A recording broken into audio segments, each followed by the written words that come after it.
to another Ruby stream. What's up, Sozalia?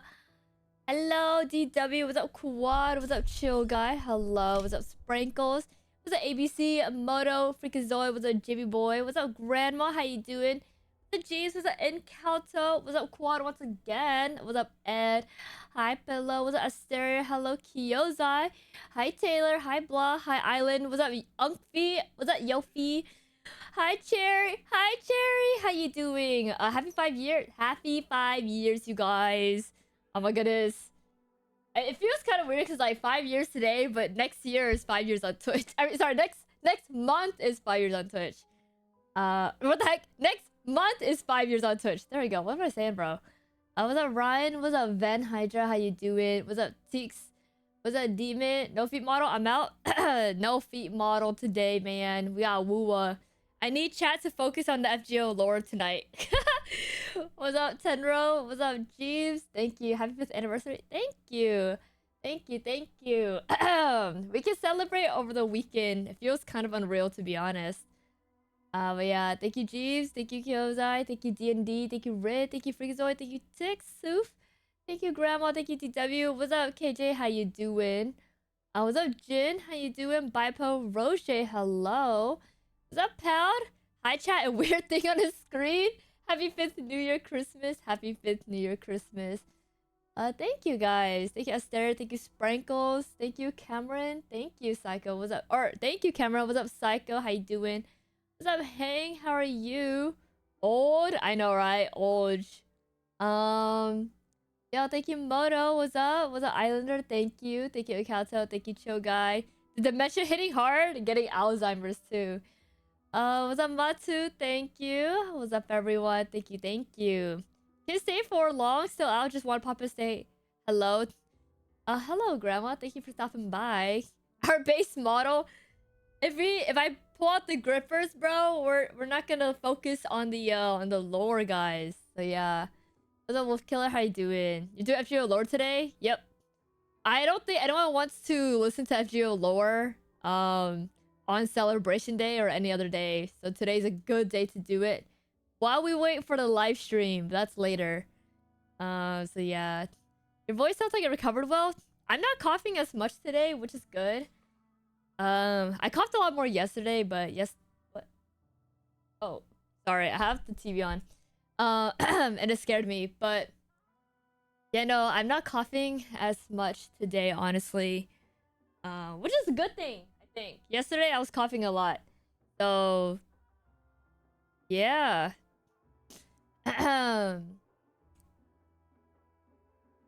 Let me do this real quick. Sorry, I was trying to respond to an email before the stream and then I forgot to respond. Okay. I'll do it after. I'll do it later when I'm on break. But yeah, base models chill. My favorite. All the models are chill. I like the Nikkei one because, I mean, I feel like Ruffla and Okaylee try something new for the first time. I still can't believe Ruffla was a Epic 7 artist, bro. That's crazy. So yeah, what's up, Kid Bouncer? Chat and Unkby at work at the moment. Can't be here that much. No worries, take care. She quit smoking. Guys, I quit smoking, but I'm still inhaling copium every single day. She said waiting room? She said waiting room. Oh god, that was a disgusting cough. Oh my god. Couldn't breathe. I started coughing now? Did I suck your illness to me or what? Yo, Pound. You better stay away from my BPSR account, bro. The Ligma is coming to you. Alright, I lied. I'm still having disgusting coughs. I honestly, it's like RNG. Every time I wake up. Sorry. I see my PC needs an update too. It's like RNG, bro. Like, will I be sick today? I don't know. I lose the 50-50 every single time. So yeah. What's up, Vane? How you doing? Thank you, thank you. It was her gift for me. Happy birthday. Happy birthday. It's because you EAM on her account. I tell Powderada he doesn't need to anymore, but you know what's weird, chat? Every time I tell my EAMs they don't need to play, it's like they just keep playing for fun. I told Kaiba he doesn't need to anymore. I told Pout he doesn't need to. ABC, actually, it's really nice that they play every day. They really don't need to either. But yeah, what's up, Comment? How you doing? What's up, Revolver? How you doing? So yeah. FX7, same company as CZN, same company. I watch other people play Chaos Zero Nightmare because I don't play it at all. The game looks fun, but I don't know. I thought about playing it today too, but there's too many I want to do. But yeah. Do a Gamba, will she be sick today? Don't say that, bruh. Today is also ZZZ livestream, Dallin showcase soon. I will not be watching the ZZZ livestream. We can always watch it after, but after WUWA livestream, I don't like rush. I don't like the thought of rushing to the next livestream. Probably just gonna end, and yeah. Do it for the love of the game. Kai was an addict. Well, I'm thankful. Wait, chat, let me hydrate with water. The new character is Goonerbait. Who, Yuki? We saw Yuki already. Bruh, I love water. But yeah, today I was like thinking of what we could do. Because honestly, chat, there's a lot of games coming out, right? There's a lot of games that are out and a lot of games that are coming out. And then I was like, yo, let's watch FGO Lord today. I found a really good playlist. And so if I happen to be grinding BPSR or something, at least we could watch it. It's like chat's Subway Surfers, you know? I don't think y'all want to watch me farm for Lizard King. So yeah. Yuki's so pretty. She's like Chun-Li, but with bigger buns. She's got bigger buns, but like up top, you know? She got big aboba. So yeah. Yuki ain't power creeping anytime soon, apparently. Bro, I need to play CZN then. Let's see. What's up, Kata? How you doing? Is this you? Are you talking about? If you're talking about Kata, Tenro from the guild is not Kata. It's like Kata 92 or something. That's the one in the guild. The other day when I was playing BPSR, I also asked. I was like, oh. I was like, Kata, are you the Kata in the guild? And then like the real Kata came out. So yeah. What's up, Night Fox? How you doing? Yuki's back pain because she's leaning forward all the time, doing more general damage than her entire kit. What the heck? Hey, at least she's doing some type of damage, right? But yeah.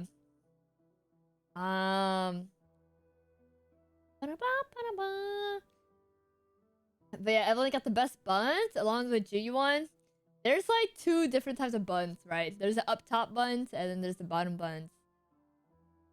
But yeah. Yo, what's up, Cheesy? How you doing?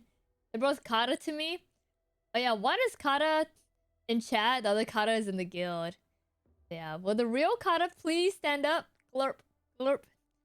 Yeah, it's like Kata number underscore. I forgot. So yeah. What's up, Shrey? How you doing?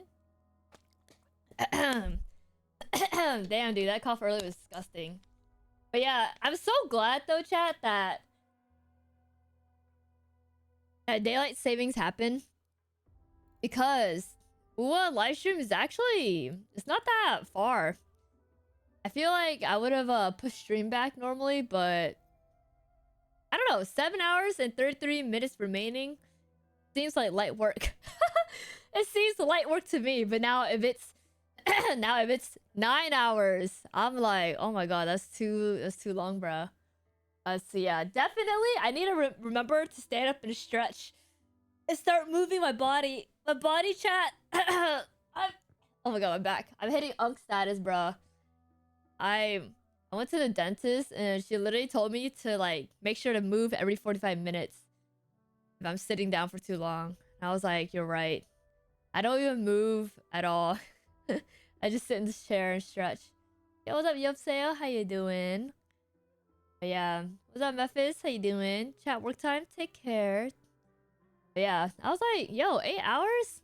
It's kind of light work in my opinion. Yeah. I'm not awkward. I was still out delivering the other day and it was dark so fast. Couldn't see addresses. Dude. Yeah, I've always wondered how, like, when you have to deliver in the dark and they don't have the light on, right? Do you just slowly walk up to the house? Do you buy a bright ass flashlight and shine it at the house? Like, what do you do, right? So yeah. Anyways, but yeah, today chat, the schedule. There's a lot of things I want to do, but I'm gonna take it easy so I can have some energy. Actually, surprisingly enough, holy shoot, bro, I slept a lot. I guess I didn't realize how tired I was after stream. I deadass. I ate. I tried to stay up to do some stuff, and then I literally woke up a few hours ago. And I was like, wow, it's my first time sleeping all the way through for once. So that was a shock factor. But yeah, I think I unironically am looking forward to the FGO lore. It's kind of weird. But maybe because each episode is like 20 minutes. And I was like, you know what? 20 minutes is also light work. If I have something in the background, right? If I have farming, if I have auto farming in the background or something. So yeah. Please get for stretch every once in a while. No, yeah, I'll do that. I sit for 15 hours a day, sleep 8 hours. Maybe stretching would be good sometimes. 15 hours a day? Oh my goodness. Honestly, I probably do the same, but I don't even think about it. So yeah. Will you try wear Windsmeet? What's up, Taryn? I probably would, but I think this weekend is the celebration. So like, I don't really know if I want to try it right off the bat. Kind of odd timing because it's released. What? It's releasing tomorrow, right? Is it even on Steam? Let me check. Part of me, I wonder how many people are actually playing it and how many people are like sponsored to play it, right? So yeah. Oh, it's released in 12 hours. Hey, let me watch the trailer for it.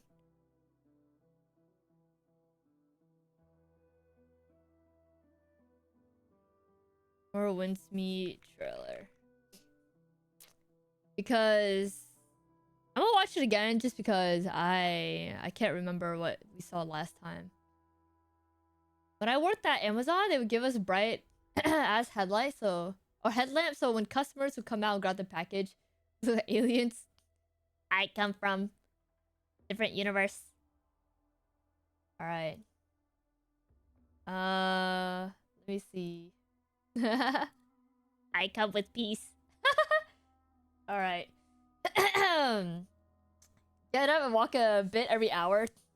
Yo, I need to start doing that, bro. Sometimes I forget and I sit on here for like ever and ever. So yeah. Got me some trail mix for late night snacks. Yummy. I have matcha once again and I have chocolates. Wuxia is not my thing.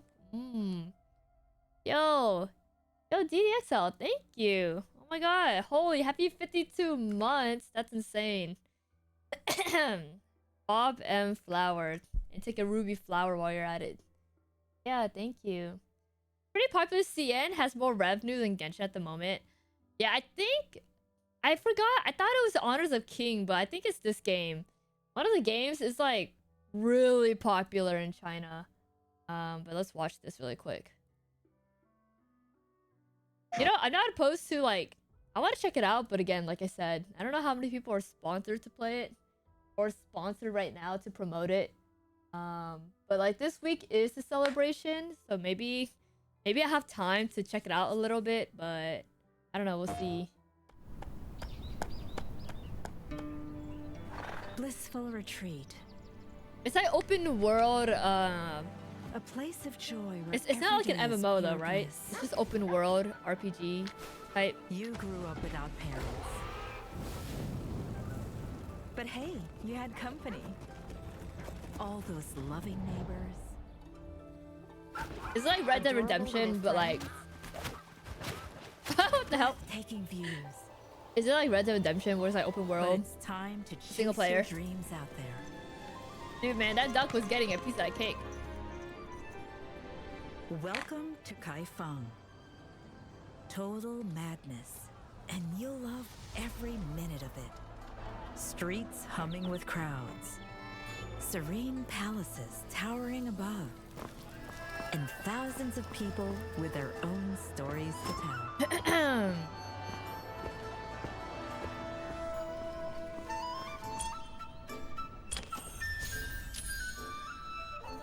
Enjoy rousing live performances. It's got 34 million the first month. Whoa. But yeah, I wonder what kind of game this Street is. fights that'll get your heart racing.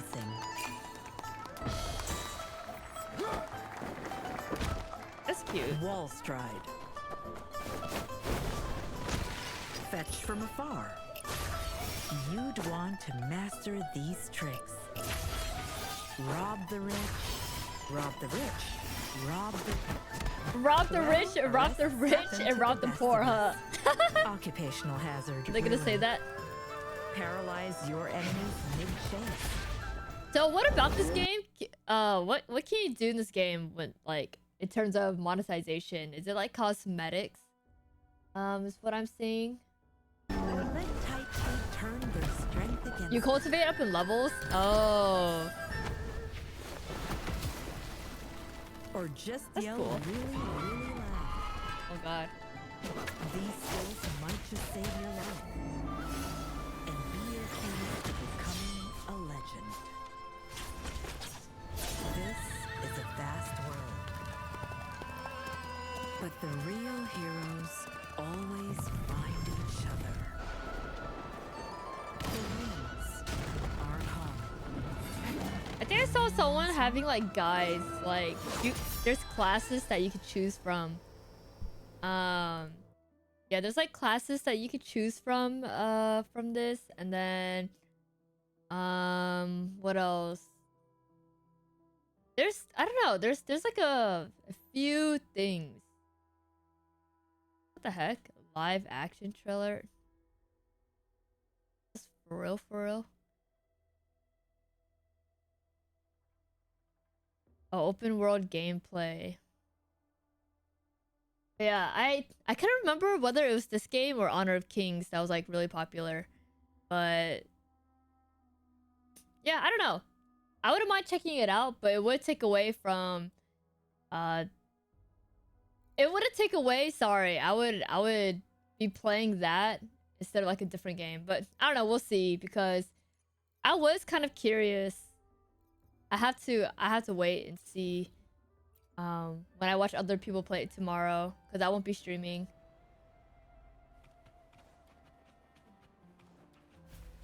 I was like, low-key I could, but I would be sacrificing too much of my time then. I engraft you new. You can have a bounty on you, jail, when you kill NPC and stuff. So it's like Red Dead, right? With Red Dead, you can have like a bounty on you, and you can rob people, and you could like, you know. Although I don't really know what the story of Red Dead is. I just troll too much in that game. The moon is full. Honor of King is really popular too. It's more popular than League for China. Honor of King is the MMO one, right? I saw a few of my creator friends get invited to the festival in China, and it was huge. It was like so big. It was really cool too. And they had something in New York, because one of the cosplayers I like watch or I keep up with, he cosplayed as a character in New York. Yeah. How many swimsuits do you think are in the cash shop? It seems like the main character is a male character though. No? Hello Suzaru, how you doing? Have you seen the new Black Myth game?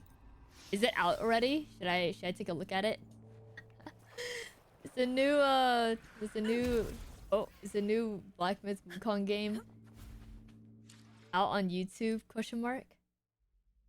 What's up, Biolist? How you doing? Black Myth. Just player-driven bounty hunting. Ah. There's multiplayer, sort of like MMO. Oh, Honor of King is a MOBA like League. What the heck?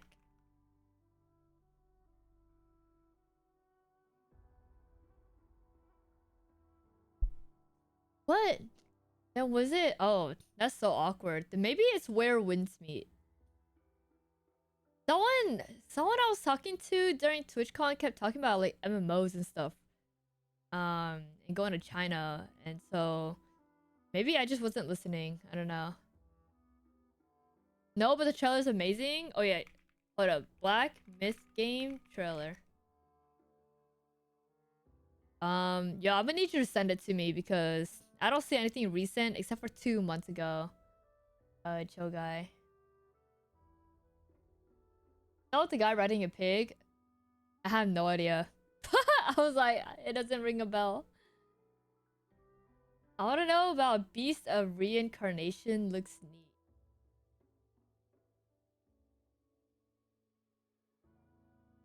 Oh, this is 5 months ago. Honor of Kings big IP now.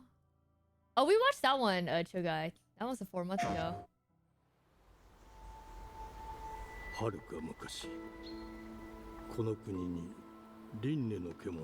This one, I don't think we watched. Oh. Yo. Pete.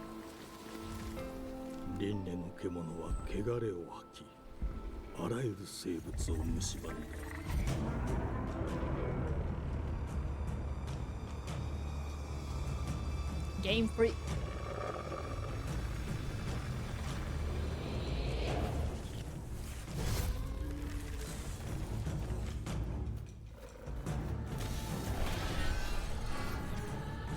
Every time I see boss fighting like this, it makes me like think of all the stress and struggles I go through when I play these types of games. and then I think about my skill issues.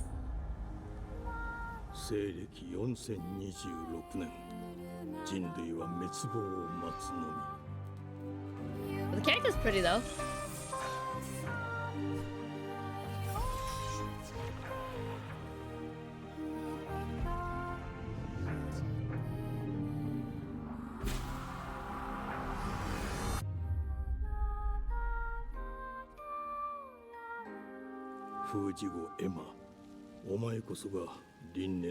Bro, she's got like her choker looks like a bomb or something, like a looks like something.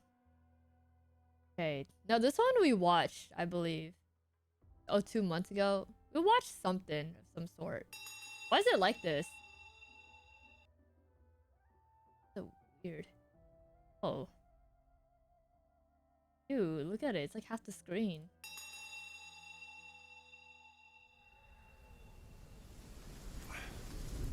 Ew, why is it like formatted like this? Brother, help me here.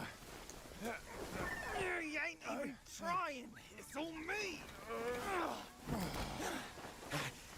Ew, this is video format, bro. Where's the mountain? Hey, you're falling flat, losing again. Drop that coswallop. Last will take us back. As long as we keep that mountain in our heart. Hey. No scolding, no flogging, life spared. Why risk going back? This place, we've got food on our table and...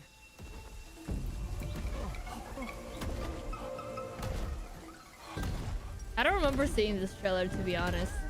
I was like, we watched some trailer back then.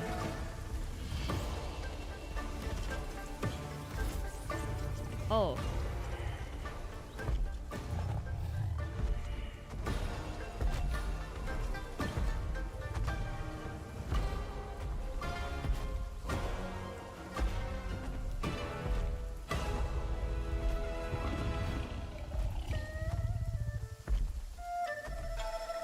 Holy, the details.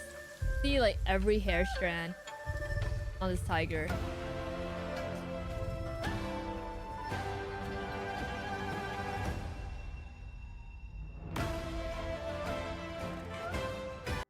Yo, what is this? Pokemon Copia. Is that Animal Crossing but Pokemon? Jin, what did you send me? Eternal War Part 1 teaser. What is this animation? Will you try where Wincemeat? Oh, someone just asked that earlier. I said maybe. I don't know. I was saying how some people are sponsored. I don't know how many people are sponsored and how many people are playing for fun. But this year, I was gonna celebrate my 5-year Annie. Good chat. Maybe if I have time. I don't really know. I'm gonna watch people play it tomorrow. Yeah. Game Freak can make good games done by Nintendo. These games are badly optimized, make me cry. Oh. What a dream. How you doing? Play as Ditto. Okay, I got up in chat now. Technically, chat, you play as Ditto. Doesn't that mean you can just transform to anything you want? All this human Ditto's kind of ugly. Wait a moment. Kind of Are ugly. you a Ditto? Please call me Professor Tangrowth.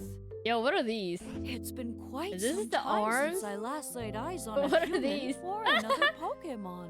Guys, are you This- thinking what I'm thinking? I'm kidding. That's messed up. That's actually messed up of me to say, to be honest. Yeah. Subliminal? Oh, I think I saw someone playing this. I imagine you're feeling a tad disoriented, uncertain I possibly. played Like a Subliminal. sock that's lost its pair Is this in a the different dryer one? of existence. But not to worry, this is perfectly normal. To start, your name is Caleb, and this vast void of nothingness that we're currently floating in is your mind. It's 21 minutes. What the fuck? It's not always. Jesus. Whole thing is so like emotion sick. Alright, never mind. I don't want to watch this anymore. You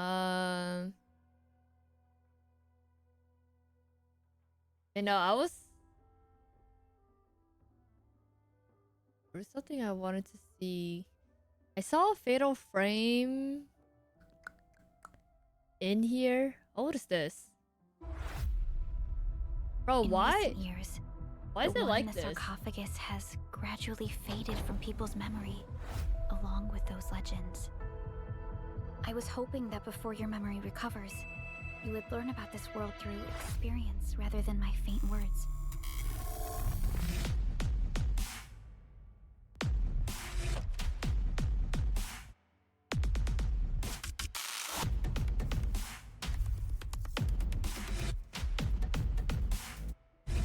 Yo, new character? Pause. Oh.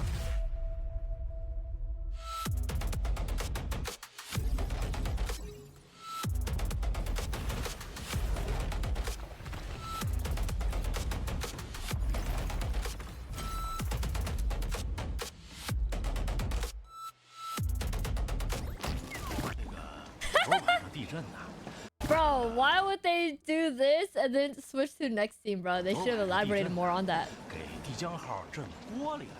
Wait, they actually added more stuff. That's hype.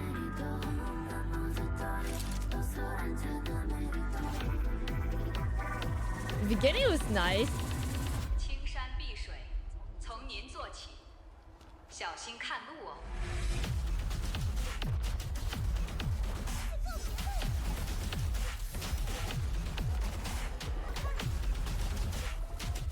I watched the Horizon Zero. Nope. I have no idea what that is.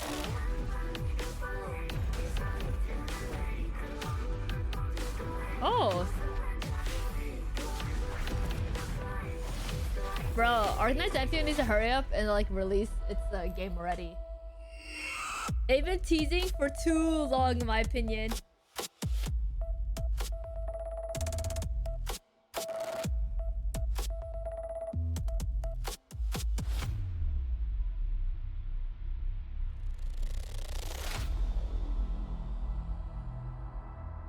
Endmen. See if they've grown and transformed. into what you envision. Hey, what game did I drop for Enfield Help?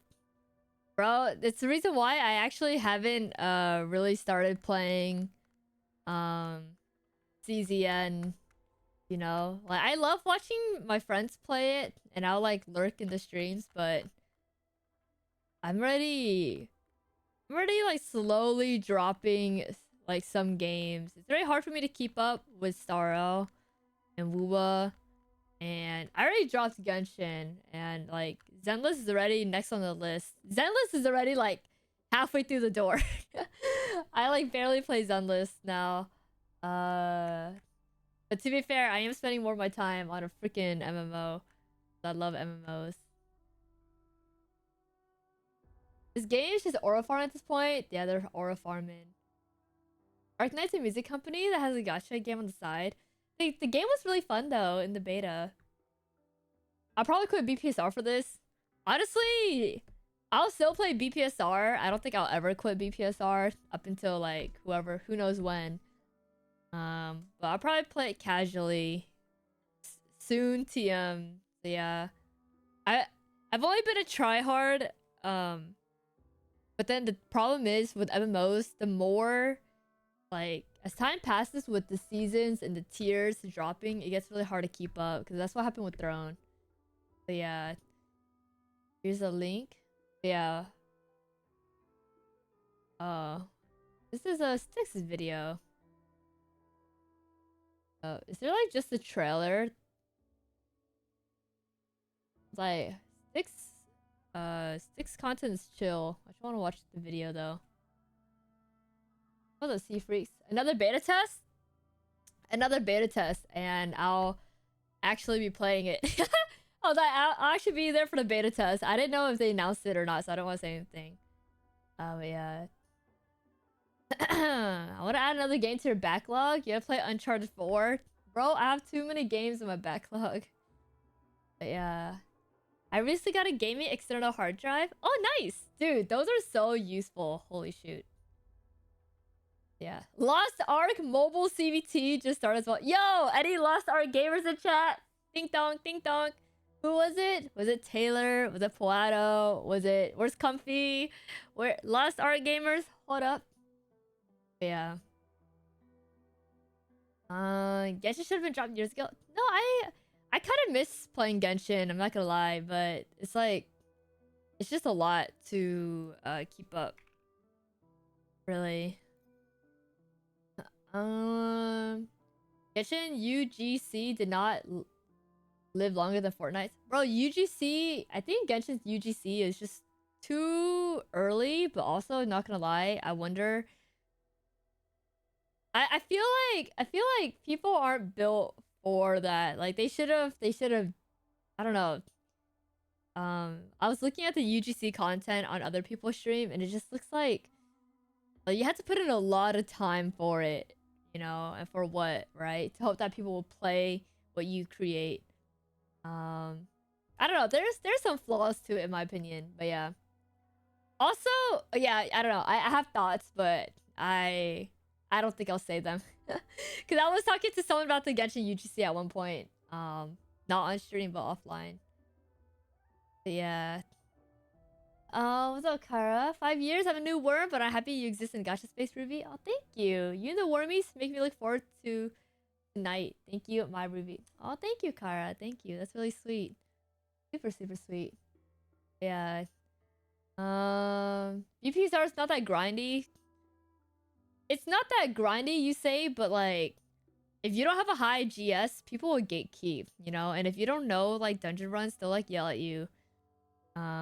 It's not grindy right now, but when the new season drops, it will be grindy again. And I think that's the thing with MMOs. It's like, if you don't keep up, you're left behind. And if you don't have, like, I'm lucky I have you guys to play with, but genuinely, like, playing by yourself and not getting, like, carries is, like, really tough, right?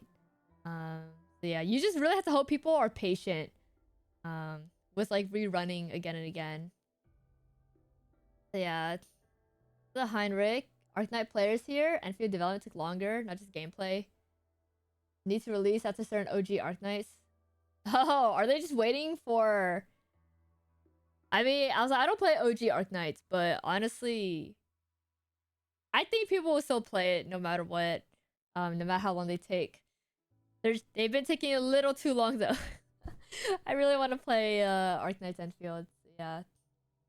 I quit Throw. It was just one alliance destroying everyone else. Seemed to be like nothing to do for so long. Oh, we were... Yo, what? We were on Draco Rift server for Throne.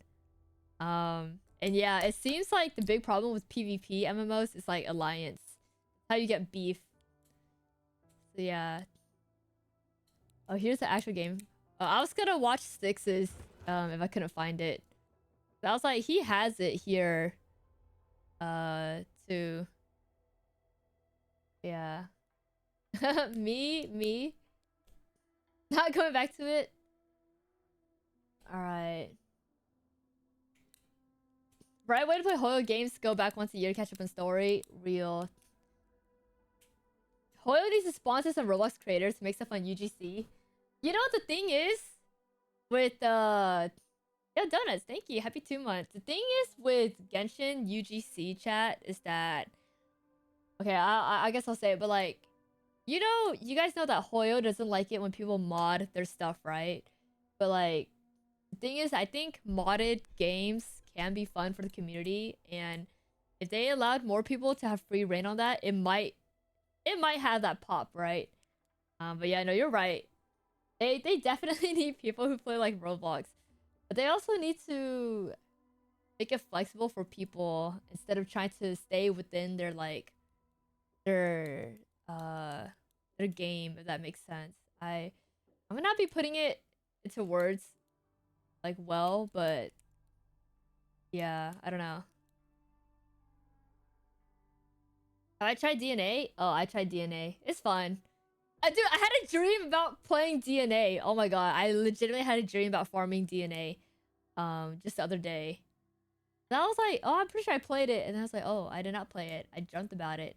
And I was playing in my dream. But yeah, BPSR, if you join the guild and ask questions, we'll help. We have a lot of nice people in the guild that are willing to just help. No matter what. Yeah. What's up, Nether? How you doing? See, what's up, Yusaku? How you doing? Thank you, Donuts. Happy 2 months. Think you would still play Dispatch? It's all episodes out now. Superhero story game like Wolf Among Us. You know what's funny? I wanted to play Wolf Among Us like when I first started streaming, because that game was really fun when I watched PewDiePie play it, but I never did. I don't know. I don't think I'll play it yet. I don't know. Someone asked me that just yesterday too about Dispatch. There's a few things I want to do, and I don't know. We'll see. You know what? It sucks because Dispatch, as in where Winsme is around, then my 5-year celebration is around, and I have things I want to do too. I don't know. There's like not enough time, genuinely. So yeah.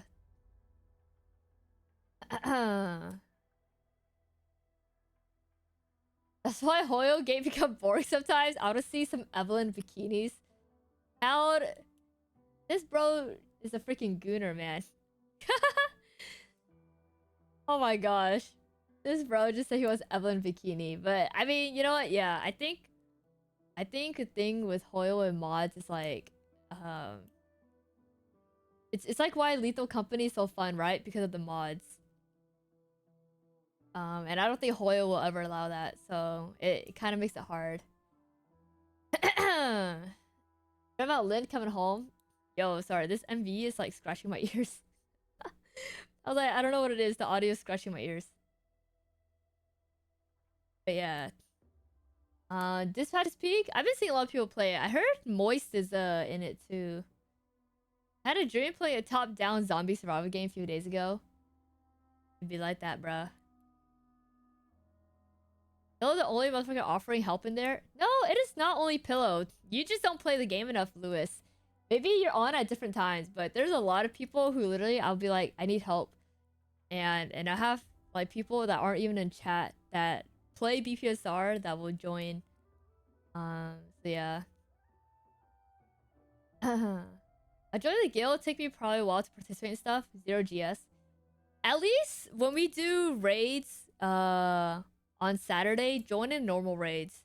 Like literally, who cares if you're 0GS? Like we carry Jeeves, who is 12k GS, in a 16k raid. And like, yeah, doing anything in BPSR is better than nothing, right? So yeah.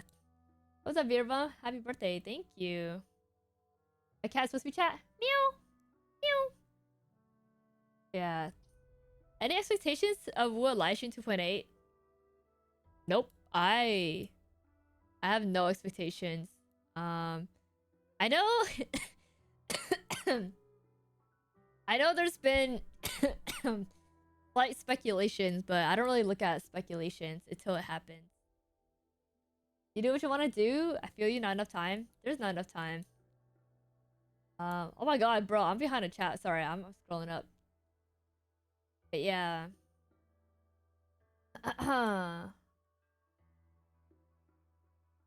See. I'm on the wrong time. She said she's on at DGen hours. I'm on at DGen hours, but no, during before stream sometimes I'll play BPSR and I have like, I don't know who Kata is or my Troc is, but they offered and I don't even think they're in chat, to be honest, like that. So yeah. I think people should be more comfortable with asking. The last time that was awkward was Slider. He asked during a raid, and then everyone was helping in the raid, and then no one helped Slider. So yeah. But that was low-key awkward, but yeah. Hello, Captain Milk. Thank you. Thank you for the amazing content show vibes. Thank you. But yeah. Oh, I know Toph will be relaunching as well. Yeah. Damn, bro, don't cross the line to us. Sorry, I've been coughing this entire like past few days. I think Sunday stream was worse. For sure. Sunday was pretty bad. But yeah. Slider's just dumb. No, I feel so bad. Slider was asking at the worst time possible, bruh. When we were all doing the raids. I was like, you could have asked at any other time and he decides to ask. But yeah.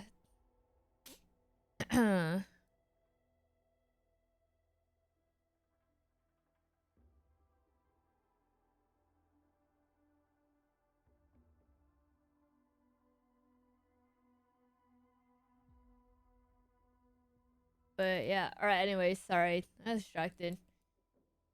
Alright, what is this? Horizon Steel Frontiers? Is it another MMO?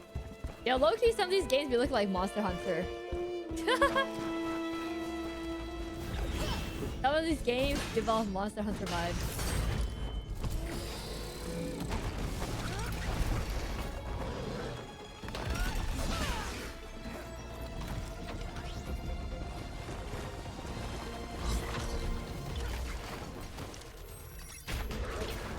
Oh, the gameplay seems fine.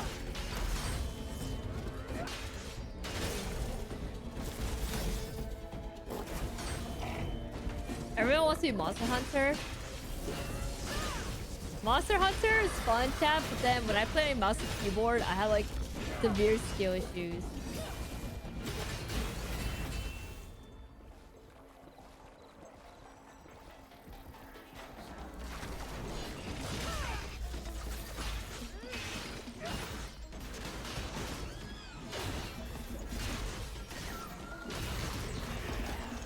What sucks about Monster Hunter, chat, is that I'm so accustomed to mobs having an HP bar. So when I was first fighting it, you guys told me to keep like spamming until it dies. I was like not used to it. I need an HP bar. Or I feel like I'm hitting it forever. Monster Hunter mid, too many tutorials. Well, they have tutorials for you to learn. That's why.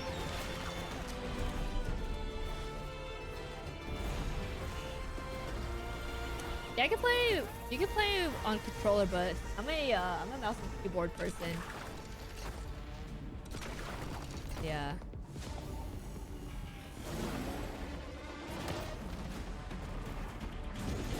They do show signs, but I like seeing the HP bar. You know, that's a thing.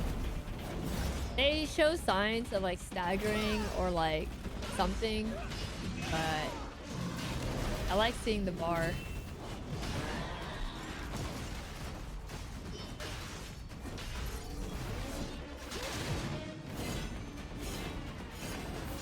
Oh, I think a good amount of people in chat play Monster Hunter. I don't know if they play it every day or like for fun, but like when I played Monster Hunter, it was fun while it lasted.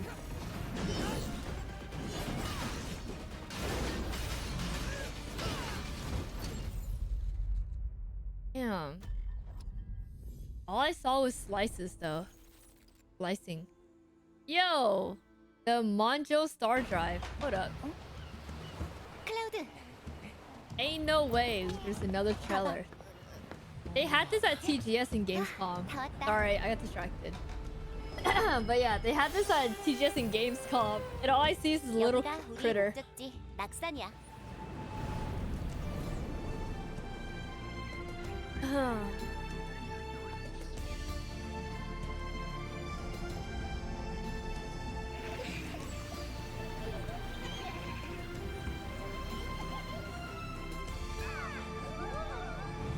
피어볼까요? 고동, 심장의 선율. Wow, they're finally showing off characters now. Last time was literally just gameplay. 기분 좋은 날이야. 죽어도 원망하지 마. 업무 성줄 알아야지. 어디 견뎌보게나. Another game with Star Residence in the title. Bro, I only know one game with Star in it. That's Star Residence and Star Dive. 모두 도망쳐요. 물러서 진실 내볼까?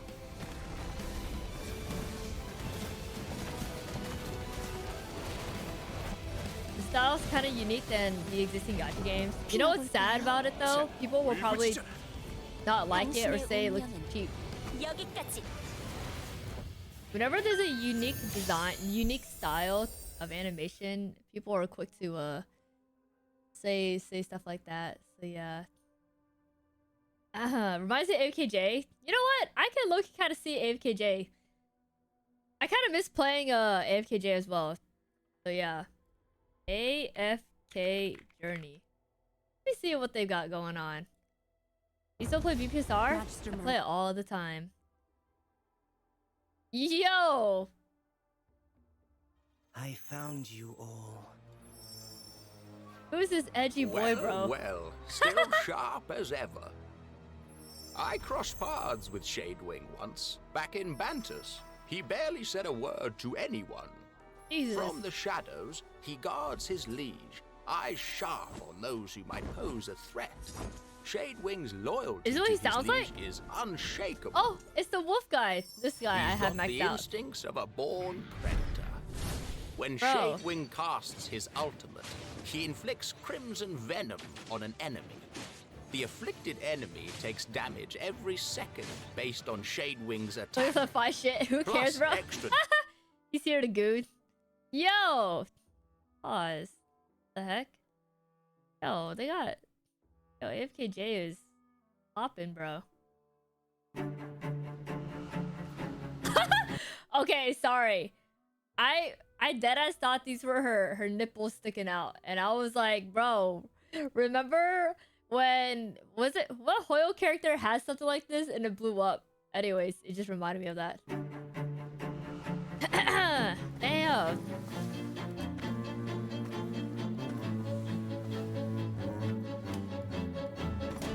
That's cute.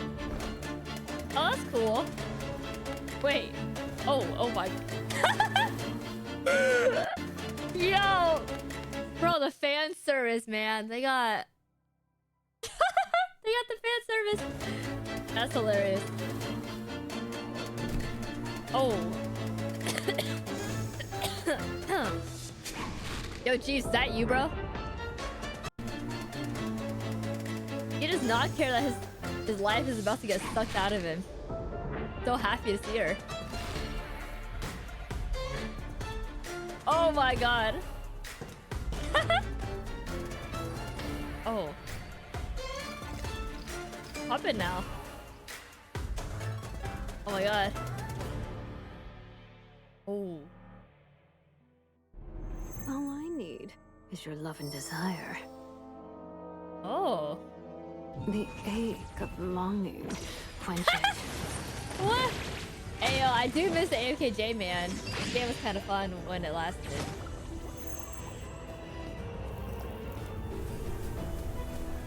I get it. I get him. Oh, she follows you.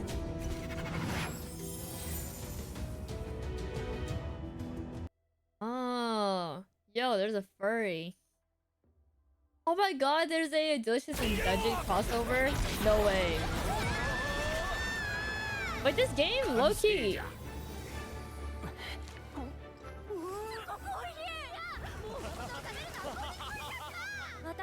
Oh my god. Is AFKJ dead? I think it became a little too, the problem with AFKJ for me was that season 2 became way pay to win. And like, became a lot harder to... Oh my god, guys. This furry has a higher view count than hers.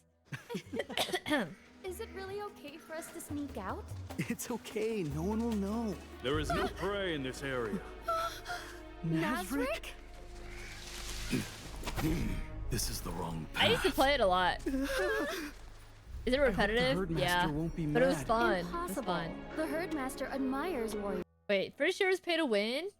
Season 1 just got a lot more free rewards because of release. Oh, when season 2 came out, it became like unbearable. Like it was just too much stuff going on.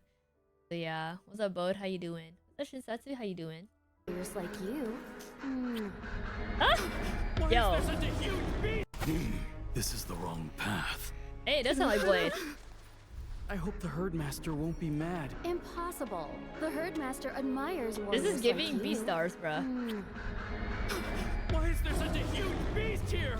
Oh, this is a test for the Herdmaster. Go prove yourself. Go prove yourself. Go on. You can do it. You cannot do it, bro. She's gonna fall. She's gonna fall in love with him instead. Oh my god. It's not that easy. You two should leave now. She really said, go, go. It's a test. A good hunter always improves. You're within my sight. Yo, they're not gonna follow up the story, man. All right. Yeah, Mahira's pretty. Isabella. You know, unironically, AFKJ has really good music too. But yeah, the release was fun though. I think a lot of us, you know, were deep into it. At least I was. I played it all the time. But yeah. I kind of like him. Yeah, on release, it was like insanely fun. Also, they even had Fairy Tail crossover. Yeah.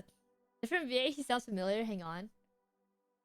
You can always search up the VA. But it did sound like Blade though. So yeah.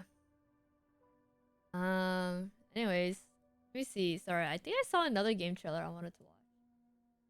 I feel goat kind of bad though. Okay.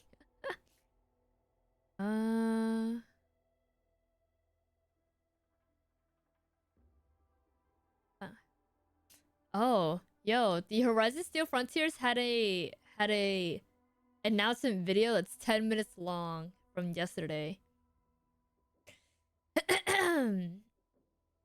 Yo, there's a Backrooms Dark Water Nightmare. Think. Any news on Silver Palace? Nope. But I think they're gonna promote or like release some stuff soon, but I don't think so.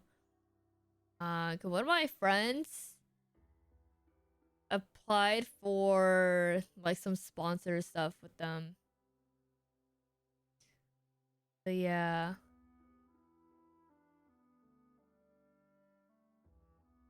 Aw, there's Courage the Cowardly Dog game. Courage? You know, I don't think we'll see anything for Silver Palace for a while. But that's just my opinion. Yeah. Huh. Guys, motivate me to get up and warm up chicken. Eating is good. Get up or I'll ban you. Oh god. You can only get unbanned after you send him pictures of the chicken that you have. Hold up, wait a minute. I saw it looked okay. Oh what? Show what? The Courage game? What's up, Matsuse? How you doing? There's a new Destiny 2 dungeon trailer. Jeez, no one is playing Destiny, bro. I'm sorry. No one is playing Destiny. Any Destiny gamers in the chat actually? Pause. I could be saying that and then turns out there's like a lot of you guys. What's up, Breakable? How you doing? Let's go here. Destiny's dead. My foot fell asleep. Give me a second. It would be funny you watch Destiny videos and G's got shadow banned again. The shadow ban was on Twitch's end though. It wasn't even me. I don't have the power to ban chat's emails. I don't even know what chat's emails are, right? So whoever was in chat, there's a Hoyo staff that was watching and they purposely did that. Alright, I think I can I don't know if my Pokemon thing is done. I started it late yesterday. So I've been waiting for let me check the reset. Dude, why? What's wrong with this? Finally! Oh my god. Okay. New COD tonight? Should I buy it, chat? No. Always wait at least 24 hours, maybe. What if it's not even optimized? What if your PC goes ba-boom? Wait, chat, give me a second. Let me stand up because my foot fell asleep really quick.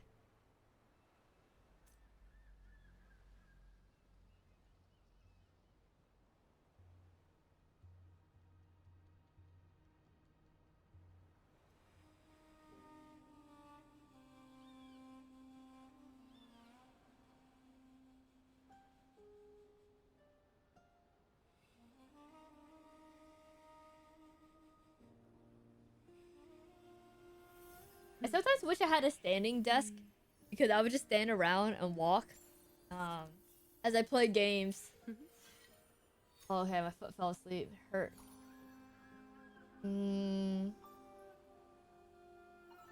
I buy COD when we get Battlefield 6. Get Battlefield 6 instead. I haven't touched my WUWA. I'm so fake. It's okay. That's honestly me all the time. I should low-key do Whimpering Waste 2 while I have the time.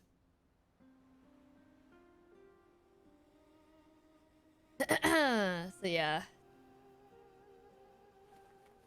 Does anyone know Ketero's rerunning? We will find out when it's the live stream. Yo, Rappa rerun when? Oh wait, wrong game, my bad. Anyways.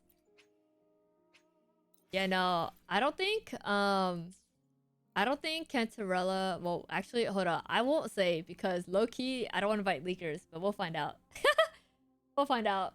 I am excited for Chisa. Hey, guys, wanna guess how many Ashtrites I have?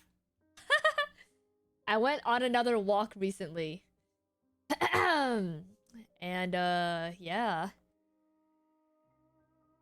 Once you go standing desk, you never go back their peak. I want to have a standing desk, but I think right now I don't have... I got other plans for my room. So yeah. 30k? Bro, you need to go up a little more, man. 30k is insanely low. Did she rerun recently? I have no idea.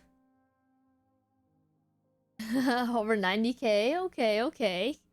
I play Whimpering Waves when I'm desperate for Jades. I I still play it just for the Astrites. You know, you can never have too little. Yo, Loki, who should I farm for? Pause. I farm 1 Scar. Rappa still exists on StarL? Yo, bro, don't joke, man. Yeah. 100k, 65k, 50k, 150k. All right, 96k to be precise. All right, guys, drum roll, please. Drum roll. I got 96k, bro. You were right. Actually, I'm kind of impressed. Maybe you saw my 96,000. Oh, you saw it? Banned. Yeah, I'm ready for whoever is next. I think I'm gonna give Chisa some Eidolons because I have too much I have too many Astrites at this point. So yeah. And spare me some. This is what happens when you skip a few characters, you know.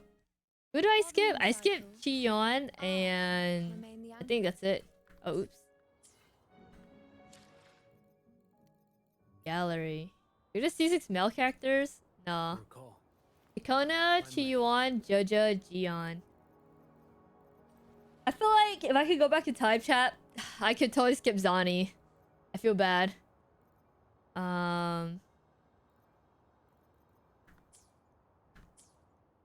So yeah. I want a Galbrenna. Do I even have Galbrenna? Hold up. Is she even like in my team?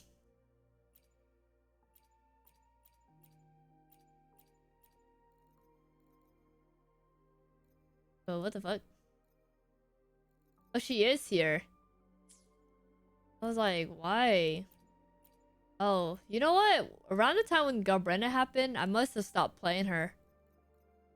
Oh, what's the perfect team for her? Damn. She does not exist in my book, huh? She's in first team? She's not in my first team.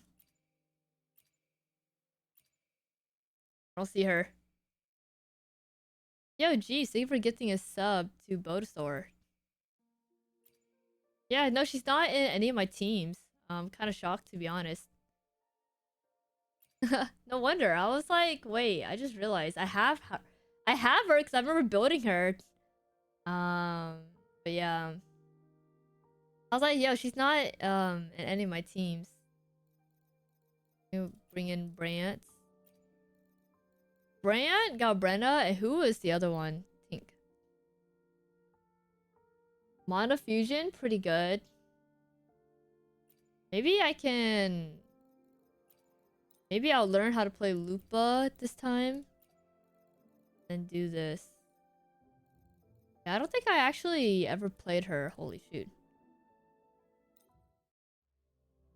Mana Fusion, go Lupa and Brant. Okay, I was like, I assume Lupa and Brant. Because they're like the normal duo.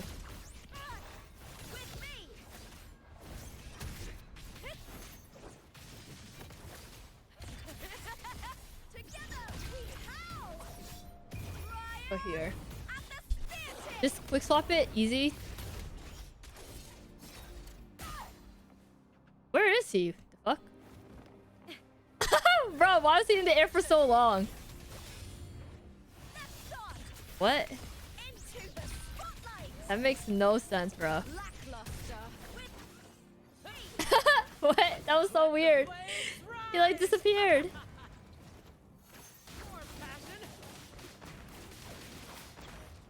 Oh my god. Yo, they're hella strong. You can't escape me. I don't remember how to play Galbrenna. My bad.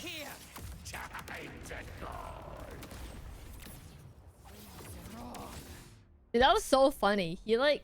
he flew up to the moon and then just stayed up there. I've had that happen. Alright, claim. Restart. I like normally he's not in the air whenever I fight Scar.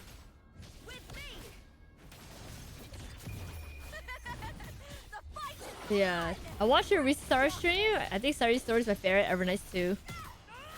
All I can remember from Sari's story was okay, obviously I remember a lot, but I think Herda's still the GOAT. Like genuinely, she's the best. She's probably my favorite character in that story. And then I think with Cyrene, it was honestly predictable. So I felt like it was hard for me to cry. I did cry during the animation though. Is your FGO lore playlist one whole video? Oh, it's a playlist. I have a playlist.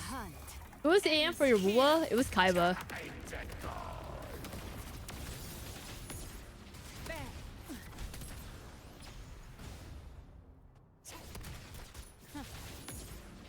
Kaiba was on for a little bit, but I don't think he's on anymore, so it's pretty chill. After I came back from what, like China or something, I literally told him he doesn't need to play anymore. So he just plays Starro and Zenless. So yeah. I started WUWA, it's like an Act 1 underleveled. You should build Rover.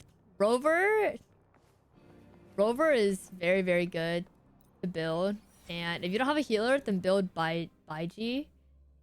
And yeah.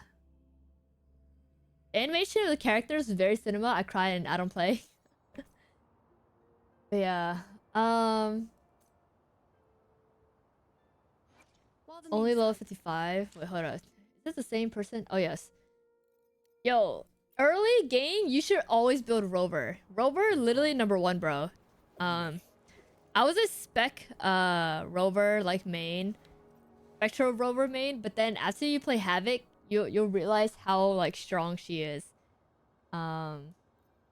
It does get a little bit of used to with like, you know, the movement, but yeah. Yo, the worst, how you doing? And then if you have Verena, oh my god, Verena, pull for her, okay? Get her in your selector. And then yeah, so Rover, okay, you know what?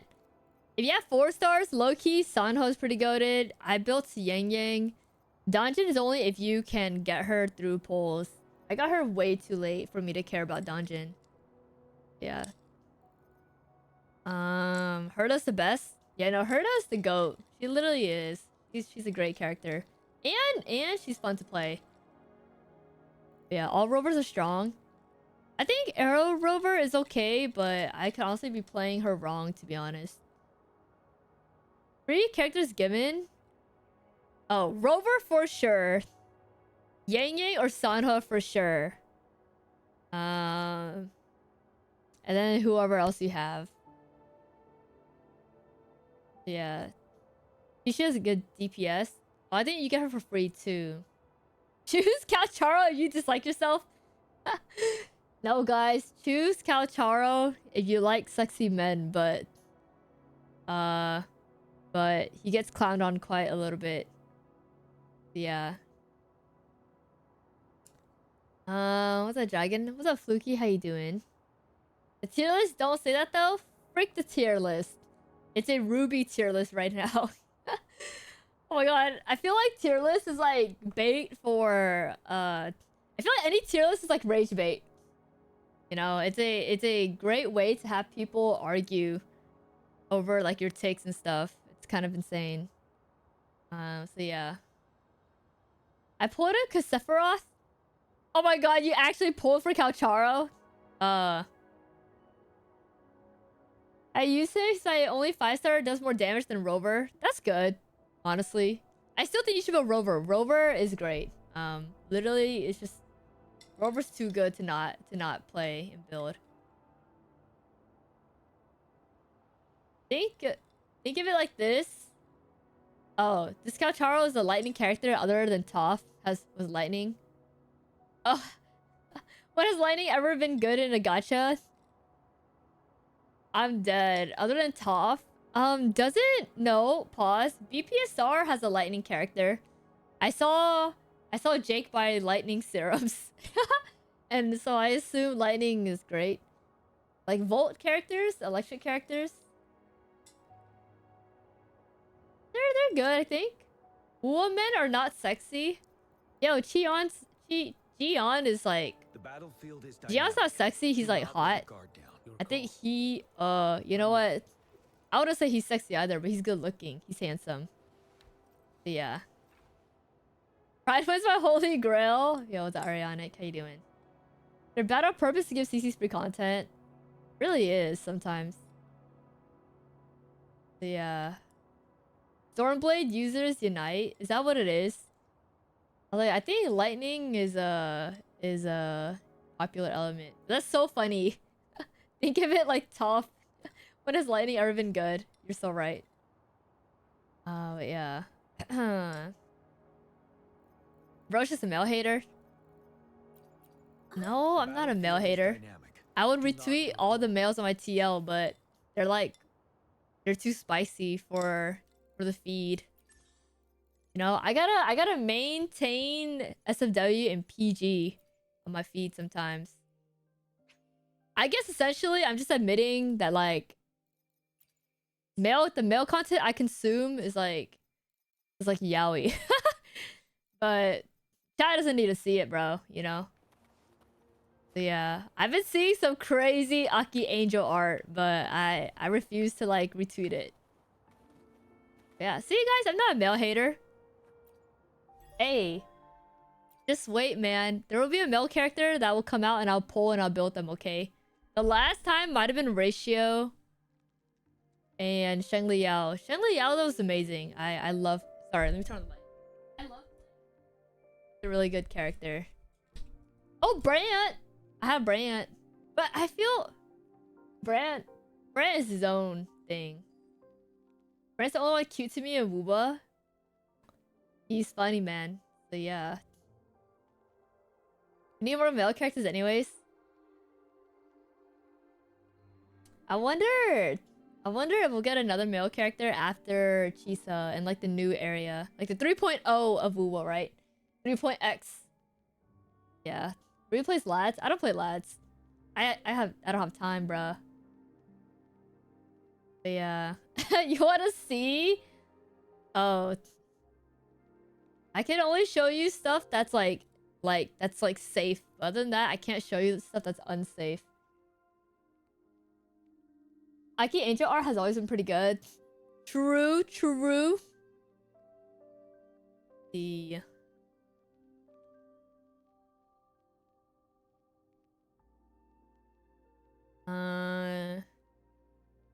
Angel, did you see Needy Streamer Overload's getting an anime? I did not, bruh. Did you build Argenti? Oh no, Kaiba built that for me. So yeah, my Argenti build's peak. Bro used up my resource just to build a character I'm not even playing. I told Kaiba, I was like, bro, please don't buy the balls. You build a character, but you know it's fine. I just don't want any more balls. I need that for my resource, and it's going to waste by the stupid talent balls. So yeah. Yo, what's up, Shark? How you doing? I've seen Bakugo Res Death Battle. I have. That caused war on Twitter, bruh. Yeah. A male hater when it comes to gacha, but a male lover when it comes to yaoi. You know what? Frick it, sure. What's up, Shark? How you doing? But yeah. More balls are better. No, man. I'm wasting all of my stuff. Sorry, I opened up Twitter and then I forgot why I opened up Twitter. Yeah, let me see. Yeah, I'm sure.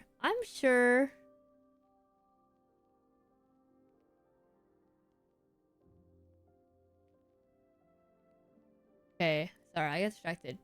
What was I gonna say though? Yeah, no, I'm sure Aki Angel art has always been good. But now I keep seeing it even more. Oh my god. It's been kind of crazy. It's been kind of insane.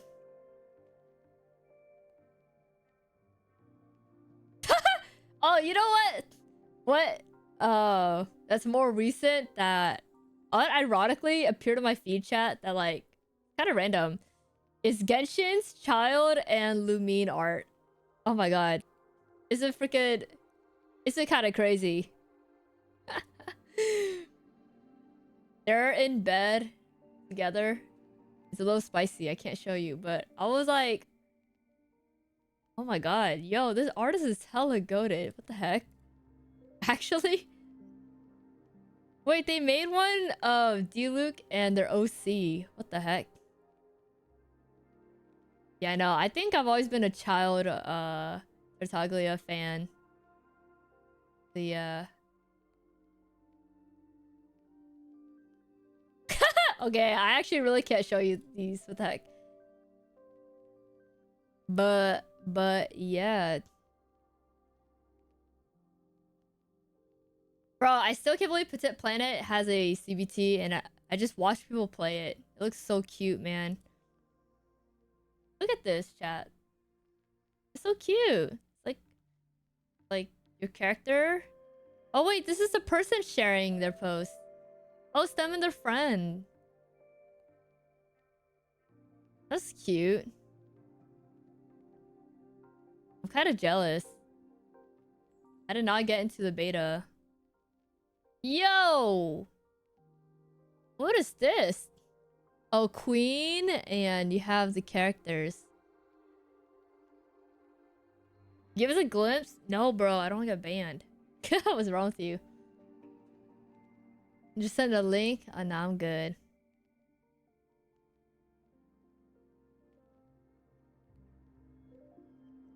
Whoa, holy parasocial. Calling us. Hi. This is a message from Cyrene. Aww. By the time you open this page, I'll have already set off. Dang. The bookmark in your hands is a little something from me. It can cross space and time and leave behind memories. You just need to call my name and stick the bookmark on your face. Then we'll be able to talk. Now, why not save that time for your future self? Beep, beep, beep. End call. Guys, I can't. Ma'am. Ma'am. Ma'am? Mammy. Sky, grass, clouds. You.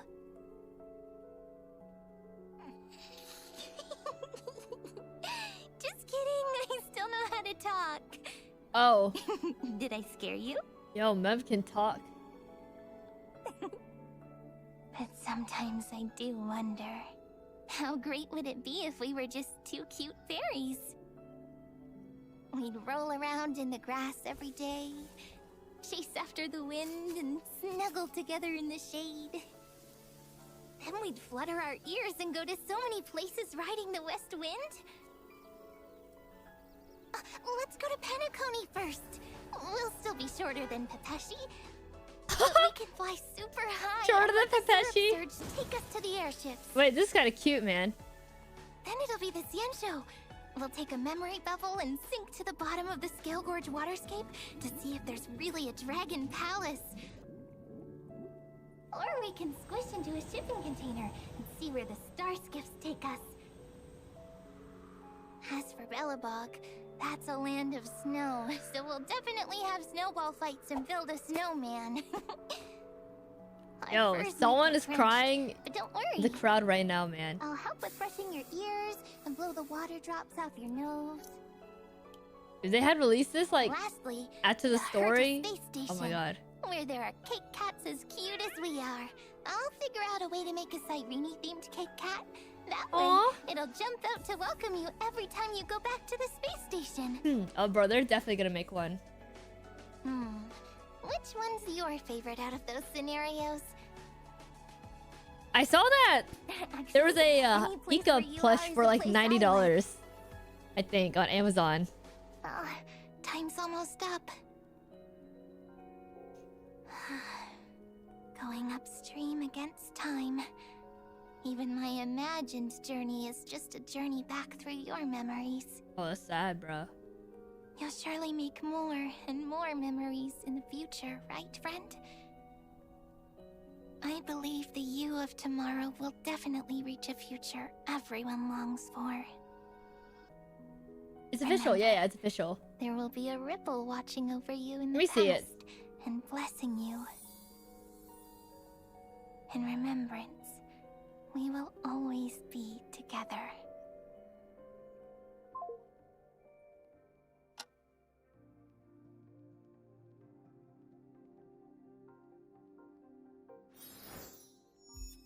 Let me find it. Yeah, I'm gonna close it really quick. I can browse.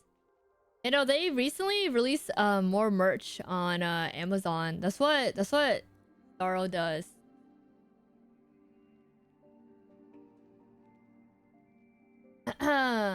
Alright.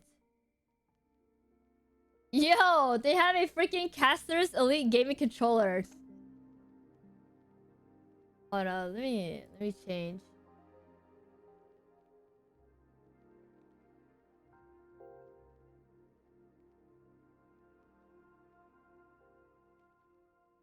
Oh, it's unavailable. Wait, I wonder if it's because I put let me put Canada. I put Singapore. Oh, it's out of stock. Actually, what the heck?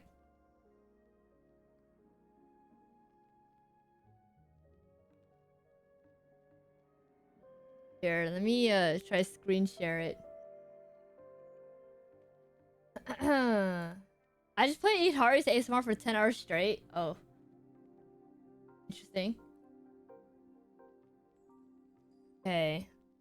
Got the Nendroid. It's kind of cute, but you know. There's this one. A caster's controller, but I assume it's like a case.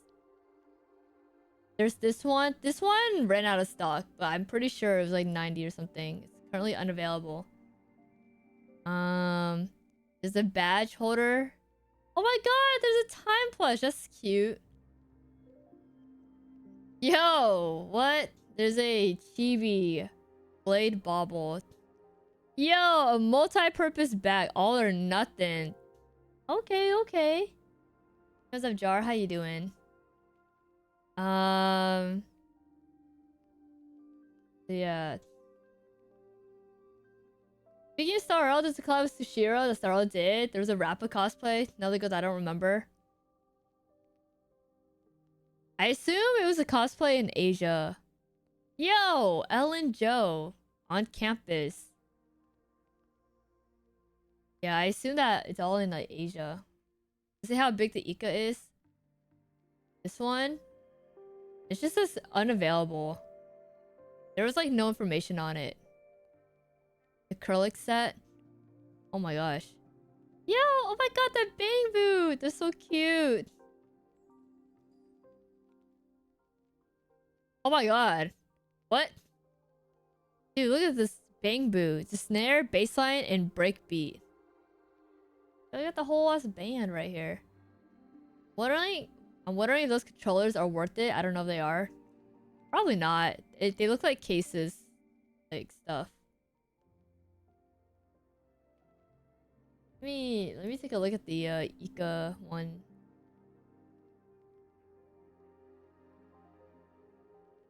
Yeah, it says it's currently unavailable. Oh, it's a 19.5 by 14.58 inches. Oh, no, it does tell you. What the heck? 17.7 inches approximately. So yeah.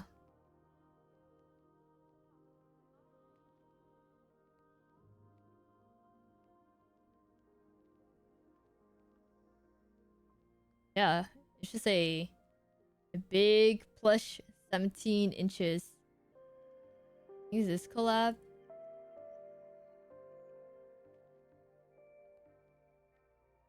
I was like, what did you send to me, bro?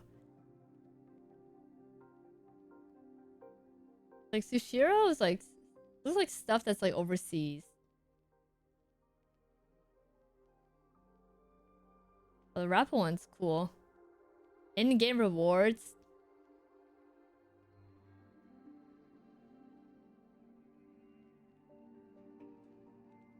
Let's see. You said Kafka? Yes, Kafka right here.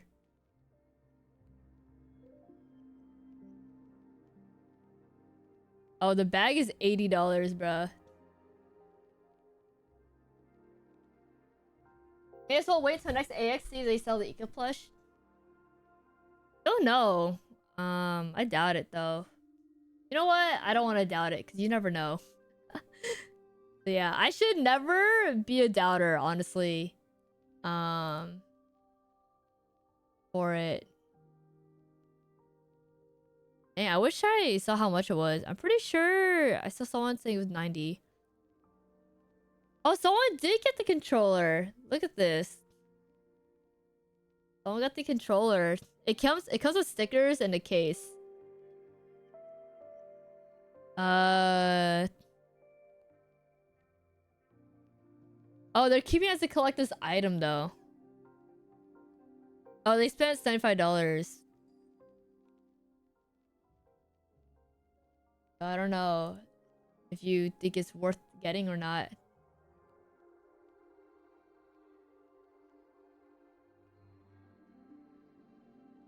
Let's see. Want to start any 50? Yo, congrats. Oh, someone got it. They love it. What is this? Oh, is this the charger for it? Oh, why do I keep doing that? I want to look through the comments. Sounds like y'all saw a corpse now? That's funny.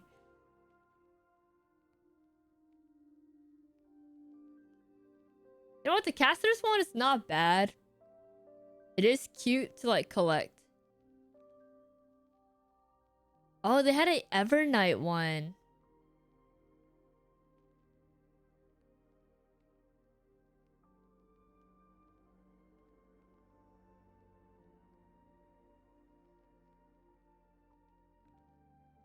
Yeah, and Sorrow has their golden check mark again. It came back. Alright. I bet it'll last no more than 6 months. For what? The merch? Or what?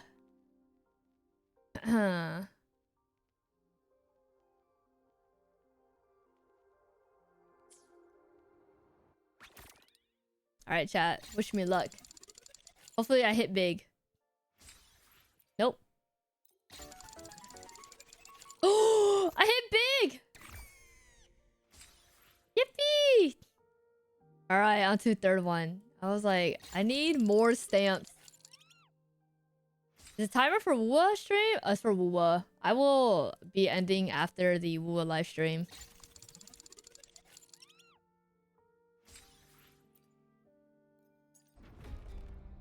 I don't think I have it in me to watch it. I say right now, what, 6 hours and 13 minutes, like light work, but who knows? Mandate calls.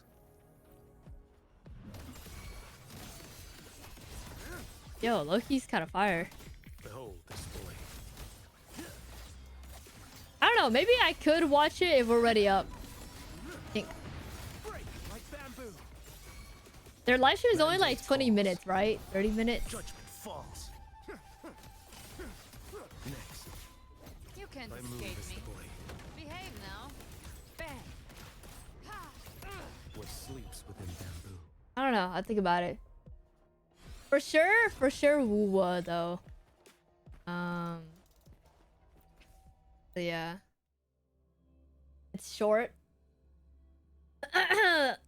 I feel like the next characters, what was it, Dylan? I don't think I care as much though.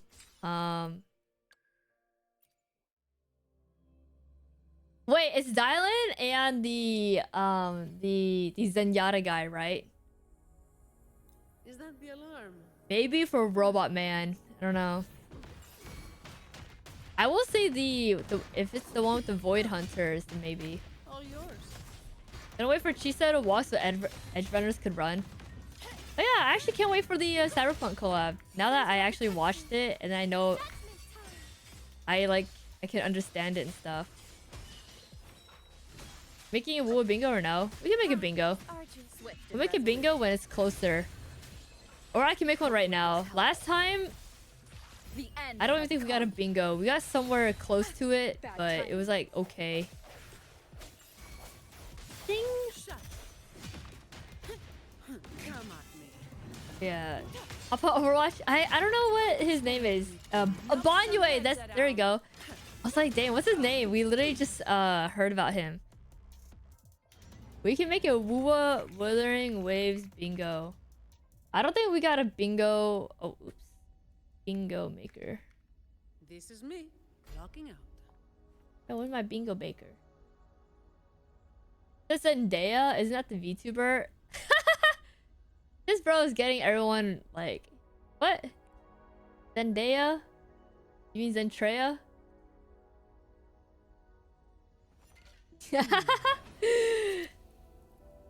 What is bro saying? I actually don't know what I would put in this WUWA bingo, to be honest. What's up, Chili Churl? How you doing? I do know we'll see new area, so I don't want to put that.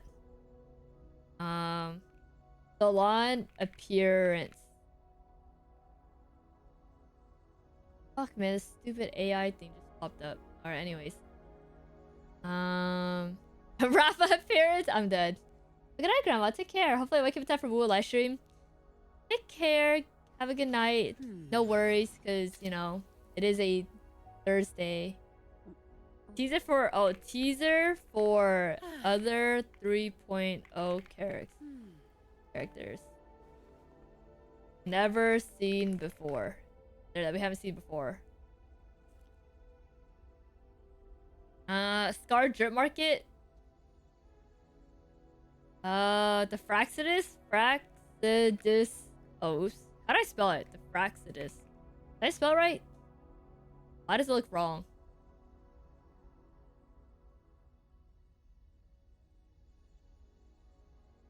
Why does it feel like I'm spelling it wrong? What the heck?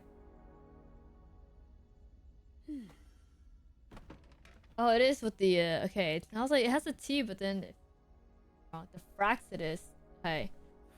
An actual male character tease? Like a male character? Time to get back to Fraxidus, appearance. Animated short. Free Chisa, that's just desperate. That's copium. Old character buffs. Inside of bingo. WUWA, was it 2.8 bingo? It's 2.8, right, chat?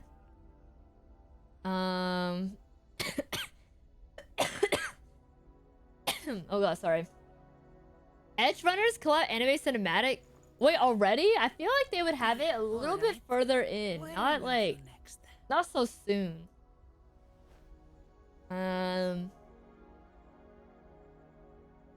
New map teaser.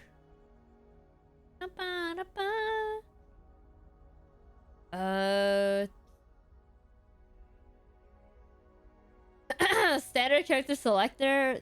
Nah, bro, that's gotta be like anniversary or something. So, yeah. New story. There will be new story with Chisa. Every patch will have a new story. Got new echo sets that buff old characters. Old character buff. Now we'll do new echo sets. Old character buffs is like buffing the characters, you know. New costume skins. Oh, new. More costumes. Skins. More costume or skins. So yeah. Hello Dark, how you doing? How you been? Been the same. The standards suck thanks to power creep like every other game. Well, is that just not the nature of gacha games though? Like every gacha game will have constant power creep. Easy peasy. Thank you for gifting us up. Thank you. All right. Where are we Yeah. next? Swimsuit Kittarella, please. Dorms. I'm kidding. What's up, Yahaku? How you doing? What's up, Nazareth? How you doing? Is anyone in the Beefy Star guild? Are you guys full? Oh no, we have space in the guild. Come join Worm Hub. Our guild is Worm Hub with capital W, capital H. So yeah, they play daily. But Noble, how you doing? Stat selector. Think so. Substat selector. Sex update. Dwarves. Yeah, come apply, Jar, but let them know what your username is. New permanent game mode. I'll put new events. New yeah, permanent game. But that should be endgame content. Weapon skins. I'll put more. Oh, character. I'll put character. There you go. Who's still on? He's like Dawe for WUWA. Right. Dawe appearance? I'm not. Dude, imagine if Dawe actually shows up. That'd be so dumb. The one time we could have had a bingo, but I don't put it down because I'm like, be for real. Alright. Just be warned, getting to the guild means you can't be absent for more than 20 days. Don't listen to Jin, bro. He doesn't play BPSR. New rover element? Oh, new rover element. You know what? You kind of cooked right there. Is that Revoider? If you have PGR mention or PGR mechanics? You think Chisa would have PGR mechanics? Well, I was like, they're for the set. You know what? Chisa moves. Time to get back to work. Time to get back to work. Lecture mention. What was it right on 2.8? Is it 2.8? I think it's on 2.8. So yeah. What stream do you think is gonna have more feet? Not WUWA. It's gonna be Zenless. Zenless has a lot of feet. Yeah. See. Should be warned on command day speed picks from guild members. Bro. Me? It's someone else in chat. Alright. Guys, I don't want your feet pics in the guild, okay? You can send it to Powderanda though. Alright. Oh, Yuno has feet, but I don't think Chisa is the type to have feet. He's like literally in a school outfit, and I don't know. I think you know why Zenless would? Because if Banyue is out, bro has toes or something. You know, he's a robot. They're gonna show off his feet. Trust. All right. New hologram boss. No, Jar, come join the guild. It's called the guild is Worm Hub. Don't be fooled by chat. You want some chicken? I would like chicken. What's the lady's name at the beginning of WUWA? Oh, the one that looks like Bao. What's her name? The princess? Oh god, what do people call her? The goddess. That's what I think people mention. So yeah. Can we guess the rerun characters? We can guess the rerun characters, but then what if some people are leakers, right? And then they're right. Okay, if I were to guess who would rerun, let me take a look. Oh, wait. This is all I have, bruh. Wait, let me leave the simulation first. That's where I gotta get to the furnace? What? Yeah, no, Jar, come join Worm Hub. We don't need feet pics. Come join. Lin Yang buff? Hope. Alright. Let me find the character we run. Currently, it's Zani, right? Your call. I'm ready. Hey, yo, did Carlotta ever get a rerun chat? Or am I tripping? I think she did. Has Camellia gotten a rerun? Would you like a fun game between the two of us? Would putting Carlotta be kind of crazy? That'd be a weird guess.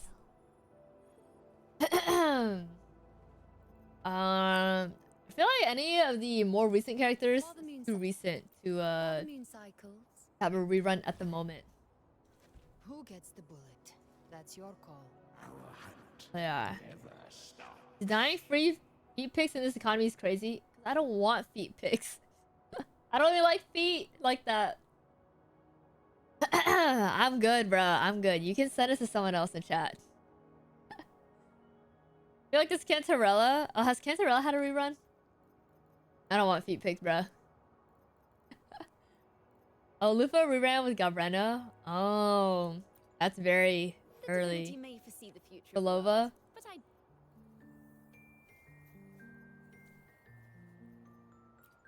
Joja, maybe? Hey, yo, Jinshi rerun? Jinshi rerun, guys? Gion rerun? Pause. Okay.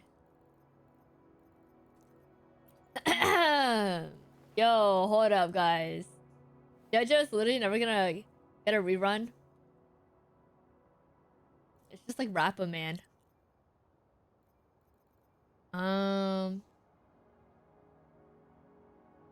Lunar New Year's? Oh yeah, it's in like January, February usually. Yeah. All right, guys, which rerun are we guessing? I'll give you guys 2 character reruns that we can fill up, maybe 3. I'm gonna put Car. Wait, how close was Carlotta? What? Did she have a rerun recently? Didn't she? She's been a while. Jin? Oh, Jin Shi.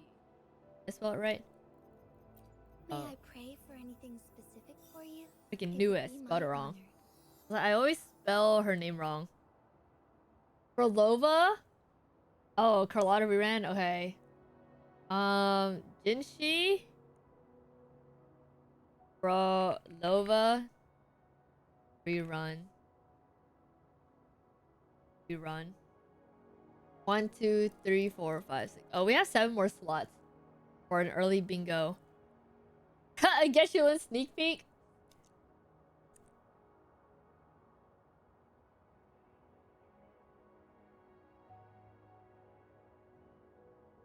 That sounds a little too good to be true, to be honest.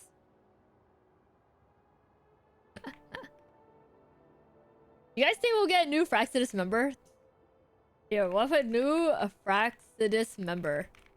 Or is that Cope as well? You know? I was like, maybe I should get rid of this. You know, appearance and member is 2 different things. So yeah.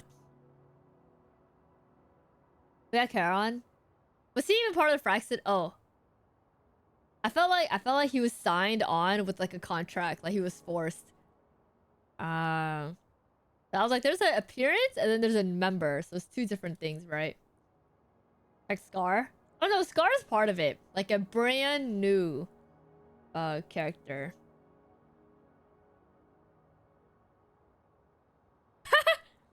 Cristoforo's death.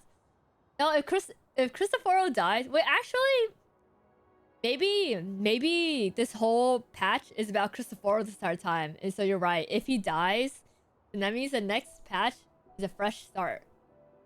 Wait, but Rinasira just ended, so no, he can't die just yet. Hello, Starlight, how you doing? So yeah. Ready to die is way too strong.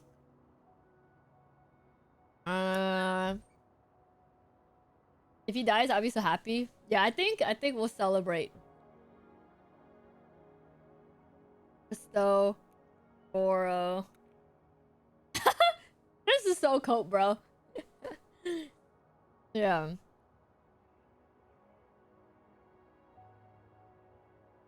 Cope. All right. Yo, any QOLs? Yo, what if we get, is there any presets that we're missing? Or no, I think we have presets already. I'm trying to think, anything. I need that blonde man to die.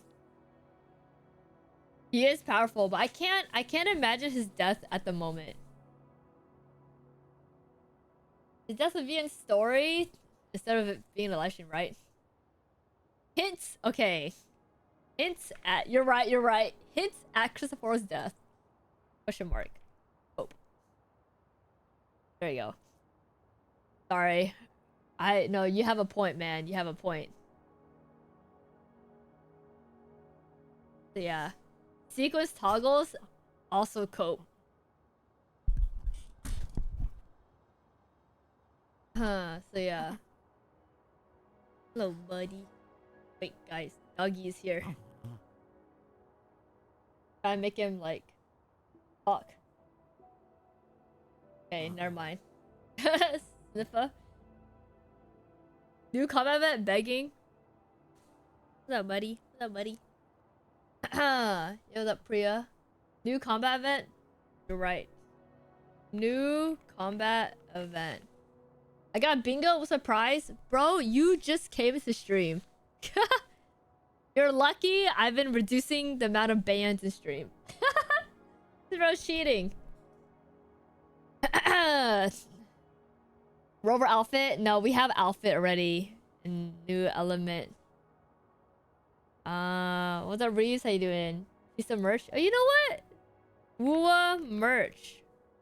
Release. Ayo, WUWA concert? Kidding. What if I put IRL collabs? Food collabs. Food collabs. Yo.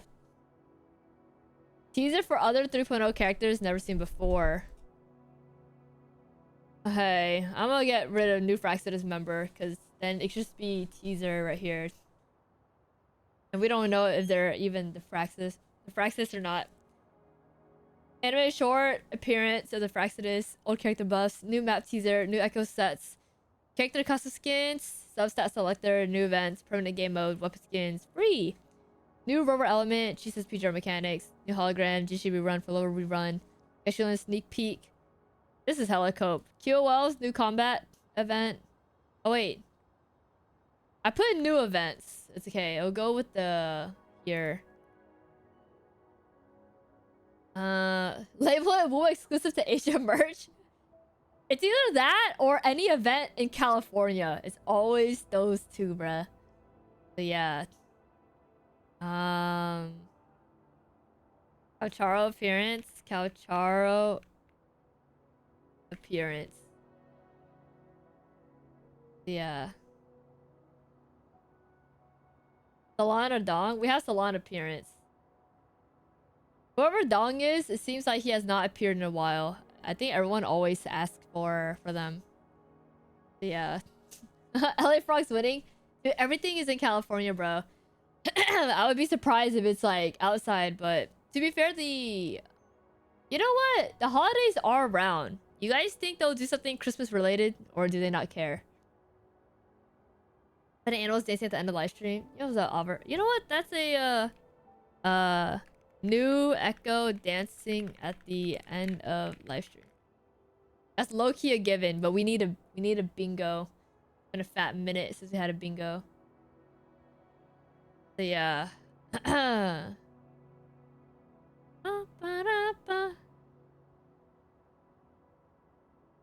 me rethink this. 3.0 animated short. Old character buff, new map, new echo sets, character custom skins, new events, permanent game mode, weapon skins. Character, weapon skins, element, hologram, reruns, Achar appearance. Okay, I'm gonna get rid of Christophero's death. And then let me get rid of this. Bro, Christophero, hinting at Christophero. I don't think he's gonna die yet. Dude, imagine they show it. Oh my god, you guys are gonna be so mad at me, bro. For removing it. Okay, WUWA merch. More. I'm put more WUWA merch. There we go. Hey. Do you not have faith in our words? For what? Christophero? Think. 3 5-star? Hella cope. Okay, fine. It's at Christophero's death. Hope again. Alright. Collab teaser? I think. Do you have a collab teaser? Oh, yeah. Yeah. You mean for Cyberpunk, right? Cyberpunk teaser. That's what we're gonna do. Flying in a new region? I thought they're stopping, they're not doing, flying anymore, right? They're gonna do other mechanics for the new world. If that's what they mentioned. Free Lin Yang! Oh my god. Yeah. Free 5-star stream cope. No, I only put free 5-star. I think for anniversary. Hey, yo, remember when people thought we get free Zani or something? The leakers, they were saying something about free Zani, and everyone was genuinely so hopeful. And I was like, bro, I don't look at leaks, but that sounds like hella cope. I was right. There was no free Zani. But yeah. No more flying and no more flying. I'll say raid on motorcycle. I do think with the next area, it looks very cyber, like super city, cyber city type beat. And maybe we'll have flying cars. Guys, flying cars. Pause. Wait, what if we have a mount? Maybe I should remove something. Put a mount. Can I get rid of Geshulin? Here. I put Rolova. Yo, mount in WUWA. What's up, what Kalitas? How you doing? Yo, a mount in WUWA. Get rid of Cristoforo? Hey, I gave 2 and 1, man. Jinshi or Frolova, whoever. Oh, 2.8? It'll be an introduction. Oh, fuck, you're right, though. You're right. What could be 2.8 would introduce it, huh? I'll keep Geshulin. Yeah. Yo, what's up, Sketch? We are making a bingo at the moment. Mounts. I'll put mounts in WUWA, you know, to be more generic. But yeah. Muku Chief in WUWA? This, bro. Okay, now we got one more spot, though. I need a pee, chat. I think. But yeah, for the Fate lore, I have it all right here, bro. I want to watch it after my BPSR, though. I don't want to watch it right now.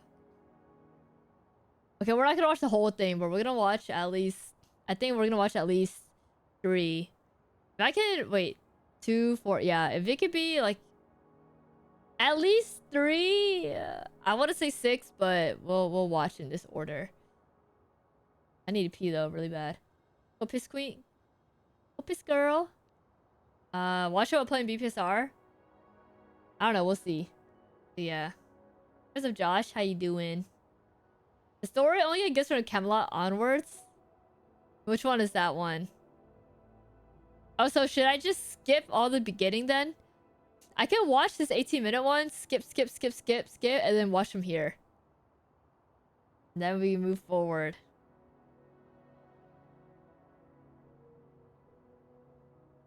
The Lost Belts?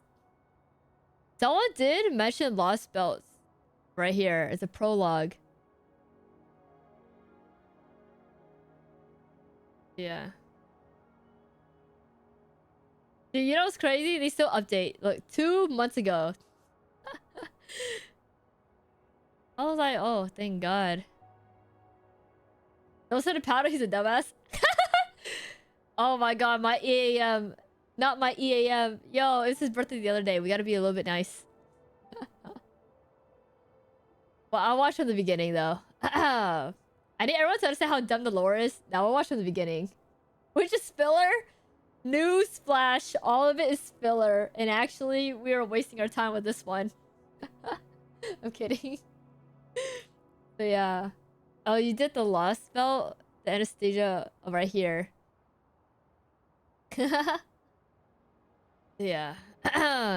Alright. Wait, guys. We got one more bingo slot. Think.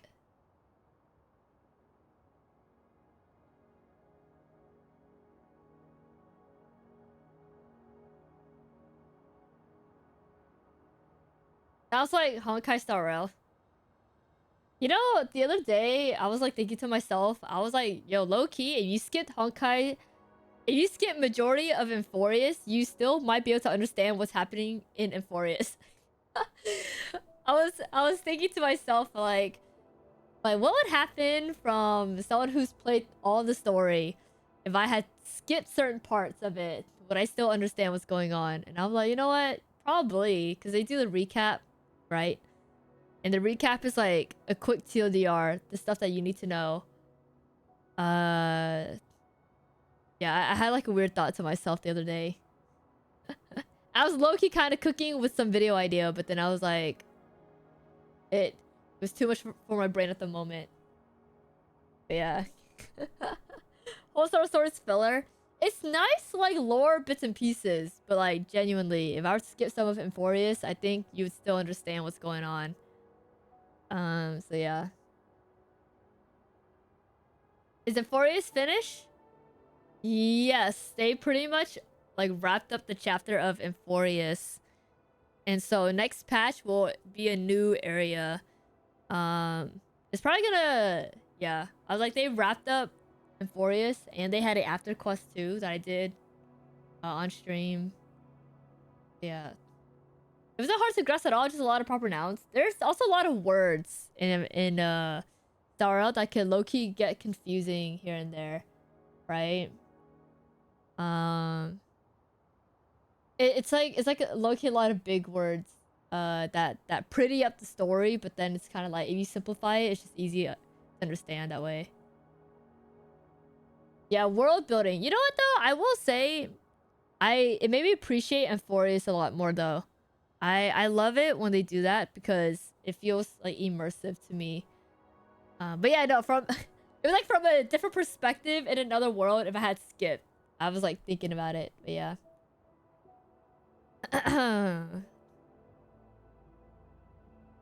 Maybe it's time to do my once-a-year visit to Star Rail. Oh, there's a skip button now, so you can skip and they recap. But yeah. Looks like it'd be way easier to understand it with the skip summaries. The summaries are pretty good. Obviously there might be some other details they might miss, but it's like a general. Yeah. Are you going to pee or something? Oh, bro, I'm trying to think of the last slot before I go pee. But yeah, you're right. Also, a cosplay in live stream? Oh, you're right. Maybe a cosplayer in the live stream. I doubt it though. I put maybe cosplayer, and it means even the devs could cosplay.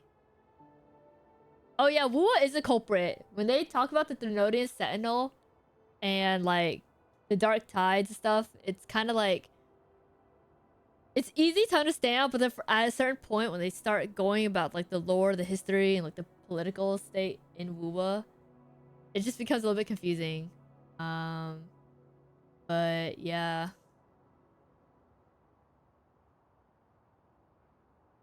Alright. Let me see what video to play. You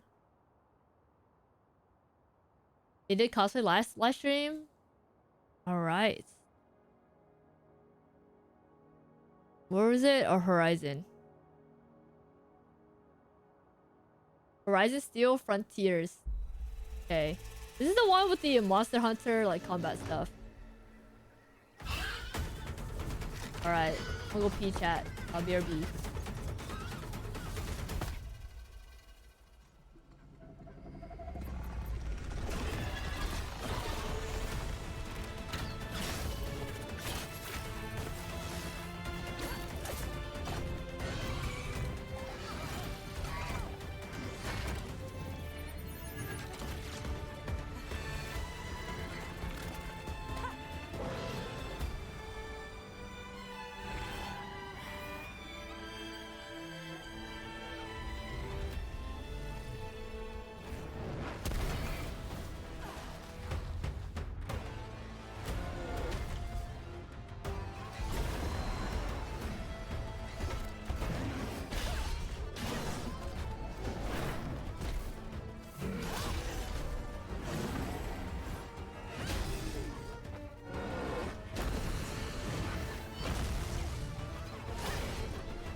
안녕하세요.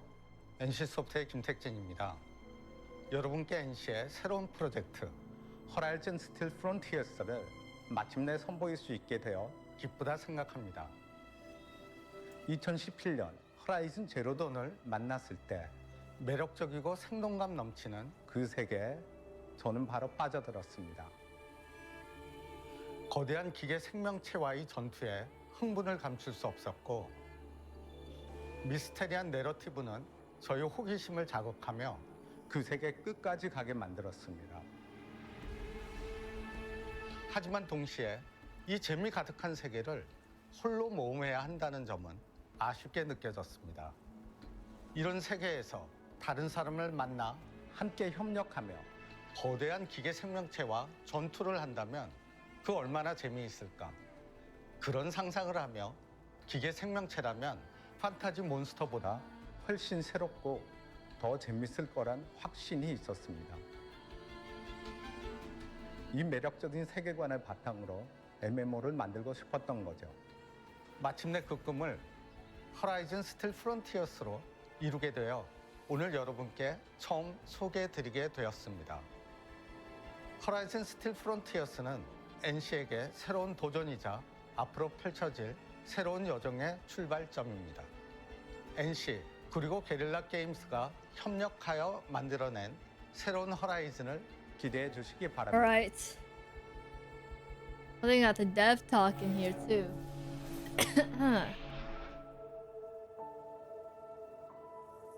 Hi, I'm Jan Bart van Beek. I'm the studio director at Guerrilla. And I also lead our Let art me and animation see. teams. And I was the one who originally came up with Yes, the concept Booster right of the there. Horizon franchise. See, that's what I'm saying. It reminds Now, me of a Horizon is Monster Hunter. incredibly special to me and to everyone at Guerrilla. This world we've poured our Is there anyone who can send me to the Beefy Story Guild here? Yep, Pallet is in chat. There's Solo in chat. So yeah. hearts and souls into is a place where humanity, nature, and technology are constantly colliding. Welcome back. Thank you. Thank you. Thank you. It's become a vibrant and living world, full of stories, tribal cultures, and of course those incredible animal-like machines that rule the land. Let's finish the video. From the very beginning of creating this franchise, we've imagined the Horizon universe as one that could be experienced in many different ways. Horizon Steel Frontiers is a full-fledged MMORPG that NCSoft has built specifically for mobile. Now with Steel Frontiers, you can step into this world anywhere, anytime.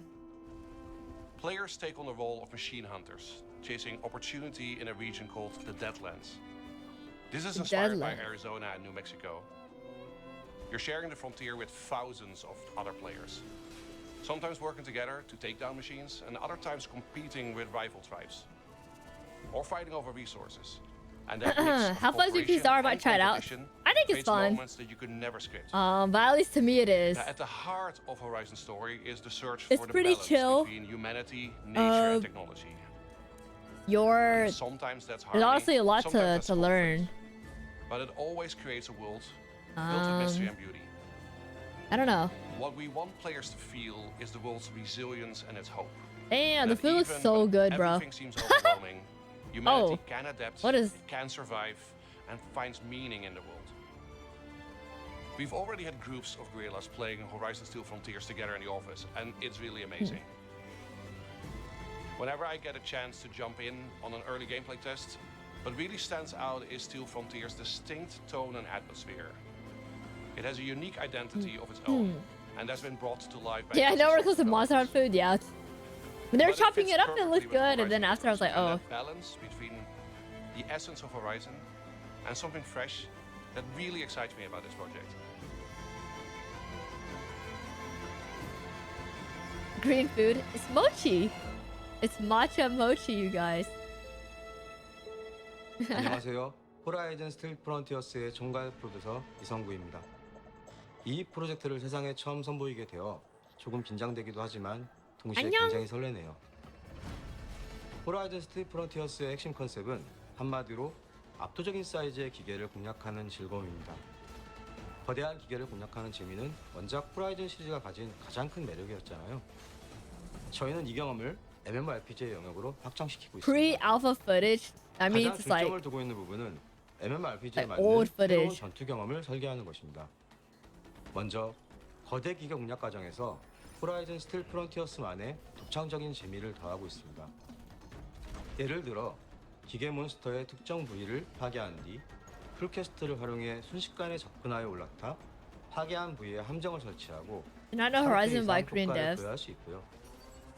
전투 중에 기계 몬스터가 드랍한 무기를 마운트에 싣고 Every time there's an MMO, I either think Korean or like Chinese MMO. That's like the first thing I think 거대 of. 기계 공략의 중심에는 협력과 전략 두 가지 키워드가 Did you see new Witcher 4 trailers a while ago? How much is a while ago? But we watched all of the Witcher 4 stuff when it first came out.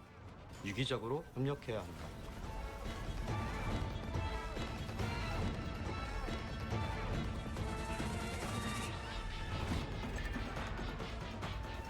이러한 전투 방식과 설정들은 대규모 전투에서 훨씬 더 빛을 발하게 됩니다. Sorry, I wanna like read the description. MMORPG만이 줄 수 있는 스케일과 다이나믹함이죠. It was a tech demo. It was like stuff on like IGN stuff 모든 that we saw. 저희는 여러분들이 각자의 개성을 마음껏 표현할 수 있도록 커스터마이징에 많은 공을 들이고 있습니다. 아주 세밀한 부분까지 직접 조절할 수 있도록 말이죠.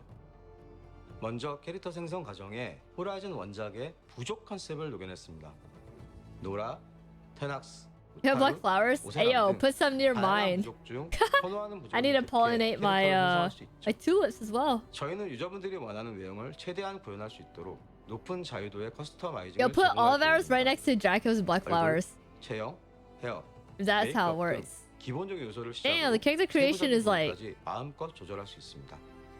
이렇게 만들어진 외형은 다른 유저들과 공유할 kind 수 of detail. She got the crack on the lips 만드는 too. 것에 끝나는 게 아니라 자신만의 개성을 뽐내고 서로의 창작물에서 영감을 얻어 캐릭터를 What are your two what? My 여러분의 tulips. 개성이 담긴 멋진 기계 사냥꾼의 모습으로 My flowers. 프론티어스를 I need the black flowers too. 호라이즌 스틸 프론티어스의 I realize how out of context that 자신만의 sounds. 캐릭터를 육성하고 동료들과 함께 I need the black 거대한 flowers, 기회를 you guys. 데드랜드의 기계 사냥꾼으로 살아가는 이야기.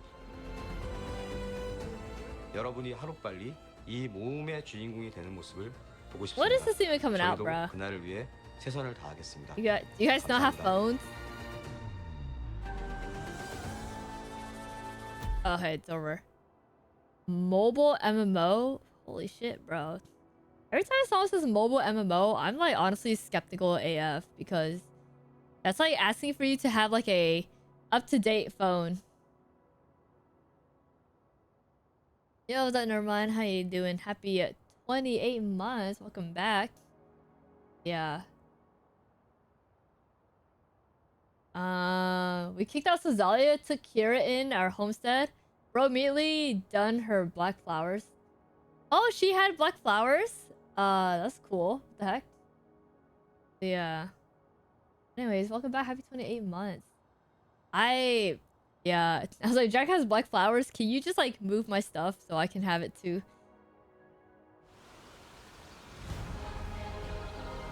Ayo, Limit Zero Breakers. Shout out to them, cause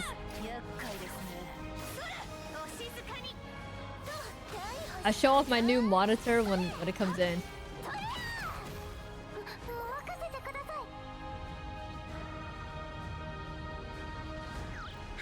Oh, you have 3 fields of black flowers? Hey, yo, let me come over to your homestead instead really quick. Yo, I got 0 black flowers right now.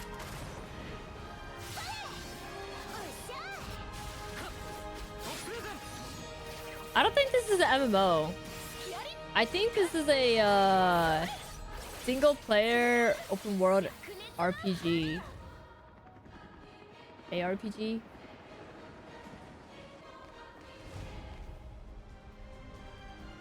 You know what? Honestly, I don't know. I didn't even play it at TwitchCon. It's my fault for not playing it. I looked at it and the character selection looks like any like other gacha character selection. And then that was it. Hey, look, I'm Joy. How you doing?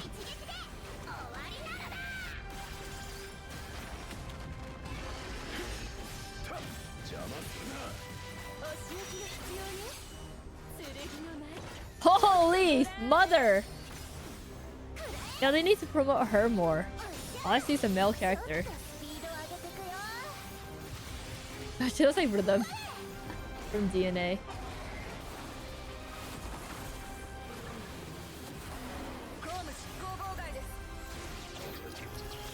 Okay, she's giving Cloran.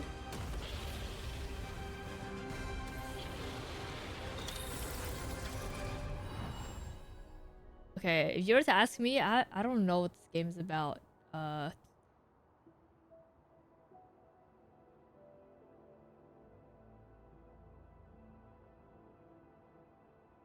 Fed up. Yeah, I was like, I'm pretty sure it's just an open world gacha. That isn't like an MMO. I don't know. Is WUWA copy? No, cause WUWA's art style looks different. You know, I won't lie, I kept mixing up this this game with Chaos Zero Nightmare. I kept calling it Chaos Limit Breaker or something. It was so bad. In the group chat, and they were clowning on me for it because I just could not remember the name. During TwitchCon, like it just kept confusing me. Hey, what's up, Kuro? How you doing? Yeah. Oh, yo, Jinx. I'm delayed. It's just like Cloran. What's up, Rogue? How you doing? Do you think we'll get a new character revealed in a live stream later? We have a bingo ready and set. Wait, let's see our bingo. We have a salon appearance, teaser for other 3.0 characters never seen before, Fraxidus appearance, animated short, old character buffs, new map, new echo set, costume skins, subset selector, new events, new permanent game mode, weapon skins, new rover element, she says PGR mechanics, new holograms, Dishi for low rerun, mounts, Geshulin sneak peek, Coucharo appearance, maybe a cosplayer, QOL, Cyberpunk teaser, WUWA merch, and food collabs. That's what we have. Yeah. WUWA is just what everyone else wants to copy, to be fair. This game's so good in all aspects. I think WUWA's moveset is good. And then I play DNA. And then I'm like addicted to DNA's movements. And then every time I get off DNA, I play that like moveset on every other game. I think WUWA's combat is good. And the flying and stuff. There's like some stuff. So yeah. We don't need more gacha players, bro. They're trying to get more people to play gacha, man. So yeah. FGO lore time? Oh no, sorry. I wanted to do FGO lore after I play BPSR or like when I grind. I have the events to do. Yo, Toshinori, thank you so much for the 5 gifted. Holy shoot, thank you. How's that, Alex? How you doing? But yeah, that's what I have planned. Yeah, thank you. Holy shoot, thank you for the 5 gifted. I really appreciate it. Yeah, I told myself I would not be lazy and I'll be doing like the events in this game. So yeah, we'll see how far I get with that. But yeah, thank you so much for the 5. Okay, we have there's BPSR event. I have no idea. I'm like the last person to know anything about the events in any games right now.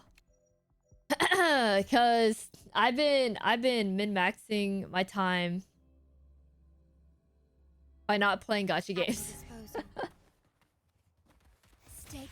I've had WUWA copy in combat, which isn't really bad. I do like the parry system that they offer. It's very unique, very different. There's a login event for BPSR. Oh, I think people might have confused when I said events. I meant events in WUWA, sorry. I want to watch the FGO lore after I play BPSR. You know. I think I missed out on Whimpering Waste last time.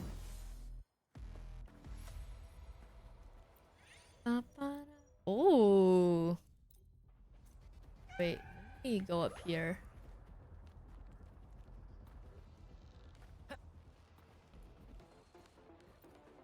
I've been pretty casual on all my games.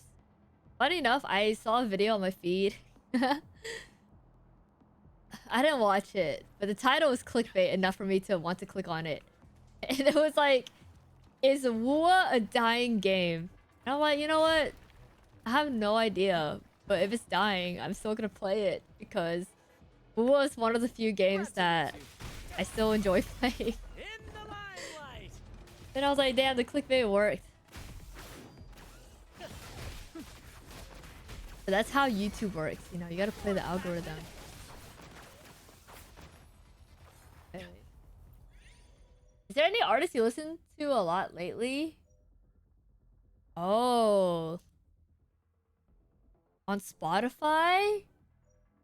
I have Rustige's music still on repeat. But, like, genuinely, not really. I have, like, I don't know. I haven't really been listening to music these days. Yeah. Give us a summary of what the video said? Okay, I'll watch it. Or we can watch it together, but who knows? So yeah. You know what? It's only if I see it on my feed again, because it was on my feed a few days ago. Yo, there's that all outfits and where winds meet. Oh, no wonder. It's a freaking cosmetic gotcha stuff. Oh! Fatal Frame is on my feed again. Hold up. This is the one that I was trying to find, but I couldn't find it earlier. Wait, let me see if the video's still on my feed. The artist who you play with before WUWA dies. I wonder if they're gonna do the thing, like some games do, chat, where they'll tease the character again and again and again. And then finally becomes playable. What the heck? Never grave with Pal World.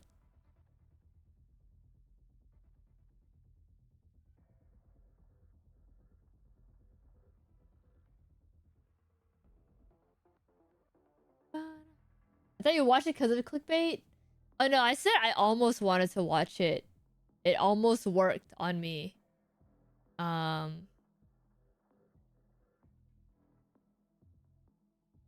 Yeah. Where is it? I think.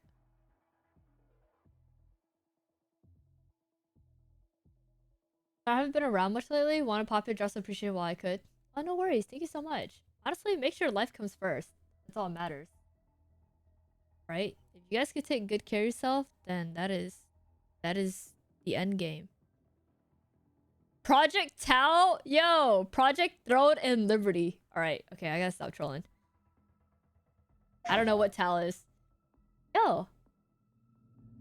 Oh, Bessie, thank you. Happy 22 months. I really appreciate it. Thank you. Oh yeah, Starro's doing that with Screwlum. Yeah, Starro's definitely doing that with Screwlum. Okay, Fatal Frame. The remake. I saw this on my feed and I wanted to watch it with chat. So this is Minakami Village. This game is honestly scary. I don't think I have the guts to play it. A ritual so forbidden that speaking of it is taboo. And a place that must never be seen. If I could capture it with a camera obscura. Or did they just throw someone off the cliff? If I could capture it with a camera obscura.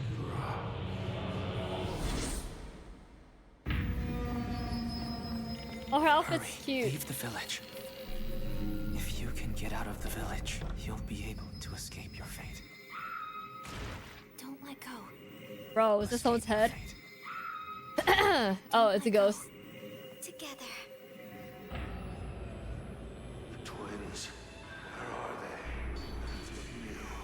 The ritual. Here's all guts. We have balls to play it. I got no balls, man. I wish. Actually, I lie. I don't wish. Actually, I don't know. Do I want balls? Dude, this is so creepy, bro. The festival failed. It's all because we ran away. That's so creepy. Mayu, we'll be together. Are they like twins or what? Forever. Fatal Frame 2. Crimson Butterfly. remake. Alright, I thought there would be a jump scare. Begin. I was like, I feel like this game is like, it's got some scary ass jump scares, man. Other twins? Oh. The horror's so good. I hate the camera gameplay so bad. The camera gameplay is what scares me. So yeah.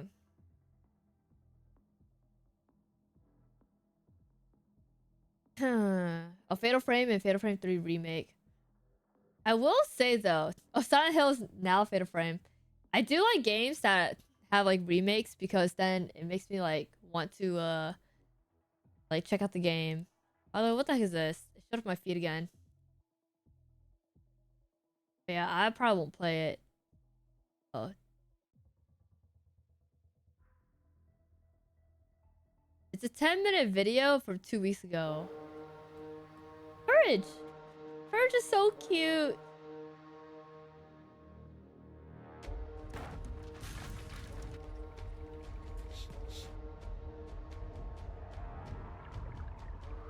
God.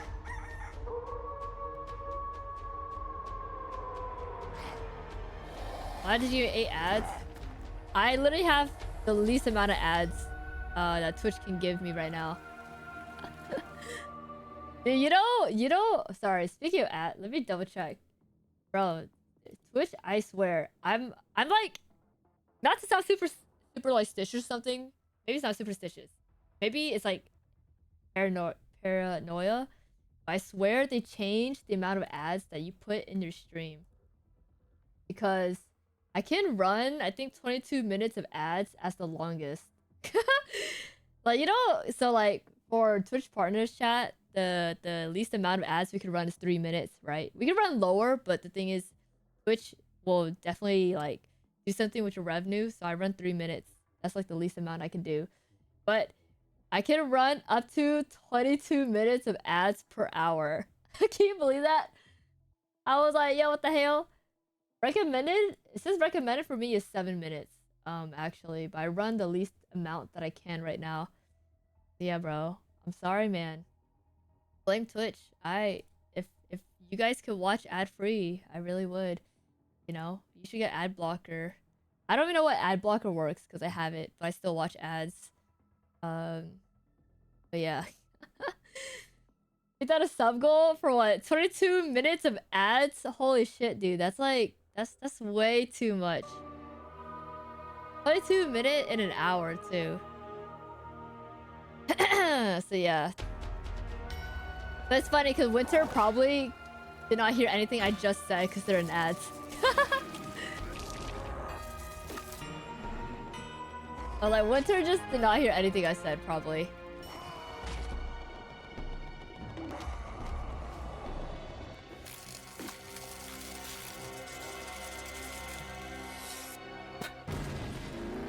This game is kind of cute. I like Courage. No, I didn't! Hey, it's okay. I was literally telling chat about something with ads. That's so funny though.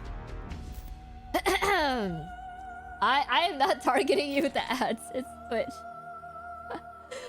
What's up, Stark? How you doing? This is going to be great. This is gonna be great. Aw. Oh my god, I saw... Oh my god, chat. Speaking of... I saw a game. I thought it was like real. It's freaking fan made. It's Left 4 Dead 3. Or Left 4 Dead 2, but New York. And I got so excited because I was like, oh my god, I had no idea they were updating Left 4 Dead 2. Turned out it's a fan like it's a fan map, fan mod that he's been working on for like a long time. But yeah, I was like, oh shoot, if there's like a new map in Left 4 Dead, I would totally play it again with chat. So yeah. TLDR, she runs minimum ads and wishes she could do without ads. Oh yeah, no, Winter. I was saying how the max amount of ads everyone can run is 22 minutes per hour. So yeah. And then it's recommended for me to run 7 minutes of ads. I don't run 7 minutes. I run the minimum that I can. or else Twitch will take like a cut, or they'll do something weird. I forgot. But yeah, Courage used to creep me the heck out as a kid. Oh, I love Courage. But yeah, new map. It's America. It's in New York. It's in New York. Yes, it is a mod. I think, but I didn't really look into it just because I got disappointed after realizing it wasn't like an official thing. But yeah. Let me try to think. There's other stuff too. Oh no, there's one. Is it? Courage. There's one game. Oh, sorry. Hey everyone. Random. This is Steam Deck. Hey, how do I feel about the new Steam hardware? Because I saw this. I think Steam Deck is our powerful, I think people got some mixed handheld emotions. gaming PC that lets you take your Steam library with you anywhere. We're pretty proud of it. People who own Steam Decks have been playing everywhere, and we couldn't be happier with the response we've heard from What all is of you. GameCube? We're excited to talk about the future of Steam Deck. Dude, but why not is this today, format like because this? So isn't ugly. a video about the future of Steam Deck. This is a video about the future of Steam hardware. Today, we're announcing 3 new members of the Steam hardware lineup. All connect you with powerful PC gaming. All are optimized for gaming with Steam, and all are shipping in early 2026. Let's start with this one.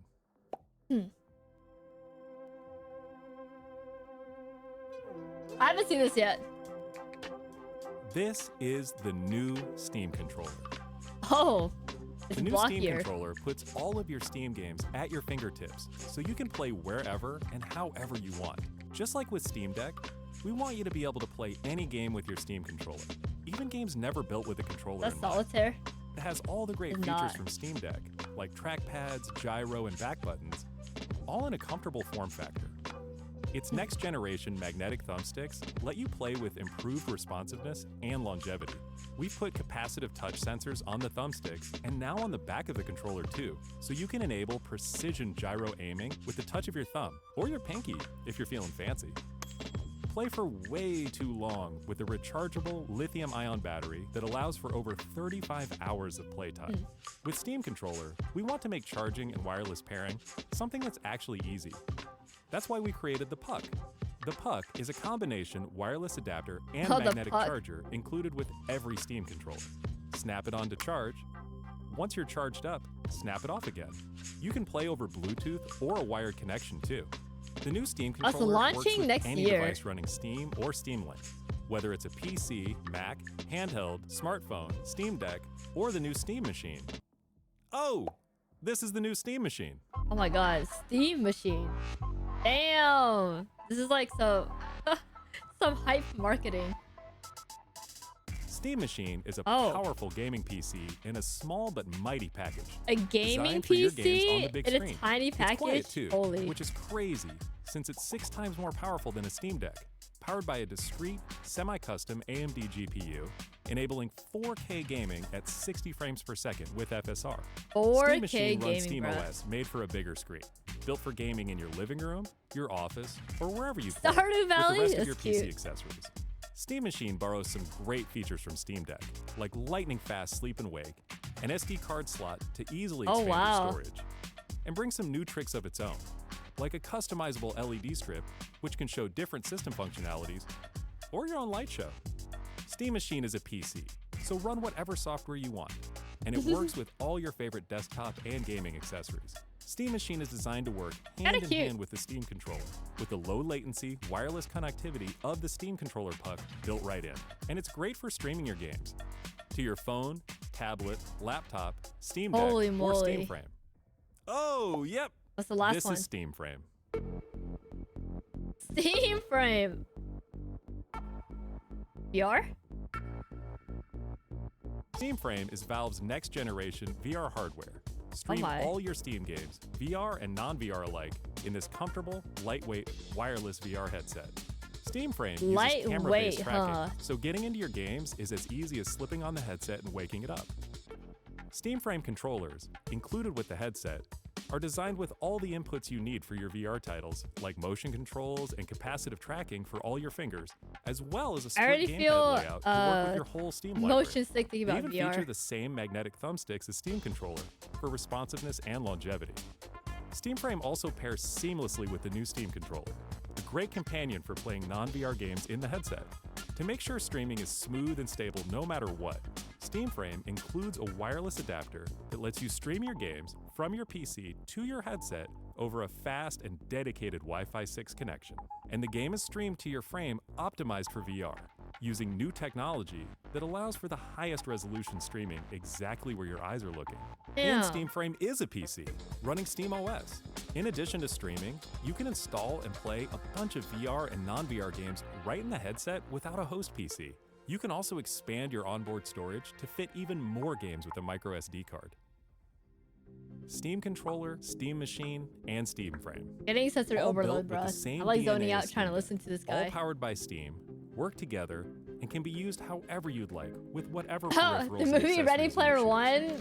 Everything you see here it's like Sword Art Online, you know? What we've learned from our previous that's what I think of. And what we've wanted ourselves as gamers. Powerful PC gaming in an open ecosystem, giving you more ways what Ready to Player enjoy One the is games like. you love and discover new ones. Steam controller. Yo, they don't have the ideal price. Did you hear the word AI once? Refreshing. Gabe Cube is real.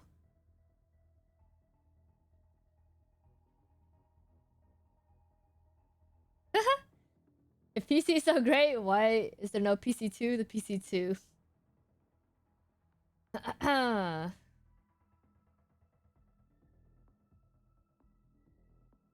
Yeah, honestly, wonder how much it would cost. Hop on WUWA VR. All guys, we can fly through Renacida together. That's so wholesome. The Steam machine sounds pretty good for a low-end game PC. Do you think it's cool that you can stream it to other like platforms and stuff? Use a phone, laptop. Oh my god, what if someone streamed it to the fridge? Ooh.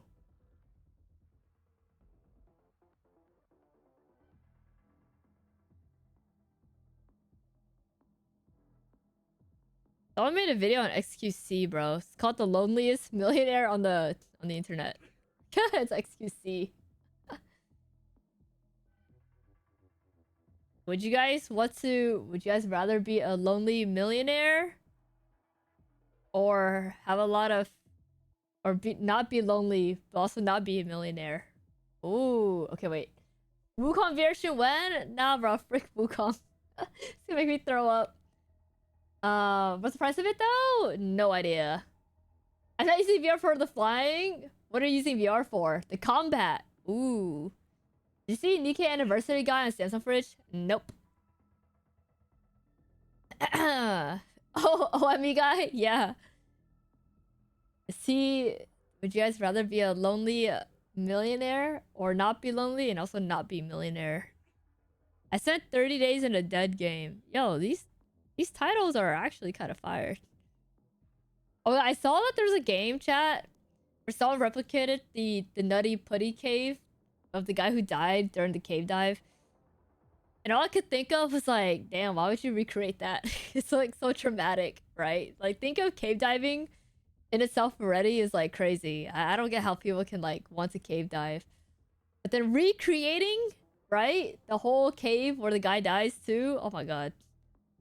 Yo, RX, thank you. Happy 5 months. Thank you, thank you. A lonely millionaire. Money can gotcha. Money does change, you know, people. There's some guy who plays lads on his fridge. I would not play lads on the fridge, bro. Imagine your family coming through. Unless you live alone, then I guess it's chill. But like, that is asking for trouble. So yeah. I probably dive those just VR.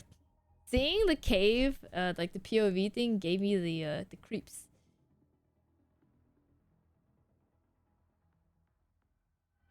Bro, someone try food from the Facebook Marketplace. on YouTube, so like a lot of my YouTube stuff is like random things that the YouTube feed would push out to me. Yo, there's a peak speed run solo world record, sub 15. Okay, anyways, but yeah. When you cave dive, no, let me know. That's what you cooked. But yeah.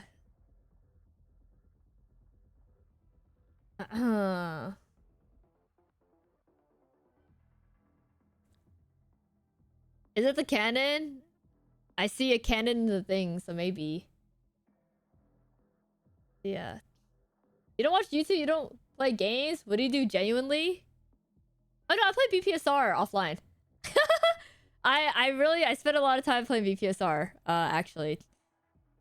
I also spend time with family too, or I try to. At least for the most part. You know? I have some, holy shoot.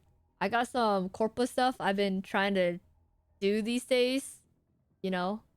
I've been meditating, I guess. You know what? I think a lot of times it's like sitting in silence and thinking about life. That's honestly what I do too. Wait, sorry, I realized I'm like still looking at YouTube, but I'm not even screen sharing. My bad. Now I play a VPSR offline, unfortunately. It does take up a lot of my time. I just don't want to tell chat I play too much VPSR, right? So yeah.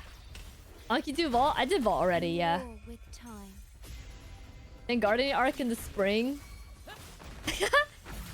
No, I actually watch YouTube videos too, but they're not relevant to like streams. So it's kind of like I watch a lot of like dance videos, but then it's kind of like, why would I watch dance videos on stream, right? when it's like the same song, same dance with different people, and I don't think that's like interesting to watch. Yeah, I downplay what I do quite often, if I'm gonna be honest. I was like, right now, I've been working on stuff for the weekend. You guys will see when it happens.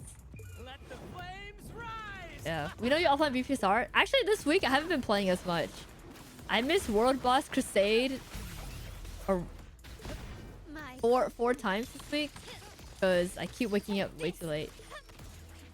No need to be ashamed. We already know it's okay. Still recognize me. Well, loading. In the past chat, I would play like, for example, like Amori. I played Amori completely offline. Really good game, by the way. Really good game. I'm kind of glad I did play offline as well. I don't know. There's like generally some things I just do offline, but I don't really think about it because it's kind of like it's like whatever. I also try to keep up with my creator friends. I have a bad habit of like opening up messages and then you don't respond to them, right? So yeah. Did you guys create your ZZ bingo card? We're not watching Zenless bingo. At least not right now. I don't think I will, to be honest. I keep saying I'll think about it, but I really don't think I will, unfortunately. So yeah. You don't have Jeja? I do not have Jeja. Yeah, push back. Oh yeah, Powderona mentioned Silent Hill once again. Push back another week. So silly. Yeah. Now there's been some things I've been thinking. Honestly, chat, if you think about it, because it's November, right? The holidays have come around. There's been some family things I've been doing and stuff. I don't know. You know what? I just feel like it's kind of boring to share. So like, I don't know. ZZ's an hour? Nope. It's like literally right after the WUWA live stream. Like right after the live stream. Like on point. So after it ends, you know what? I wouldn't be surprised if it bleeds into the ZZ live stream either. So yeah. Who's your favorite boss in Wukong? My favorite boss is the easiest boss. Whichever boss was the easiest to fight. Yeah. What's up, Haley? How you doing? What's up, Ibean? How you doing? Yeah. Who cute this? Jeebs.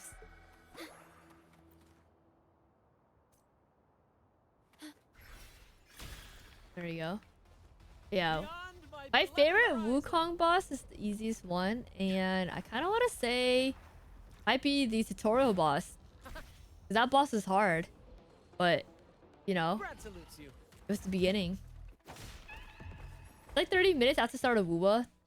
Yeah, it's because WUWA's live stream. You know what? Let me see. I feel like WUWA's live stream usually is around 30 minutes too. 30 minutes to 40 minutes, chat. But yeah, it's 30 minutes after.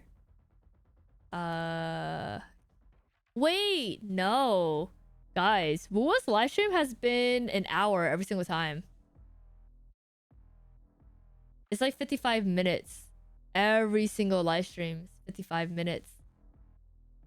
But yeah, it's 30 minutes after the start of WUWA.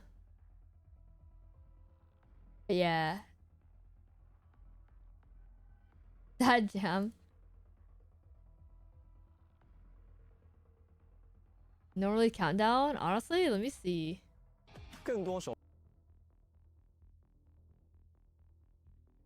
Actually, no.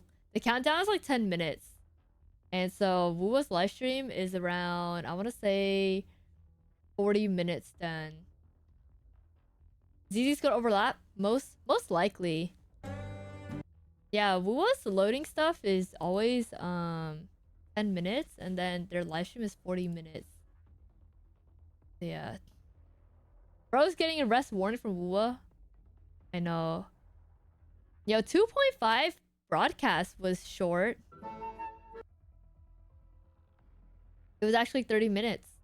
It's still 40 minutes though. You know what? Hold up. Does Zenless on YouTube have a countdown chat? Sorry, it's been a while. The last time I watched a Zenless livestream was last time when we were sponsored. Otherwise, the two. Oh, not really. I feel like their live streams are weird. Is one to remember? Oh no, they start right away.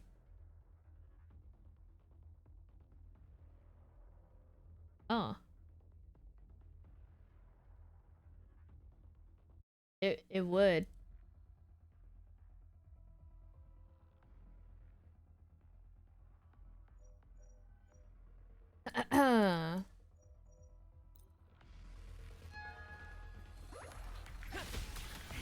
But yeah. we'll watch the WUWA first. I don't know, maybe I'll think about it.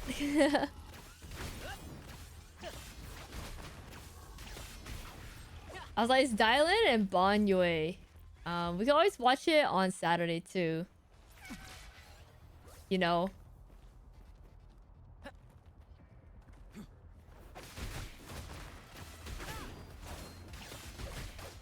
Same actor, different role. Yeah. Whatever, bro. Hey. And we still watch Zenless just after. I also don't watch Genshin's live stream.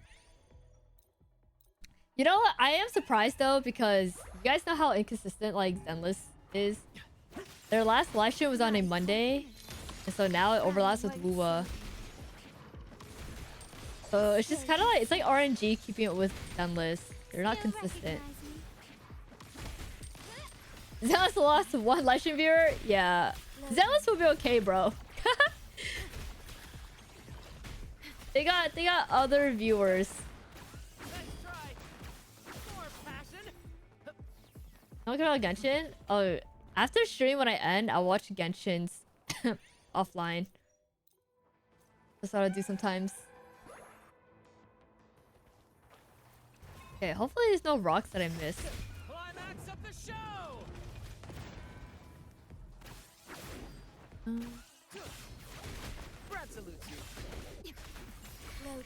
Oh. Roar with time. As long as Miyabi's meta, game won't die. Miyabi will forever be meta for me until there's another character that's like super insane. Honestly, they might come sooner than I'll expect. Is she not watching it? I don't think I'll watch Zenless. I don't know, chat. We'll see. I got a lot of stuff I need to do.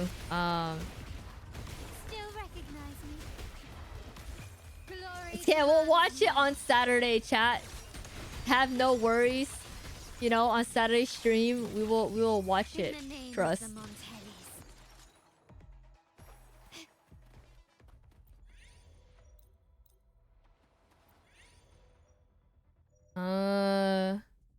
Who's meta in WUWA? I feel like Carlotta is meta and P and Carlotta and anyone new basically. I feel like the newer characters are like not really like meta. You know what? I want to say Carlotta and P. They're solid characters. They're solid characters. I say hey Zenless. You know what? Frick Zenless actually. Zenless has been the only game where I lose my 50-50s. And guess what? I can do Vera pulls and I also lose all the 50-50s too. Not once, but twice, if not 3 times. So yeah, frick you, Zenless. I'm salty, bruh.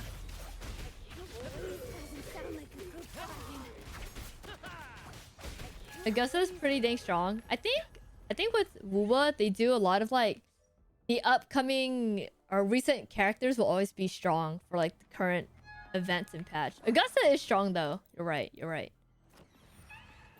Starrel? No, Starrel is I feel like Zenless is like worse. At least with Starrel, I still win my own like 50-50s, right? Resonance, skill damage, heavy attack. Oh.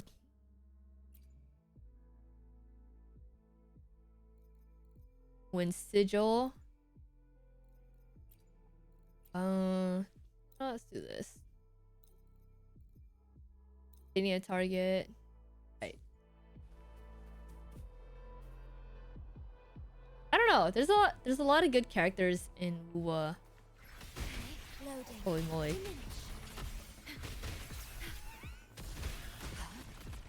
Got a triple in ZZ though? That is true. I did get a triple. My best pulls for some reason, Uma Musume. Yo, Uma pulls. Hey, I need to hit up Dukes again so I can have my I can see what the account is like. And then do the pulls there. My Uma account that he made for me.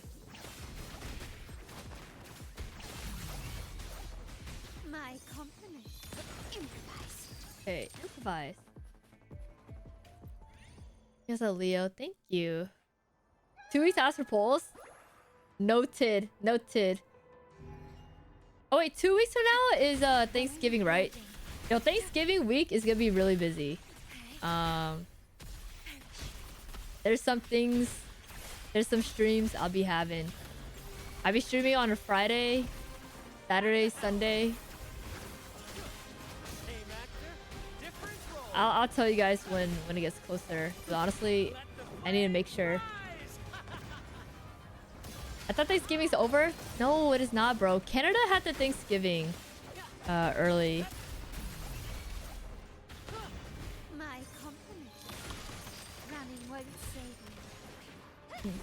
For Thanksgiving time period, my condolences for anyone working retail. My condolences for reals. That and also retail and I guess like restaurants. But I find that like usually Asian restaurants are the one that's open during Thanksgiving. Leave it to me. Yeah, if you have to work.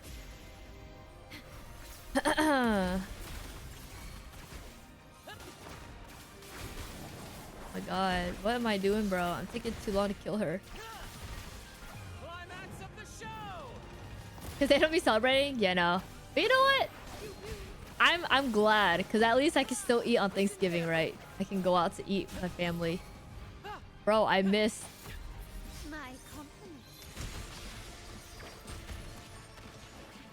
Black Friday fell off though? Oh my god.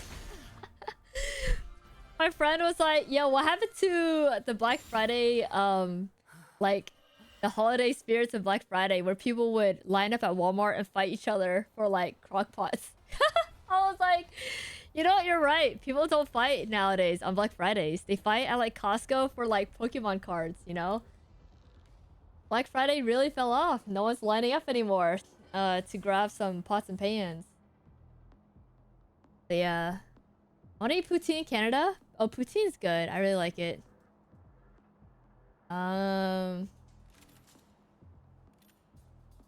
But I think most people do Cyber Monday instead of Black Friday because Cyber Monday is like convenience, right? You can buy everything online. I think everyone just went online for Black Friday. That and also COVID. COVID affected it a lot. Nothing's actually on sale. Yes, that and they lie.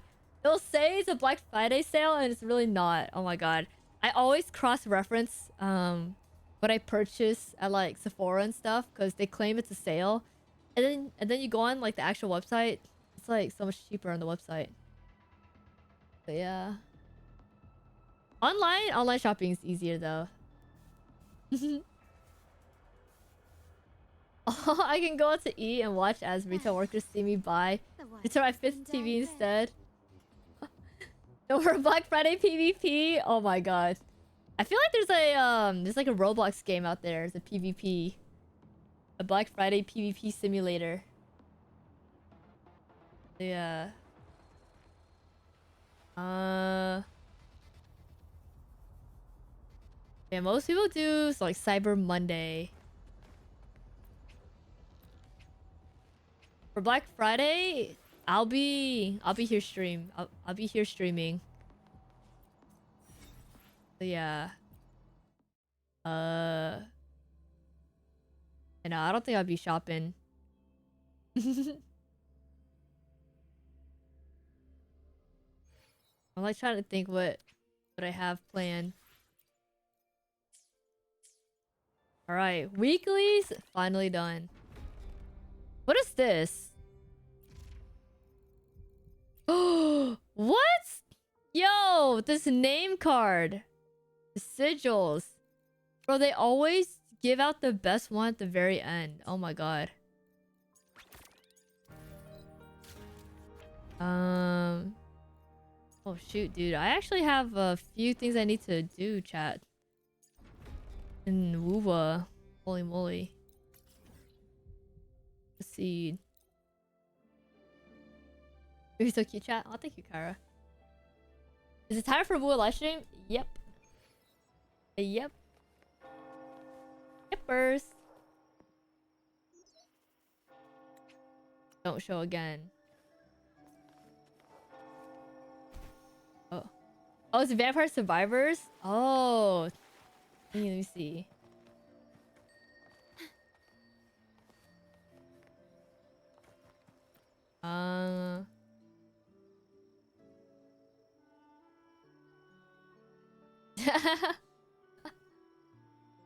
I'm dead. I don't have to sit through a 22-minute ad Ruby's going to give me in the future. 22 minutes! Alright. Let's go play this game. Is the game fun? Is this mode fun? Who gets the bullet? Okay. That's your Start. call. Okay. Oh. Yo, Crow, thank you. Happy 3 months. Thank you. I haven't played it. Too busy on BPSR, just like me, man. Hey.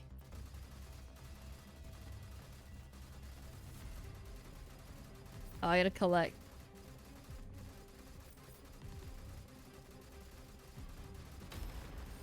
Oh. Fire. Live to hunt.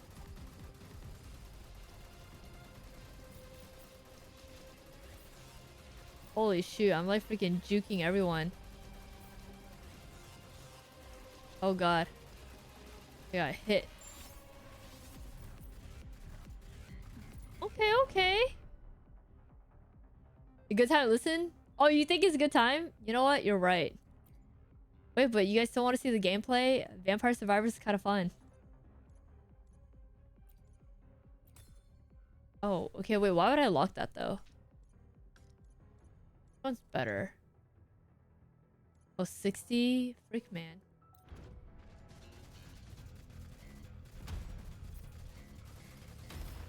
That was okay. I'm gonna do it after the BPSR thing, because... You know what? You guys will listen, but would I listen? Probably not. I was like, I have a bad habit of like... At least with new events... Let me just get through this real quick. Yo, oh my god. Hurry up so I can use my skill. Alright. Holy!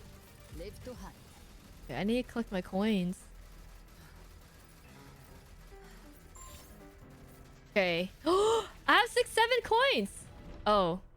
Okay. After reaching certain levels... What is this? Oh. Okay. Oh, oops. Close. I'm using the ADHD tag to use the... Alright. Put up.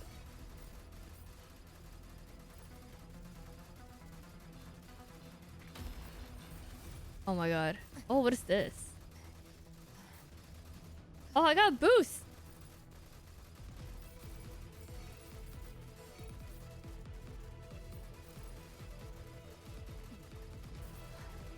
Oh my god, Chad, there's too many coins. I'm suffering from success right now. Alright, I have a lot. Go upgrade this one. Ooh. Oh, upgrade. Ooh, and upgrade. Nice. Close.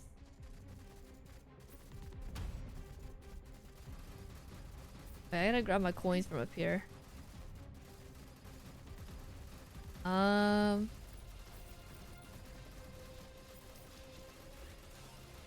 Holy moly. Oh, that was kind of a waste.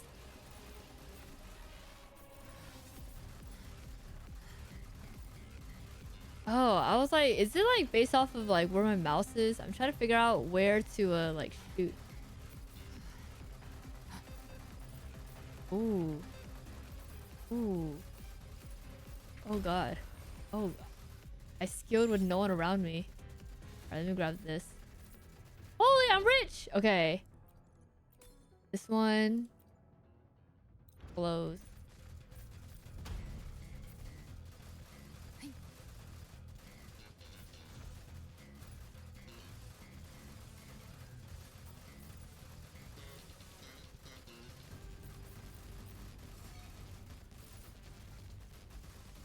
Live to hunt. Oh, this game mode takes quite a bit of time. Go around.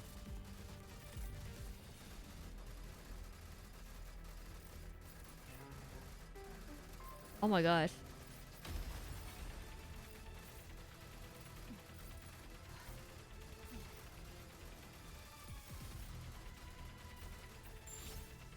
This is a collecting coin simulator. Literally. Oh. Oh, okay, okay. Can I refresh it? Oh, this one. Oh, let me lock this one. Close. What's a fun start? Honestly, I've always thought people enjoyed watching Vampire Survivors. I never like understood it, so I just wanted to try, right? I've only played Vampire Survivor game mode like once on stream. And I think it was for... What game was it? I don't know.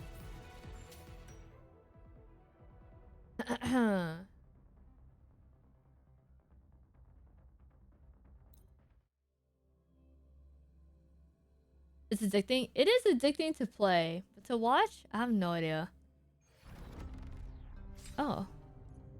Ooh. Weapon unlocked. Talents. Oh. So here.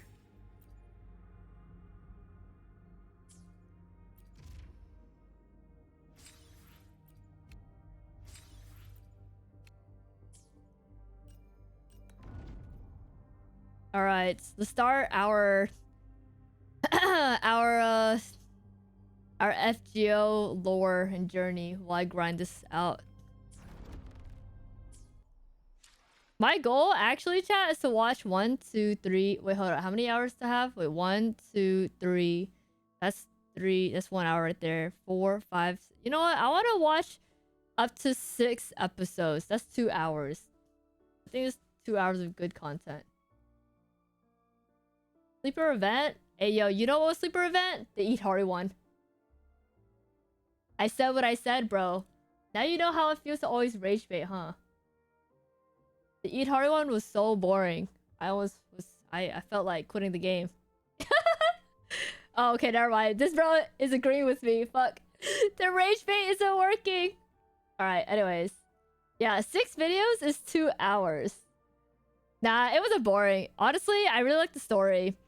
I wish the combat was different from the story because I felt like I would have enjoyed the combat a lot more if it wasn't a part of the story. That was it. So yeah. Only sorry, I tried to rage bait, but you know. Which event was the Eat Hori one? It's her story. Her story was so sad, and then guess what? In the middle, when you feel like you're about to cry, you have to go play like TFT. I was like, stop. I just want to see her story. I want to hear about her, like her mom, her dad, and every single time. It's bam, combat time. So yeah. Double my favorite game. What, FGO or Zenless? Nah, Zenless chill. I enjoy Zenless. I was trying to bait Jeeves because I don't know, man. You're 1 timeout away. Just saying.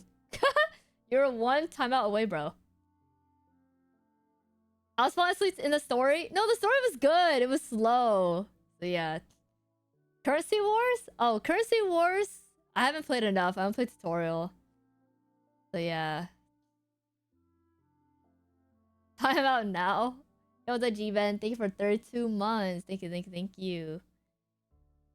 If it was at least normal combat, it would have felt a bit more immersive. It was a minigame through no fight at all. Would have been the best.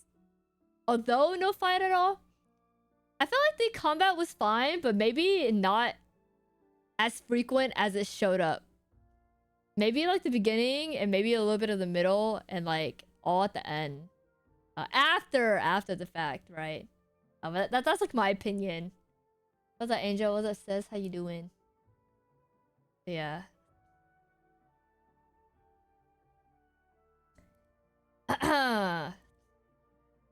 Ends up becoming a slur? What becomes a slur? Monka. What did I say? You have my vote? No. What's up, Zainada? How you doing? Alright. Anyways. What, job? Job is not going to become a slur. It's just chronically online people. At long last. It's become a meme, you know?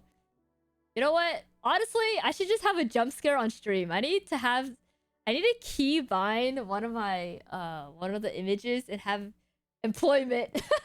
A job application. That's what I should do from now on. Alright. I was like, what? I was like, did I say something? Like, I tried to rage bait Jeeves and then now like I'm getting mixed up with what chat's saying. But yeah. Nah, bro, Stark is not. It's just chronically online memes, you know? It's just it's like teehee funny moment. Yeah.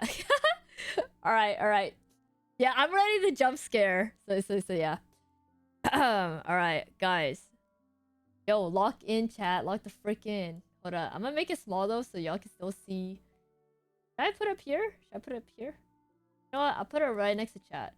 Oh wait, no, but that's in the middle of the gameplay. Okay. Alright.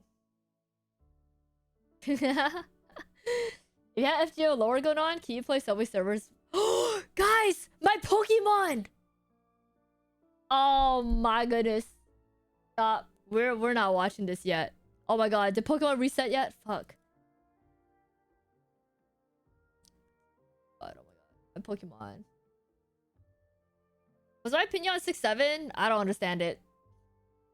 I think from what I see though between Gen Z, Gen Alpha, Millennials chat is that 6-7 is unoriginal. Everyone's talking about how we had more original memes back then than now because everything is like a copy of one another. And 6-7 is not original. That's what I see. That's not even my opinion though, it's just what I see. My opinion is I don't understand it, but but it's chill. I don't know. I don't know. She's too old to understand 6-7. Or it's just not funny. Have you ever thought of that? Have you ever thought that 6-7 is just not a good meme at all? Right? It's not funny at all, bro. And if you laugh at it, then maybe you're the problem. So what about that? Oh my god. These kids talk about 6-7. Wait till they learn about 9 to 5. That's funny. Yeah, what about that? Have you ever thought about that? Yeah, I think 6-7 came from like a song. I don't know. I don't get it. But you're right. Maybe it's just more for like, oh guys, pause. There's something shiny.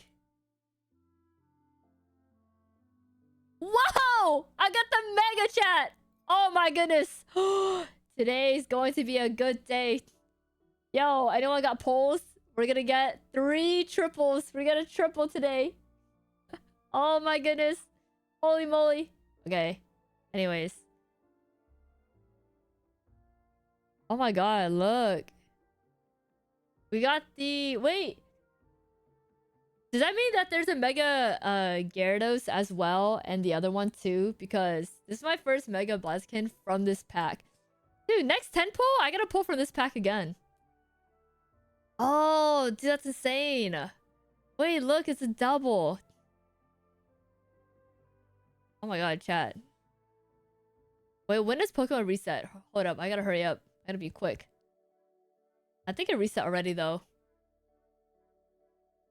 I didn't get Mega Altaria, I don't think.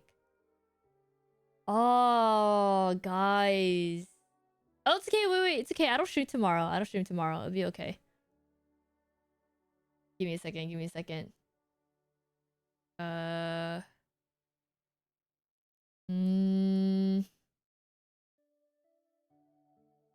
me do a wonder pick.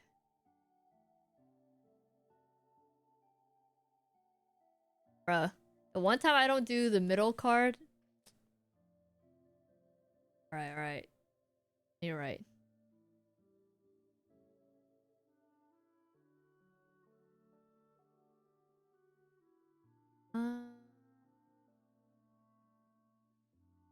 Gifts? Yo! I got so many!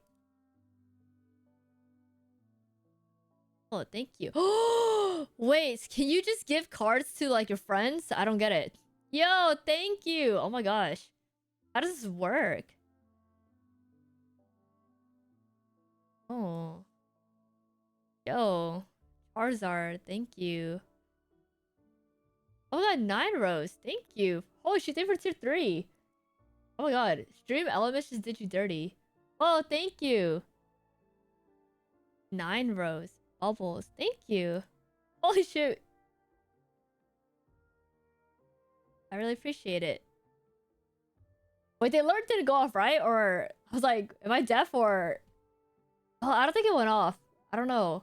My stream Elements has been bugging out these days. Yeah, thank you so much. Waku waku. Hello. I really appreciate it. Oh, okay. You didn't hear it. Welcome. I hope you enjoy your stay. I really appreciate it once again.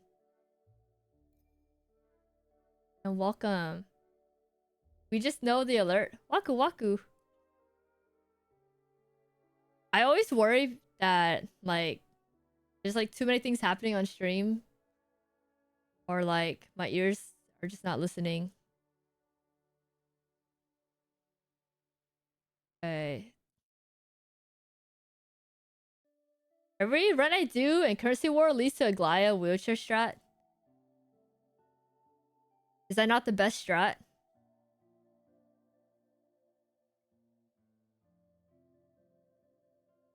That news Pantsu? Oh, new account? New account? Welcome in. Thank you.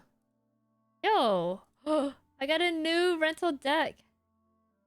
Oh. Okay. Bonus week. I need another 10 pull. Wait, chat, that means I didn't log in the other day. Oh, that's messed up, bruh. Alright, trade in progress. Who is trading with me?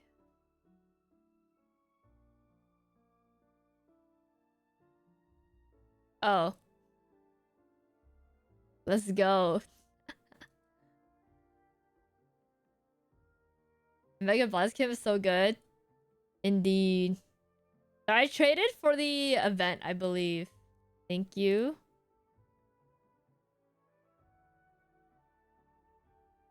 Dang, man. I can't believe I forgot about Pokemon. Okay, maybe next stream I'll I'll do it a little early. Win 5 battles. I don't have it in me. I have 54 of the hourglass right now. Alright. Bro could have shared that instead of wasting stamina. I don't know how to play Pokemon. Alright. Alright, chat. Now we for reals. FGO time. I want to get through 6 total episodes today. So we'll see. Cause I think 2 hours worth of FGO lore is good enough, right? It's yeah. I think 2 hours of FGO lore is good. If not 3 is the goal, but 2 for now. It's time for me to start. At long last, it's time for me to start covering the lore of I got Fate bingo Grand ready. Order. Hey, the guy's voice sounds like what was that next bow? Yeah, I don't think you guys need to see the video that much, right? He's just talking about it. Welcome back to Otaku Daikun. Hey, yo, I'm gonna quiz you guys after this video is over, okay? So pay attention. Now that the North American release of FGO has concluded its Solomon arc, I want to... North American release? Holy, 6 years ago. Dude, you know how crazy it is to think that FGO is actually not that old compared to other games, but the graphics is giving like old school. Take this time to provide a comprehensive overview of exactly what the hell has been going on. When you play a game over the span of nearly 2 years, it's easy to lose track of things. So think of this as another layman's terms. Hey, you know how crazy... Sorry, I keep pausing it. You know how crazy it is to think that I'm listening to FGO lore over like Bunkai, Zenless, and like WUWA lore. No bullshit guide to the whole first arc. This will be a multi-part series, loaded with spoilers. So if you haven't finished Spoiler alert, by the way, if you care. First. Now, let's talk about Fate Grand Order as a concept.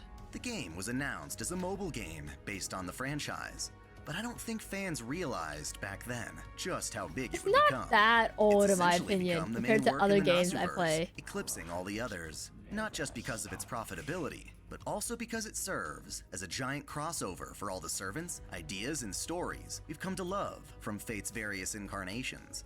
Primarily, FGO is another of Fate's alternative timelines, like Stay Night in Apocrypha, though it does include a lot of overlap. The whole incineration of humanity thing doesn't apply to Stay Night's events, for instance. Shiro and Artoria do get their happy ending in the Fate route, so not everything good is undone. After all, it would suck if FGO undermined all the meaning found in previous works. FGO's timeline is comprehensive, including elements from everything seen in Fate thus far. You've got a version of Altera coming from outer space to Earth as a giant titan, ravaging the Earth and fighting the gods until being defeated by Excalibur. This was a huge turning point in the end of the Age of Gods that used to be a plot element You of want Fate this Extra, to be bigger? but now has its own version here. Another blow to the Age of Gods occurred with Solomon, a master of magecraft, referred to as the King of Magic. He lived between 1011 and 931 BC as a king in Israel. He was gifted from birth with profound clairvoyance, unable to live a normal life. Hold on, I missed. This was a huge turning point in the end, undermined all the meaning found in previous works. FGO's timeline is comprehensive, including elements from everything seen in Fate thus far. You've got a version of Altera coming from outer space to Earth as a giant titan, ravaging the Earth and fighting the gods until being defeated by Excalibur. This was a huge turning point in the end of the Age of Gods that used to be a plot element of Fate Extra, but now has its own version here. Another blow to the Age of Gods occurred with Solomon, a master of magecraft, referred to as the King of Magic. He lived between 1011 and 931 BC as a king in Israel. He was gifted from birth with profound clairvoyance, unable to live a normal life. I'm actually trying to listen. God granted him Not true gonna wisdom, lie. which manifested That's why I stopped in talking. 10 rings on his fingers.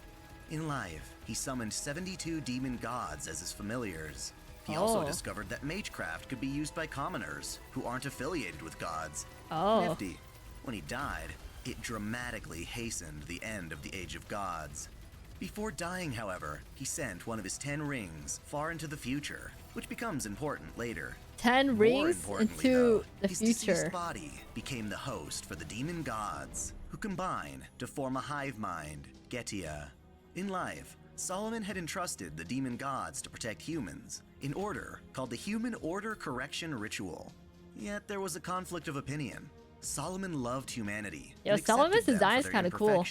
Including death. Oh, you know what I just realized, guys? We have someone in chat named Solomon. I've always called him Solomon. Getia, on the other hand, could not overlook humanity's flaws, their Some Bible mortality, shit, FGO. their penchant for war literally. and propagation of suffering, and instead wished to perfect humanity. This deviation changed Solomon's wishes into the Human Order Incineration Ritual. The aggregate of demon gods, Getia, became the beast class servant, Beast 1. Getia. Okay, more new terminology incoming. What the flipping fuck is a beast class servant? It's honestly really philosophical and nutty, look at her. but essentially, there are 7 beasts that are born from mankind's inherent evil. Can I even gods show were some of born these? from Hold human up. worship, so it's not surprising to think that beasts could emerge as a result of human evil. Can I show some of this? Their existence is actually the main reason the Throne of Heroes exists, as there are 7 grand classes of heroic spirits specifically designed to counter these 7 beasts. Damn. We get to know the identities of 4 of the beasts in FGO, but let's leave a little for Nasu to surprise us with in the future. With its own will, Getia wished to correct mankind's imperfections by reaching the origin of the world and recreating it without his perceived flaws. In other words, Getia would time travel back to the very beginning of it all and restart human history with a superior design. This required fuel, however, and the Earth itself lacked the mana needed. What he could harness as fuel were humans themselves. Since he wanted to restart humanity anyway, he could absorb the mana of all humans throughout history as heat energy. This is what we refer to as the incineration of humanity. To accomplish this, yeah, I need Getia settings to arranged for its 72 the shop. demon gods to manifest Oh my god, within the certain shop. mage bloodlines throughout history. Basically, over the next 3,000 years. Pause. The damn shop. Oh my god, guys, I missed the shop. Oh my god, I was trying to adjust the volume. Don't get to stream age restricted like Fobs. Wait, did he watch FGO lore and that happened? Cause I ain't trying to. That's concerning, low key, man. Oh my god, I gotta go back. Travel back to the very beginning of it all and restart human history with a superior design. This required fuel, however, and the Earth itself lacked the mana needed. What he could harness as fuel were humans themselves. Yo, Azur Lane. Sorry, Azur Lane. Okay, well, great. Now I gotta start from the beginning. Azur Lane and Brown Dust 2 are like the 2 things I refuse to watch on stream. Because that will for sure get me in trouble. Despite the game itself, like, being allowed on Twitch. But yeah. We get to know the identities of 4 of the beasts in FGO, but let's leave a little for Nasu to surprise us with in the future. With its own will, Getia wished to correct mankind's imperfections by reaching the origin of the world and recreating it without his perceived flaws. In other words, Getia would time travel back to the very beginning of it all and restart human history with a superior design. This required fuel, however, and the Earth itself lacked the mana needed. What he could harness as fuel were humans themselves. Since he wanted to restart humanity anyway, he could absorb the mana of all humans throughout history as heat energy.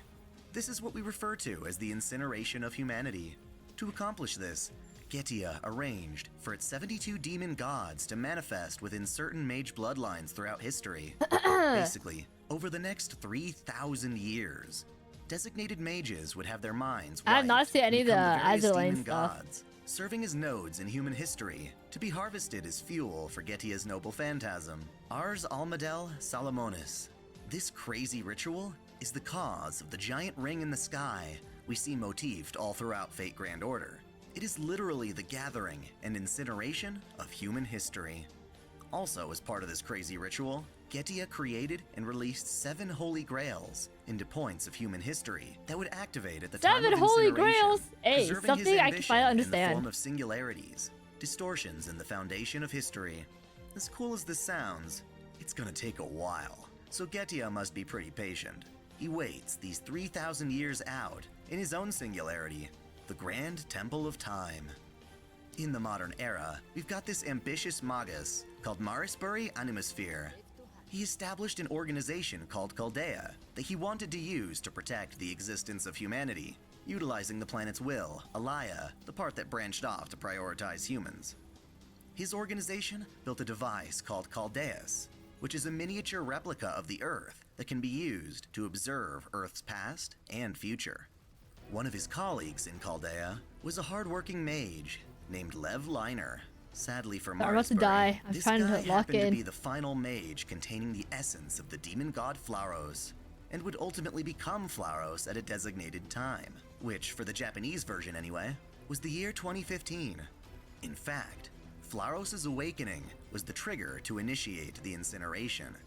Prior to that, though, he built a device called Sheba, which was an actual lens used to observe Chaldeus. Only with these 2 systems working in tandem could Chaldea read into the world's past and future.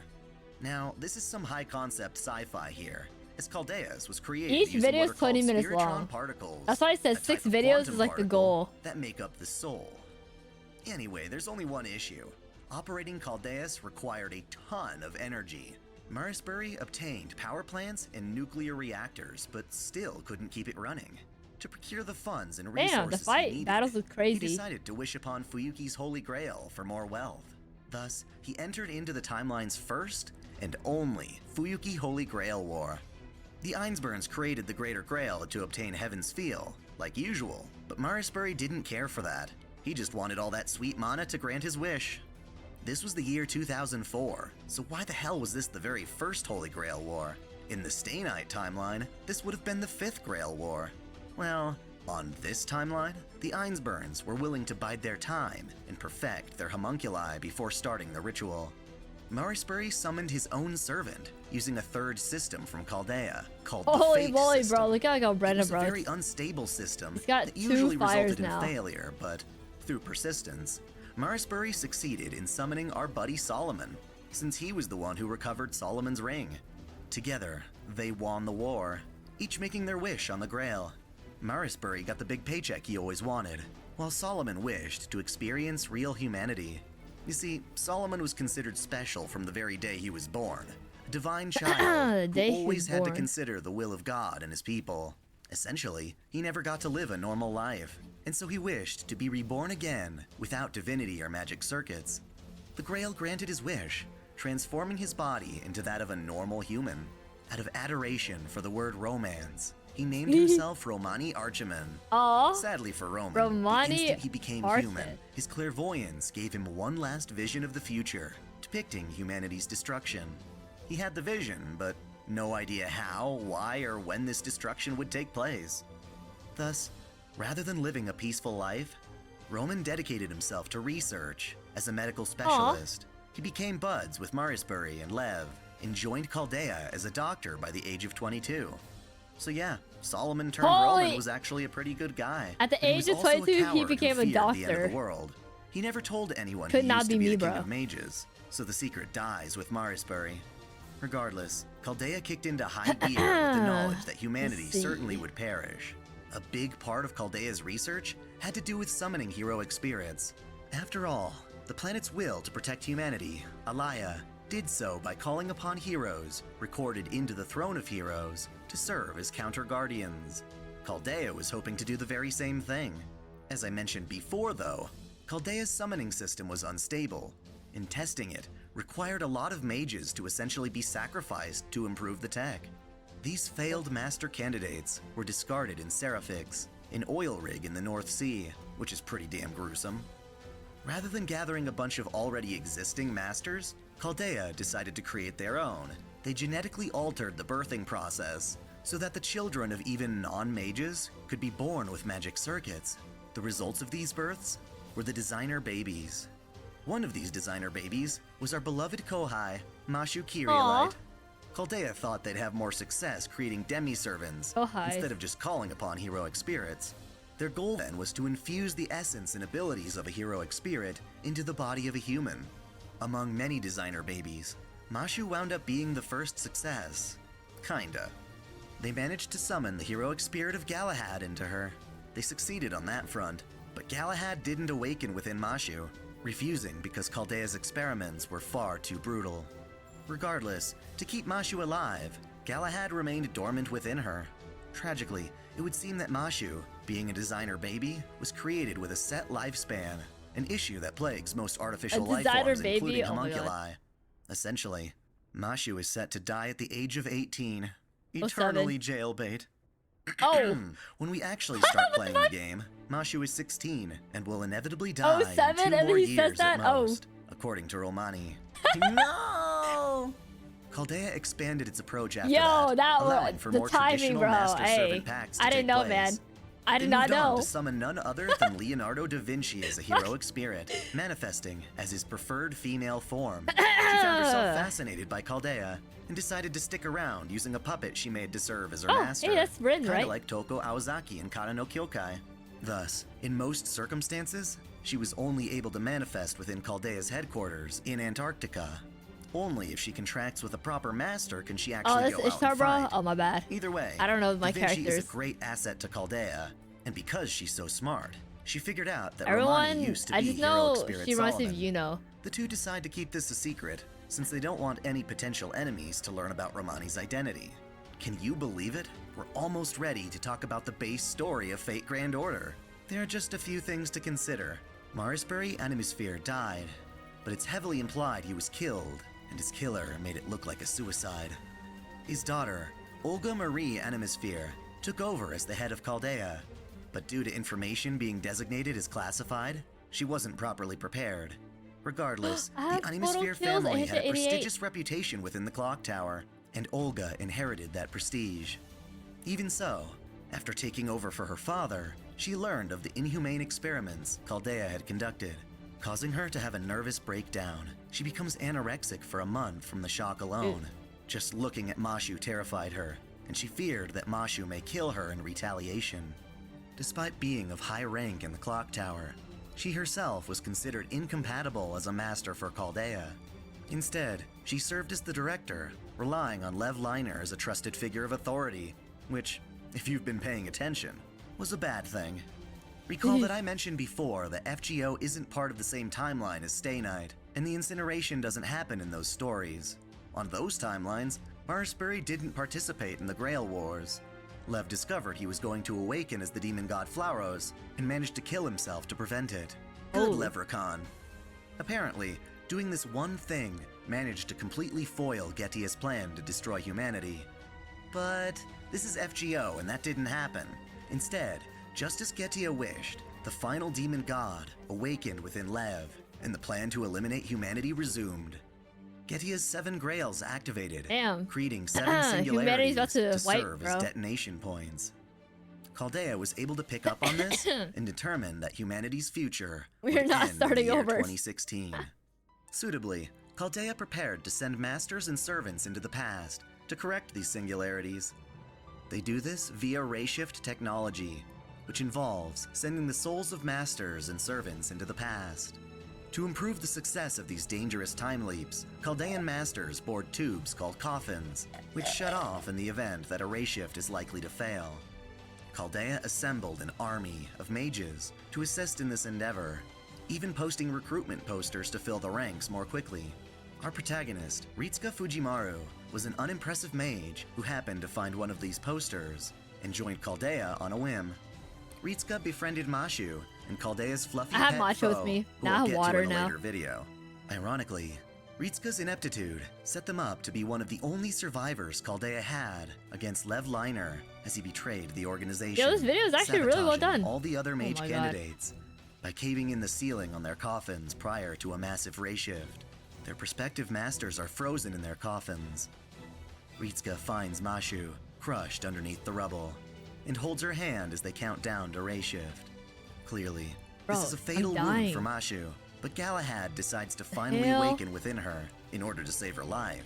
The The hell? two successfully ray shift to Singularity F, the year 2004, in Fuyuki, Japan. Olga's with them Wait, too, this should but be only my- in Oh, sorry. mind. Lev used bombs to cause the catastrophe, I'll make it and smaller a little Olga's bit. body was destroyed in the explosion. I'm dying. Essentially, while her mind successfully ray shifted, her body was already dead, and thus cannot return home to her own time. To clarify, singularities are unobservable points in human history, often caused by one of Getia's grails drastically interfering with the flow of events. In this case, we're taken back to the Fuyuki Holy Grail War that Marisbury once won. Only now, all the humans are dead, and the servants are running amok. Ritsuka arrives as the only living master, contracted with Mashu as their demi-servant. She takes a form inspired by Galahad and his massive shield, built from the remnants of the Round Table itself.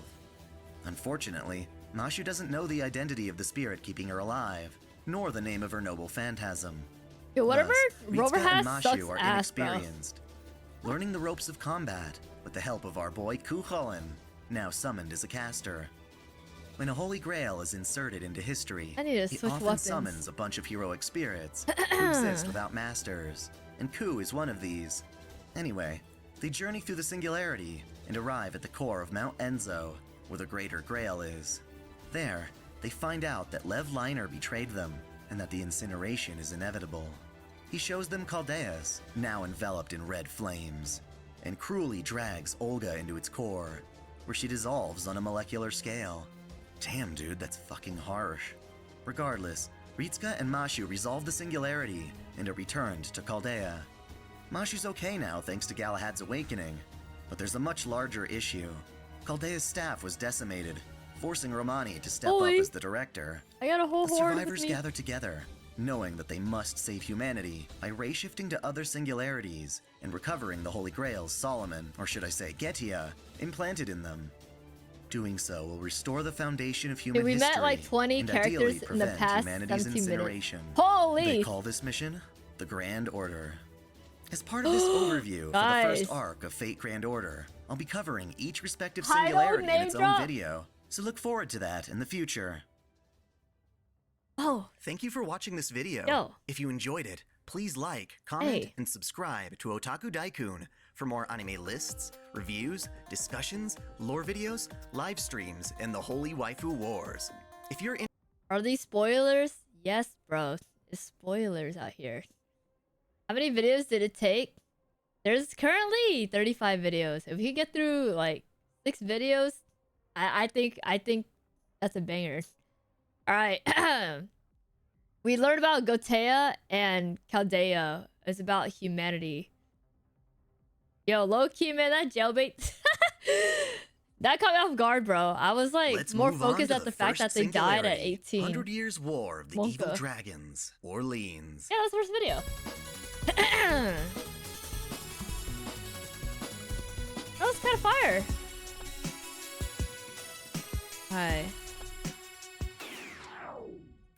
Welcome back to Otaku Daikun. This is part 2 of my lore of Fate Grand Order, where we'll be covering all the lore surrounding the game's first singularity, Orleans. This isn't going to be simply a summary of events, though you can certainly use it to refresh your memory. I'll be explaining the singularity from an overview perspective, stripping it of the suspense and dramatic pacing, so we can get straight into the facts. It's my personal way of explaining events as I understand them. I'll mention servants and their lore as it's relevant, but for more depth, be sure to check out their individual servant videos, which I've put in the comments below. Without further ado, let's dive in. As we left off from part 1, the demon god amalgamation Getia wants to recreate the universe to fix humanity's flaws. He's gonna zip back in time to the origin of the universe. To do that, he needs fuel, and he's decided to get that fuel by incinerating all of humanity over the past 3,000 years. Wait, but there's still a chance to make it make sense, man. He wanted to fix humanity, but then he used humanity for fuel. To preserve the incineration, Getia put 7 holy grails into varying points throughout history, drastically altering events so they result in anomalies called singularities. These are the detonation points used to incinerate humanity, and if we can resolve those singularities, we can slowly undo Getia's work. Roman, or rather Solomon, King of Mages, is our director at Chaldea, and as the last functioning master, Ritsuka Fujimaru, we venture back in time via ray shift to these singularities as Chaldea detects them. We're not alone, however. We've got Mashu, our beloved Kohai, who's a wonderful demi-servant. Back at HQ, we have Leonardo da Vinci. But why is she a woman? Honestly, because she wants to be. In short, Da Vinci wanted to be beautiful, and found that beauty in Mona Lisa, his most famous work of art. When being summoned as a servant, Da Vinci chose to manifest in a body greatly resembling Mona Lisa. This shows that just because the throne— Wait, I stepped away. Hold up. All of humanity over the past 3,000 years. I have to restart, there's still a chance to stop him. To preserve the incineration, Getia put 7 holy grails into varying points throughout history, drastically altering events so they result in anomalies called singularities. These are the detonation points used to incinerate humanity, and if we can resolve those singularities, we can slowly undo Getia's work. Roman, or rather Solomon, King of Mages, is our director at Chaldea, and as the last functioning master, Ritsuka Fujimaru, we venture back in time via ray shift to these singularities as Chaldea detects them. We're not alone, however. We've got Mashu, our beloved Kohai, who's a wonderful demi-servant. Back at HQ, we have Leonardo da Vinci.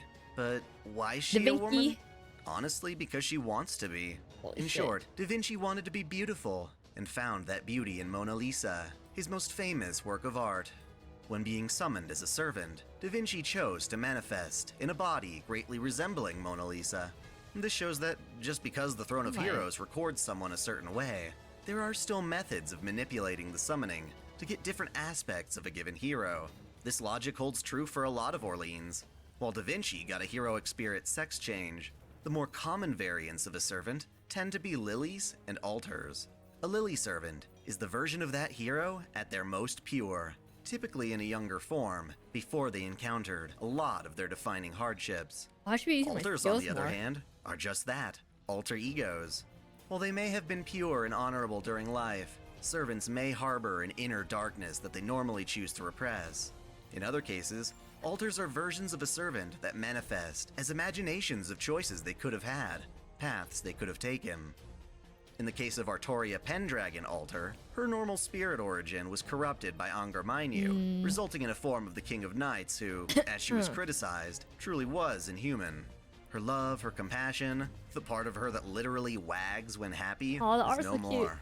That isn't to say an altar servant can't do good things. It just means that their personality and abilities have had a major shift in alignment. Thanks to this, it's possible to have a servant who is both Lily and Altar at the same time, which seems like a contradiction. The best I can say is that Altar Lilies are edgy cuties. For funsies, let's spoil Roman's fascination with the idol, Magi Mari. He doesn't realize his idol is actually Merlin, the dick wizard. Merlin's trapped in Avalon and clearly doesn't have much to do in his spare time. In the Fate timeline, I wonder if he can spy on Shiro and Artoria. What is going on, bro? Fields, getting frisky in the flowers. Anyway, back on topic. I feel like I should be Chaldea watching has discovered coordinates to make sure to that send us no to the art first is like no singularity, art shows up. and so we head there. Let's clarify. Solomon's Grails aren't exactly the same thing as in Fuyuki's Holy Grail Wars. Look, They're the more more like he's the a Lesser dick wizard, Grail, I'm like, a vessel shoot, for a nothing showed ton it of right. mana. Either way, that shit's useful. If you plop a Grail into a time in history, someone's bound to discover say it that, and bro. use it, interfering with said history. In addition, the Grail seems to arbitrarily summon now. various servants who don't have masters. This could be considered to be part of the counterforce's involvement to restore the singularities, but it doesn't always seem to help. On top of that, Chaldea's summoning system is more versatile than Fuyuki's. A master can not only summon multiple servants, but even restore their own command spells. Technically, if a servant dies, you can summon them again. It's weird but fun. Needless to say, it means singularities fill up fast with all sorts of servants. For Orleans, there's one major highlight, and that's Jeanne d'Arc. When France and England were nearing the end of their 100 Years' War, Jeanne was a mere country girl who believed she heard the voice of God, his lamenting. She interpreted this as a sign that she should join the army and protect France from England. I'll keep the video playing though. It's commonly believed that she wasn't actually hearing God's voice, but that of the world itself. Schizo. Either way, she suited up and joined in the battle, eventually becoming a successful leader. She took back the occupied city of Orleans, but was ultimately captured by English forces, who not only wanted her out of battle, but also wanted to discredit her as an emissary of God. The English church forced her into a trial, attempting to get her to admit she was wrong about the voice of God. The biased court declared her guilty of blasphemy and had her burned at the stake. The French king, Charles VII, had a chance to rescue her by paying ransom, but never did so. Instead, Jeanne was betrayed by those she tried to save, but she refused to regret her actions. While cruel, she accepted her end as a part of God's plan. After the war had ended, Jeanne was later declared a saint, but the story doesn't end there. Gilles de Rais, Jeanne's most trusted and loyal knight, was horrified by Jeanne's death. His religious faith fell apart, believing that no god would have allowed her to suffer so. In an attempt to force God's hand, Gilles turned to practicing black magic while raping and murdering hundreds of children. He wanted God to punish him so he could believe God was real. But in the end, that never happened. That's so weird, bro. Gilles was executed for his crimes, not for justice, but because greedy people coveted his lavish estate. That's how things originally played out. But in the Singularity, things have gotten out of hand. That's weird Just behavior. 3 days after Jeanne's burning, the corrupted Gilles de Rais gets his bony mitts on Solomon's Grail and uses it to grant his wish for Jeanne d'Arc to live once more. The result is everyone's favorite edgy virgin, Jeanne d'Arc Alter, or Jalter for short. Her main defining trait as an altar servant is that, Did I hear that unlike right? her pure self, Jalter does regret her military campaign. Oh, Jalter. And does hold resentment for her captors and murderers. Jalter confronts her killers with a craving for some papal flambe, determined to massacre France, saving it in her own way by turning all of its citizens into undead. Big oof. To assist in this endeavor, she uses Gilles' Grail to summon a small army of servants, whom she manipulates by inflicting madness enhancement upon them. Basically, she makes her minions have berserker features, regardless of their actual class. Those servants are Chevalier Deon, Vlad III, Atalante, Carmilla, and Saint Martha. Let's start with Deon, the Knight of the White Lily. First thing that comes to mind might be the servant's sex or gender. It is said that Deon was viewed as both a man and a woman, despite dressing in formally men's attire. Their beautiful androgyny is often perceived as that of a woman. In life, Deon was presented as both man and woman, and also identified as both, so as far as we're concerned, the distinction becomes relatively insignificant. Even though Deon's genitalia was confirmed male after death, doctors also noted female genetic characteristics. In terms of heroic spirit, the rumors manifest in an ideal androgyny. Regardless, they were a French soldier and writer during the 18th and 19th centuries, serving as a spy and dragoon captain. They served Marie Antoinette, the Queen of Lilies, who we'll come back to. Next we have Vlad III, a Wallachian prince, famous for defending his land against the Ottoman Turks. His methods were seen as horrifically cruel, labeling him Vlad the Impaler. for scaring his enemies by displaying their soldiers impaled on large stakes. While he was seen as a hero by his country, others began to associate him with the fictional character of Count Dracula. In Apocrypha, Vlad is adamant to clear his reputation, to deny being a vampire. But under the effects of madness enhancement, he's less focused on the task here. Atalante was an Arcadian princess, abandoned by her father who sought a male heir. She was blessed by the protection of the Greek goddess Artemis, and raised in the wild to become an excellent archer and hunter. Her beauty and fame prompted her father to accept her and force her into marriage. She nearly beats her suitor in a foot race, but is unfairly tempted by the allure of golden apples. While doing like they do on the Discovery Channel, in a sacred space moreover, she and her husband are turned into animals. As a servant, all she really wants is to protect children from being abandoned like she was. But with madness enhancement, she's unable to actively pursue this. Then there's Carmilla, the Blood Countess, also known as Elizabeth Bathory. She was a spoiled Hungarian noble who was raised to view her subjects as less than human, until a fateful day when she convinced herself that her skin stayed healthy upon bathing in the blood of other women. She murdered hundreds of women in an attempt to preserve her youth and beauty, before ultimately being condemned to isolation, dying in a sealed-off prison cell. Her older aspect, Carmilla, has fully become a monster, enjoying murder and torment, making her a perfect fit for Jalter's twisted ambitions. Last, we have Saint Martha, the Dragon Rider, a 1st century Catholic saint who was exiled from Rome following Jesus' crucifixion. Yeah, this is crazy. She is most famous for encountering the turtle-like monster, Tarask, child of Leviathan, and rendering it submissive to her. She was no doubt saintly, leaving people to believe she suppressed Tarask through her prayer and training as the Messiah's follower, but she tends to reveal a more stoic, determined side that suggests force may have been involved. Either way, unlike the other servants Jalter summons, Martha tries to resist the madness enhancement as best she can. With her team assembled, John Alter dispatches her servants to wreak havoc on the land, she herself proceeding to murder King Charles VII, preventing the signing of a peace treaty that would have ended the war. All of France begins to fear the wrath of the Dark Witch. Here's where Ritska and Mashu come in.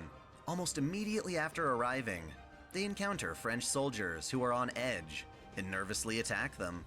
Following the soldiers after they make peace leads them to a chance encounter with, well, I'll be damned, the classic Jeanne d'Arc as a ruler's servant. It turns out Jeanne was summoned as one of the masterless servants. And because this isn't a Holy Grail war, her unique abilities as a ruler are gone. Either way, she's been hearing all about this Dark Witch and decides to join Ritska and Mashu since their goals match each other. They travel together, searching for intel before being ambushed by waves of Jalter's servants.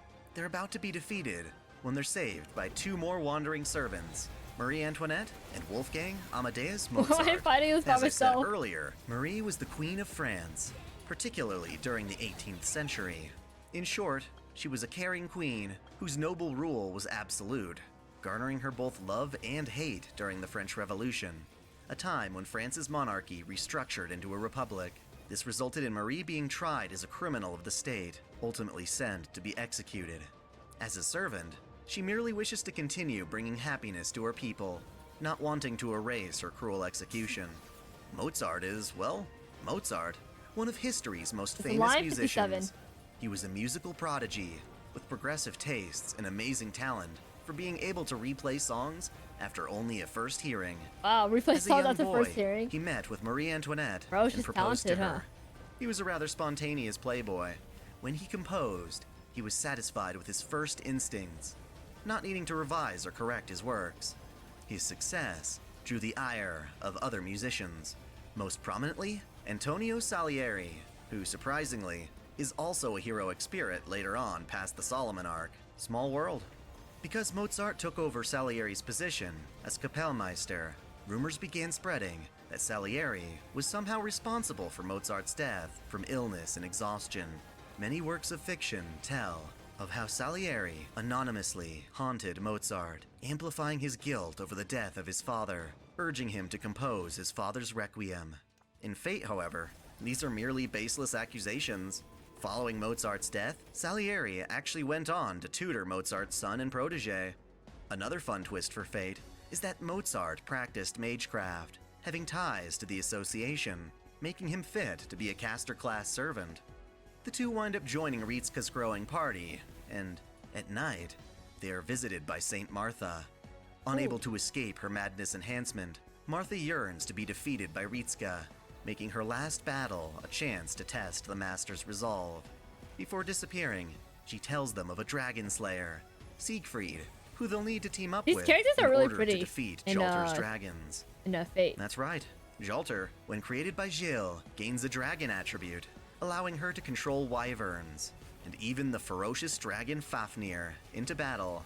Yeah, Orleans is filled with dragon-based creatures, so it makes sense for Ritska to seek out Siegfried, who, in life, slayed Fafnir. But you know what? All these wyverns, they're just giant swallows. And you know who's a boss at killing swallows? Motherfucking Regin Kojibro Sasaki. Seriously, who needs Sumanai when you've got a samurai? That's funny, bro. That aside, we really should talk about Siegfried. In Throat life, clear. he was a German national hero, topic. beloved for heroically taking on almost any tasks asked of him, mainly from nobles. Fulfilling the wishes of his people led him to obtain his sword, Balmung, and even slay the dragon Fafnir. By bathing in the dragon's blood, Siegfried became immortal, minus a small spot on his back where a leaf blocked the blood.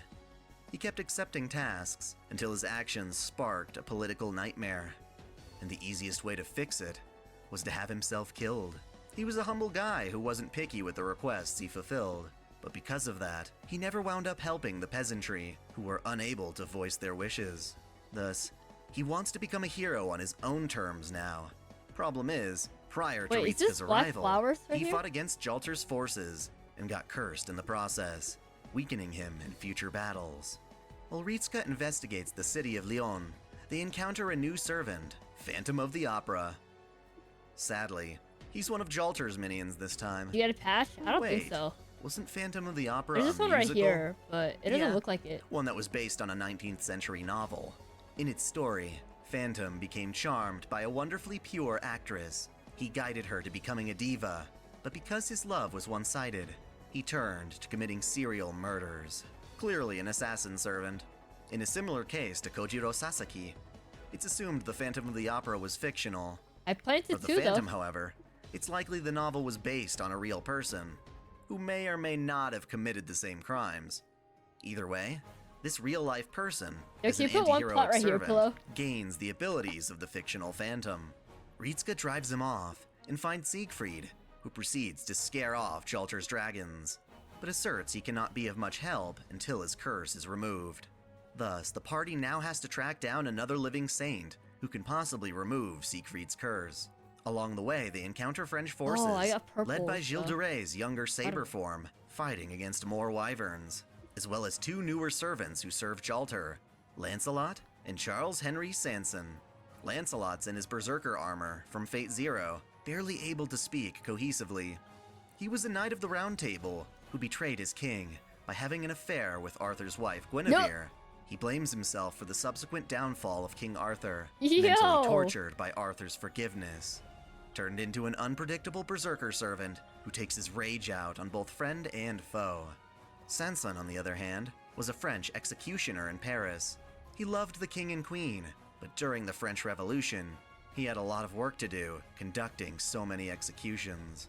Sadly, the revolution ended with the decline of nobility, and Sanson had to be the one to raise the guillotine on his king and queen, Louis and Marie Antoinette. He's a bit delusional as a servant helping Jalter, believing it to be his fate to execute Marie once more. Marie has to defeat him every so often throughout the Singularity. In their search for a saint, Jean finds Saint George, aka Georgios, who is busy protecting a town. If they're to gain his help, they must first help him evacuate the citizens. Jean and Marie fight alongside him, but shit gets real when Jalter arrives with enemy reinforcements. Marie stays behind so that Jean and George can escape, facing both Sanson and Jalter on her own. Tragically, she perishes in the fight against Jalter, even after using her noble phantasm, Crystal Palace, which ranks her up in combat. In that same town, they encounter two friendlies, Elizabeth Bathory and Kiyohime. I've already told of Liz in relation to Carmilla. Liz is the younger, more naive version, who, unlike her murderous older self, wants to redeem herself. Kiyohime was written of in Japanese folklore as a young girl who hosted a traveling monk in need of lodging. She immediately fell in love with the monk, Anshin, and offered herself to him during the night, only to be rejected.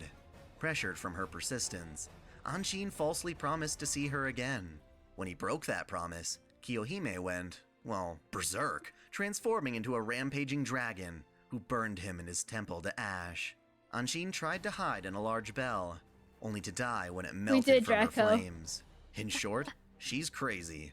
Liz and Kiyohime are feuding against each other at first, but quickly ally themselves with Ritsuka.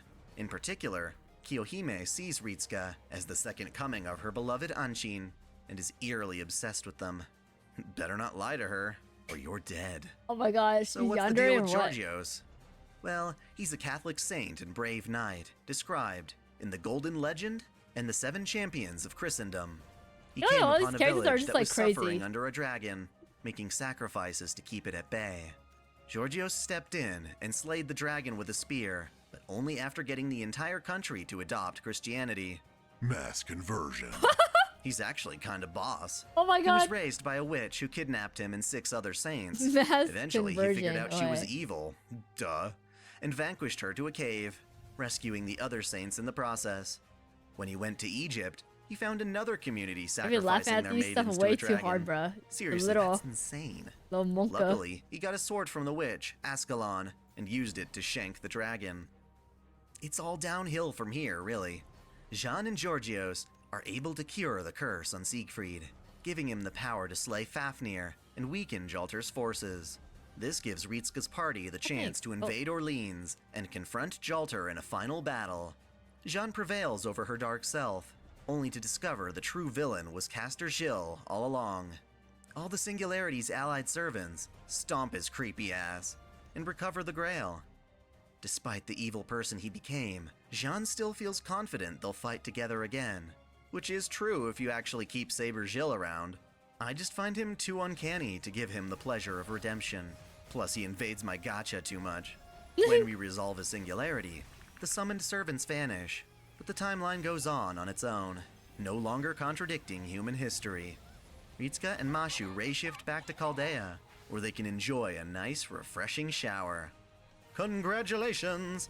We are now one singularity closer to defeating Getia and preventing humanity's incineration. Look forward to part 3, where we'll cover the second singularity, Septem, where you'll get more than you can possibly fathom. Yo. Thank you for watching this video. It's still gonna talk about humanity please again. Like, comment, and subscribe to Otaku fire. Daikun for more anime lists, reviews, discussions, lore videos, live streams, and I've finally covered enough servants that I feel it's time to dive into Fate Grand Order's second singularity, Septem, or in other words, Bonanza.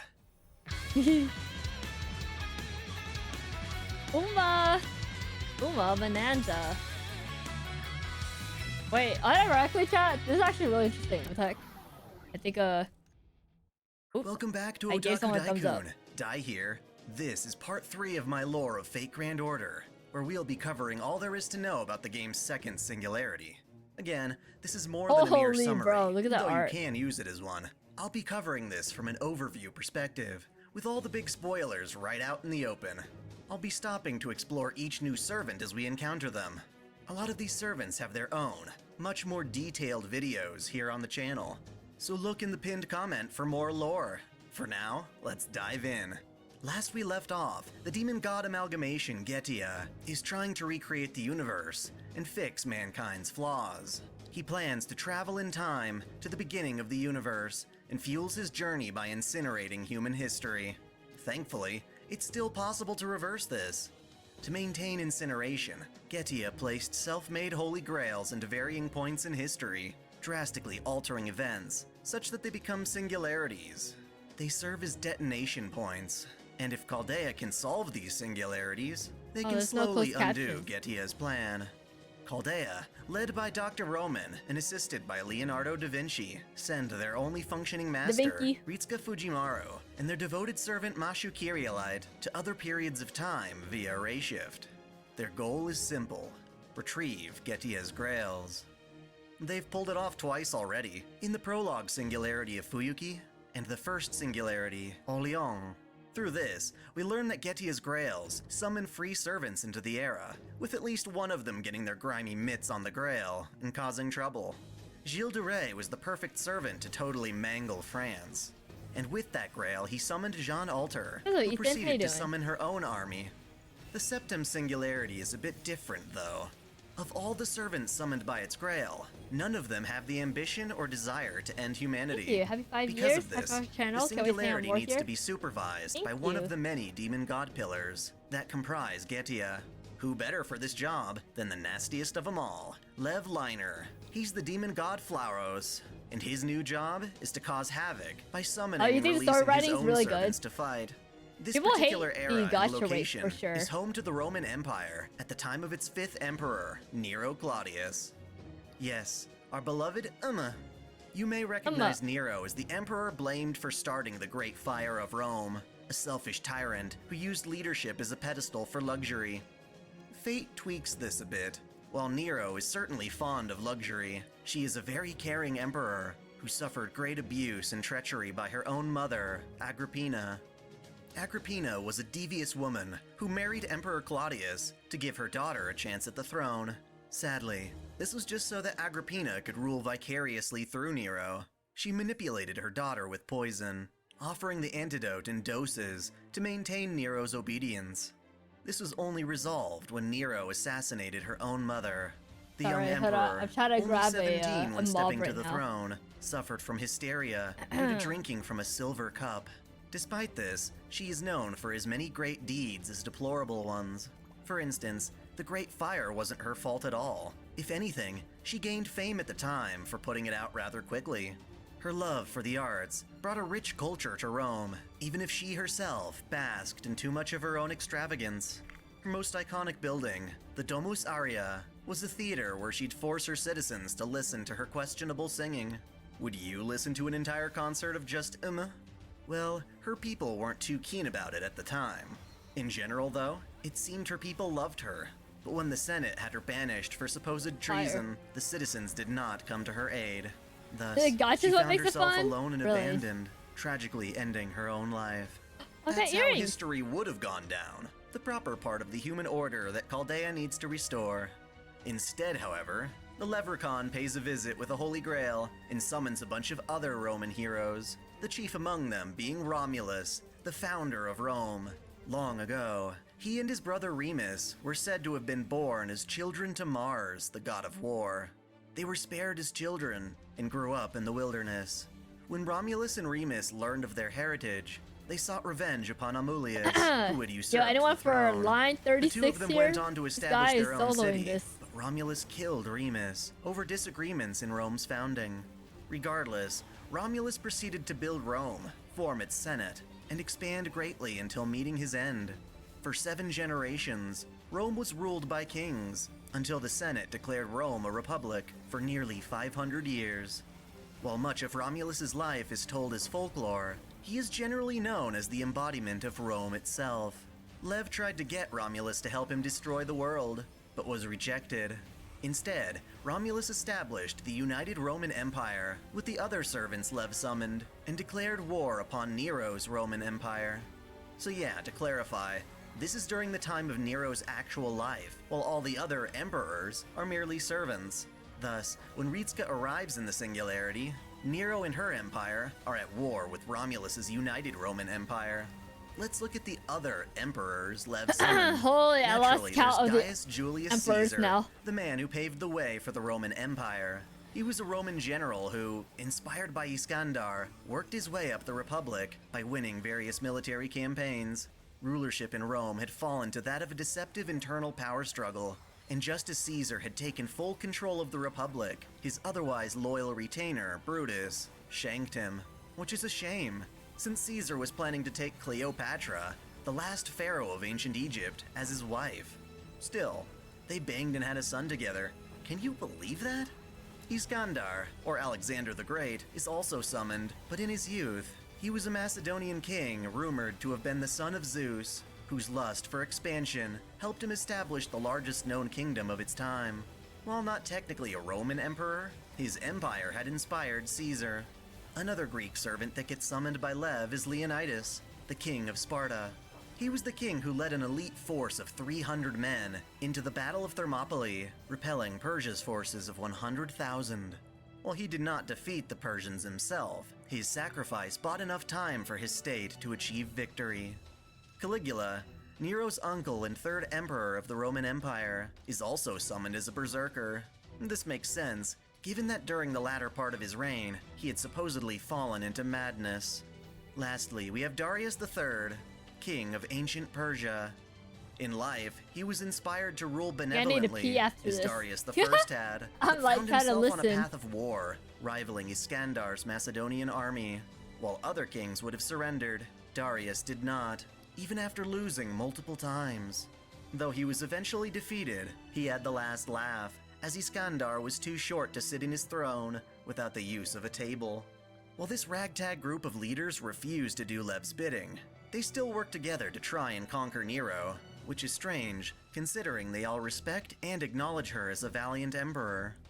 Immediately after race shifting, Ritska and Mashu encounter and assist Nero in a fight. She's awfully easy to indoctrinate into the concept of other times and worlds. Ritska helps Nero fend off an attack from Caligula. Impressed by their skills, Nero takes Ritska and Mashu back to the city, where the three of them agree to work together in defeating the United Roman Empire and obtaining the Holy Grail.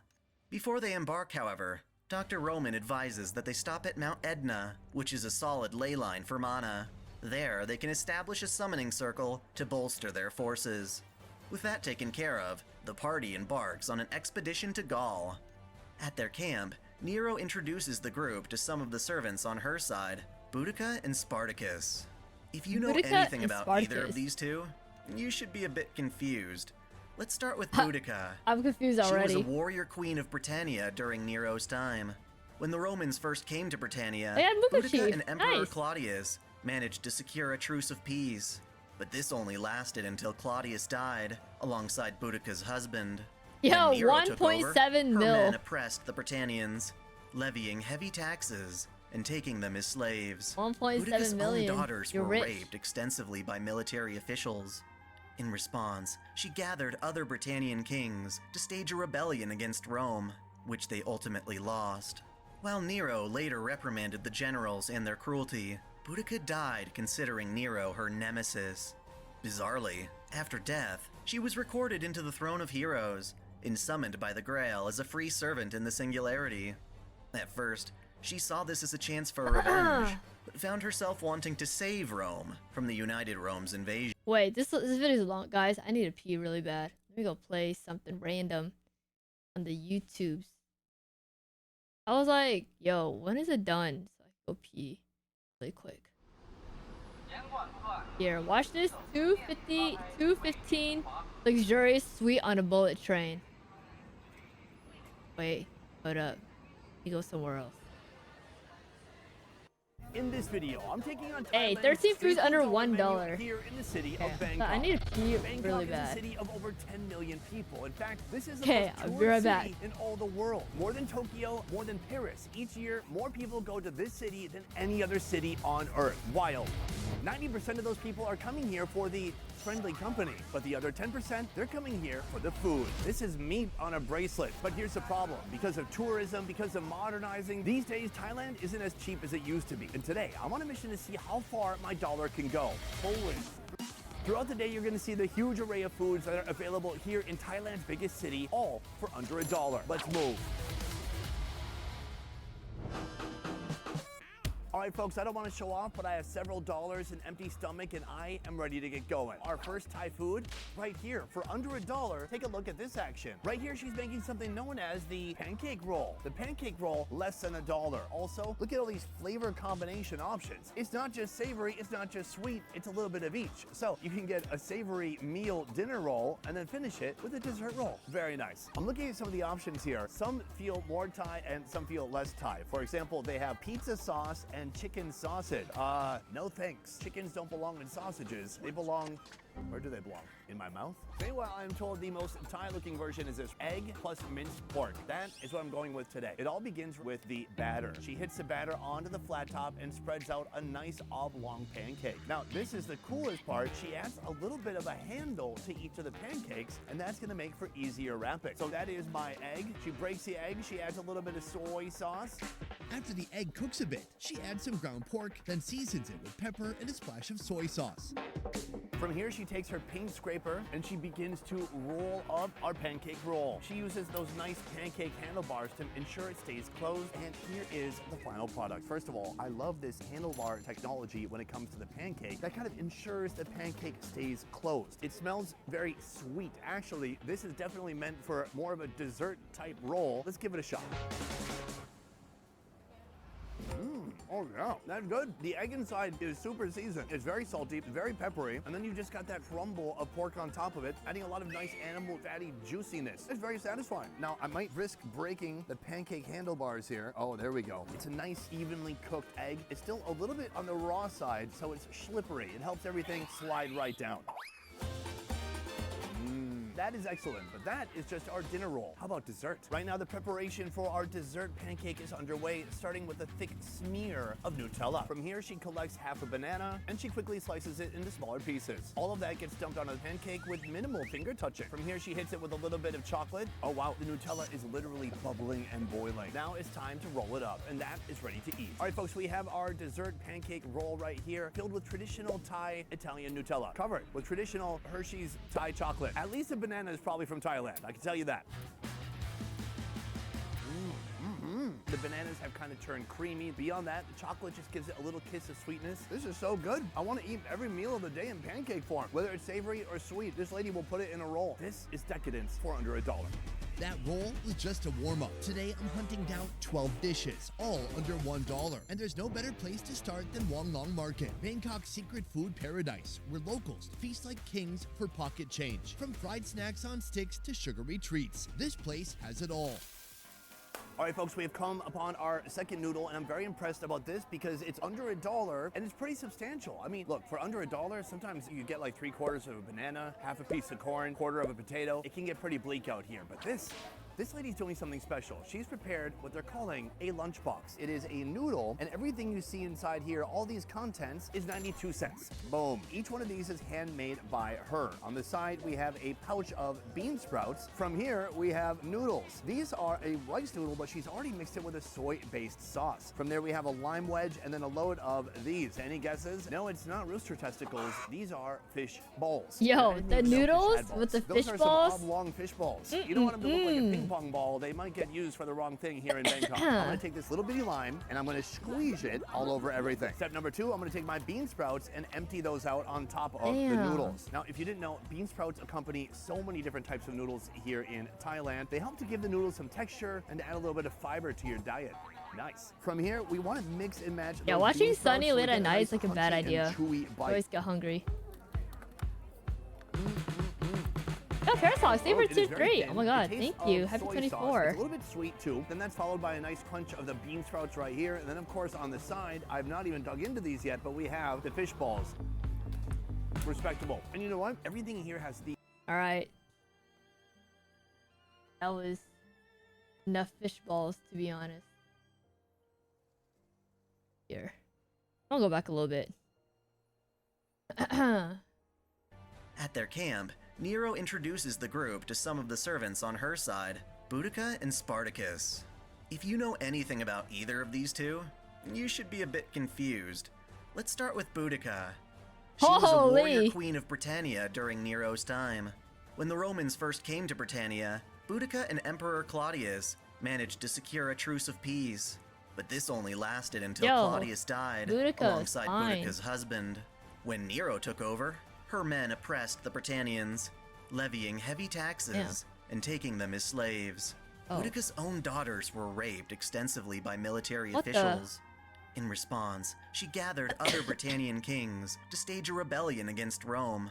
which they ultimately Yo, lost. pal, let them While in. Nero later reprimanded the A generals vein. and their cruelty, They've been waiting, bro. Boudica died considering Nero her nemesis. Pal never let this person Bizarrely, in. after death, she was recorded into the Throne of Heroes and summoned by the Grail as a free servant in the Singularity. At first, she saw this as a chance for revenge, but found herself wanting to save Rome from the United Rome's invasion. Essentially, she decided that she hated the United Roman Empire more than Nero, and joined her former nemesis under a common enemy. Spartacus, of course, was a Roman slave who led a bloody rebellion against his oppressors. He too failed to defeat the Romans. In a similar fashion to Boudica, however, he reasoned the United Roman Empire was a greater oppressor than Nero's Rome, and took up arms against them. Neither of them consider Nero an ally, but they put that aside for the greater good. In a short time, Boudica comes to love Ritska and Mashu like younger siblings, squeezing Mashu in particular warmly into her bosom. They go to the front lines, where they encounter Caesar. Nero faces off against her fellow leader and achieves victory. This is in part because Caesar had gotten sick of taking orders from Romulus and Lev, and instead tells Nero that the Grail is in the United Roman Empire's capital.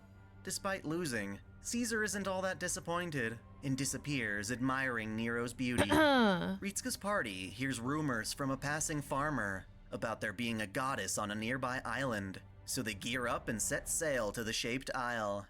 There they find Stheno, one of the 3 Gorgon sisters.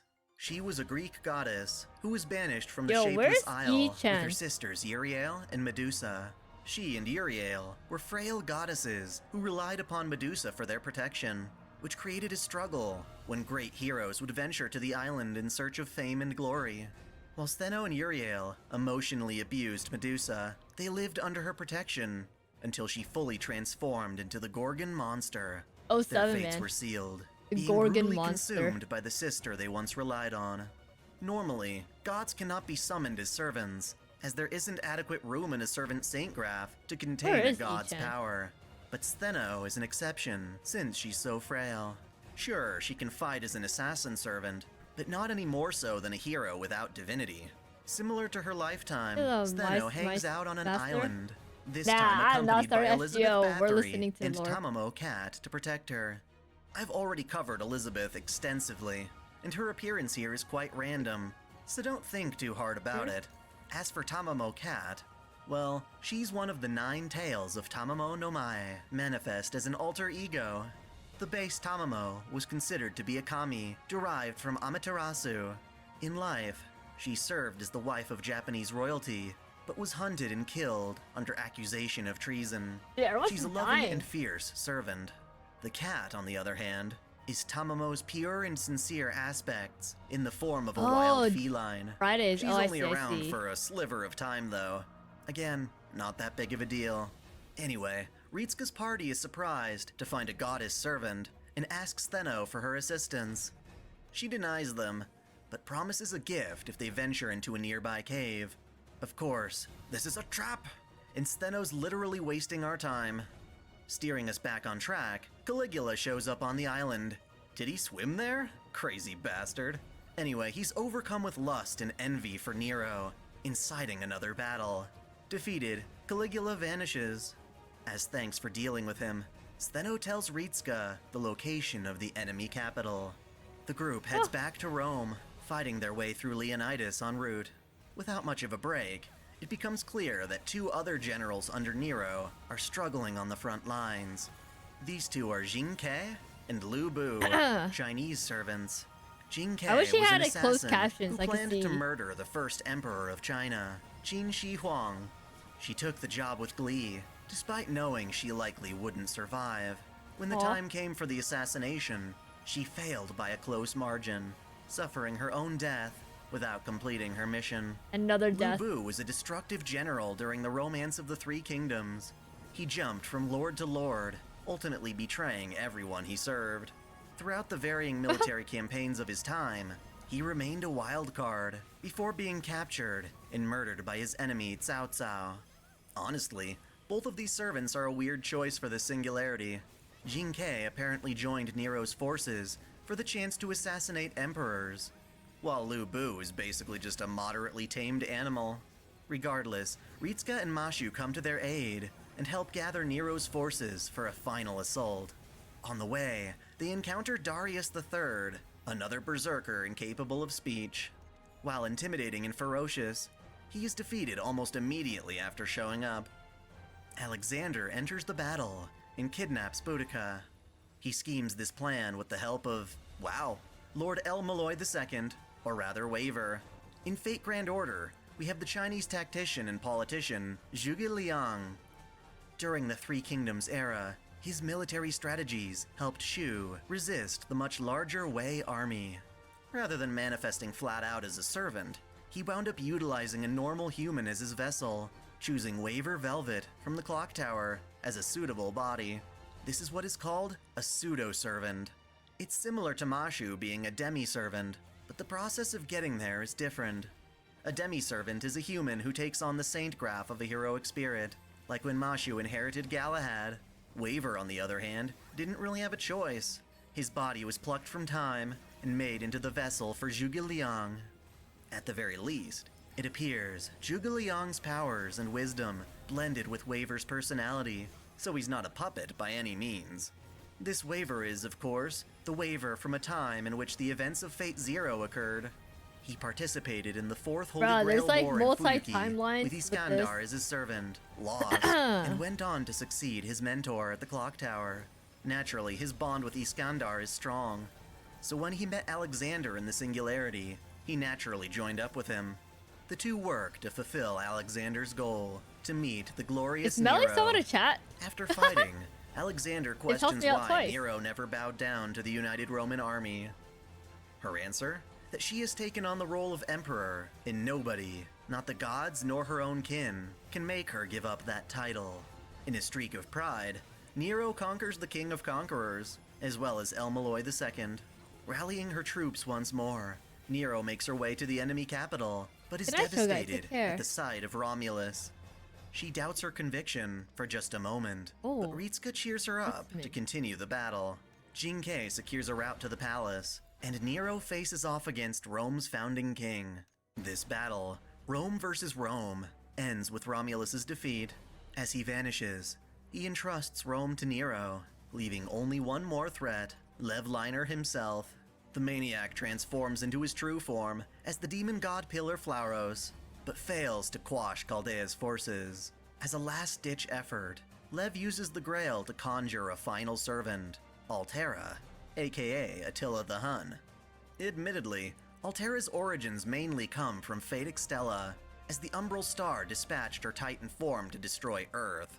Neither the Umbral Star or Mooncell are part of FGO's main timeline, but it's nonetheless assumed that its Altera once tried to destroy the planet, claiming the god Mars's sword, before being reborn as a child in the ruins of an ancient civilization. She was found by Hun elders, prophesized as the Scourge of God, and raised to lead the Huns in battle. She lived her life on the battlefield, conquering vast lands, while continuing to slaughter her enemies. Eventually, she was killed in a campaign against Rome, making her the perfect servant for Lev to summon. Well, kinda. While Altera certainly yearns for destruction, she's not about to listen to the damn Leprechaun. So she slices him in two. Nice. She uses her noble phantasm, Photon Ray, to obliterate the capital. Ritsuka's party is only able to survive with the help of Boudica's chariot. With Altera in possession of the Singularity's Grail, defeating her becomes paramount. After a close fight, Altera falls, leaving the Grail for Chaldea to claim. In doing so, the Singularity is resolved, and all of the servants vanish. Nero is, sadly, left alone. It seems bittersweet, even when knowing she'll lose her memories as history corrects itself. Without proper time to say goodbye, Ritsuka and Mashu are ray-shifted back to Chaldea. Dr. Roman reiterates just how much work they have ahead of themselves, this being only a small handful of the singularities left to resolve. Needing a well-deserved rest, Mashu offers Ritsuka a massage, which sounds lovely, until she implies she's really bad at it. Hopefully, Ritsuka will survive to see the next singularity. Would you take the risk for a Kohai's massage? Look forward to part 4, where we'll cover the third singularity, Okeanos, which I'll admit is way more exciting. Thanks for watching. If you enjoy this channel, help me beat the algorithm by liking, commenting. You know, his narration's pretty good. Wait, before I watch the next one, chat, I'm done with BPSR, so I'm about to go get off. Got nothing good in the shop. I was splitting my brain up trying to do both really quick. Okay, I'm gonna turn this off. Life skill? I'll leave that to you, pal. I used up all your fishing in the for the goat cargo, so thanks. I'll keep the second one so you can upgrade this pouch when the time comes.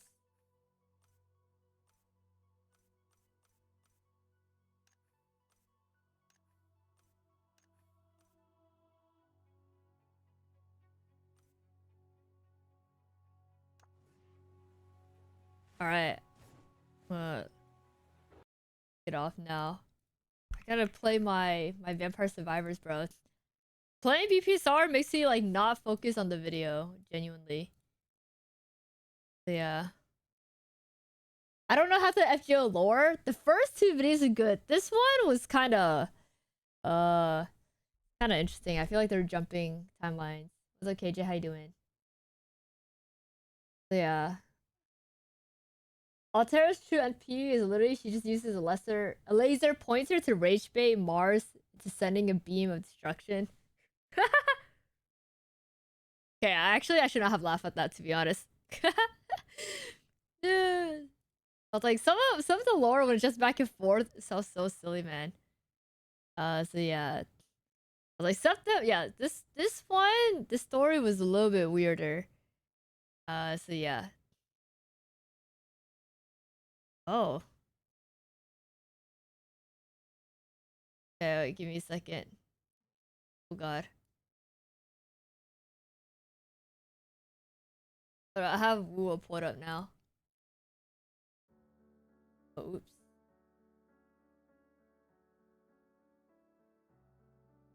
Yo, I haven't heard this song from 17. Kind of a banger. Hey. Good thing for a 7 stream streak. Oh, good night, Kyozai. Take care. The story gets really good. Camelot. Let's see where we are right now. For Camelot. What up?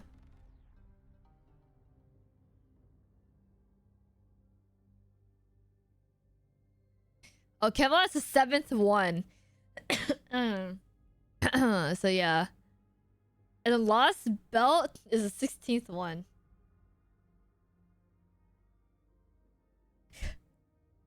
Wait, the Kelly be better than Star Wars Camelot? Wait a minute, low key. Maybe that's what we should be listening to. I've finally covered enough, sir. There is a lot in store for us today. This is we'll be covering the third singularity, Babylonia's prologue. Okeanos, as well as covering some of the awesome stuff revealed from the Babylonia Anime's prologue episode. You don't Ayo, next is London. Want to miss and then we have Camelot. We have Unknown and then Camelot. We'll get there, bro.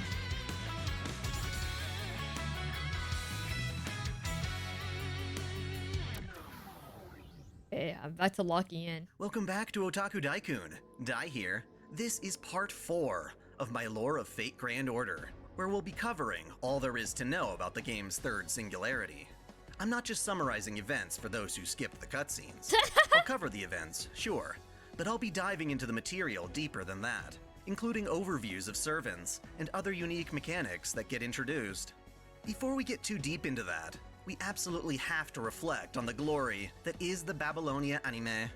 Episode 0 came out, and it gives us everything that the OVA First Order should have. We finally get to see in action a lot of things that were only briefly mentioned in passing before. So please indulge me as I highlight a few. First, we get to see much more of Mashu's past, which is wonderful. We already know she's a demi-servant who inherits the Saint Graph of Galahad, but here we get to witness how difficult it was to reach that point. Chaldea, for the greater good of mankind, did some pretty questionable shit. The designer babies were among these malpractices. Oh, we hear Rather the designer than summoning babies their again. own servants, Chaldea thought it would be a better idea to take genetically manipulated children and use them as vessels for heroic spirits. Mashu was their biggest success, but even then she wasn't a flawless victory.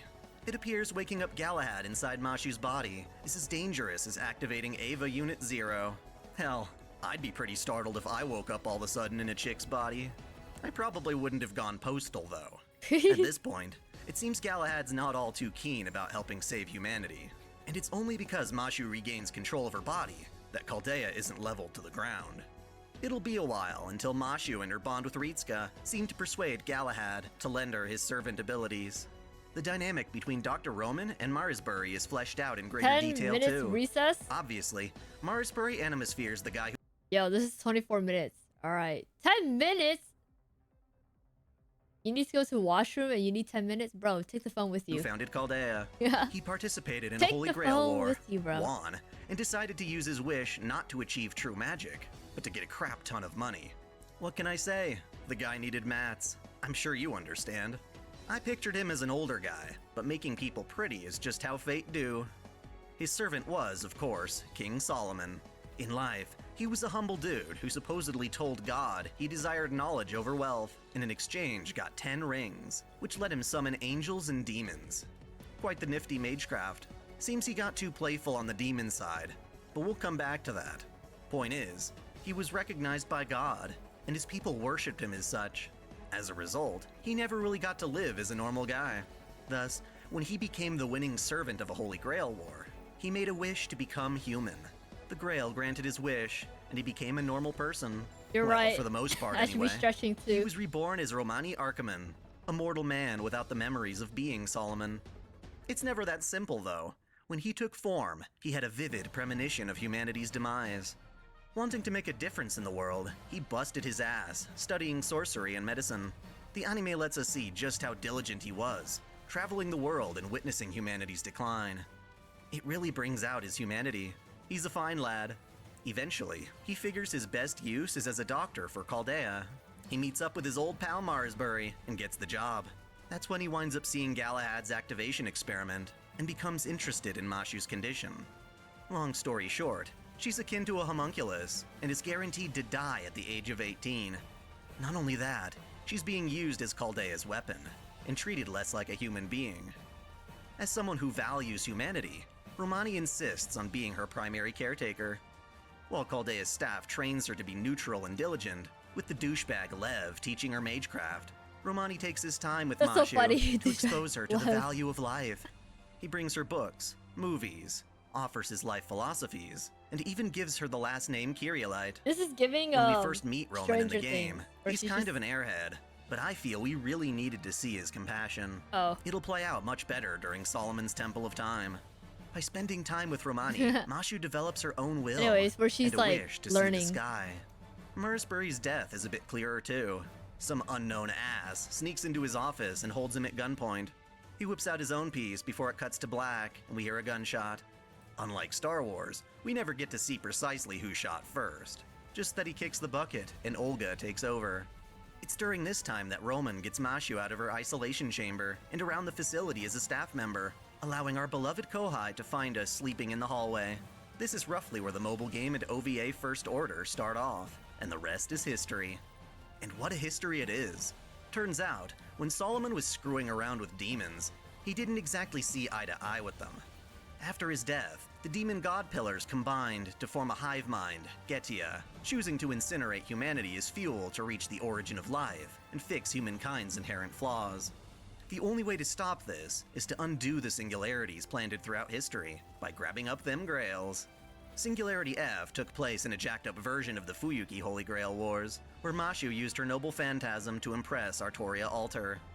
The first singularity was Orléans, where we helped Jeanne d'Arc defeat her altar form, who'd been causing hell with dragons.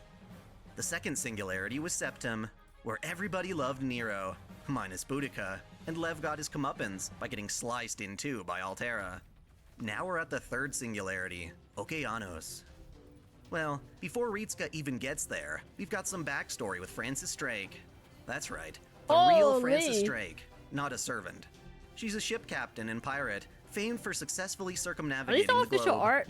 Her ambitious voyages helped the rise of the British Empire, fighting against the Spanish Armada and earning the name El Drake. Oh, hey. This singularity occurs during her life, but before the circumnavigation, when she and her crew on board the Golden Hind are on another voyage and discover Atlantis. Drake, being the badass she is, takes on the god Poseidon and wins, claiming a holy grail. It's kind of confusing. A lot of the art that he's showing, not the same kind of grail that Getia is injecting into each singularity. Yeah. It's a genuine holy grail, the kind King Arthur was searching for in her time. Drake keeps it, enhancing her body so it's as strong as that of a servant. Nifty. Then a storm comes, sweeping her and her crew into the endless ocean of Okeanos. Drake doesn't seem to mind, taking this opportunity to plunder the new vast world before her. Of course, she's not alone. On the open seas, she encounters none other than Edward Teach, more famously known as the pirate Blackbeard. In life, he sailed on the Queen Anne's Revenge, feared by even his own crew as a devil. In that regard, he is a fitting rival for Drake. That said, the version we see here is his servant form, summoned after his death.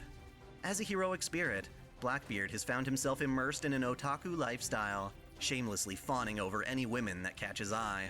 Furthermore, he is the one in possession of Solomon's Grail. In addition to his own pirate crew, he is accompanied by 4 other servants. First are Anne Bonny and Mary Reed, 2 women who found themselves serving under the infamous pirate, John Rackham, on board the Calico Jack. Throughout their pirate career, they form a close bond of camaraderie, ultimately being the bravest members of the crew. In their final battle at Jamaica, they are the only 2 choosing to fight to the end, while their captain and crew hide in the ship's hold. The 2 women proved themselves stronger than their own captain. Also sailing with Blackbeard is Eric Bloodaxe, a king of Norway who claimed the throne through brutally slaughtering his brothers with the help of a witch, Gunhild. He is a warrior acknowledged by the god Odin, and as a berserker, he is able to reinforce Blackbeard's ship. Lastly, there's Hector. Yep, the guy who was the strongest hero of Troy during the Trojan War. When his brother Paris sparked the start of the war, Hector rallied the Trojan army against their stronger Achaean foes, until his defeat by the hero Achilles. It is said that Hector's death was the turning point for Troy's eventual loss. While Hector appears to be working for Blackbeard, he is actually on the side of Jason of the Argonauts. Yeah, I'm about to die in we'll this come back game to mode. him a bit later. I wasn't paying attention. It is at this point, when Drake and Blackbeard are feuding against each other, that Ritsuka and Mashu are ray-shifted to the Singularity. They find themselves aboard one of Drake's ships, surrounded by hostile pirates. Mashu beats them up and earns their loyalty, commanding them to find the nearest land. They are taken to the island Drake uses as her hideout. There, Ritsuka and Mashu find Francis Drake enjoying booze from an endless supply pouring forth from her holy grail. Drake, in her drunken stupor, challenges them to a fight and finds herself defeated. Accepting her loss fair and square, Drake agrees to join Ritsuka in their campaign. She gives up the grail, and Mashu is hopeful that it's the grail they're looking for. Nothing happens though, indicating that there's another grail out there, which we know is with Blackbeard at the moment. On the open seas, we fight other pirates and their ships, taking on the concept of average pirates, similar to ghosts. On a nearby island, we find a stone tablet mentioning the Bloodaxe King. We find Norway Vikings and fight them off. Eric Bloodaxe is their leader. We kick his Zerker butt and confirm his disappearance. Later, we raid a Viking ship for a map and set sail to a nearby island in search of a ley line to summon more servants. When we try to leave the island, however, we see that the Golden Hind won't move because it's trapped in a bounded field. Thus, we go searching for the one who made the barrier. Turns out that Blackbeard has a new goal, capturing the goddess Uriel. We already met Stheno in the last Singularity, and now it's her sister who's in trouble. In life, she and her sisters were goddesses born from wishing for idols. The youngest, Medusa, had a flaw causing her to age. In jealousy of the sisters, the goddess Athena cursed Medusa to turn into the Gorgon beast and banished her to the Shapeless Isle. Stheno and Uriel join Medusa on the island and are protected by their big sister against pursuing men. In time, however, Medusa fully transforms, turning on her sisters and devouring them. Like Stheno, Uriel is able to manifest as a servant because, while divine, she is overall a very weak goddess. In the Singularity, she tries to escape Blackbeard's pursuit with the help of Asterios, another figure of Greek myth. The story goes, King Minos made a promise to Poseidon to sacrifice a bull to him. When it came time, however, Minos refused to sacrifice his most valuable divine bull, instead choosing a different one. Pissed, Poseidon curses Minos' wife, making her lust for bulls. She gets freaky with a beastie, giving birth to Asterios, a man with the head of an ox. Yo. The child is rejected, treated not like a man, but a monster called freaky, Minotauros, trapped within a labyrinth Just a created monster? by the architect Daedalus. Hoping to slay the Minotaur, the Athenian hero Theseus You know what? takes to the In labyrinth this day and using the age, I guidance think a of the lot of people maiden would do the same. Ariadne, only to discover that his prey is but a child. Theseus notices that Asterios never wanted to be a monster, and so he slays the beast in an effort to save him. As a heroic spirit, he gets his chance at redemption. While he's a berserker, he winds up helping Uriel. This just so happens to be the island we're stuck on. Saritska's party searches the labyrinth and encounters Asterios in battle. Uriel breaks up the fight, noting how Asterios is nearly dead. After communicating, it becomes clear that the bounded field was supposed to keep people from entering the island, but instead accidentally trapped us. Noticing we're not associated with Blackbeard, Uriel agrees to have Asterios drop the bounded field and come with us if it means saving him. Just as we leave the island, Blackbeard attacks. To our surprise, Eric Bloodaxe is back, having been summoned by Blackbeard's Grail. We defeat Eric once again, but are overwhelmed by Anne, Mary, and Hector. We make an escape, succeeding because Asterios incurs a severe wound. They punched a hole in the ship through cannon fire. To repair the Golden Hind, we decide to reinforce its hull with wyvern materials. I think a lot of people do the same. Venturing into the forest to gather mats, we discover Orion and Artemis. Artemis happens to be the Greek goddess of the hunt. In her time, she helped raise the hero Atalante, and even taught the centaur hero Cheiron. But she's a powerful goddess. How'd she manifest as a servant? Well, technically she didn't. Rather, she is hiding within the Saint Graph of Orion, the famed hunter and mortal son of Poseidon. In life, he hunted alongside Artemis, and though he was a playboy, he resisted her obsessive affections. Regardless, rumors of their supposed romance spread to the god Apollo, who disapproved of their relationship. One day, he tricked Artemis into shooting at someone swimming, who just so happened to be Orion. Artemis pleaded to bring her love back to life, but was denied. That's sneaky, bro. With Orion instead ascended to the stars as a celestial body. When Orion was to be summoned as a heroic spirit, Artemis snuck in, achieving sneaky, a summoning dude. that would otherwise be impossible. As a side effect, Orion's presence in his own Saint Graph is reduced, manifesting him as a small bear mascot. Even so, he remains an unfaithful playboy, and she continues to adore him, punishing him for his wandering interest in other women. Bruh. Ritska accidentally steps on Orion, who at first acts like a This is plush so toy. toxic. When Artemis learns that Ritska is a member of Chaldea, she joins the team in order to preserve the human order. Yay! We plan another assault on Blackbeard. Since Orion can walk on water as Poseidon's kiddo, Artemis inherits that talent and volunteers to distract them while the Golden Hind gets close.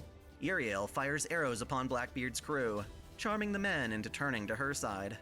Amidst the confusion, Orion and Artemis ignite a bomb on Blackbeard's ship, and in a panic, Blackbeard tries to use it as an excuse to get Anne and Mary to strip down. Regardless, Ritska's team rams the Queen Anne's Revenge and boards it. We defeat Anne and Mary, but are surprised when Hector takes his chance to betray and kill Blackbeard. He steals Blackbeard's Grail and kidnaps Uriel, fleeing to his true allies on board Jason's ship, the Argo, along with Medea Lily. Yup, Jason and the Argonauts. Jason was another Greek hero, dare I say, who was heir to the throne of Iolcus. He got screwed out of his inheritance when King Peleus usurped the throne. To get in Peleus's good graces, Jason and his crew on board the Argo set sail to the country of Colchis to retrieve their treasure, the Golden Fleece. The king of Colchis, Aeetes, refused to hand over the fleece, so Jason resorted to stealing it. The goddess Aphrodite supported Jason and used her power to control the mind of the king's daughter, Medea. She was manipulated into unconditionally loving Jason, betraying her father in the process. Dang. Medea was a talented mage even in her youth, and her abilities helped Jason escape pursuit with the fleece in hand. Medea's forced love urges her to commit atrocious murders for Jason's benefit, slicing her own brother to pieces and assassinating Jason's political rivals. You'd think Jason would be grateful, but oh my no. god, he's He not. just gets disgusted by her actions. What? He encouraged her to perform. and abandons her for another woman. Oh my god. Medea, dragged from her home and abandoned, cannot forgive Jason's infidelity and winds up crushing him beneath his own ship. Noise. Yo, frick Now, Jason. you'd think Medea would never want to team up with Jason in the afterlife, but the assumption is that this Medea is in her youth, before she committed so many murders on Jason's behalf. At least, that's what Jason thinks. In truth, Medea remembers everything from her previous life, and is working in cahoots with Getia, who has disguised himself as Solomon. From the beginning of this ordeal, Getia confronted Medea and Hector, giving them the Singularity's Grail, entrusting it to be found by some fool who'd cause havoc. Perfect for the part, they let Blackbeard find it. In addition, Getia had a greater plan involving the Ark of the Covenant. In myth, the Ark is said to contain the Ten Commandments, and opening it is akin to unleashing Pandora's box, destroying anyone who touches it. Turns out, if one were to sacrifice a god to the Ark, it would count as sacrificing the world, bringing about destruction through the Singularity. Thus, Medea Lily tricks Jason into believing that if he can procure Uriel and sacrifice her to the Ark, it will grant him ultimate power. The dumbass believes her and naively goes about bringing an end to the world. Oh my god. We track Hector through an intense storm and confront the Argo and face up against Jason's biggest asset, Heracles. Of course, Heracles was the child of Zeus, an immortal woman. Problem is, Zeus was married to the goddess Hera, who wasn't too happy about being cheated on. She curses Heracles, sending him into fits of rage, one of which causes him to murder his wife and children. To redeem himself, Heracles is assigned by the gods as the servant of Eurystheus, forced to complete 12 labors. He completes these tasks, earning much glory. After Heracles is poisoned and lights his own body ablaze, he is honored in Olympus for his deeds as a god. That said, the servant version of Heracles is but a demigod, and his 12 labors manifest as strong defense, akin to 12 lives. This makes him extremely overpowered, such that we are forced to flee after rescuing Uriel. Asterios sacrifices himself so we can survive, confessing his love for Uriel in a moment of clarity from his madness. Aww. For now, it's a race to see who can reach the Ark first. Ritska's party checks various islands, searching for traces of mana, until receiving a letter fired from an arrow, shot by Atalante. Atalante was yet another Greek hero, abandoned at birth by her father, and raised as a huntress by Artemis. She eventually joined Jason as one of the Argonauts, gaining fame as a warrior. Her father decided to invite her back, exclusively for the purpose of marrying her off as a political asset. She was clever though, agreeing only under the condition that her suitors must beat her in a foot race, a feat which no one could do in a fair competition. A foot race? Aphrodite, the same goddess who screwed Medea over, intervened during Atalante's race with Hippomenes, gifting him irresistible golden apples to scatter across the track. This caused Atalante to lose, being forced to marry her suitor. Her biggest goal as a servant is to save all the children of the world. After reading her letter, we go to meet her in the forest, where we also encounter David. In life, he was a shepherd and harpist who was told he'd been given a special role from God, safeguarding the Ark of the Covenant.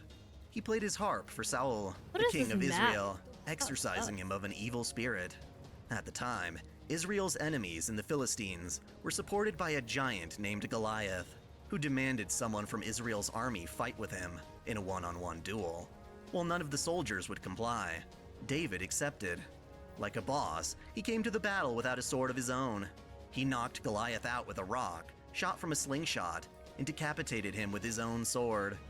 After Saul's death, David ascended the throne. Despite having an otherwise righteous rule, David murdered his own vassal to covet his wife, and spent the rest of his years enduring God's punishment. Good looking. This woman gave birth to his son, who just so happened to be Solomon. Small world, yeah? Anyway, David was the first servant to be summoned into the Singularity. Small world indeed. More importantly, his noble phantasm actually is the Ark of the Covenant. As such, he knows how dangerous it is, and he let Atalante know the truth. Thus, even though Atalante was a former Argonaut, she would rather assist Ritska in protecting the era from the idiotic Jason. With 2 more allies, we plan a way to eliminate Heracles. If we can lure him into touching the Ark, it will kill him instantly. Thus, we bait him with Uriel, leading him underground where his fate is sealed. Without Heracles' protection, we can now fight Jason directly to retrieve the Grail. Jason himself is weak, so instead we tear through soldiers summoned by Jason's Grail, and also defeat Hector. Pushed to the edge, Jason no longer has value to Medea. She reveals that she's been manipulating the moron to bring about the era's destruction. She then snags the Grail from Jason and uses it to transform him into the vessel for the demon god pillar Fornius. We defeat Medea and the pillar, after which Medea reveals she's been following Solomon's orders. Of course, this Solomon is just Getia stealing his Saint Graph. Ritska and the others don't know this yet, so they ask David, Solomon's father, whether he's the kind of guy who'd be messing around with demon gods. David confirms that, yeah, Solomon rolled that way, but was never the type of person who'd try to end humanity. Either way, Getia's Grail is recovered, causing the singularity to vanish. We give a heartfelt farewell to Francis Drake. She encourages Mashu to pursue her dreams, even if she doesn't yet know what they are. Aw, for some reason I can pay attention Ritska to and this Mashu lore are compared reshifted to back like to Chaldea. other lore. In Drake's honor, Ritska invites Mashu to sail the world together, assuming they're able to save humanity. Naturally, Mashu is intimidated by the idea of fighting more demon gods, but she chooses to believe in her master and their growing strength. There you have it. Third singularity down. Compared to Septum, this was a much more epic journey for sure. But you'll have to look forward to an even more exciting lore when I cover London. Look forward to it. Yo, London. What did I say? I was like, I wanted to predict Jason's death only for him to get turned into the demon. And then I was like, okay, never mind then. But yeah, Clappies. All right. Yeah, for hey yo, pal, you want your 10-minute break right now? I'll wait. Want your 10-minute?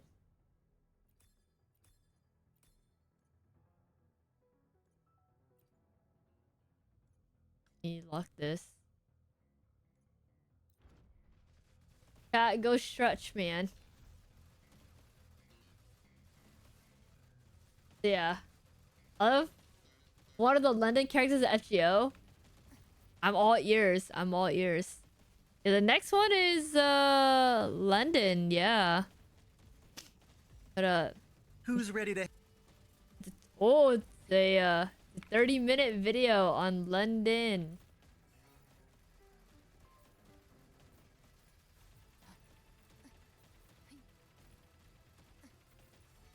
Yeah. You stretch? I'm stretching my legs.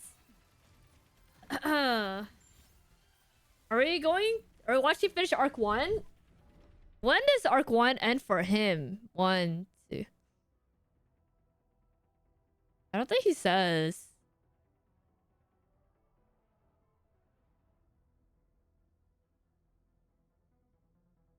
Temple of Time? Temple of Time sounds like a freaking dungeon. Let me see. We have London. We have Unknown, Camelot, Babylonia, Solomon again, Shinjuku, Seraph. What is like a Maple Story? Temple of Time. I don't know. He doesn't have Temple of Time in here.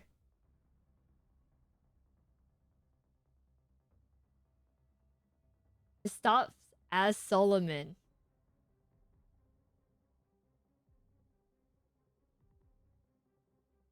Hey, you know what? We will. Solomon's end of arc 1. I think the only oh god, out of the 4 or 5 videos 5 videos you watch sorry, out of the 4 videos you watched, Septum was confusing. So yeah, I think that was the most confusing one. There's an incel character FGO Camelot arc. I think a lot of people like Camelot ? So yeah. Maple Story Temple of Time. Yeah, there's a Maple Story Temple of Time, right? I was like, I swear, it sounds familiar. I'm back. I got caught without having a hallway pass, bruh. You didn't give me one. pal. You just gotta not get caught, bro. That's it. Isn't there a lot of incel need? Yeah, there's been a lot of interesting characters we met so far. I hang out in London with Mordred and Fran.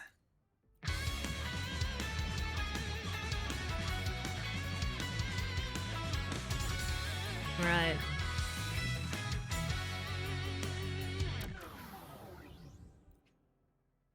If you want to support my content, become a patron or become a channel member. You'll gain access to my Lessons in Magecraft series, which has just released its second episode, detailing true magic. Yo, welcome back to Otaku Magecraft. Daikun. Dai here. This is part 5 of my lore on Fate Grand Order, where we'll be covering all there is to know about the Fourth Singularity, Yo, Fantasy, London. what's up?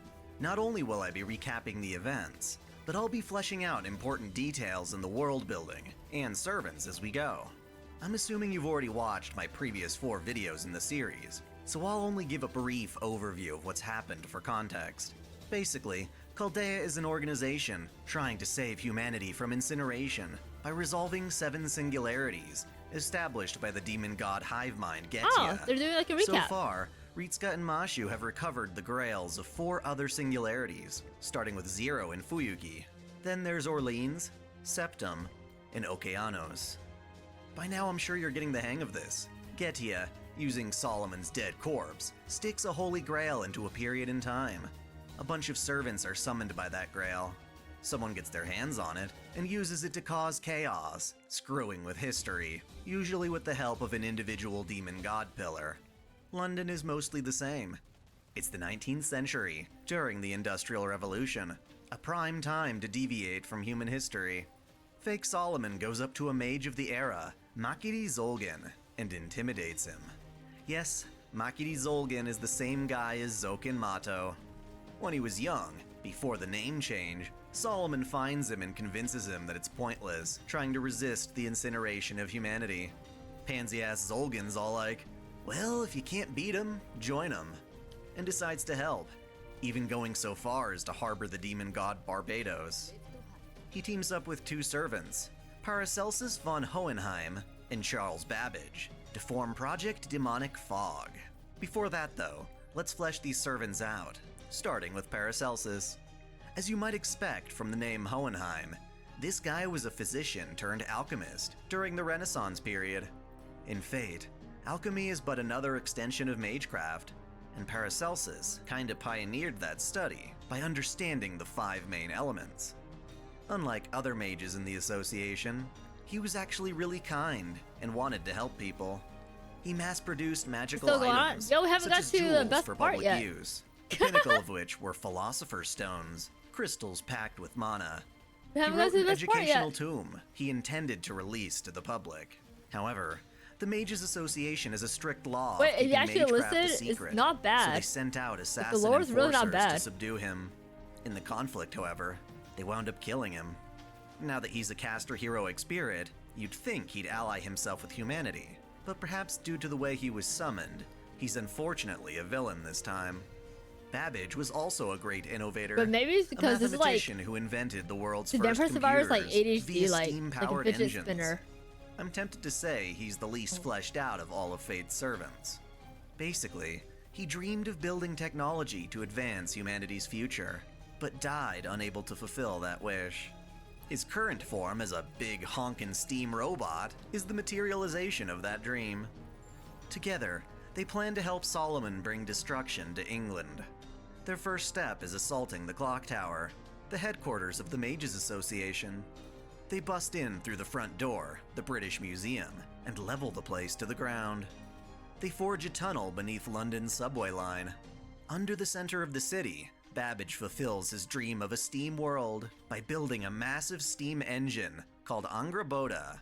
Zolgan implants the Grail into this engine, and through Babbage's noble phantasm, Dimension of Steam, the engine generates a dense fog that fills the streets above. This demonic fog is filled with such a high concentration of mana that it's effectively poisonous for humans, killing off 700,000 innocent people. Thus, all of London's survivors lock themselves inside their homes. To patrol the streets, Babbage employs mechanical minions called helter-skelters. From this Grail-powered fog, the Singularity's free servants begin to emerge. Zolgan, Babbage, and Paracelsus hope to bring these servants to their side, but aren't fully successful. One of their failed recruitments happens to be Mordred. We know all about Mordred. She's the homunculus child of Artoria, King Arthur, and her devious sister Morgan Le Fay. Morgan raised Mordred to be strong enough to infiltrate the Round Table and sabotage the king. Instead, however, Mordred found great respect for Artoria and served under her I have nobly. no idea who When Morgan revealed she was actually Artoria's child, an heir to the throne, she got all excited and sought her father's approval. Unfortunately, Artoria refused to acknowledge her, deeming her someone lacking the qualities necessary for a king. Sadly, Mordred takes this as rejection and seeks revenge. While Artoria is away on an expedition to Rome, Mordred breaks into the storehouse, steals her sword Clarend, and forms a rebellion. She battles with Artoria on the hills of Camlan, ultimately dying upon being pierced through with Rongominiad. Thus, she is the Knight of Betrayal, when more than anything, she just wanted approval. The way she sees it, London is a part of Britain, her father's country. If anyone's gonna bring destruction to London, it'll be her. Thus, Mordred fights against Project Demonic Fog, presumably to save London so she can mess it up later. Thanks to the distortions brought upon by all the fog, history is meddled with, causing certain historical figures, such as Victor Frankenstein and Dr. Henry Jekyll, who were historically dead at the time, to remain alive. Jekyll happens to be the same guy from the story Dr. Jekyll and Mr. Hyde, or rather, the guy the novel was based on. He was a rich boy with a thorough education in medicine and civil law. Despite being a philanthropist, he harbored thoughts he considered evil, and became fascinated by them. This isn't surprising though, considering he encountered the Emperor of the criminal world, James Moriarty, during a joint investigation with Sherlock Holmes. To rid himself of his evil nature, Jekyll performed chemical experiments on himself. Instead of separating good from evil though, he wound up isolating an entirely new evil persona, Mr. Edward Hyde. As Hyde, he went on a murder spree, prompting Jekyll to eventually kill himself. Naturally, with actual enemies to face, Jekyll has a use for his evil half, though he's still reluctant to use it. Fran, as we lovingly call her, is the artificial human created by Victor Frankenstein. The religious fanatic wanted to recreate Adam and Eve, but got all freaked out by Fran's mannerisms and naivete. Victor berated, beat, and abused her, and she put up with it until eventually she discovered human emotions, namely loneliness. She wanted to fulfill her basic human function by having a mate and a lover, so she urged Victor to make another of her. Oh my god. Victor continually refused, and yet Fran persisted, chasing him wherever he fled. Eventually, Victor committed suicide, denying Fran her only wish. Unable to cope, she traveled north and burned herself to death upon a pyre.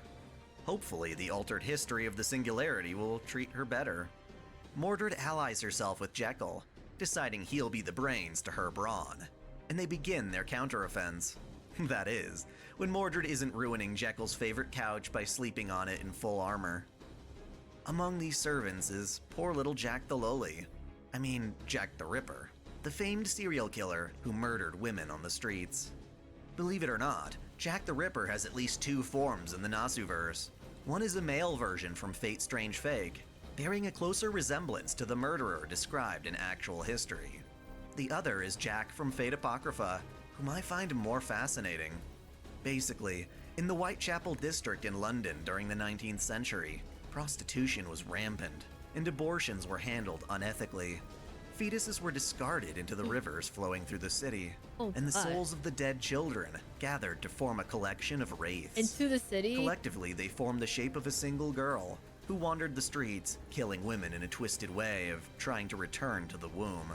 In grand order, she's much the same, naive and open to coercion.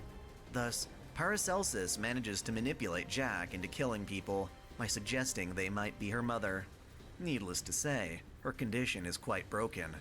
Fearing abandonment and abuse, she continues to slay women foolish enough to leave their homes. To complicate matters, Jack has her own fog, which causes people to forget important details about her. Another third-wheel servant who the project manages to recruit is the freaky-ass clown Mephistopheles. If you've ever read or seen Goeth's play Faust, you'd know that Mephistopheles was a demon of temptation who tried to drag Georg Faust into depravity in a bet with God. In Fate, however, how do you get a weapon Mephistopheles to was a reach its homunculus form? created by Faust, who happened to be an alchemist and astrologer. Using techniques ahead of his time, he constructed Mephistopheles to act as his servant, but negligently gifted the homunculus with a strong ego that, over time, grew twisted. Faust's own creation turned on and murdered him. Normally, Mephistopheles isn't the kind of person to follow orders. Oh, is it gold form? Winds up It cooperating says I need with 2 Zolgan weapons. because it gives him the chance to murder innocent people. Oh, While all this maxing the madness is level. going down, Oh, Chaldea okay. prepares to reshift Ritska and Mashu Oh, yeah, for I think I'm still investigation. missing some. Dr. Roman is Noted, excited thank about you. meeting the genuine Sherlock Holmes, but Mashu chides him, saying that fictional characters like Sherlock can't be servants. Oh, But little never mind, she I got it. knows. When they arrive in London, Mashu worries that the mana-poisoning fog will harm Ritska. Strangely enough, it doesn't. Dr. Roman speculates that, due to their master-servant bond, Ritska is inheriting some kind of poison-resistant skill from Mashu. This is hella convenient. Right off the bat, we meet Mordred. She confirms we aren't enemies, warns us to be careful in the fog, and then leaves. With no leads of our own, we decide to follow her and beat up some homunculi and a helter-skelter patrolling the streets. Mashu notices that the helter-skelter's metal is decaying due to sulfuric acid in the air. This is from Jack's noble phantasm, and she tries to sneak up on Mashu for a killing strike before Ritska warns her. After we beat Jack and chase her away, Mordred comes back and expresses how impressed she was with our fighting. As a token of friendship, she takes us back to the apartment she lives in with Jekyll. Conveniently, the apartment is also above a magic ley line, so we set up a summoning circle. Before long, we team up with Mordred and Jekyll, earning their help in retrieving the Grail. To secure the safety of Jekyll's ally, Victor Frankenstein, we venture into the fog in search of Victor's mansion. Sadly, by the time we get there, the building is mostly destroyed. Mephistopheles got to Victor and murdered him for refusing to join Project Demonic Fog. We don't take kindly to his kind around these parts. Whoops, wrong singularity. Long story short, Mordred slices and dices the clown into oblivion. From the wreckage of Victor's home, we find Fran. Again, she's the real Fran of that era, not a heroic spirit. Back at the apartment, Jekyll is astonished by how Mashu and, more particularly, Mordred, perfect for this. are able to understand the gist of Fran's grunts. He suggests it might be because they're all women, which almost gets him killed by Mordred. Next, Ritska, Mashu, and Mordred are sent out to investigate a report about a magical tomb running amok in Soho. Along the way, Mordred takes issue with how Mashu is devaluing herself for being just a demi-servant. To try and motivate Mashu, Mordred forces her into a sparring match. This chases Mashu's hesitation away, for the moment. We reach a bookstore and find that Jekyll's informant is actually Hans Christian Andersen. In life, he was an aspiring actor and poet who struggled to be acknowledged, suffering violence, misfortune, and poverty. It wasn't until the age of 30 that he became famous writing children's fairy tales.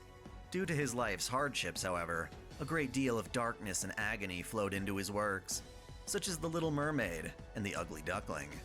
Poor guy lived his entire life a virgin, dying at the age of 70 from liver cancer. His most prized possession was a letter from his first love. Sounds gentle until you see him in his foul mouth as a servant. The dude's hilariously egotistical and defensive. When Hans introduces himself, Mashu is excited, mentioning her fondness for fairy tales. This is sweet and meaningful when you consider it was Roman who used to bring her books while in quarantine. Right off the bat, we can see Hans getting into trouble, telling Mordred her head must be made of mashed potatoes. Either way, Hans explains that the magical tomb they're looking for is actually just upstairs, but he refuses to follow. Yeah, he doesn't do combat. Mashu and Mordred manage to lure the book out into the street for a fight, only to realize they can't properly strike it. This is because the book lacks a tangible form. Hans decides to help out, by giving the book a name, Nursery Rhyme. This transforms the book into a cute little girl in black who cries wondering where her master, Alice, is. Aww. Now, admittedly, Nursery Rhyme makes more sense in the context of Fate Extra. She's literally the general embodiment of all nursery rhymes, and was summoned by her master Alice, a poor girl who was gravely injured and experimented on. Alice died and became a cyber ghost, and the servant Nursery Rhyme took on her name, form, and personality. In grand order, perhaps because this is a multiverse, Nursery Rhyme still looks and acts like Alice from vague memories of a parallel world. Unfortunately, these guys don't know all of that about her. To them, she's a threat. In order to halt her rampage, Ritsuka's party eliminates her. Before returning to the apartment, Ritsuka invites Hans to come with them. He's reluctant Another character until gone, chat. Mordred tries to persuade Ritsuka against it. Just despite the treacherous night, Hans returns with us. Jack the Ripper's at it again, this time attacking Scotland Yard. They're all dead by the time we arrive. Bro, I did not Turns out realize she's doing Paracelsus's the outfit bidding. for Jack. He tells her who the might be her Ripper. mother, and she naively attacks them. Naturally, he sicks Jack on us, and we strike her down. It's a shame. If only we didn't have to be enemies. Paracelsus, presumably with the Grail's help, teleports out of there. Back at the apartment, Anderson explains that if servants are being born from the fog, that means the fog is powered by the Holy Grail, and it's possible more free servants will emerge. Thus, we take to the streets patrolling, and are nearby when William Shakespeare appears. Shakespeare is as straightforward as a servant gets, perhaps the most tame of all legends.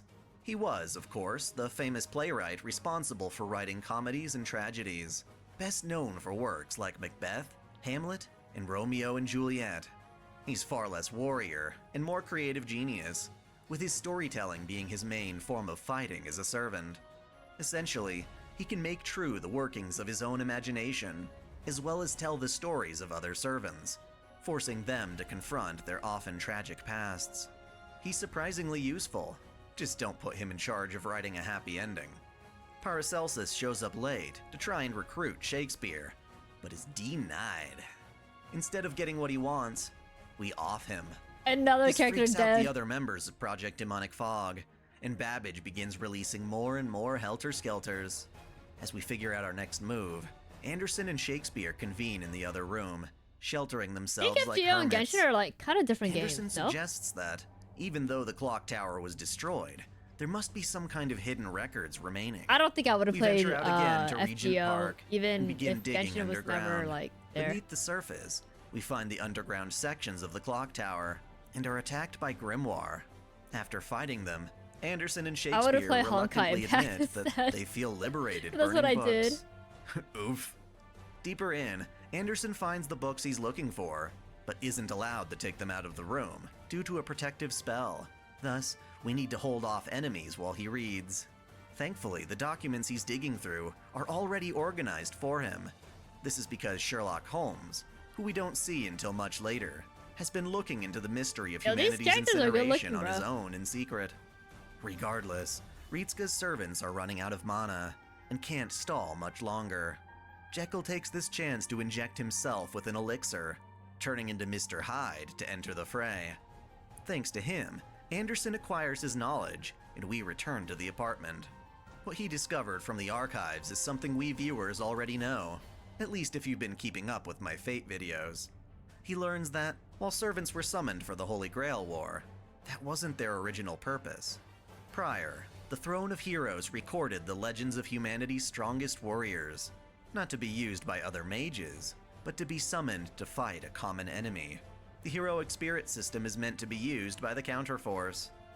Dr. Roman and Da Vinci figure out that the Helter-Skelters are a kind of noble phantasm, machines imbued with mana.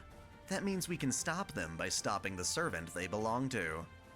We need to find a way to trace their magical energy back to the source. When everyone is stumped as to how to do that, Fran steps up and is able to detect such traces of mana. Nice! Mashu is discouraged because her noble phantasm still isn't up to full power. If only she knew her servant were Galahad. Mordred gives her a great pep talk. She explains that while Mashu isn't at her full strength, neither is Ritsuka. They're perfect for each other and will grow together. Fran leads us to a helter-skelter that is controlling the others. After destroying it, we find that it has its creator, Charles Babbage, listed on it. Apparently, he and Victor were acquaintances. Normally, Babbage isn't supposed to be alive in this era, but at this point, they don't realize Babbage is a servant. The helter-skelters are active again, with a new remote control unit, so we're out to look for them all over again. This time, however, Fran is Bro, I thought this video was 20 minutes. Okay. Intentionally misleading I stopped us. to listen. She can trace the helter-skelters because she knows Babbage.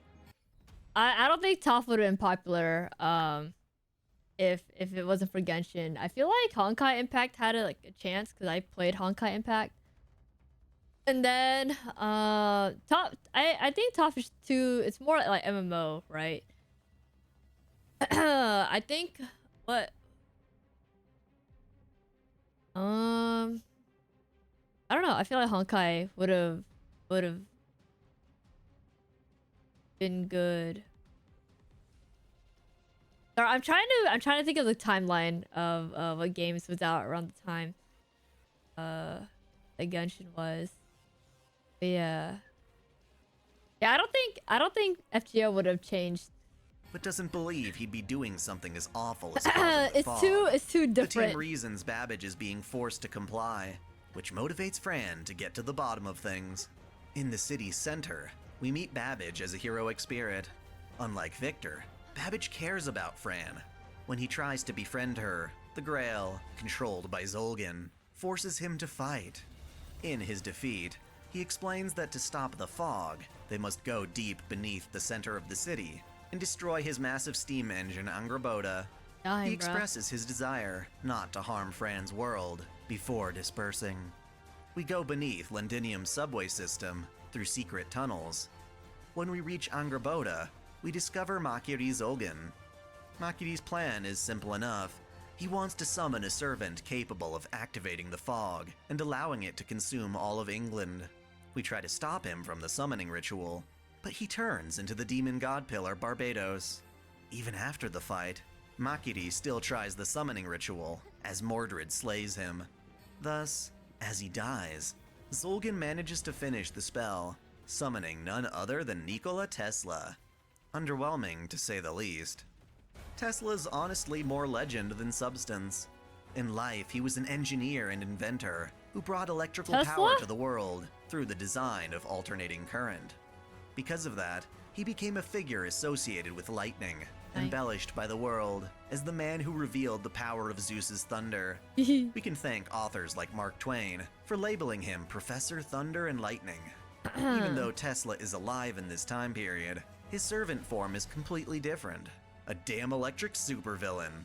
Zolgan's incantations summoned Tesla with a bias, making him act against his will as a kind of madness enhancement. We chase Tesla through the tunnels, but he can use the fog to absorb mana and electrocute folks. Mordred clears the fog by having it absorb the energy from her Clarent blood Arthur, but Tesla escapes. Tesla plans to go to the skies of Buckingham Palace and use his lightning to activate the fog. That said, he's still a good guy being forced to do evil, so there's some leeway as he pleads Ritsuka's team to defeat him. He forms a staircase to the densest part of the fog, but from that fog, Kintoki and Tamamo get summoned. Sakata Kintoki was the child of Raijin the Red Dragon and an ogress witch.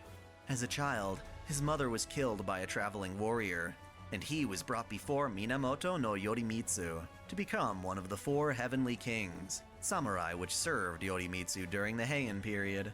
He is most famous for the time he hunted the Oni Shutendoji, drugging her alcohol and striking her down.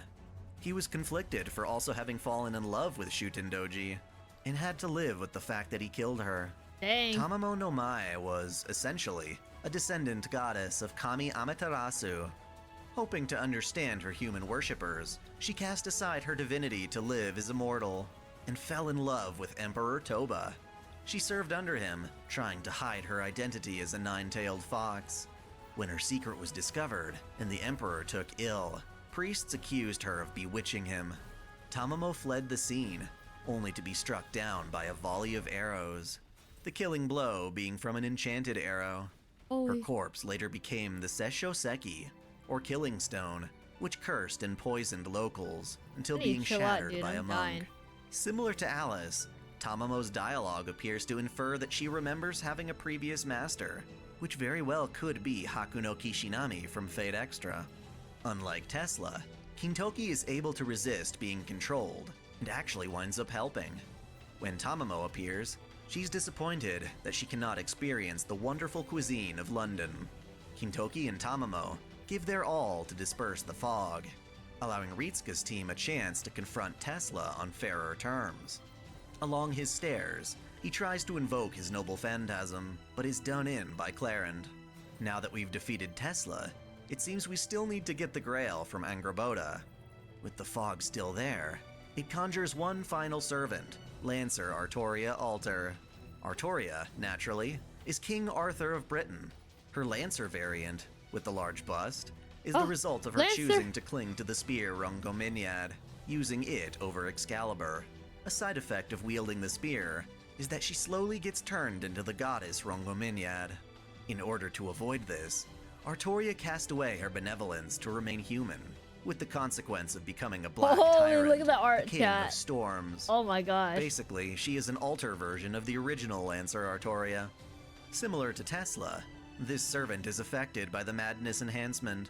Mordred fully armors up to take on this twisted version of her father, and manages to win. With no more enemies, we go to retrieve the Grail from Angraboda, and say farewell to Mordred before the singularity vanishes. Mashu assures Mordred that Artoria's rage wasn't out of hatred for her. Everyone's in good spirits, until another anomaly is detected. Incoming, the demon god Hivemind Getia appears in the form of Solomon.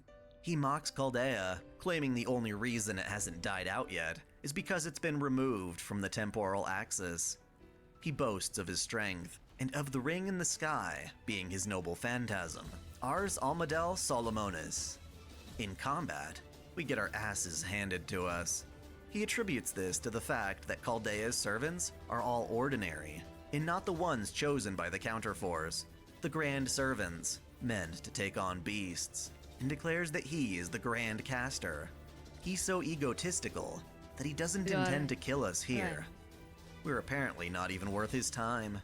This Solomon explains how humanity is doomed without him, that incineration is actually the best solution. Oh my god, Of course, incineration he is the won't best tell us that solution? he's trying to build a superior humanity without the concept of death. I don't know. I feel like that's pretty important, don't you?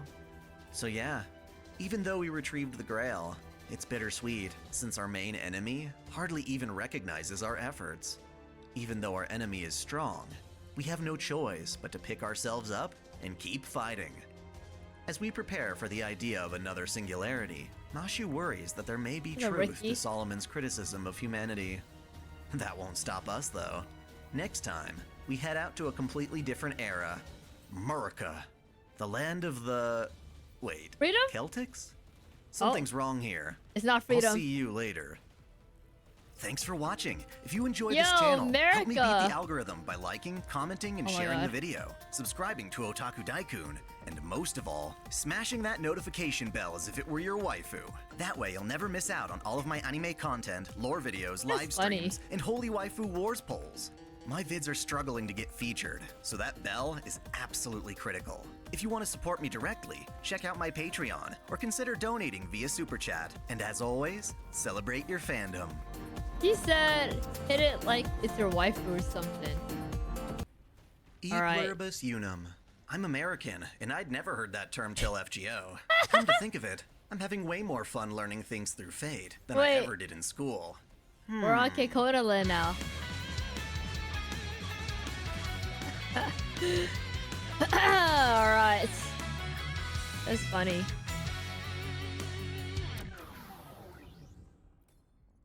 Welcome back to Otaku Daikun. Dai here.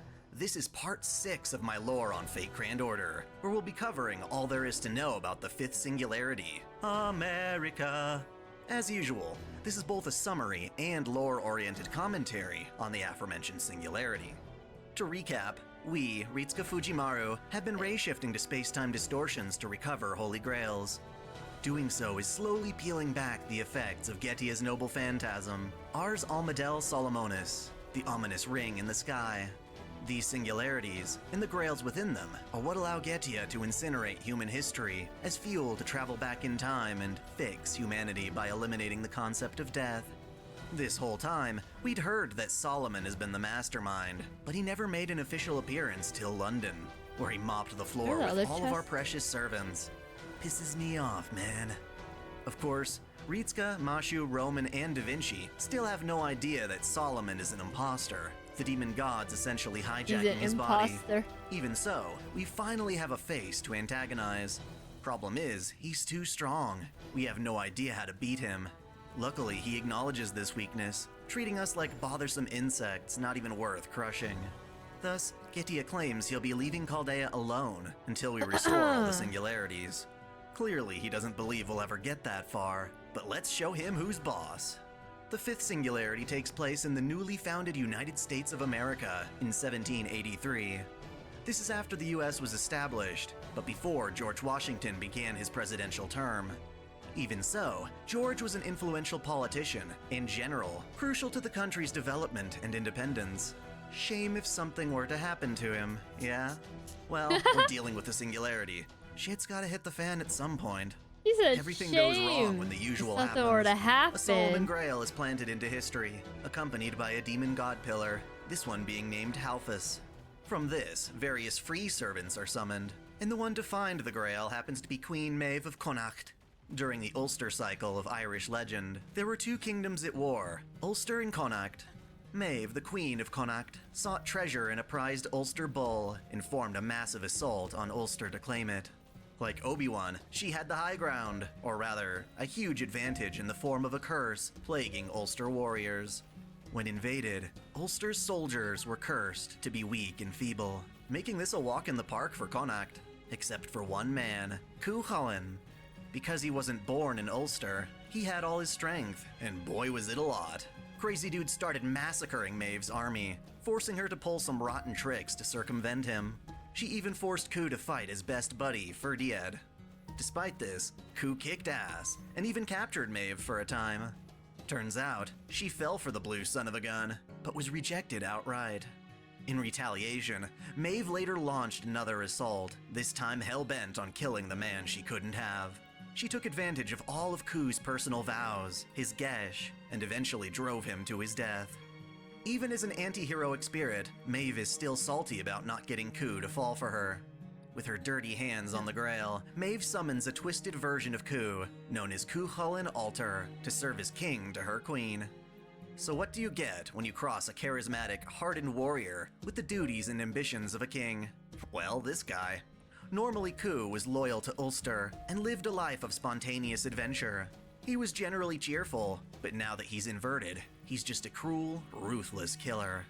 His only kingly aspect is essentially earning victory in battle. To fuel his bloodlust, Maeve uses the Holy Grail to summon an endless supply of Celtic warriors and monsters to ravage America and purge it of anyone non-Celtic. Her massive army easily sweeps the eastern half of the country, killing George Washington and countless other soldiers in order to make America her own Celtic utopia. Ouch. With Feel no bad one for to laughing lead them, right there. I don't know America why. is doomed. Maybe Thankfully, he I thought of guess, George there's one Washington. more man, lion thing, who's willing and eager to step up to the task. Another free servant who happens to be Thomas Alva Edison. This guy was known as the king of inventors during the 19th century. That said, more so than an inventor himself, Edison found his success by taking the inventions of others and popularizing them. Mass production, efficiency, and a ruthless business sense helped Edison claim credit for bringing technology such as the light bulb and motion pictures to a massive audience. Let's not forget his magnum opus, the generation of direct current electricity. Edison had many friends, but was most known for his rivalry with fellow inventor Nikola Tesla and his alternating current. We spoke all about him in the previous singularity. Wait, why is Thomas Edison summoned as this big, beefy furry? Is he trying to score with Artoria? Thankfully not. Rather, it's a reference to the famous MGM lion. While Edison did not start the Metro-Goldwyn-Mayer brand, he was seen as the father of cinema for making it a huge phenomenon. father kind of like how Gilgamesh has the prototypes of other noble phantasms, you could say that Edison is tracing back the lion design to his efforts. Either way, Edison unites the broken American armies, declaring himself the Prezi King of America. Under him, the American forces are able to bring the Celtic advance to a standstill.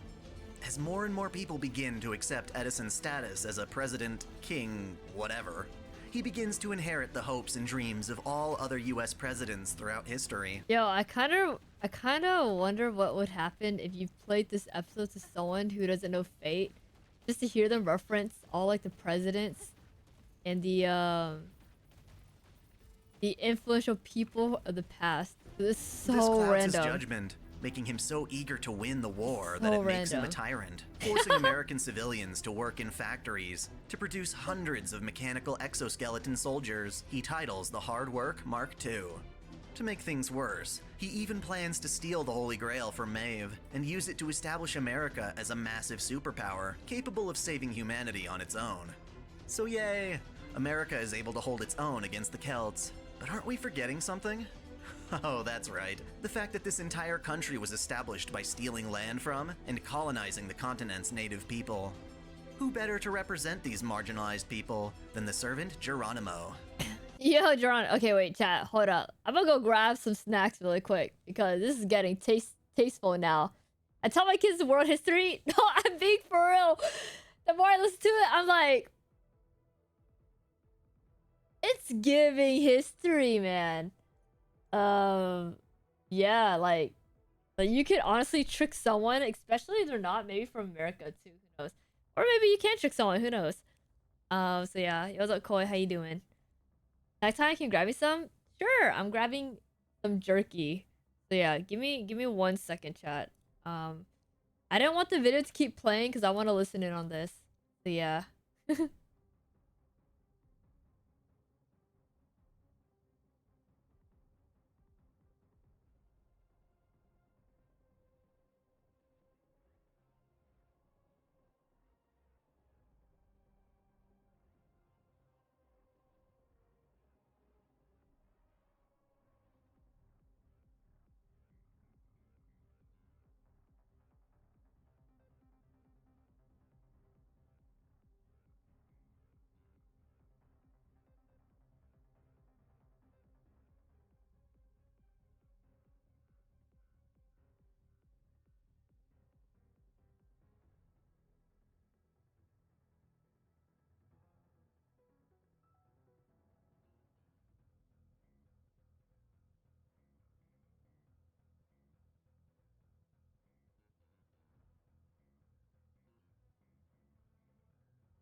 All right, I'm back.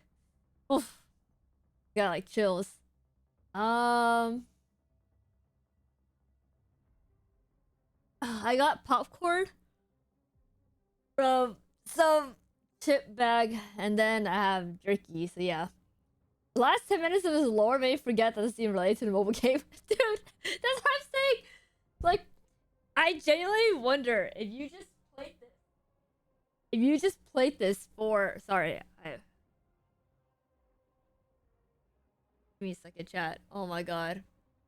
My blanket is stuck. Okay. Yeah, if you just played this for anyone, right? Then... especially not tell them it's Fate lore, it'd be so confusing. What the fuck? What was Noble Phantasms a whiff for colonization? This bro. Feed the shit to GPT.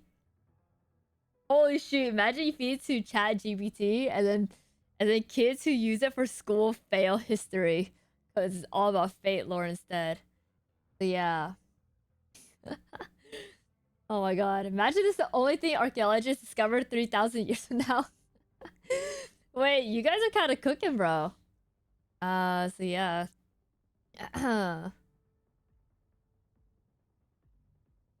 Popcorn in the Pochita bucket. Dude, I wish my place had a Pochita bucket. What kind of popcorn? It's a skinny pop one. White cheddar popcorn. It's the one that I opened the other day, and then I didn't eat it. So now I'm eating it now.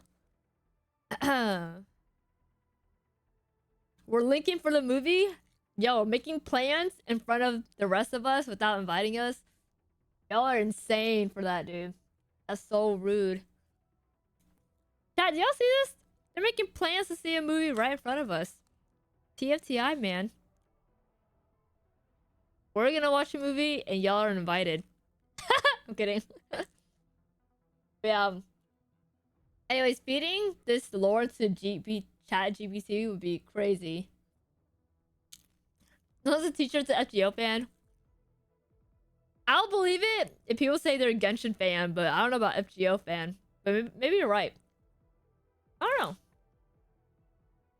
Grok already spread misinformation. Oh, Grok.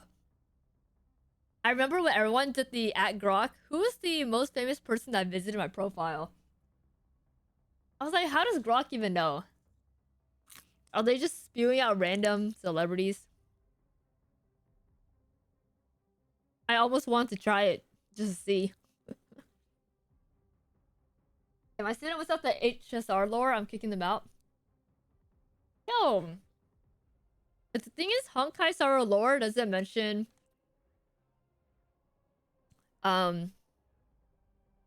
America, at least not yet. So yeah. Why is there different colors of cheddar? I don't know. White cheddar is like lighter, I guess. I don't know. It's not as heavy. I'm flying out to join them. You are more than welcome. Head to LA. Oh, you joined us, Mai? What do you mean? You did not invite us, ma'am. The rest of us are seeing you guys make plans in the chat. Alright. Let's lock in. Last thing was Geronimo, right? These marginalized people, then the servant Geronimo. Yeah, Originally, Geronimo. He was an Apache warrior with a carefree name, meaning the one who yawns. At the age of 20, however, his wife and children were slaughtered by Mexican soldiers, urging him to take up arms for revenge against the Mexican army. He took the name Geronimo because it was what Mexican soldiers would shout in fear when he emerged. He was a badass who led a mere 35 fellow Apaches against the American government's mobilized 5,000 soldiers. Clearly a case of quality over quantity. Naturally, that very philosophy is at odds with how Edison operates, so Geronimo sets up his own force against America and the Celts.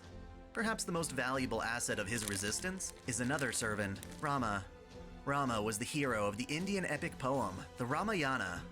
He was a reincarnation of the god Vishnu. I always said what a pretty character, and then... To keep the epic brief, a major section of the story dealt with Rama's wife, Sita, being kidnapped by the demon king Ravana.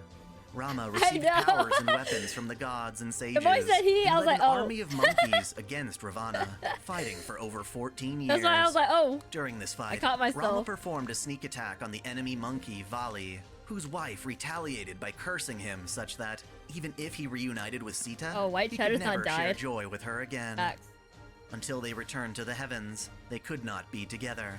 Because of this, Sita left for a time, making the people suspicious of her loyalty. Even after proving her loyalty, Rama's people pressured him to exile her. While the two of them Damn, eventually these characters look died too and pretty, returned bro. to the heavens as Hard to gods, tell. the curse remains whenever they're summoned as servants. In a strange anomaly, both Rama and Sita are summoned as free servants. Tragically, Sita is once again kidnapped and taken to Alcatraz, imprisoned by the Celts. Rama joins Geronimo in order to save her. This leads to a confrontation between Rama and Ku Alter, in which Rama is struck by the gay bold. Holy. It destroys most of his heart, Sorry. and he only serves her, in which Rama is struck by the gay bold. It destroys most of his heart, and he only survives Oh, because hey, I heard that Geronimo right, but rescues spelled him. differently. So to start off, we've got America led by Edison, fighting I against thought the I Celts thought I led by heard Maeve, gay while bold. Geronimo's resistance fights both forces. So I was like, That's wait. where we come in. At Chaldea, Ritsuka has a dream, revealing Mashu's memories. It was when she was quarantined, visited only by Roman, Yo, before this- fully developing her sense This of lore self. video might be my favorite Mashu's of the sad state, few. her biggest desire of seeing the outside world being cock-blocked by the blizzard surrounding their facility causes Ritsuka to wake up crying. If you've seen other Fate works, you'll see that it's perfectly normal for a master to dream of their servants' pasts. Roman briefs us on the next mission, detailing things I already mentioned, so it's on to America. We ray shift to a forest, and wonder what kind of distortion is occurring here. Things get weird when we see red, white, and blue robots fighting a bunch of reckless Celtic soldiers. Unsure of who to hilarious. assist, we get caught up fighting both. Just when we think it's safe, Ritsuka gets struck by a friggin' cannonball blast and is sent airborne. When we wake up, we find none other than Florence Nightingale trying to treat our wounds. Oh, and by treat, I mean she wants to remove your organs and lop off your limbs. Yikes! Whoa. She's determined to save you even if it kills you. Ah yes, because fate still doesn't understand what death is. Florence Nightingale was a nurse of the British Empire between the 18th and 19th centuries. In the military, she brought well-needed knowledge of modern medicine and sanitary treatments to a decrepit practice. Like, Her go eat efforts my brought the jerky Army's really mortality quick. rate of 40% I used down to to see- 5, earning her the name Angel of Crimea. She established the Nightingale Foundation to teach nursing and London's St. Thomas Hospital.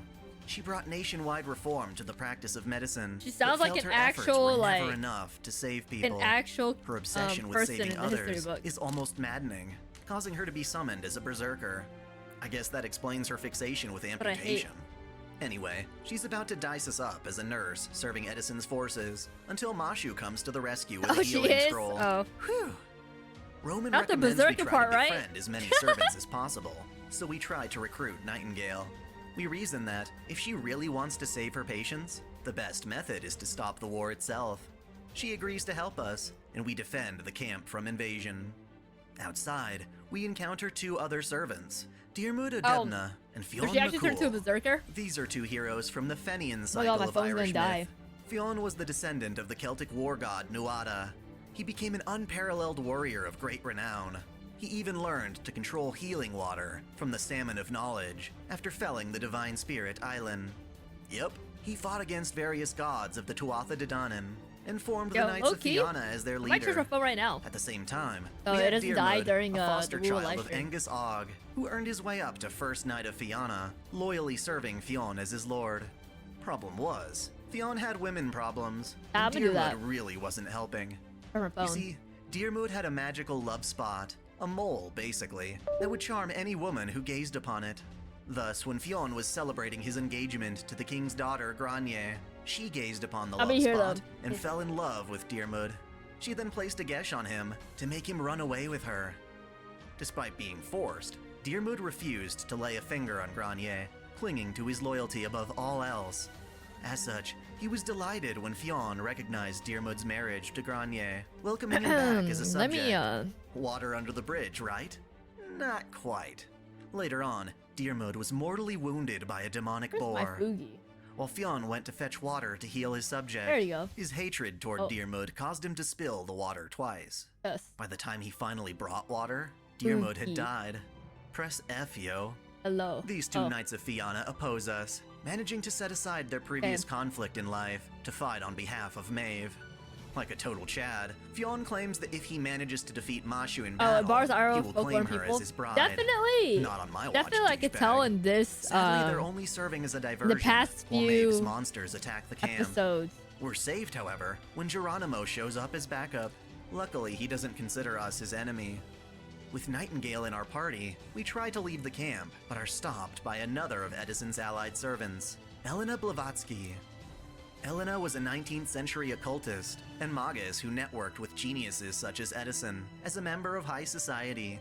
She immersed herself in mysticism, believing in the existence of a long-lost Lemurian continent.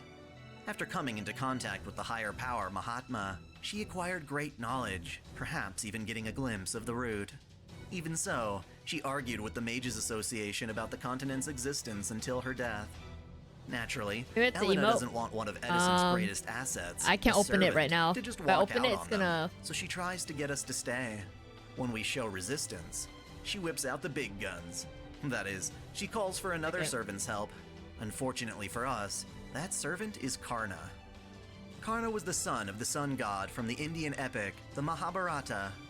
He was abandoned as a child and grew up with low social standing. Nonetheless, he honed skill in martial arts and archery, hoping to bring honor to his family, even if he didn't know them. This resulted in Karna becoming a rival to the Pandava brothers, particularly Arjuna. He was taken in by a Kaurava prince, who served as a foster father and helped him advance in society. As thanks, Karna participated in war between the Kaurava and Pandava factions.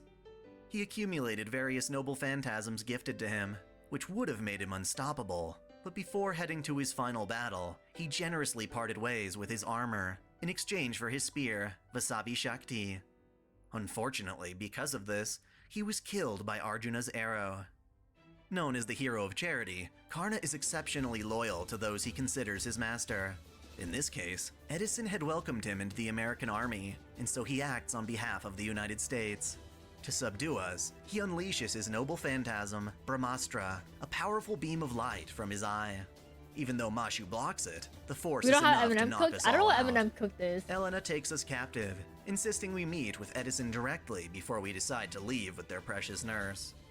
Because the White House was taken over by the Celts, Edison makes his fortress out of a large castle adorned with American flags. When Edison asks for our cooperation, his offer seems reasonable until we learn he has no intention of resolving the singularity or giving the Grail to Chaldea. Even when Roman suggests we join him temporarily, Ritska declines, refusing to betray an ally further down the road. Edison don't take kindly to rejection and overwhelms us with his mechs. We're thrown in jail, and Nightingale irrationally tries to break out by firing her gun inside the cell. Foolish as this is, it luckily helps Geronimo find and break us out of prison. Karna tries to stop us, but he's such a kind lad that he refuses to go all out. This allows us to escape. Geronimo's motive for helping us is simple. He's hoping that Nightingale, being a nurse, can find a way to heal the injured Rama. After her amputation fixation, she finally gets serious and admits that even after she heals Rama's damaged heart, it continues to decompose due to the Gay-Bolg's curse. She suggests a possible solution. If they can find a way to strengthen Rama's presence in the world, they might be able to eliminate the curse. She asks if there are any other servants around who knew Rama in life, and sure enough, Rama Rama admits Fate? that his wife Nah, Sita I'm watching is Fate somewhere lore, out there. listening. So cool. We can heal Rama if we reunite him with Sita. A lot of these Nightingale people picks him up, princess missed style, out during and the carries him Spooky-thon, around huh? despite his embarrassment. Problem is, we don't yet know that Sita is in Alcatraz, so we instead focus on sticking with Geronimo and meeting his other allies, Robin Hood and Billy the Kid. According to Fate, there are actually many different Robin Hoods, and the one we meet is just one of them. He was a young boy raised in the forest by a druid, forced to survive on his own after his father was killed. He was friends with the forest fairies, which creeped out nearby villagers, who went on to treat him as an outcast. Despite this, Robin wanted to help the villagers, as they were being oppressed by their feudal lord's tyrannical rule. To save them, he took up the role of Robin Hood, imitating the Robin Hoods who came before him. With his bow of yew and green clothes, he successfully repelled the Lord's army. He sacrificed his own identity and accepted a life of constant fighting for their sake. And how did they repay him? By chickening out and claiming to their feudal lord that they had nothing to do with him. Bruh. Despite this, Robin kept fighting until he was eventually assassinated. They respected his only wish Another one to be down. buried where his final arrow fell, which happened to be under the same yew tree he used to make his bow. Billy the Kid, on the other hand, was an outlaw in the American Guys, Billy Wild the Kid. West named William Henry McCartney Jr. His life as an outlaw began at the age of 12 when he stabbed a man who insulted his mother. He then made a living as a cattle thief and robber until getting involved in a cartel war with his employer, John Rubenstahl. He was arrested, escaped within the year, and ultimately killed via sneak attack by Sheriff Pat Garrett. Billy died at the age of 21, having killed 21 others during his career, going down in history as a symbol of the Wild West. We rendezvous with the two archers and inquire about other free servants we could possibly recruit. Robin tells us he saw 2 of them, but warns us that they're troublesome. Regardless, we set out to find said servants. Sure enough, Robin's warnings are confirmed when we discover that the first of these servants is, yet again, Elizabeth friggin' Bathory. Did we just need more comic relief or what? Is anyone else sick of Liz? 'Cause I am. Anyway, she's being her usual idiotic self by hanging around what would eventually become Broadway, singing to a crowd of what she thinks are adoring fans. We ruin her fun by revealing her fans are just warmongering Celtic soldiers, attracted to what they perceive as the wails of a violent dragon. With a little flattery, we easily recruit her and search for the second. Similarly, in the land that would later become Hollywood, we find Nero Bride fighting against another of Maeve's minions, Fergus. Referring back to the Ulster cycle, Fergus started off as a mentor to Cú Chulainn as a knight of the Red Branch, but leaves after being betrayed by Ulster's king. He went to Ulster's enemy, Connacht, and became Maeve's lover, during which he helped convince her to wage war. In battle, Fergus fought Cú Chulainn and made a vow not to ravage his former allies so long as Cú defended them. Thus, instead of getting his revenge on Ulster's king, Fergus is taken off the battlefield and later assassinated by Maeve's jealous husband. Since we're trying to recruit Nero, we help her defeat Fergus, and we interrogate him before he vanishes. Fergus reveals that Sita is being held captive at Alcatraz Island.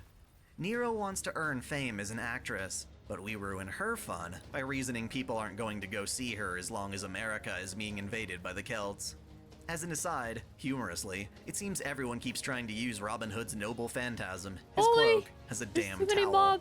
Anyway, Geronimo suggests we split up, so that one group can go to Alcatraz and heal Rama, while the other heads to Washington to try and assassinate Maeve. I missed it. Ritsuko winds up joining the group heading to Alcatraz, along with Rama, Nightingale, and Elizabeth.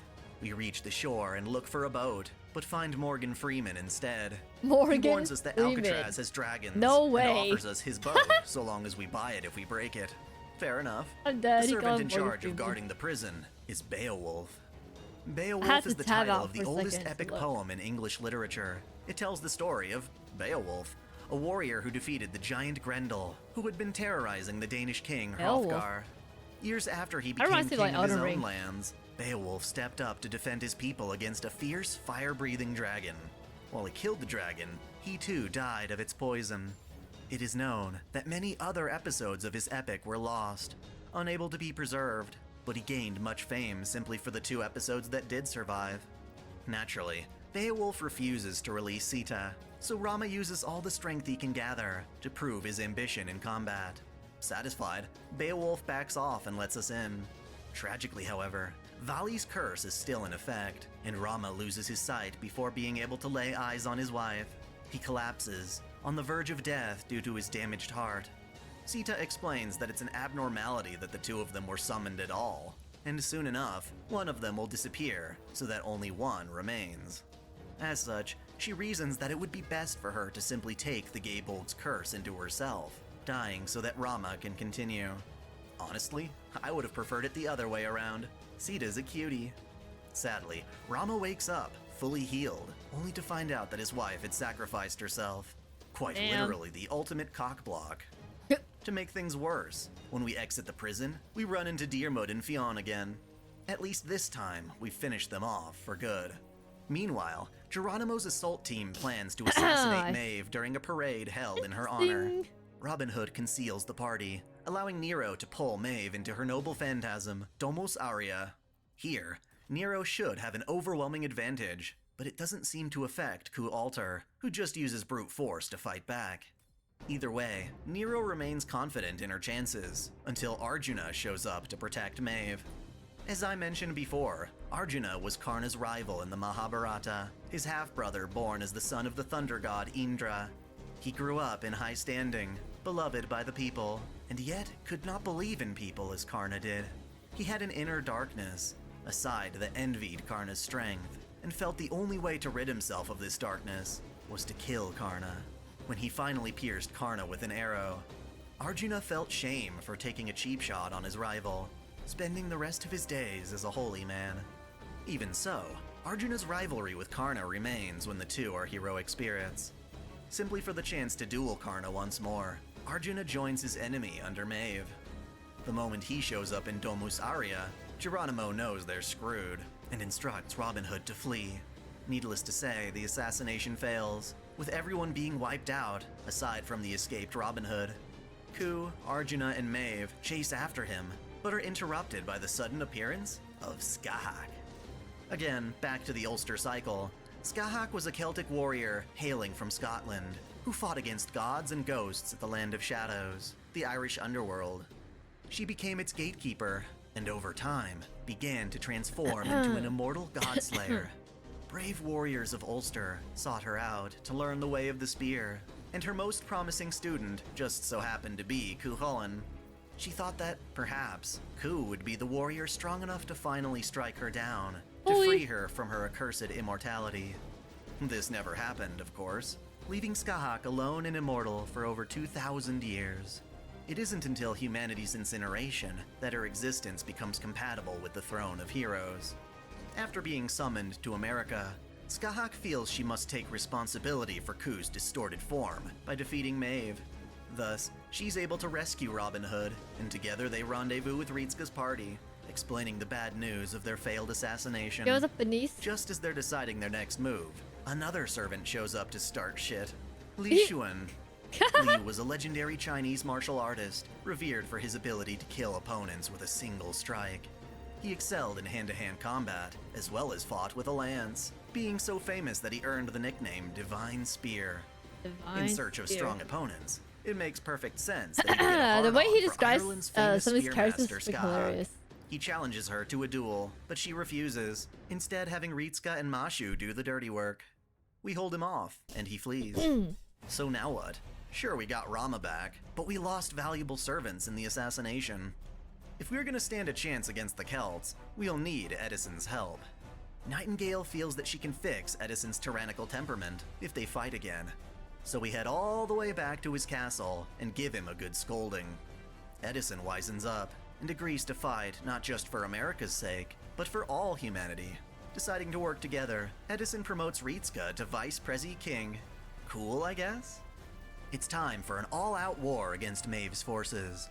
We split our forces in two, one to the north and another to the south.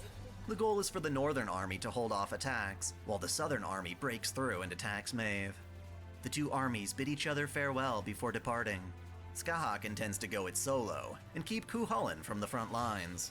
Karna requests a position in the vanguard in order to draw out Arjuna for a direct confrontation. This works, as Karna and Arjuna face off against each other. While they reenact the chaotic duels from their legends, Skahak faces off against Ku Alter. She admits that she once hoped Ku would be the one to finally kill her, but refuses to be killed by him in his current state. Their gay bolgs clash, until Skahak tries to suck Ku into the Gate of Sky. He counters with an attack she never taught him, an assault from Kurid Koinhen, the skeletal remains of the creature whose ribs were used to craft the gay bolg. While Skahak manages to escape, she only does so after 90% of her organs that was are my destroyed. reaction the first time. The moment I heard the gay bolg, Li Xuan comes back and begs for a chance to fight her. Run it back! Seriously, dude? Now? Since circumstances have changed, she agrees to duel him to the death, but only if he goes back to the battlefield and helps America defeat Maeve first. They reach an agreement, and Li Xuan comes to the Northern Army's rescue against Beowulf. They settle things with a fistfight. Typical dude bros. Now that Skahak is no longer holding Ku back, he interrupts the fight between Karna and Arjuna by spearing Karna through the chest. He lies to Rietzka, claiming he already killed Skahak. He goes in to finish us off when suddenly, Merlin saves us. Seriously? Last I mentioned, he was supposed to be trapped in his tower at Avalon. So how'd he manage to get here? It seems that, to a minor extent, he can escape through his own dreams, which is great for us. With Merlin's help, we repel Ku Alter just in time to watch the injured Karna disappear. Realizing what a pawn he's been, Arjuna regrets his actions thus far. And after we kick his ass, he withdraws from the battlefield. With all this done, we have a clear path to the White House. There, Nightingale admits that she made a mistake in life when sacrificing her humanity to better save people. She feels the same about Ku, who has lost his humanity for Maeve's sake. Thus, she vows to cure Ku like any other patient. Well, kinda. She doesn't beat all of her patients to a pulp anyway. In the ensuing fight, Maeve is defeated. On the verge of death, she is pleased to receive Ku's praise and makes one final effort to fight back. In life, she had unleashed a monster upon Cuchulainn called the Clan Calatin. She combines this part of her legend with the Grail's power to summon 28 demon god pillars simultaneously to ravage the Northern Army. This nearly turns the tide of battle, but surprisingly, it's Elizabeth who rallies the army's morale. Inspired by her bravery, Edison prepares to use his noble phantasm, World Faith Domination, to self-destruct. Before this can happen, however, Nikola Tesla crashes the party for the chance to show up his rival in electrical current. He uses his system Kuranos to entrap the pillars in a cage of electricity, but it fails. Only when the two reluctantly team up can they hold the pillars at bay. To make up for his past regrets, Arjuna enters at the last moment and sacrifices himself to fire off Pashupata on the pillars, defeating them outright.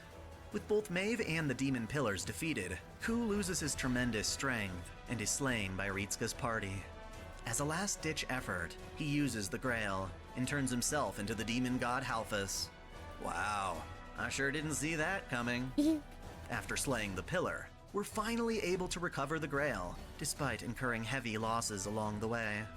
Rama tries to cheer us up, insisting that we should instead honor those who died for never backing down from the fight. The remaining servants give their farewells before disappearing. Nightingale humbly requests a handshake from Ritska. She imparts some final advice to Mashu, that wishes can only come true through effort and struggle. Skahak returns to Li Shuan to fulfill her promise of fighting him in an honorable duel. We never get to see how the fight turns out, though. Dang. Back at Chaldea, Mashu admits she's having fun on these missions, despite the sad things that happen. She wants to cherish these memories forever. Just as she says this, though, blood leaks from her head and she collapses. What? I call bullshit. Honestly, that's how the Singularity ends, on a tragic cliffhanger. Damn. We don't get to find out what happens to Mashu until Camelot, which is where I come to a hurdle. As you know, the Babylonia anime is out, and Camelot is going to be released as movies. Ideally, I'd prefer to wait until both these anime are complete before covering them. The videos will definitely be better with all that amazing footage. I hope you understand. For now, yo, Camelot is the next one. But don't fret. I'll continue to stream the major story developments and cover individual servants in their own lore videos. Consider this lore train stronger than ever, and look forward to Camelot and Babylonia in glorious animation. Yeah. I was about to be like, alright, let's take a break from this lore, but Camelot is next, and that's the one that you guys talked about. When are you gonna watch the Camelot movie and the Babylon series? I'll be next sub goal, bro. This is already a lot to take in. It's time for us to cover the lore of Fate Grand Order's 6th Singularity. Alright, Camelot. I can't wait to hear about this one. I was like, the last one, the beginning was strong, then second half, I was like, okay, this is like way too dank. But this one, I'm looking forward to it. Welcome back to Otaku Daikun. Dai here. And he's got a new model. Let me address some craziness. If you actually follow my videos, you'll know that I've already made the 8th part of the series covering Babylonia. I intended to skip Camelot in lieu of waiting for the animated films to use as footage. Of course, that was before the pandemic and said films were substantially delayed. Considering in the game we're already deep into the Lost Belts, I feel like waiting any longer will prove detrimental. So basically, if you're watching these vids in order, just know that while this is indeed part 7, it was technically made after part 8, and my channel's made some changes since then. Other than that, this will follow the same format as all the other Singularities, giving you not just a summary of events, but a deeper dive into how they fit into the Type Moon universe.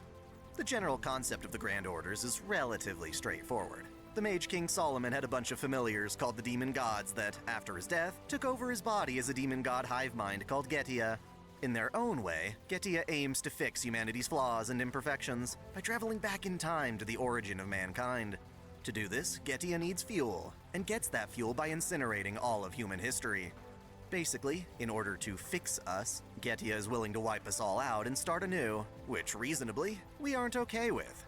To stop Getia and restore humanity, also called the Human Order, the Chaldea Security Organization has been sending its only master, Ritsuka Fujimaru, back into the past to restore the various distortions that allow history to be incinerated. Ooh, I got 1,000 By coins, visiting chat. these singularities and retrieving the holy grails Getia put in them, we can slowly peel back the effects of the incineration, as though it never happened. Thus far, we've successfully done this for Singularity X in Fuyuki, Orleans, Rome, Okeanos, London, and the United States of America. We've met with Getia, falling for their disguise as Solomon, and yet we adamantly continue to oppose him despite being seen as little more than insignificant pests. Our main source of confidence is in the optimism of our beloved Kohai, Mashu Kyrielite, and yet at the end of the American Singularity, she began to bleed and passed out. Borska, how you doing? Turns out that was pretty much inevitable. As Dr. Roman explains, Mashu's a designer baby, born through artificial insemination to have really Another dope magic circuits, designer kinda baby. like a homunculus.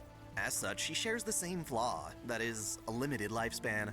When Ritsuka first met Mashu, she was 16, but we're slowly encroaching on her 18th birthday, Oh my God. on which she's guaranteed to expire. Despite this, Roman and Da Vinci want to respect Mashu's desire to fight for humanity till the end, which means it's time to venture to the 6th Singularity. That said, it's far from normal. Normally, Getia drops both a Grail and Demon God Pillar into a Singularity, which inherently cause history to deviate from its original course. For example, a version of France where Joan of Arc is resurrected in an angry form that seeks vengeance for her burning at the stake. A video In we're this case, watching, the the Singularity Fate occurs series, in the we're at Holy Land of Camelot right now. Jerusalem during the year 1273. This is the latter part of the Crusades, in which medieval Christians made attempts to reclaim Jerusalem from Islamic rule. More specifically, this is during the 9th Crusade, led by Prince Edward I of England. Historically, Edward's campaign was a failure, but the presence of Solomon's Grail allowed his expedition to successfully push into the Holy Land and slaughter its Muslim population. History diverged once more when the Crusaders wound up summoning the Pharaoh king Ozymandias. I'm sure a good many of you will better recognize him as Ramses II, the pharaoh who conflicted with the prophetic Moses in the story of Passover. In Fate, he is seen as a successful yet tyrannical king who actually grew up alongside Moses as a Holy surrogate shoot, brother dude. and dear I got friend. Ozymandias married armory. his beautiful wife Nefertari and cared deeply for his people as a pharaoh of Egypt's 19th dynasty. Thus, while he denied Moses and the Hebrews their freedom, he honestly held no ill will towards his friend, even after the first of 10 plagues robbed him of his firstborn son.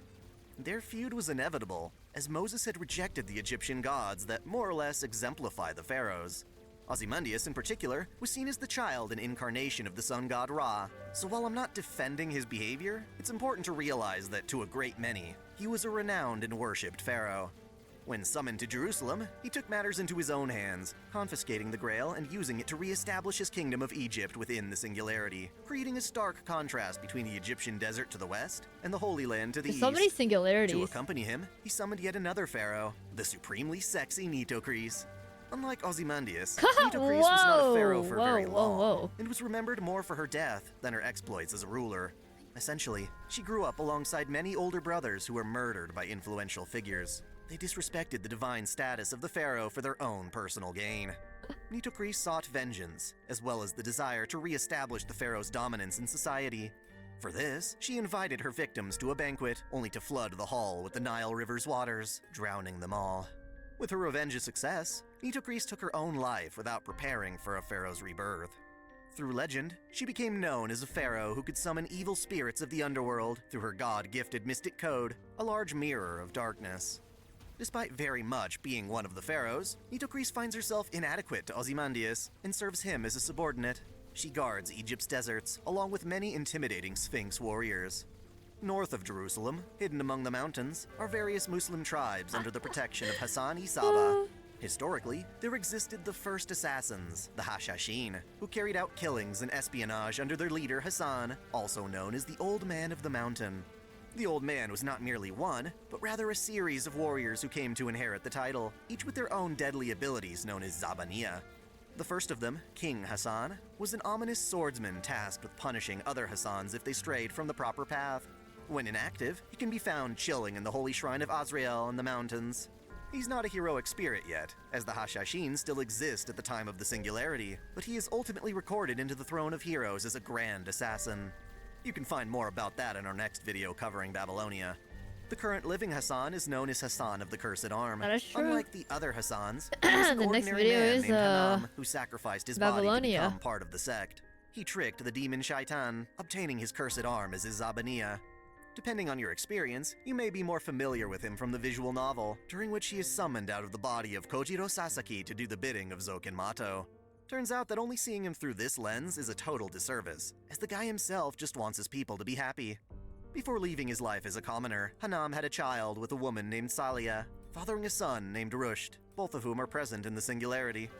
With his face obscured by a skull-shaped mask, he serves not just his wife and child, but also his entire village as the current Hassan.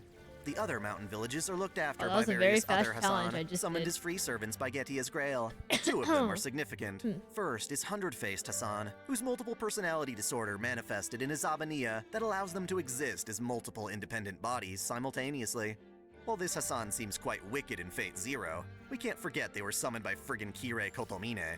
Of their own accord, Hundred-Faced Hassan also cares for their people as a village protector. The main body they inhabit happens to be a woman named Asako. Second, there is Hassan of Serenity, a young girl made to be both resistant to all poisons, while also being outwardly poisonous herself. She was a destructive weapon, able to kill those she touched, and while effective, this came at a cost. Oftentimes, to get close to her victims, Serenity would form bonds with them, sharing emotions and feelings that would inevitably end in betrayal. Her poison is like a curse, denying her a chance to love or embrace another without killing them. In addition to the Hassans, the mountain villages were also protected by another free servant, the Persian bowman Arash. As a warrior king, Arash did battle against the evil dragon Zahak and put an end to the 60-year war between Persia and Turan. To do so, he fired a shot, Stella, that derived power beyond human capacity. It traveled from the summit of Mount Damavand to a point between the two kingdoms. The arrow split the earth, serving as the new boundary between them. In exchange for this power, Arash lost his life, his body scattering in the wind. Altogether, that leaves us with a singularity containing Ozymandias' Egypt to the west, the ruins of Jerusalem to the east, and the Muslim settlements to the north. Yet, none of these are even the greatest disturbance present in the singularity. For that, we must talk about King Arthur. In Fate, Arthur is in fact a woman named Artoria Pendragon, who became Britain's king upon pulling Caliburn, the sword in the stone. Along with her many knights of the Round Table, Artoria ruled the land from Camelot, fending off invading forces like the Picts and Saxons. While noble and selfless, her reign came to an end through misunderstandings and betrayals. Unable to fully understand her knights, Artoria refused to pass judgment down upon Lancelot for his affair with Guinevere, and rejected her homunculus child Mordred. Thus, during her absence, her kingdom fell apart, allowing Mordred to start a rebellion that peaked at the Battle of Camlann. There, Artoria used her sword Excalibur to fight her child, only to have it knocked away. I'm watching the video real quick. The king drew her sacred lance, Rongominiad, running Mordred through while also incurring Castro, her own fatal injury. This would be the place of her death, but her most loyal knight, Sir Bedivere, escorted her from the blood-soaked Camlann into the forest, where she asked him to return Excalibur to the Lady of the Lake. Typically, Bedivere reluctantly complies, allowing Artoria to die. This Artoria is the one we're most familiar with, the saber-class servant who made a deal with the Counterforce in order to pursue the Holy Grail. However, we have to remember that Fate is a multiverse of various timelines. In some, she goes to Avalon and reunites with Shiro from Fate's Day Night, and in others, she continues to serve humanity as a Chaldean servant. In one of these many timelines, Bedivere refused to return Excalibur, knowing full well it would give Artoria the peace of mind to die. Not wanting this, instead he kept it, and by the time he returned to Artoria, she had vanished. We are watching the lore. Ghost while still clutching Rongominiad. So far, it's been pretty good. This had some side effects. For one, while Artoria possessed the spear during her time as king, it was not actually Rongominiad's true form. Rather, the lance is merely Rongominiad's shadow, a tool to control its authority. In truth, Rongominiad is actually a giant tower of light that exists at the edge of the world, pinning both the world of man and the reverse side of the world to the planet. It sustained the world's structure since the decline of the Age of Gods and contains a tremendous amount of power. Relying primarily on the lance turns its wielder into a more divine presence. When this happens to Artoria, the result is an artificial growth to her body, made more voluptuous and striking than had she aged past the drawing of Caliburn. Yes, that means the lance gives Lancer Artoria her big knockers. Beyond that, however, this particular Artoria, who clung to the lance beyond her death, transformed even further into a divine spirit, becoming a completely separate being known as Goddess Rongominiad. For 1,500 years, she wandered the earth, traversing parallel worlds, and the lance turns its wielder into a more divine presence. When this happens to Artoria, the result is an artificial growth to her body, made more voluptuous and striking than had she aged past the drawing of Caliburn.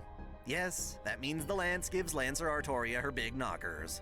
Beyond that, however, this particular Artoria, who clung to the lance beyond her death, transformed even further into a divine spirit, becoming a completely separate being known as Goddess Rongominiad. For 1,500 years, she wandered the earth, traversing parallel worlds to ultimately wind up in the heart of our sixth singularity, calling herself the Lion King. At the same time, Bedivere, feeling guilty for refusing his king's final request, held on to Excalibur and searched for her those 1,500 years, which is insane. Apparently, Excalibur shares the same power as Caliburn, which prevents its user from aging. Thus, Bedivere remained his pretty self throughout the years, hoping to return Excalibur to his king. Before he could do this, however, he found himself devoid of strength, rendered immobile within the king's utopia of Avalon. There, he was found by Merlin. Of course, Merlin was the court mage of King Arthur, and after the end of her reign, he found himself trapped in a tower in Avalon. He helped us out during the American Singularity, but that was a temporary dream incarnation of his. When Bedivere made his way to Avalon, Merlin restored him to good health and listened to his story about the transformed Artoria. It's important to note that Bedivere lost his right arm during Artoria's reign and relied on a prosthetic for ceremonies.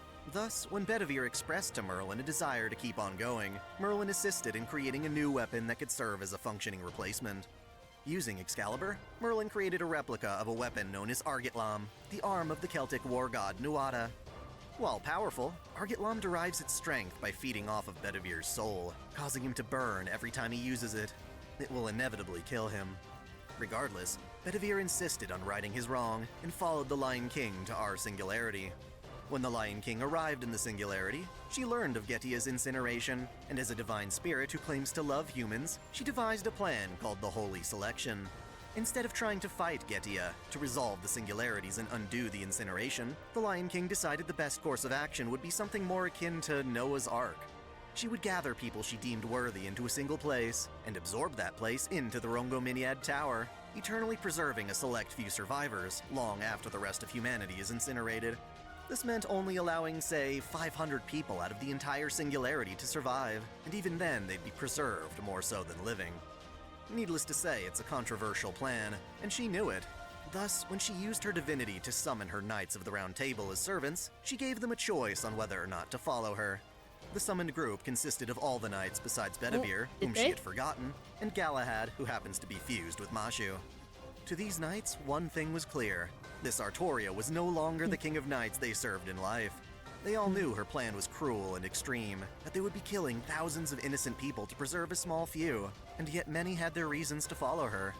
Among them is Sir Lancelot, the knight who fell in love with the king's wife Guinevere. He still clings to his guilt and chooses to join the Lion King to make up for his past transgressions. Sir Tristan had abandoned Camelot, unable to endure Artoria's stern lack of emotions, going so far as to say the king does not understand the hearts of men. This sentiment lowered the knight's morale, making it all the easier for Mordred's rebellion to amass. Mordred herself, despite having been the one to kill Artoria, wanted to pursue a future in which she remained loyal to a fault and join the Lion King, fully accepting the judgment that befell her. She knew she would not be permitted into the lands for preservation, but pledged loyalty regardless. Then there is Gawain, the White Knight of the Round Table. Despite being held in high regard and remaining ever faithful, earning Excalibur's sister sword Excalibur Galatine, Gawain still felt that he failed Artoria for being unable to forgive Lancelot. To be fair, in order to rescue Guinevere, Lancelot had murdered Gawain's siblings, but during the Battle of Camelot, Lancelot tried to aid the king, and Gawain refused him. Thus, he blames himself for Artoria's death during that final battle. Following in her brother's stead, Gareth also joins the Lion King. Lastly, there is Sir Agravain, who, despite not being a playable servant in FGO, is still important to the Singularity. While Artoria's sister, Morgan Le Fay, was most famously known for stealing the king's seed and birthing Mordred, she had other children with different husbands. Among them was Agravain, Mordred's half-brother, who was also raised as a tool to sabotage Artoria's reign. Thanks to his witch of a mother, Agravain hates women, and was shocked to discover Artoria's true gender, but nonetheless decided to serve her, believing she would make the best king for Britain. While universally spiteful, he of course joins the Lion King, genuinely believing in her holy selection. Those that joined the Lion King did so because they felt they had failed Artoria in life, and could make up for their misdeeds by staying loyal now, no matter how harsh the command. Alright, I zoned out right there because I was trying to not die. We'll go back. To sabotage Artoria's reign. Thanks to his witch of a mother, Agravain hates women, and was shocked to discover Artoria's true gender, but nonetheless decided to serve her, believing she would make the best king for Britain. Moment, I was like, I cannot die right now. Spiteful, he of course joins the Lion Is this King, the insult that everyone's talking believing in about? her holy selection. Those that joined the Lion King did so because they felt they had failed Artoria in life, and could make up for their misdeeds by staying loyal now, no matter how harsh the command. The other Knights of the Round Table declined to acknowledge the Lion King, and were given until sunset to make their final decision. Afterward, the knights who sided with the Lion King were granted gifts, or special divine blessings before being ordered to slaughter their fellow knights.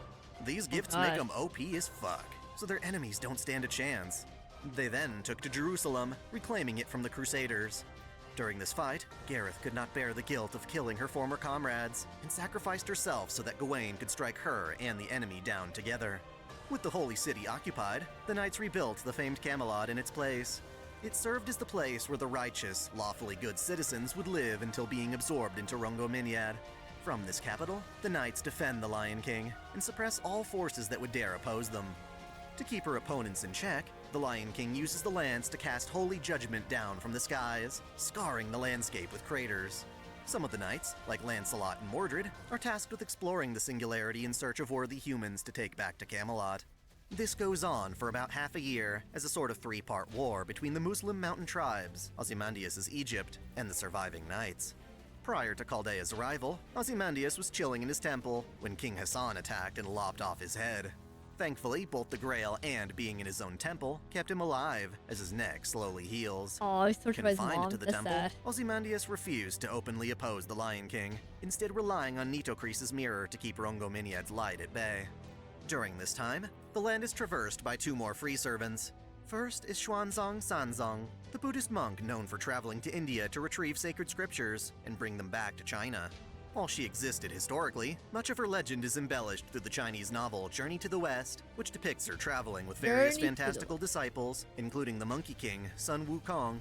After overcoming many hardships, her party successfully obtained the scriptures and returned them to the Tang dynasty.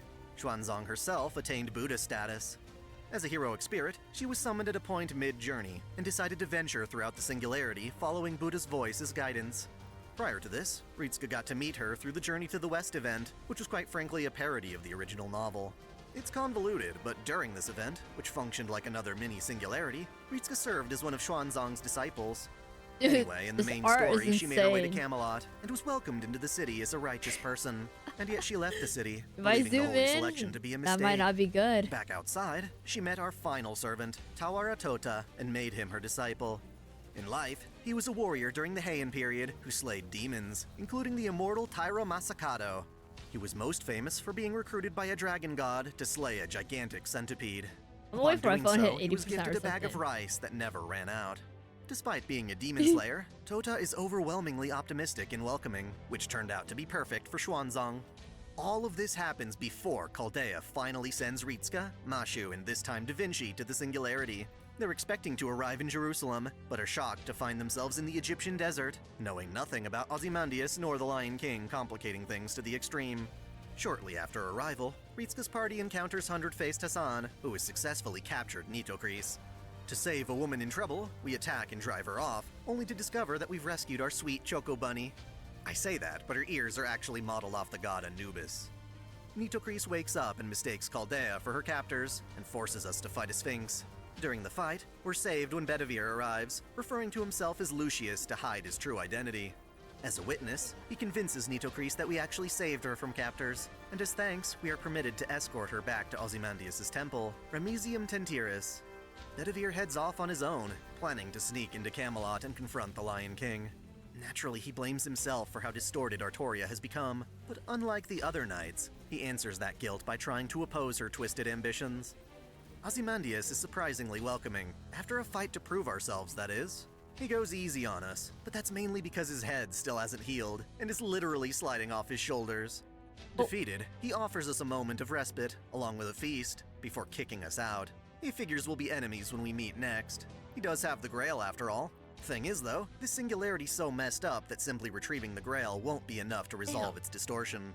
To pull that off, we'll need to stop the Lion King, so we make Camelot our next destination. For quick travels, Da Vinci constructs a vehicle to traverse the desert sands, and along the way, we meet up with some Muslim refugees who hope to gain entry into Camelot, believing they'll be welcome.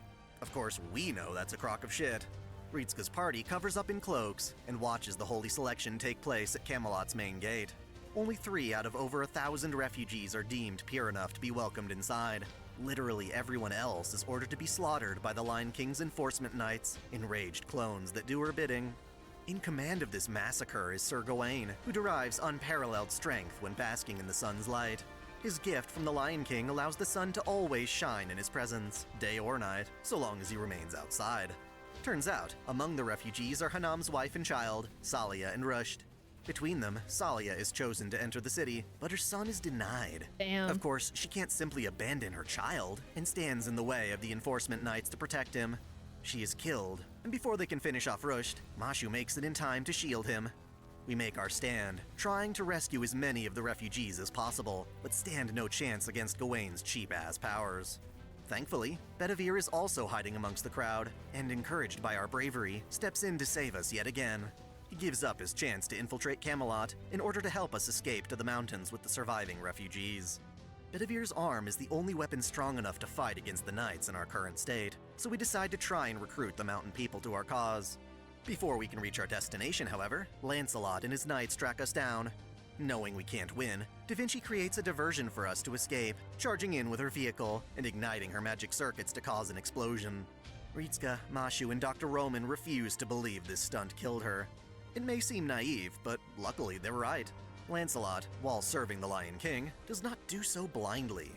While tasked with finding suitable people for the holy selection, Lancelot refuses to execute those unworthy. Instead, he secretly shelters them in a large encampment. When Da Vinci had charged him, he selflessly dove in to save her from her own explosion. Thus, while heavily injured, Da Vinci survives and recuperates at Lancelot's camp. Of course, we don't know that and continue on to the village. As one might expect, we aren't exactly welcomed by the villagers, especially not Hassan of the Cursed Arm.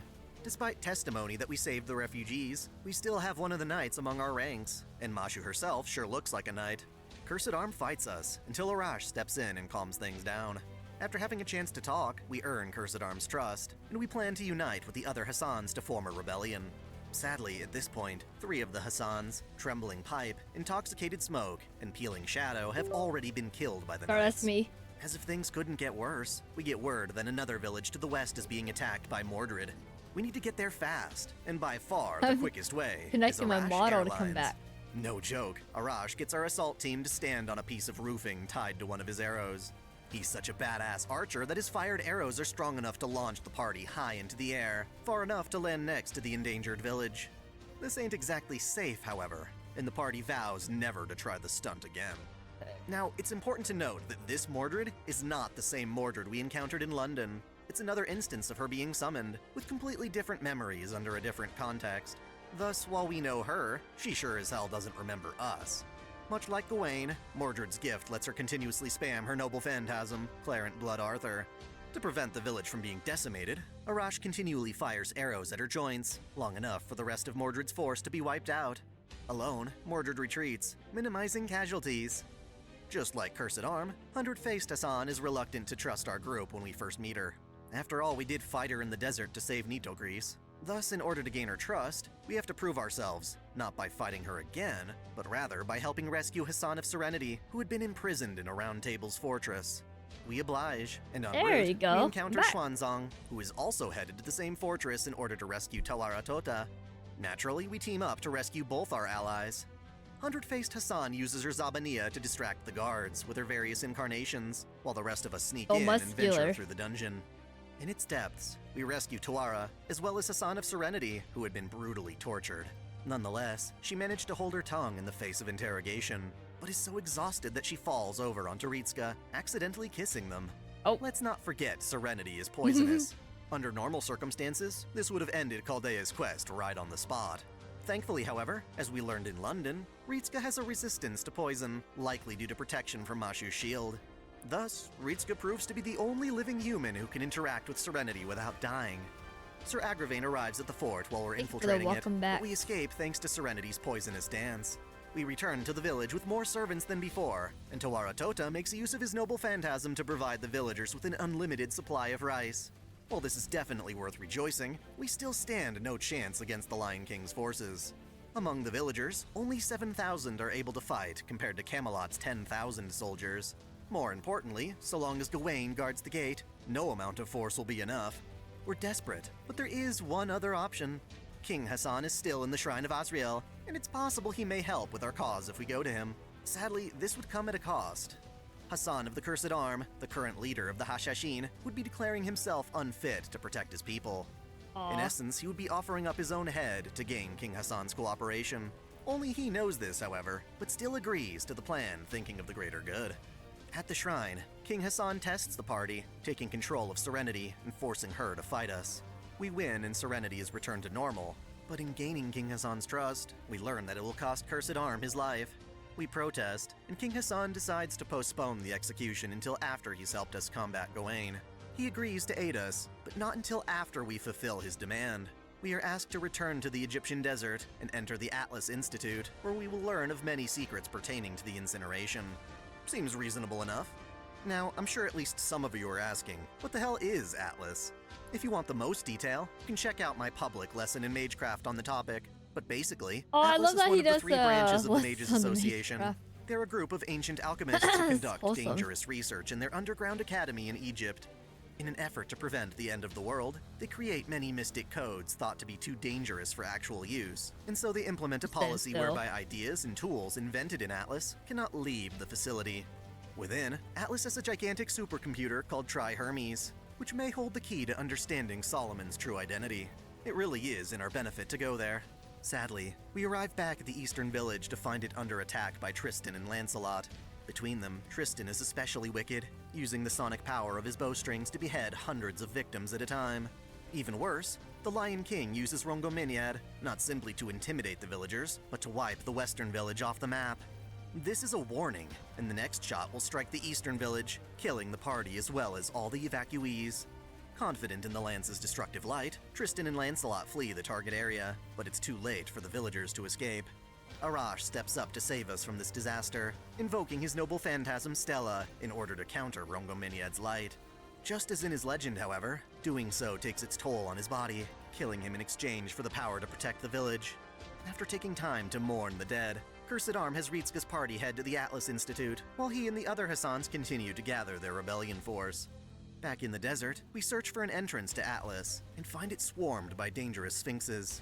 We wouldn't dare charge in recklessly, but are left with no choice when Lancelot tracks us down.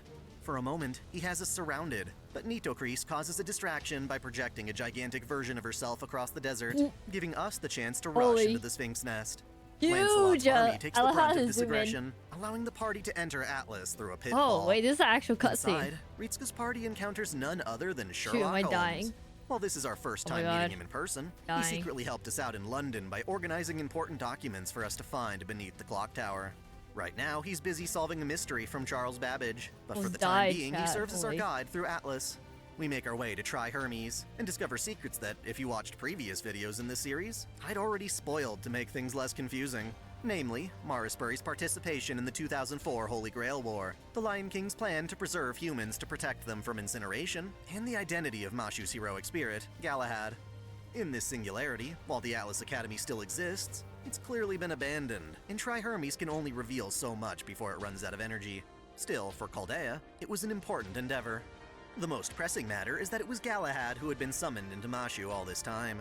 He refused to cooperate at first, in protest of Chaldea's unethical practices, but ultimately entrusted Mashu with his power so that she could survive. It explains why Mashu feels resistance whenever fighting the other knights of the Round Table. It seems part of Galahad's personality can be found within her, and this becomes even more apparent now that Mashu herself is aware of it. Too. With that, Mashu has some urgent business to attend to. After all, Sir Galahad was actually Lancelot's son, and the two didn't exactly have a wholesome relationship. Back at the surface, the party finds Lancelot waiting for them, and Mashu takes the chance to go give him a piece of her, or perhaps Galahad's mind. Lancelot is scolded for being stupid enough to follow such a distorted king, to murder so many people for the sake of the holy selection. This lecture, more than anyone else's ever could, convinces Lancelot that the best way to repay his guilt is to correct the king's injustice rather than enforce it. Having already been a reluctant follower, Lancelot switches sides, joining Chaldea. Lancelot brings us to a secret camp where all the refugees have been protected, and the group finally reunites with Da Vinci, who is now strong enough to participate once more with her newly improved vehicle, the Bastinian. Now that we actually stand a chance against the Lion King, we feel we have enough leverage to ask for Ozymandias' cooperation, so we zip on over to his temple for a confrontation. Our boldness pleases him, and yet he says he will lend us his aid only if we can prove we have the resolve to save the world. For our trial, he uses the Grail to temporarily turn himself into the demon god pillar Amun, but because he's a boss, he upgrades himself even further by taking the name of Amun-Ra. Basically, he makes us fight an actual god, and once we kick his ass, he fights us in person alongside Nitocris. He's a stubborn one, alright, but ultimately he agrees to help. Sadly, he himself can't exactly leave the temple, so instead he offers up his army of sphinxes. In addition, he casually tosses us the Grail, but we all know that alone won't resolve the singularity. Having fulfilled King Hassan's request, and earning Ozymandias' help, it's time for our assault on Camelot. We reunite with the Mountain Saracens who have managed to gather 17,000 followers. Not bad. Us saving the refugees built up some solid morale. Our battle plan is simple. What's the longest Helltide will attack mode? Camelot from the rear, drawing away some of the guard while Lancelot marches our army straight at the front gate, hoping to God that King Hassan holds up his end of the bargain and duels Gawain. Thankfully, he meets our demands and then some. Camelot, expecting our arrival, mounts enough archers atop the walls to whittle down 40% of our forces. God, it looks like that plan is foiled when King Hassan shows up. Anyways, I wanted to know chat's Helltide mode time. But also blocks out if the y'all sun, even did this robbing game Gawain mode. of his gift. While I want Gawain to fights know good old how long Gramps, I should we go battle for. our way to Camelot's main gate. Realize there's one problem. One does not simply walk into Camelot. I'm The like gate trying to only listen, opens but for I'm those trying to deemed survive, worthy and of I'm holy also trying to selection. talk. If only we had an ally It's canceling out my brain. Oh wait, we do. Big Titty Monk comes to the rescue, Big Titty unleashing Monk. her noble phantasm, 5 Elements Well, I'm Mountain, missing out, I'm missing out. Shaka Palm, to blast a gaping hole in the gate. Similar to Arash, however, using its full might costs her life, but she deems it a worthy sacrifice to resolve the singularity. Finally, Ritska's party makes it into the Holy City, only to discover that the Lion King has begun activating the tower at the world's edge, bathing the main castle in an impenetrable golden light. Unable to enter beyond the light, we instead battle against Mordred and finish her off. Still, we need to break through that barrier, and Ozymandias has just time the for the thing. Helltide mode? Believing that the Lion King cannot fire We're on off beams 3 of minutes light right while now. the barrier is in place, he channels the energy of his temple to try and shatter it. His assumption is wrong, however. The Lion King prepares her long-distance counterattack, and to protect but we're gonna watch Nitocris WUWA's. deploys Anpu Nebta Jacer to block. Because I think it's Using gonna bleed this into done opportunity, list. Ozzy literally elevates his Then I'm gonna end temple the stream. and crashes it into the Golden Tower, shattering the barrier. To accomplish this amazing yet ridiculous feat, the two pharaohs use up all their energy and disappear, leaving the future of humanity in Ritska's hands. Too bad Tristan tries to block our path. Cursed Arm, Hundred-Faced, and Hassan of Serenity take him on, allowing us to enter the castle. They aim to poison the son of a bitch with Serenity's Dance, but his gift from the Lion King is essentially Uno's reverse card. He's all like, no you, rendering the poison ineffective. As a final attempt to kill Tristan, Cursed Arm grabs him with Shaitan's arm and releases its curse. The demon eats away at Tristan such that, even after breaking free, he cannot recover from the damage. King Hassan, despite distracting Gawain, does not kill him. Thus, Gawain routs us within the castle for a final showdown. At the same time, Lancelot duels Agravain to the death and loses, but not without leaving behind some fatal wounds. We defeat Gawain and enter the throne room, at last getting the chance to speak to the Lion King in person. After all this time, There's Artoria had 2 forgotten her bosses? most Are you loyal serious? knight. Bedivere, after searching for 1,500 years, reunites with his king A way to and cheat vows the to return lioness Excalibur. is to keep moving First, in circles, however, we need to I swear. incapacitate the Holy Lands. During a climactic battle, Bedivere pushes himself and his arm past the point of no return, and to defend us, Mashu invokes the true name of her noble phantasm, Lord Camelot, the stern resolve of the Holy knights, Lord literally Camelot. invoked by her shield made from the round table itself. Bedivere calms Mashu, teaching her to use it properly, which not only saves everyone, but also rekindles the Lion King's distant past. She recognizes Bedivere, and now that Rungominiad lacks the energy to manifest the tower at the ends of the world, she concedes and accepts Excalibur. Bedivere, in this roundabout way, fulfills his king's last order and dies. The Lion King herself declares that while she has been defeated, she does not regret her actions. At the very least, she's learned that beyond the seventh singularity, their ultimate foe, Solomon, aka Getia, resides in a temple outside the flow of space and time. Thus, after resolving just one more singularity, we'll have to venture to this hidden locale. But let's not get ahead of ourselves. For now, we rejoice as the sixth singularity This event is takes restored. a little bit of time. Floritska, Mashu, and Da Vinci are sent back to Chaldea. The remaining servants disappear. I want to say like and an King hour. Hassan confronts Cursed Arm once more. Because Cursed Arm relinquished his Zabaniya at the very end, Rams doesn't find it necessary to kill him, since technically he's no longer a Hassan. I made it to 6 Back minutes, at Chaldea, Ritska and Mashu are eager to head to their next destination, Babylonia. It is fun, but it it's is gonna fun. take Dr. Roman some time to make the calculations necessary to ray shift so far back in time. Even though the Bedivere we met is no To be more, fair, I think Bedivere as a heroic spirit becomes Well, summonable ironically, by I'm Chaldea. really enjoying the lore. Roman speculates it must have been the Lion King's doing. Either way, it's nifty. And with that, we've covered the entire lore of the Camelot singularity.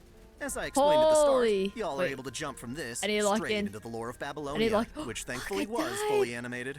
It's one of my favorite videos, so please enjoy. Oh, Thanks for watching. I If died you right enjoy- when the Camelot episode ended. No. I was gonna celebrate because I was like, oh my god, I finally got through it. I died. Dang. We have Babylonia and Solomon. But that's a whole hour. Like literally combined is almost an hour. I think I'm gonna stop here for the FGO lore, bro. We consumed? Wait, how many did we consume? 1, 2, 3, 4, 5, 6, and 7! Oh my god, guys. My goal was to hit 6 episodes. We hit 7 episodes. So yeah. That was 19 minutes? No, this is 40 minutes. The next one, the Babylonia, is 43 minutes. And then Solomon is 17 minutes. So yeah. Bro, this one was 40 minutes. The next one is like 44 minutes. Yeah. Holy moly, bro. I think I will stop here for this fate thing. Ironically, I feel like I could keep listening in the future, but holy, we got through a lot, man. Babylonia Solomon kind of heavy. You know what? I don't doubt it, man. That was I think of these 7 that oh my god, I almost X'd out my tabs. Of the 7 that we listened to, my favorite one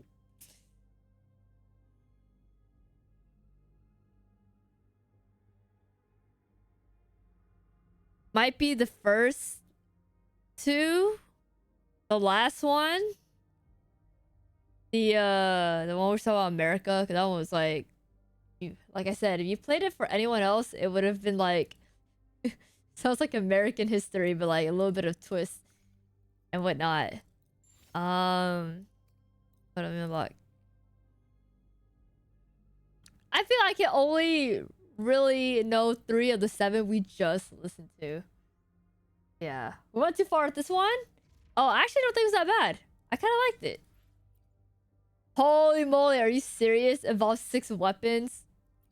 Bruh. Hey.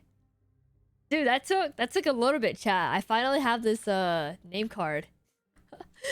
All for the name card. I was like, I really want the name card. Oh, so cute. Alright. Fire. What's this one? Oh, frick it.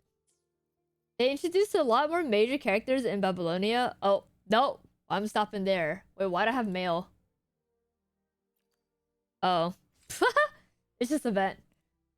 I was like, why do I have mail? I thought it was something important. That reminded me back in Genshin when I would receive mail, I would hide my account. Wait, oh yeah, chat's reset. Happy reset. Wait, I don't think I've ever been on for WUWA's reset. Ain't no way. But yeah. Yo, FGO lore's kind of fire. What's tough, chat? It's like, I don't know when to continue the next time, but we did get through a lot. Yeah. Yeah, you got your reset? Hey, it's been a while since, wait, reset happened... Wait, did it happen earlier or happen later? Oh shoot, I was so busy playing the game, I didn't realize. Hold up, let me see. Oh, I think it happened an hour ago, maybe? What do you mean you do story for this long? That is true. That is true. But thing is, I play the game. I don't play Fate, right? So it's like I'm missing a few contexts here and there, I think. Not really. Wait, I have a hangnail. Where's my... Oh, there it is. Whoa, live this early is crazy. Oh, it's in an hour. I know. Oh, you know what? Speaking of which, let me open up the let me open up the live stream for it. Playing story and listening is different. Yeah, playing story and listening. Hey, but that was enjoyable. Oh god. Wuthering waves. Let's go here. Yo, WUWA does not have emo only on for their Twitch live stream, man. I can't wait for them to go live, and then we're gonna see spams of everything you could ever think of. I won't open up the chat just in case. That's asking for trouble. Monthly. Oh, the month. Oh wait, it already. Okay. Weapon. Tuners. Do this. All right. But yeah. What's up, Elo? How you doing? YouTube chat is worse. YouTube chat is interesting for sure. Hey guys, I'm about to hit 100k in Astrites. Holy moly. Okay. Oh, the lioness. You won't see me doing that one. Yo, whimpering waste. Did they ever mention what element Chisa is, chat? I think. Let me go to Oh my god, bro. Why do I keep coughing? Right.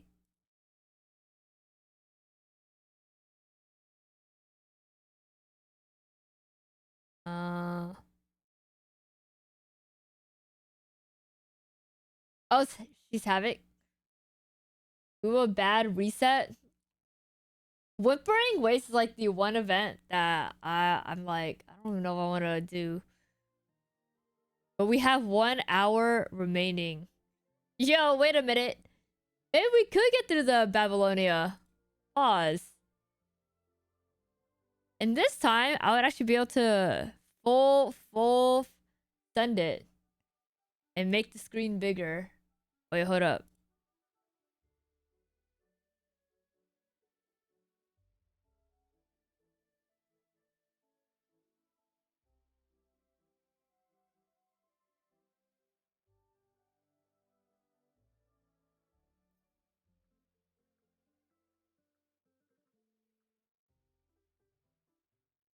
Let me check it out real quick.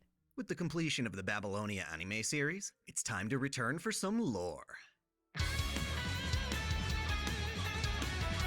Alright, just give me 5 minutes to see. Oh my god. I was gonna say I think I can lock in, but I'm dying. If you've been watching my videos in order of release, you might be thinking you've his missed the model's lore back. of Camelot. You haven't. As I said in the America Singularity, I'm waiting for that to get animated so I can make a more visually impressive video. So yeah, I'm skipping Camelot until those films get released. But rest assured I'll deliver the goods eventually. As usual, this is both a summary and lore-oriented commentary on the Babylonia Singularity. No, I don't. Jin, To lock recap in, what's bro. been going Lock on in. so far, we, Ritsuka Fujimaru, have been ray-shifting to singularities of the past to resolve them. Each one is a grail that the demon god Hivemind Getia placed as part of its plan to incinerate humanity as fuel to return to the origin of man and fix humanity. They've been masking themselves as their former master, King Solomon, and each of those singularities needs to be resolved if we want to have any hope of defeating him. So yeah, we ray-shift to a singularity, retrieve the grail Getia put there, and return home, where we wait for Chaldea to prepare to send us even further back in time. I need to stretch my legs. Last time, we resolved the Camelot Singularity, though it was technically more a mix between Egypt and Jerusalem.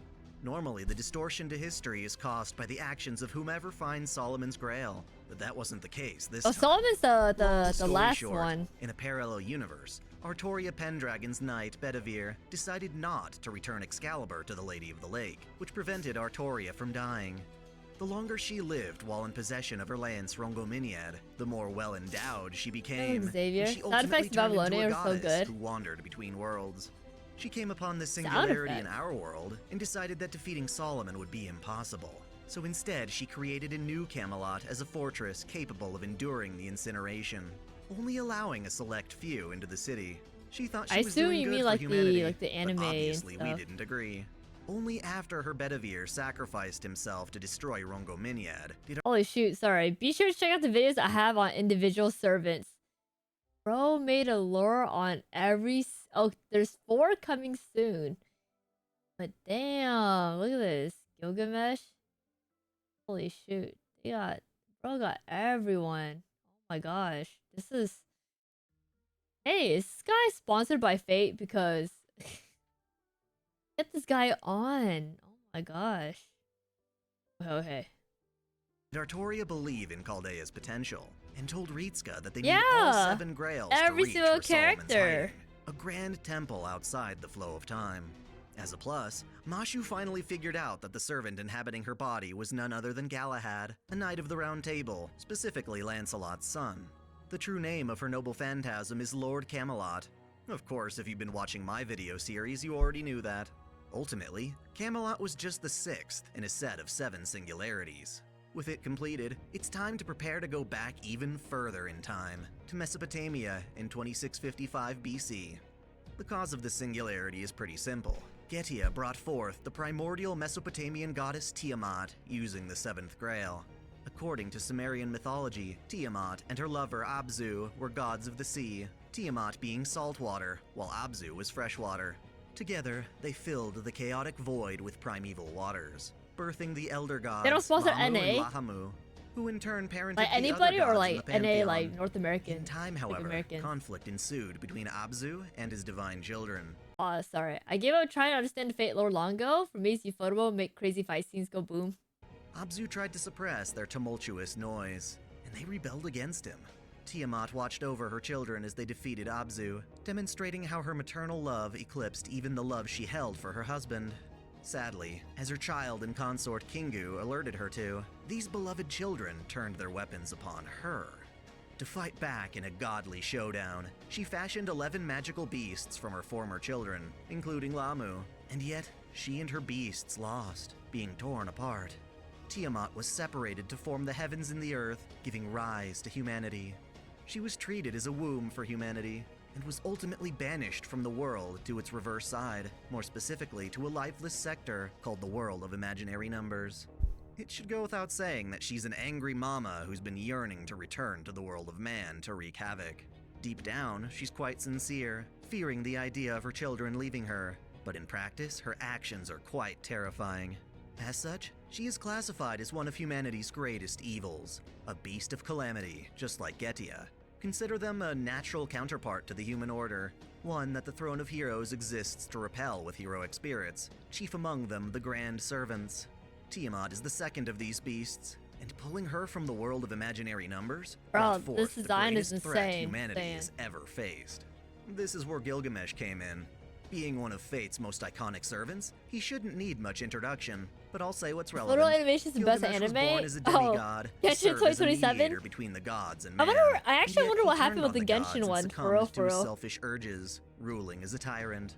To try and pull Gilga back to their side, the gods created Enkidu, a being made from mud. Enkidu was supposed to be the chains to bind Gilga to the god's favor, but instead found him to be a dear friend. They went on adventures together, which ultimately angered the gods. They punished Gilgamesh by killing Enkidu, turning his one true friend into dust. This really mellowed Gilgamesh out. He began to fear his mortality and went to the underworld in search of eternal life. There he obtained a potion of youth, but lost it to a snake that stole it while he was bathing. The ordeal enlightened him to accept his mortality and live as a human. He was a changed man. On his way back home, Gilgamesh had a premonition about Uruk's destruction, recording his vision in the Tablet of Destinies, leaving it in Kutha. In Uruk, he tells of his premonition and serves as a benevolent, wise ruler his people sincerely respect. Normally when you see Gilgamesh, he's in his archer form during the prime of his tyranny. But in this singularity, if it fell through, I would at least hope they would address it or something. Said, he still has his massive treasury, which just so happens to include the genuine Leaving Holy us Grail, hanging. separate from the one Getia implanted. Anyway, he took many measures to protect his kingdom, including using his Holy Grail to summon none other than Merlin, Camelot's court mage. Much earlier in the series, I mentioned that Merlin had never actually died, and was instead trapped in the Tower of Avalon. So how on earth could he be summoned as a servant? Well, turns out it's possible for Merlin to summon himself independently, so long as it's during an era that precedes his existence. Thus, he worked with Gilga to manifest himself in the Singularity as a caster. He'd been meaning to help humanity out, but could never truly interfere until this early era. Now Merlin, like a boss, actually managed to seal Tiamat within a dream, preventing her assault on humanity.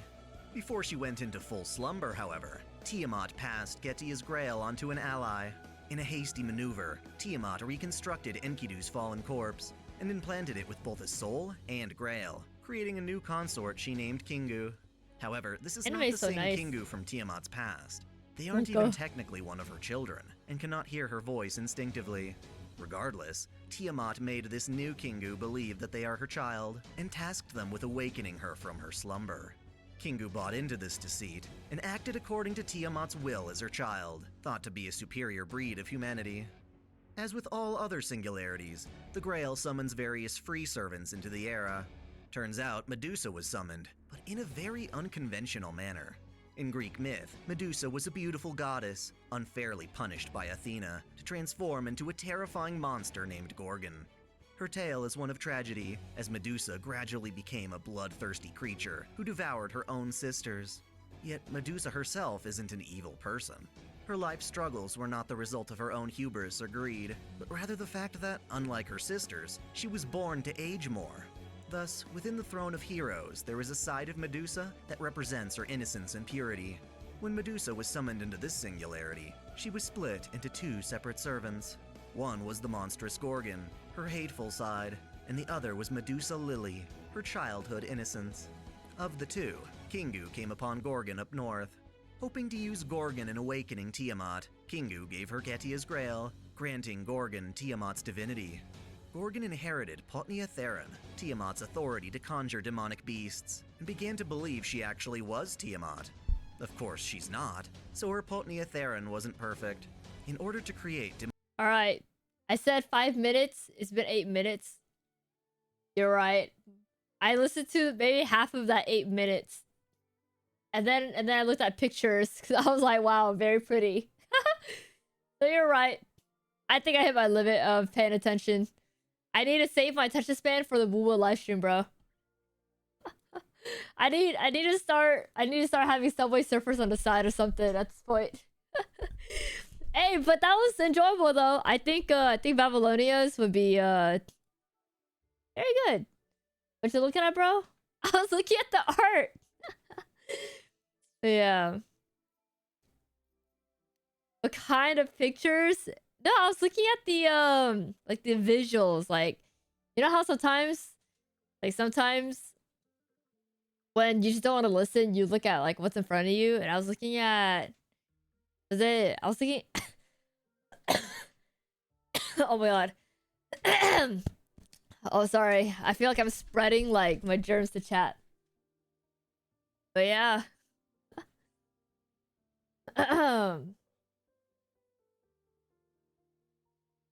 Yeah, no, I think my dude, that emote mocha mask.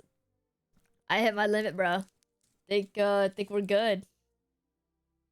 Cover that mouth. Yo, I am. It's just the mic picks up a lot. Bro, I cannot imagine coffee and not cover my mouth. That's so gross, bro. That's like that's like rude and bad mannerism. The mic's just capturing it, you know, it just sounds kinda loud. Yeah. Did I say damn I'm still live? It's live stream. It is indeed live stream. It's time for me to do some whimpering away. Oh wait! Pause. Every 120 consumed. Oh. You do this. Okay. Yo, let's farm some stuff. Oh wait, what was it? Did we ever find out Chisa's official element? Sorry, I literally was gonna pull it up and I got distracted.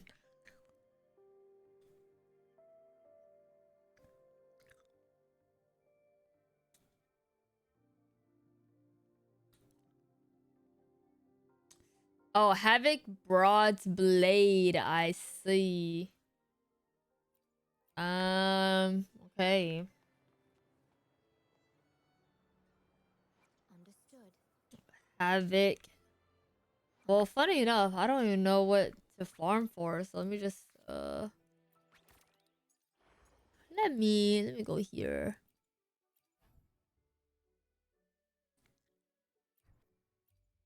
I don't want to farm this just in case.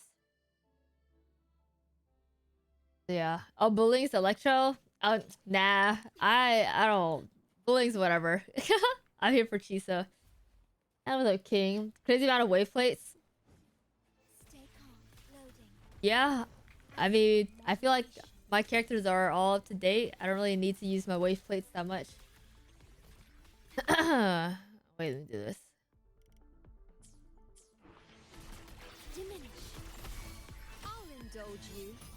What if Chisa is going to get her own 3-piece set?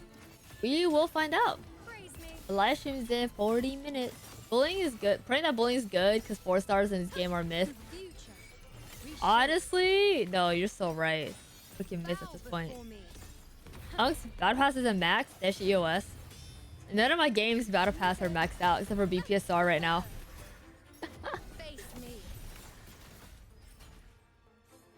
Bro, I'm telling you. I've been really casual with these games. Like, the moment you become kind of like a whale or something, or like, you have enough astrites or currency, you don't really play the game as much. But, yeah. Oh my god, chat! I forgot that story! There's a story for this patch. Oh my goodness. Wait a minute, how long is the story? Oh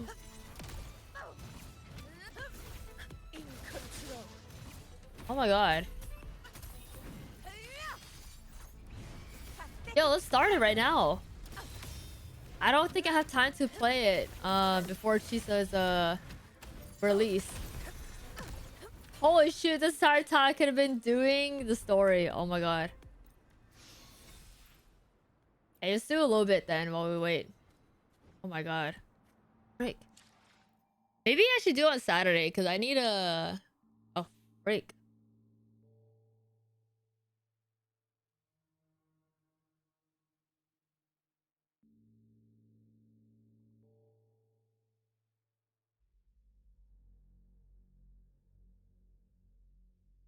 Cheese is on Wednesday, right?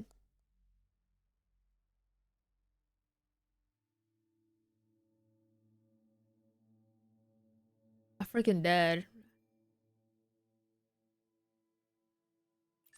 I think he dropped during either DNA's or Sirene's, and so I forgot about story. It's chill. I guess I'll do it another day. Stay behind me. I don't think I'll read it. I think it's introducing the characters and stuff.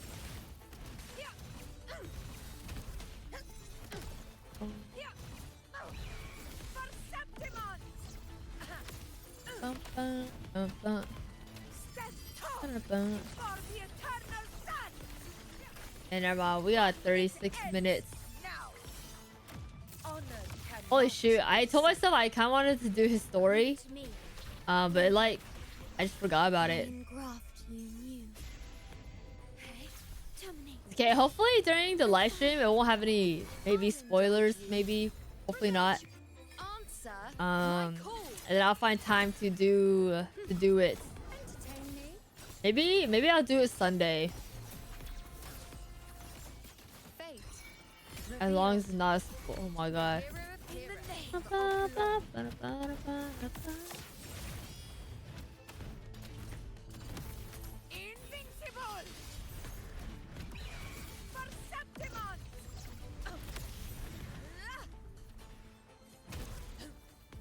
Damn. The thing with stories, like when you're behind, you feel like you're like behind. Because they sometimes take a little bit. I cannot believe I forgot. Holy shoot. 1 to 3 stamps when guidebook. Oh. Lame. Oh, nice. You're not missing much. I don't really know what this the story is about like right now. Oh, it doesn't have that much? Oh. Okay. Then I don't feel too bad. Yeah, no, maybe we'll do it different day or something.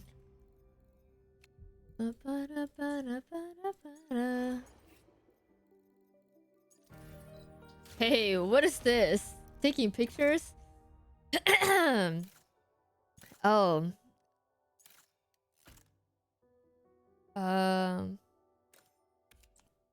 Go do this event.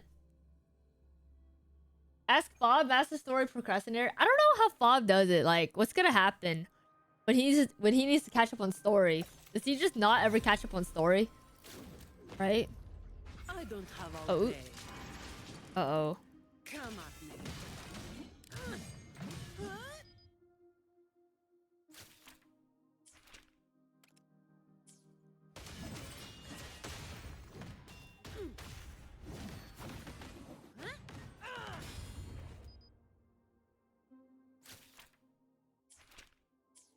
Yeah. Oops. The story's kind of important. What a waste of time. I'll take note of that. The 1 to 3 coins in the wheel are disappointing. I got lucky with one of them. Oh my god, why? I keep pressing R. It's supposed to be T. He hasn't started 2.0 ZZZ. Oh god. Get spoiled every live stream. Dang, I hope I won't get spoiled too crazy, I guess. And I think on Sunday. Maybe Sunday we'll do the story then. But yeah.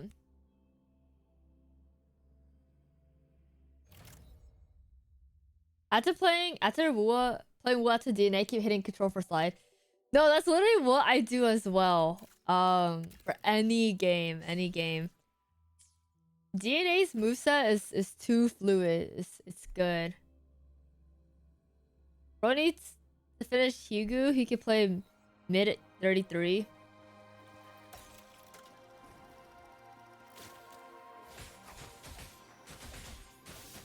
At this point, I don't think Fob should ever just play Expedition, dude. There's no way he's able to get away without being spoiled. Like, at all.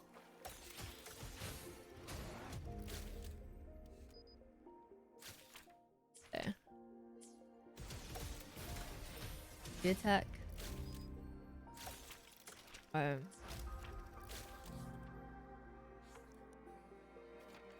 don't think he ever started. Cause I remember during like either TwitchCon or something, I was like, dude, Expedition was really good. But yeah.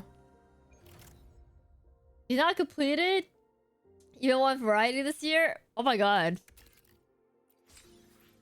Hey, you know what? He is true. He is. No. His true variety is gacha variety. Because he plays a lot of gacha variety. But not like outside of gacha variety. You started ZZ 2.0 today? Bro.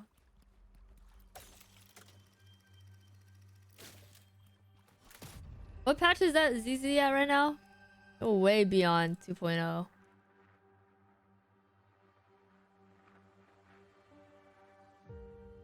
Oh my god, it's Ishuan. No? Literally the beginning of it.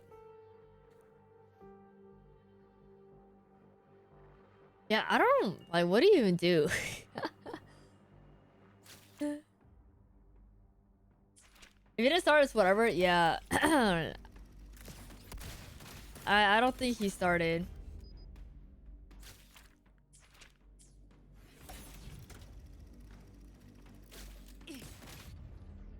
Hey, but yeah, that's true variety right there. It's a gacha variety.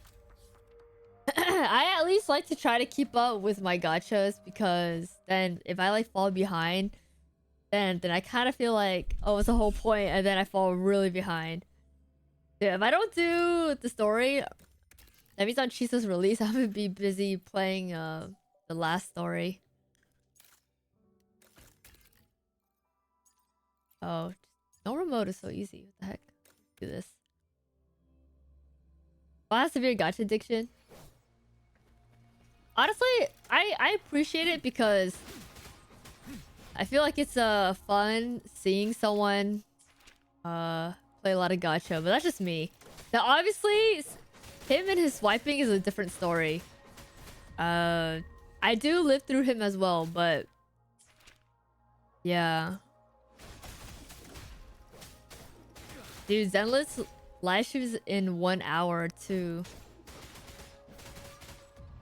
What's gonna happen, man? When people have to choose. Who was gonna go right into Zenless? I just know it. Buddy, you didn't try Stellasora? That was short-lived. I think a lot of games some people are willing to try unless if it's like sponsored. But I actually never heard of Stellasora. And I'm pretty sure around the time Stellasora released, I was either like out of town or something. I was either sick out of town or I was doing something. Because I wasn't there for its release. So yeah.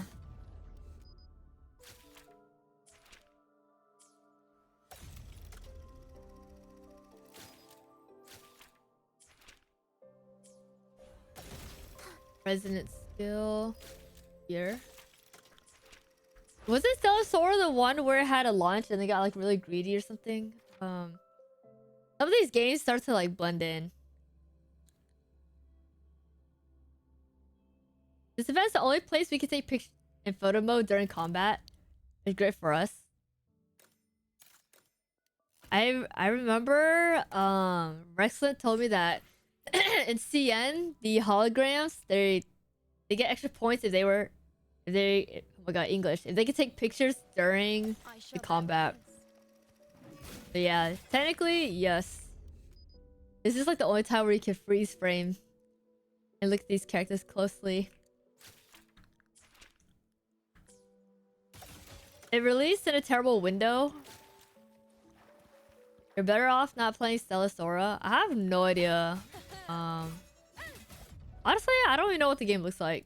So there's too many gacha games. It's hard to play all of them.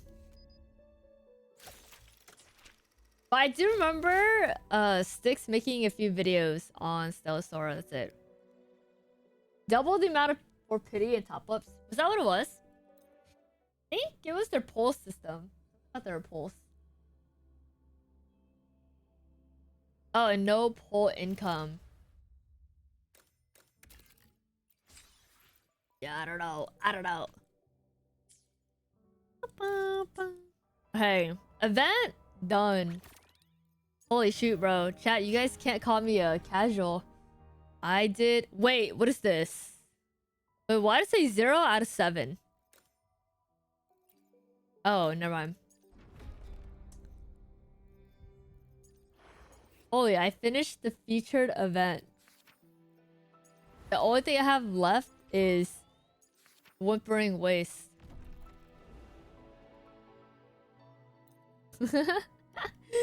Me actually playing the event once every like 2 weeks. Open World wins me another MMO. Wait, so is it an MMO? I thought it wasn't. It looks like a single player like open world thing. The problem with Where Wins Me is releasing tomorrow. I don't stream tomorrow. And then on Saturday I want to celebrate. But maybe I will check it out for, I don't know. There's a lot of things I want to do. But yeah. I think the problem is there's that. I think chat mentioned Dispatch as well. Then I got things planned this week. You know what? Let me see when it releases. Maybe I should play it offline. Is it only on Steam? Or is there a Oh, it unlocks in 5 hours.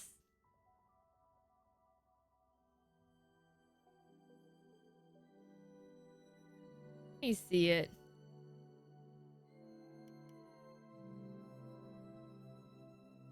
I'll keep my Fate lore tab open.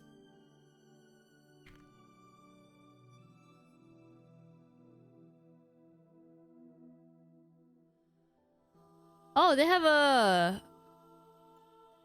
preload for PC. Always better to do it on the browser or hold up. Yo, look at this with me, chat. Yeah, they have a sword gameplay. They have a spear gameplay. Wait, hold up, might be loud. Oh. Never mind.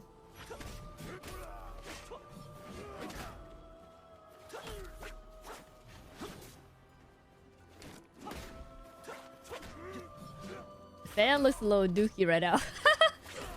I'm like, this gameplay for the fan looks okay.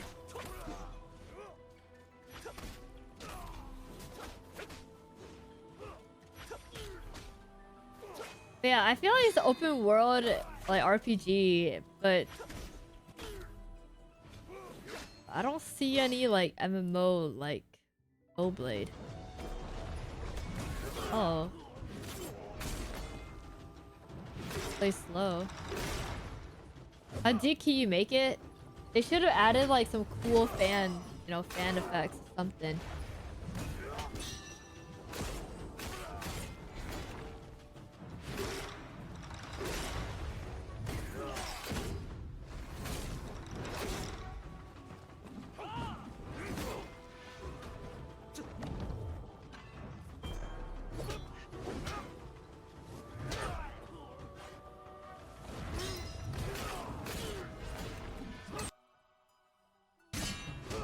We'll go back to the fan because I was like, maybe the second half of the video is cooler.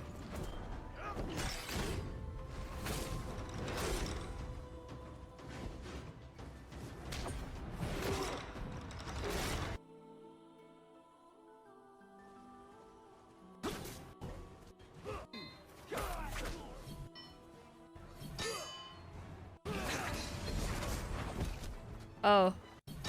Okay, wait. It starts to look cool here. I wonder if it's an effect. You freeze the mob, and then you throw in the fan and have it come back is like cool.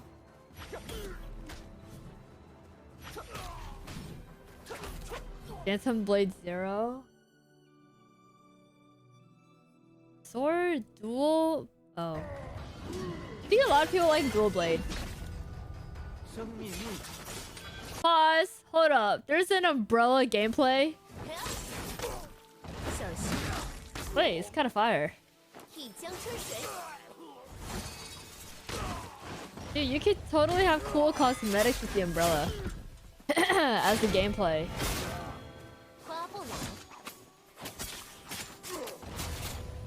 Oh my gosh.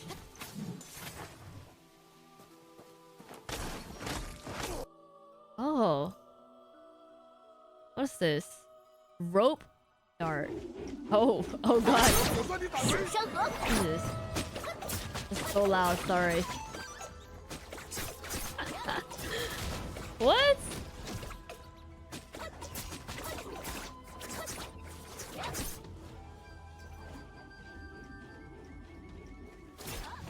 Rope challenge? Yo, pal, this game's for you. You need to come back to see this. Okay, wait, that's kind of cool. But that means it takes a little bit to... Well, I don't know. I think the rope one, the umbrella one looks cool. And let me see dual blades. The sword and spear is like basic, right? We already know what it would look like.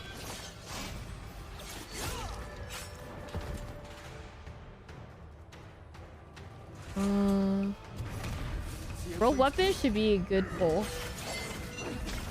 Oh, like grouping? If this game's monetization is based off cosmetics, I try to think like, how can you make something look pretty?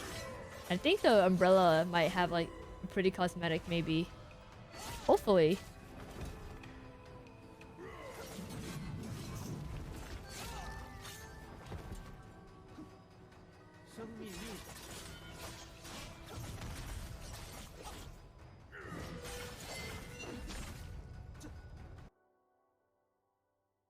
Look at this. Other maps. Cool.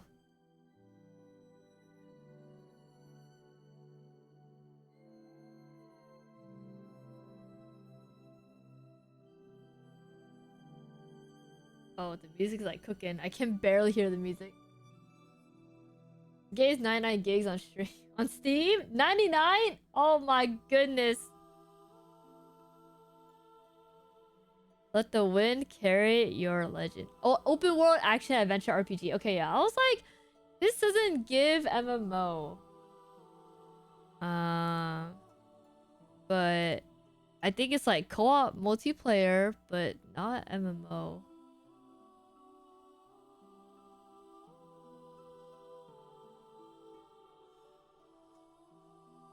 Lucky 17.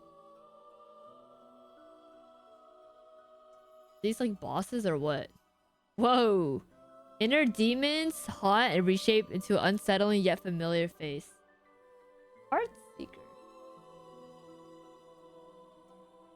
Are they gonna monetize? A chat said cosmetics. There's also PvP in here too. Whoa, Feet, the Void King.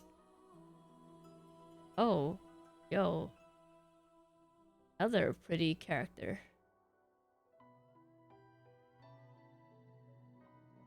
There's co-op raids.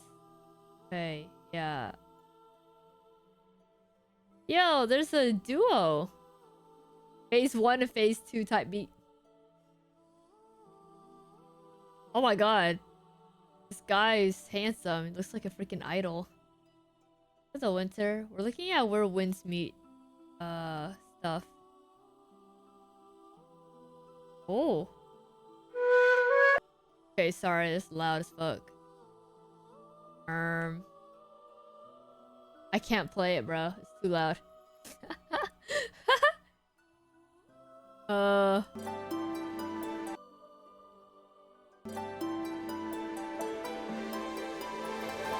Okay, it might be too loud too. Fuck.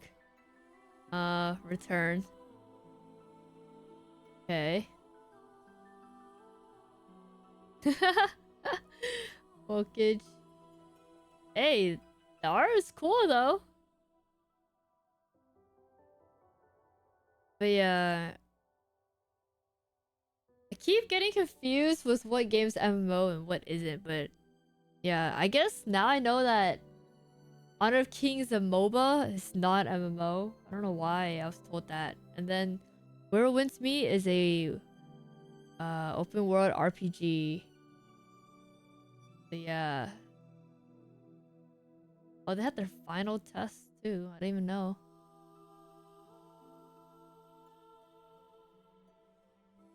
I did see that IGN rated it a 6 out of 10. So people are saying that it's probably gonna be a 9 out of 10 game. No? Because they rated WUWA low as well. It needs 100 gigs of space. 100? Let me see. I want to preload for PC, but I should do it through Steam. I need a pee too, so let me go pee.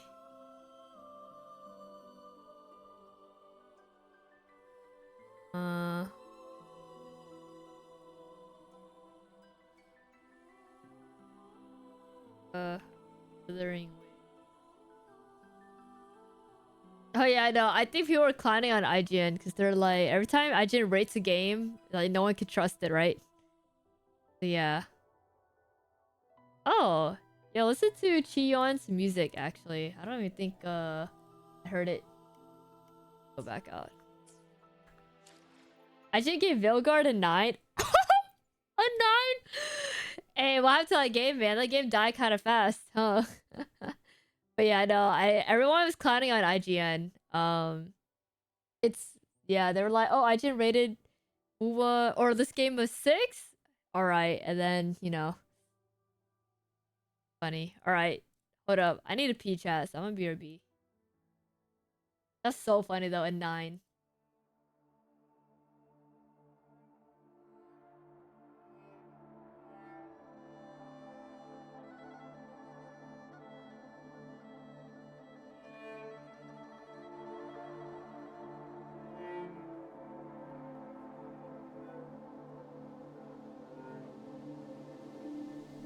寒风笑逆，竹林间，夜交错忽，现明月。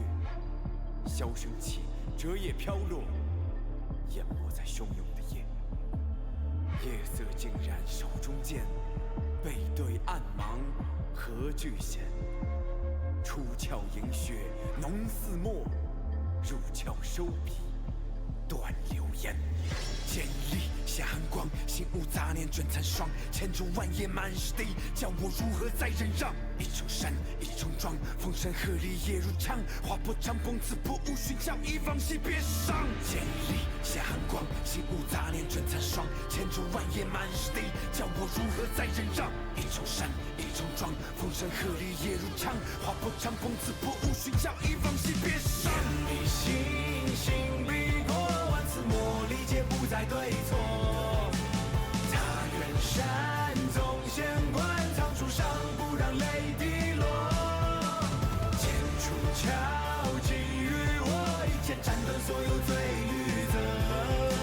这次生报来世，势必冲出心中艰难巍峨。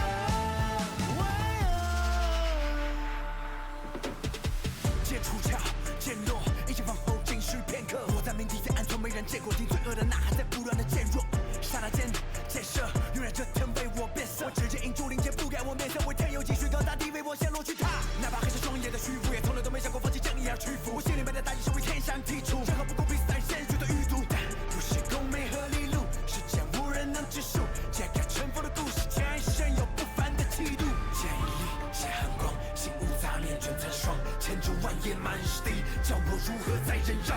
一重山，一重庄，风声鹤唳夜如창，划破了长风刺破雾，寻找一往昔别时伤。剑力行，行必过，万次磨砺，皆不再对错。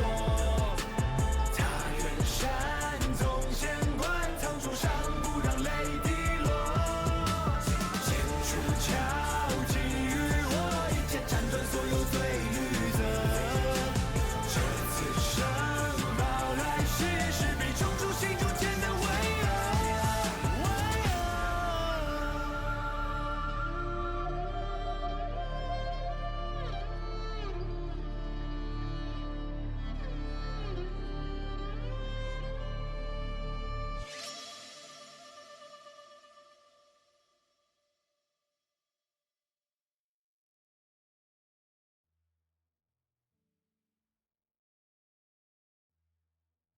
seems like I missed out on a banger, huh? Go listen to it really quick. Hello, Grandma. How you doing?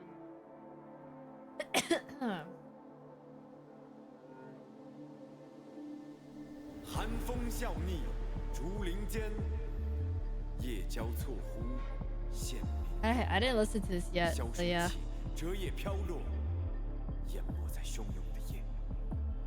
夜色竟然手中剑，背对暗芒，何惧险？ Thank you. Welcome back, Grandma. 出鞘迎雪，浓似墨；入鞘收笔，断流烟。剑力下寒光，心无杂念卷残霜，千竹万叶满是地，叫我如何再忍让？一重山，一重庄，风声鹤唳夜如枪，划破长风刺破无寻常，一往昔别伤。剑力下寒光，心无杂念卷残霜，千竹万叶满是地，叫我如何再忍让？一重山，一重庄。Yo, if I heard this live, I'd be like, what the heck? Oh my god. Yo, what's up, Jojo? What's up, Card? How you doing? Just a little.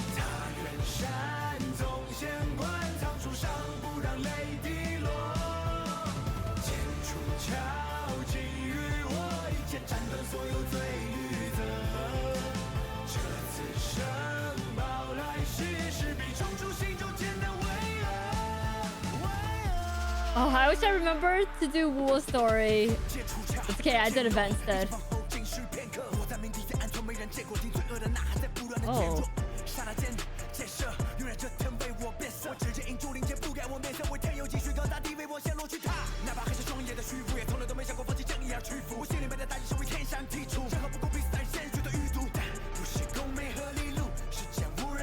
It like did not occur to me that I didn't do the story yet. Oh.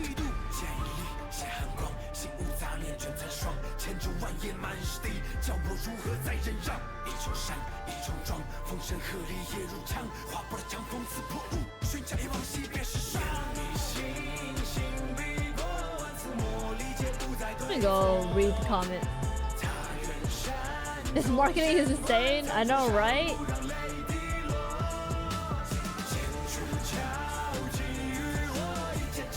People are sleeping on him. Even I am.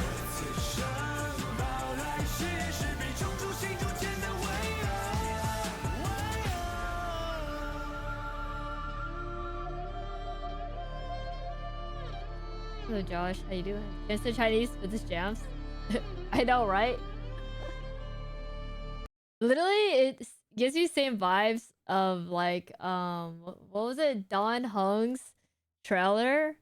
Wait, they went live. Oh, nice. Don Hung's trailer, and like no one knew it was gonna be a banger, right? Yo.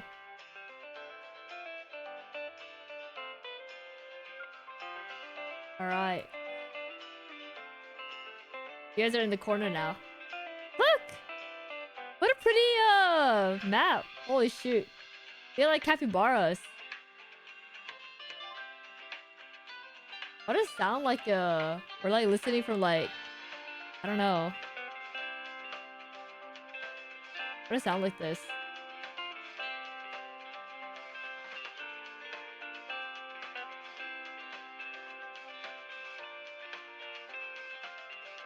Capybaras.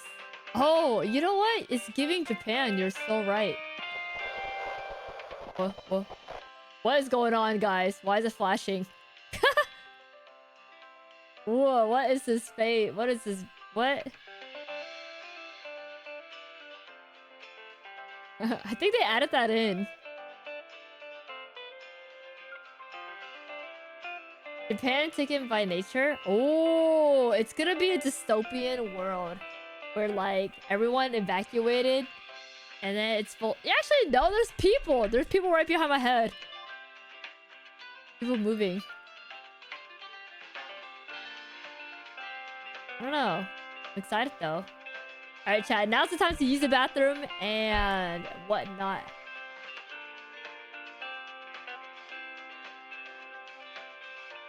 Yeah, I'm gonna keep chat in the corner. I'm getting my popcorn while I wait too. Yeah, see, it's flashing. It's on purpose. I was like, what's going on? Alright.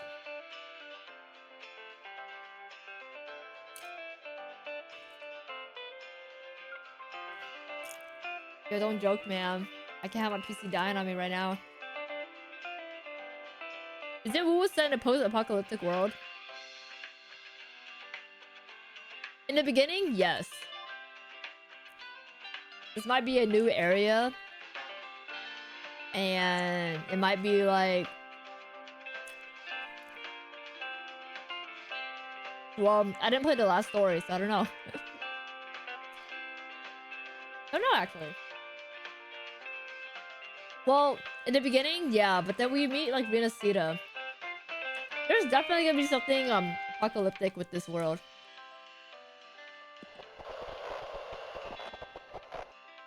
Hey, we have a bingo, too, so... Nice.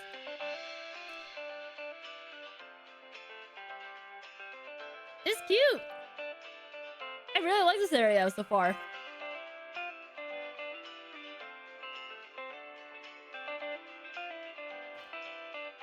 I wouldn't mind them dipping into fantasy.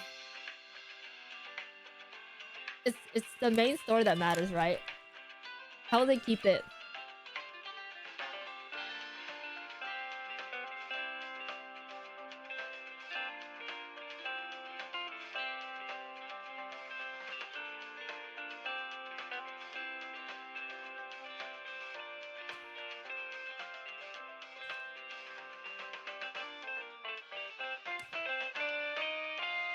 Dude, the vibes is kind of immaculate.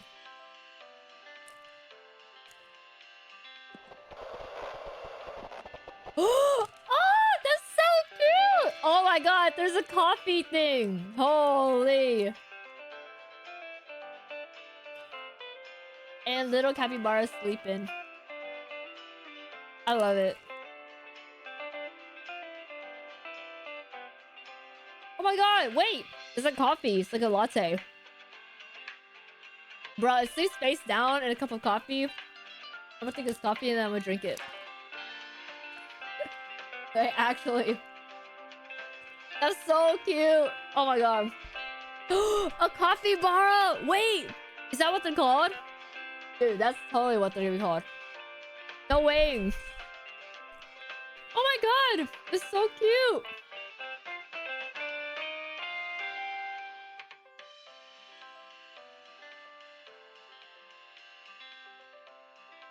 Yo, fire.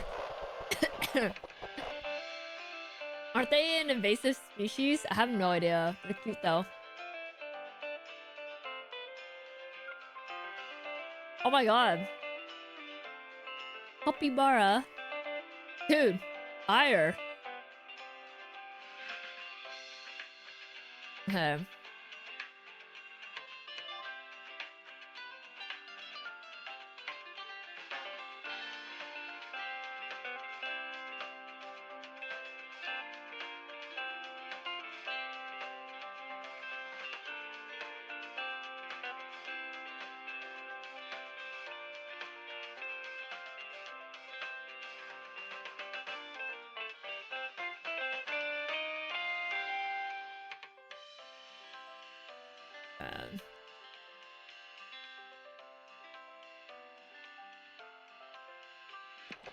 Oh, we got 3 minutes, chat.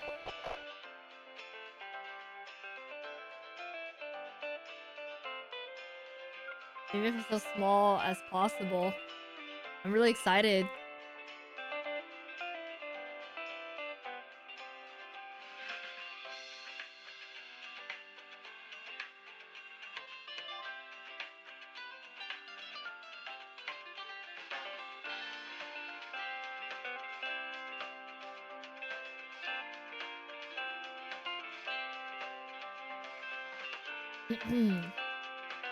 What is she eating? I got popcorn with me, so yeah. So Evie, it just got so cold. Don't worry, just 1 hour of this and it's over.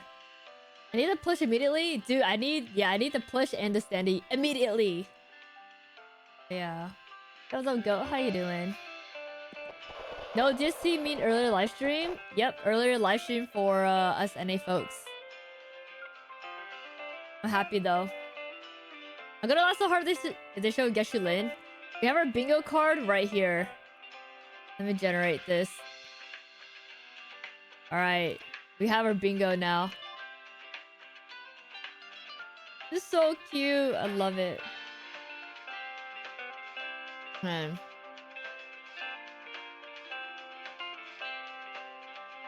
Yeah, I think I'm small enough on the screen.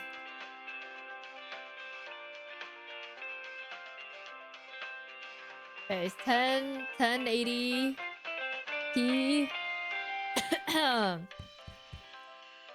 Alright, down to a minute. Hydrate. Yeah.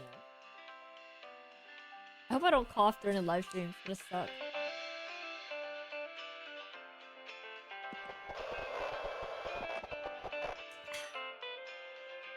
Alright, chat. Down to 1 minute left. Alright, let me mute the alerts too.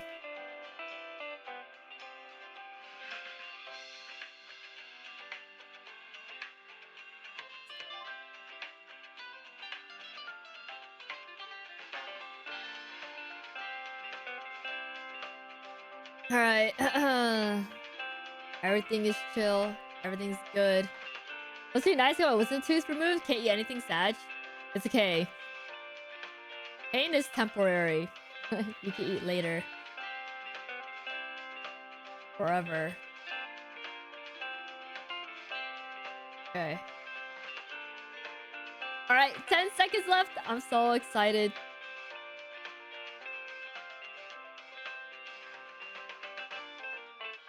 To say hi to YouTube. Oh my god, there's a cake! More capybaras! Wait, we can't hear them. Oh, wait, never mind. Oh my god! Guys, cafe! 漂泊者们晚上好，欢迎来到明朝 We're gonna have an IRL cafe event. Just you wait. 我是策划西瓜。大家好呀，好久不见，我是驼策划，很高兴再次来到这里， Oh my gosh, 和大 it's 家 so 一起聊 cute. 一聊明朝2.8版本的最新动态。不知道大家有没有发现，今天我们所处的环境有一些特别。Oh my god, I hope they have a 是的 cafe thing. 氛围和以往完全不同，空气中还飘着咖啡的香气，感觉是一个可以让人 I 放 love 松的 coffee 地方。 too. 说起来啊，选择在这样的环境里开启节目，是有什么特别的原因吗？哎，不仅仅是为了让漂泊者们放松决战结束紧绷的神经，在2.8版本中，漂泊者们也会遇见一个与这里氛围有些相似的地方。我们希望今天可以和大家一起，伴随着咖啡漫溢的香气， The fragrance of coffee 细细品酌 together. 即将展开的2.8版本。哎 This is so 听你这么一 cute. 说呀，我倒真等不及了，快给大家讲讲。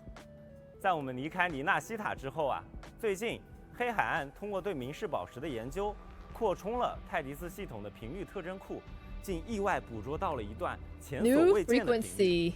在黑海岸的持续追踪中，一个通往未知索罗拉的裂隙悄然浮现。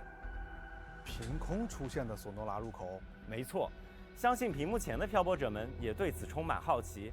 这个神秘的索洛拉又会引出哪些新的挑战在等待着我们呢？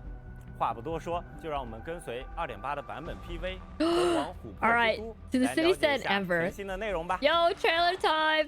What? That's so cute. Oh my god, that looked yummy. Jesus. Wait. Everything looks so like futuristic. They look like they're like holograms. Oh. Oh my gosh, she's gorgeous. Uh-oh. Ooh. Before we go any further, I need to know where we really are. Oh my god, who is that? Time and space are brittle. Delicate threads. Yeah, they look like twisted holograms, so webs, they're not like deadlock. alive. It's trapped in a formation. Oh my It god, it's so shouldn't even cute! exist in this Wait, world. look at this! Look at the little capybaras! I'm the guardian of Honami, and by the time I woke up, the city was already like this. It's so cute! Oh my god. Severed this deadlock. Oh. Whoa, her play style! Oh. Whoa. Oh. Oh my gosh. Hello. Oh my gosh, she looks so pale, like a ghost. Oh, cute. Oh my god. All she did was wink too. Her weapon is like a big pair of scissors.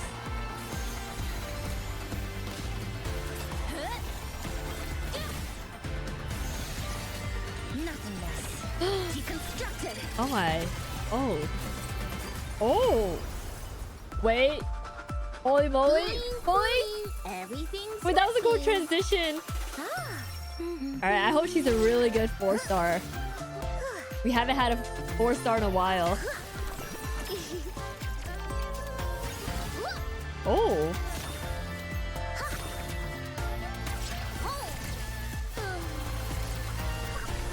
Okay, okay, new resonator. Under command. Hell tremble. Oh, wait, she shocked herself. It's like the whole city is trapped in amber. That was silly. The people here are caught in one moment, reliving the same day over and over. Oh shoot. Maybe she brought me here because she knew that's where you are. Oh. Oh my god.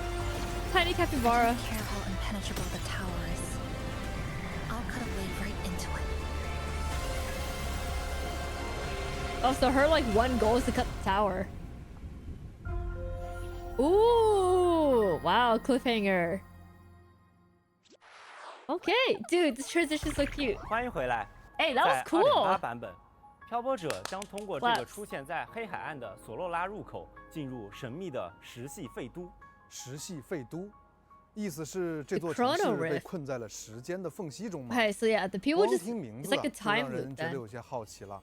从刚刚 PV 里展示的场景也可以看出，这座虹彩流溢的都市似乎已经荒废，确实像是被封存在了琥珀之中。驼色话，快给漂泊者们介绍一下吧。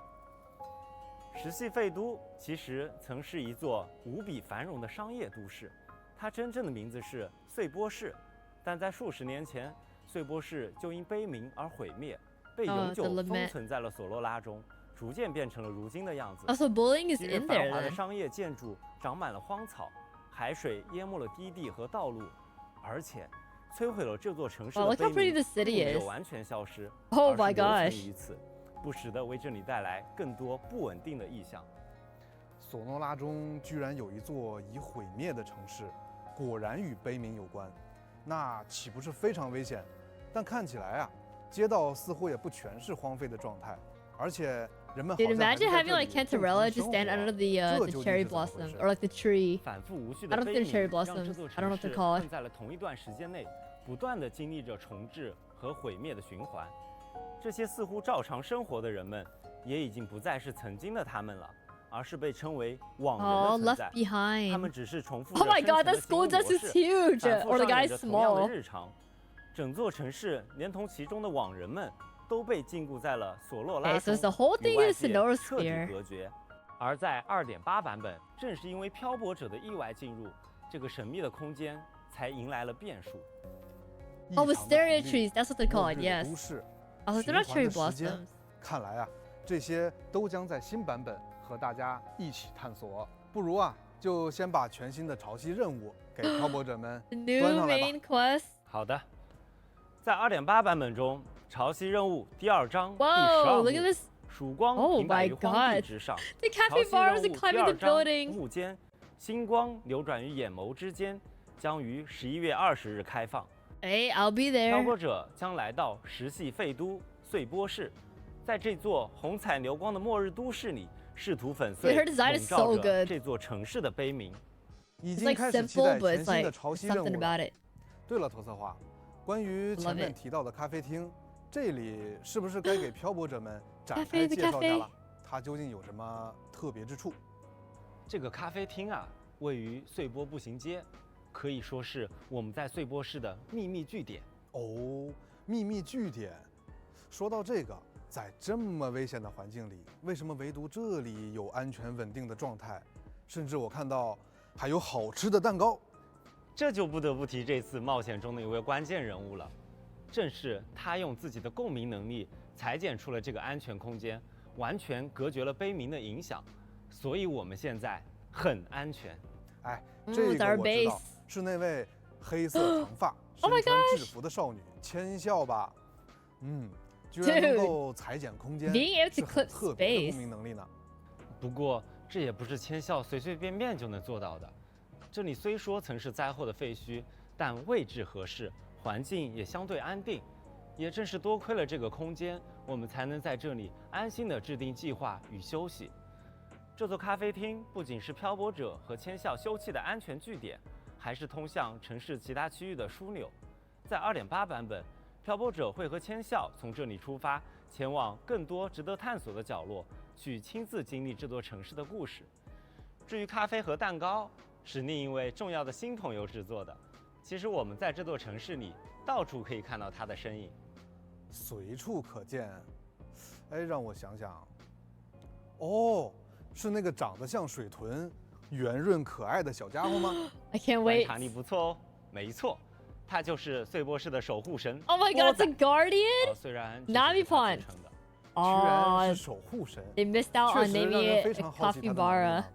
而且啊，我发现它还有很多不一样的造型。It's so cute though。哎，说到我们这位性格友好又慵懒可爱的守护神 ，Lazy but lovable guardian。Oh my gosh！ 繁荣时期的城市 Wait, it looks like it reminds me of the one in Peak in the hot spring。说到这个呀，感觉那些散落在城市各处的波仔画像，就像是市民们与他相处的印记一样。大家肯定非常喜欢。Oh my God, that's so cute! They got fan art everywhere. 当公民来到之后，化为实体的波仔不仅承载着往人们的美好愿望，还拥有着一些特别的能力。首先，它比任何人都熟悉碎波市的城市地形与交通，为我们这次探索提供了不可缺少的助力呢。不仅如此啊，它还拥有能够调动碎波市中离散频率的能力，制作出一些食物、武器等道具。当然，食物的味道也是非常不错的。The capybara 不一样的造型，那些都是波仔代表不同职业的分身。比如头戴交通帽的月台守护者，侦探造型的调查异常事件的托尔波斯，以及穿着小围裙的蝴蝶结管家等等。本体和分身都十分可爱。See, they're so cute. 波仔正以不同的身份守护着碎波市。Unless they give her different. Oh my God! Unless they give her more skins. 是的。至于为什么波仔会以现在的模样出现，又为什么能在碎波市与大家同行，这些谜题就留给漂泊者们亲自探寻啦。已经开始期待遇到波仔了，相信各位漂泊者会发现更多关于波仔的故事。最后，值得一提的是，在这座城市，大家能够看到的不仅仅是泛着红彩的湛蓝天空、背离重力的高楼大厦，以及那座在城市光影中矗立的神秘高塔。红鹰塔，伴随着漂泊者和千笑的脚步，微风流动间，粉鹰如云霞般重现天际，也会邂逅一些带来治愈与希望的美丽景象。感兴趣的漂泊者，请多多探索。好的，介绍了这么多，先给大家送上本次前瞻通证的第一个兑换码吧，请漂泊者们在游戏内设置界面领取。稍后回来，我们将会为大家带来全新共鸣的情报。同时，也请漂泊者们跟随镜头， watch the coast like 10 seconds. 浓醇美味的波仔特调吧。Oh my God, the transition to endless summer. Endless summer. Oh my God, look at it's dancing. Guys, coffee. What is WUWA cooking up with the coffee stuff? Oh my God, coffee and cake. Oh my, it's making coffee right now.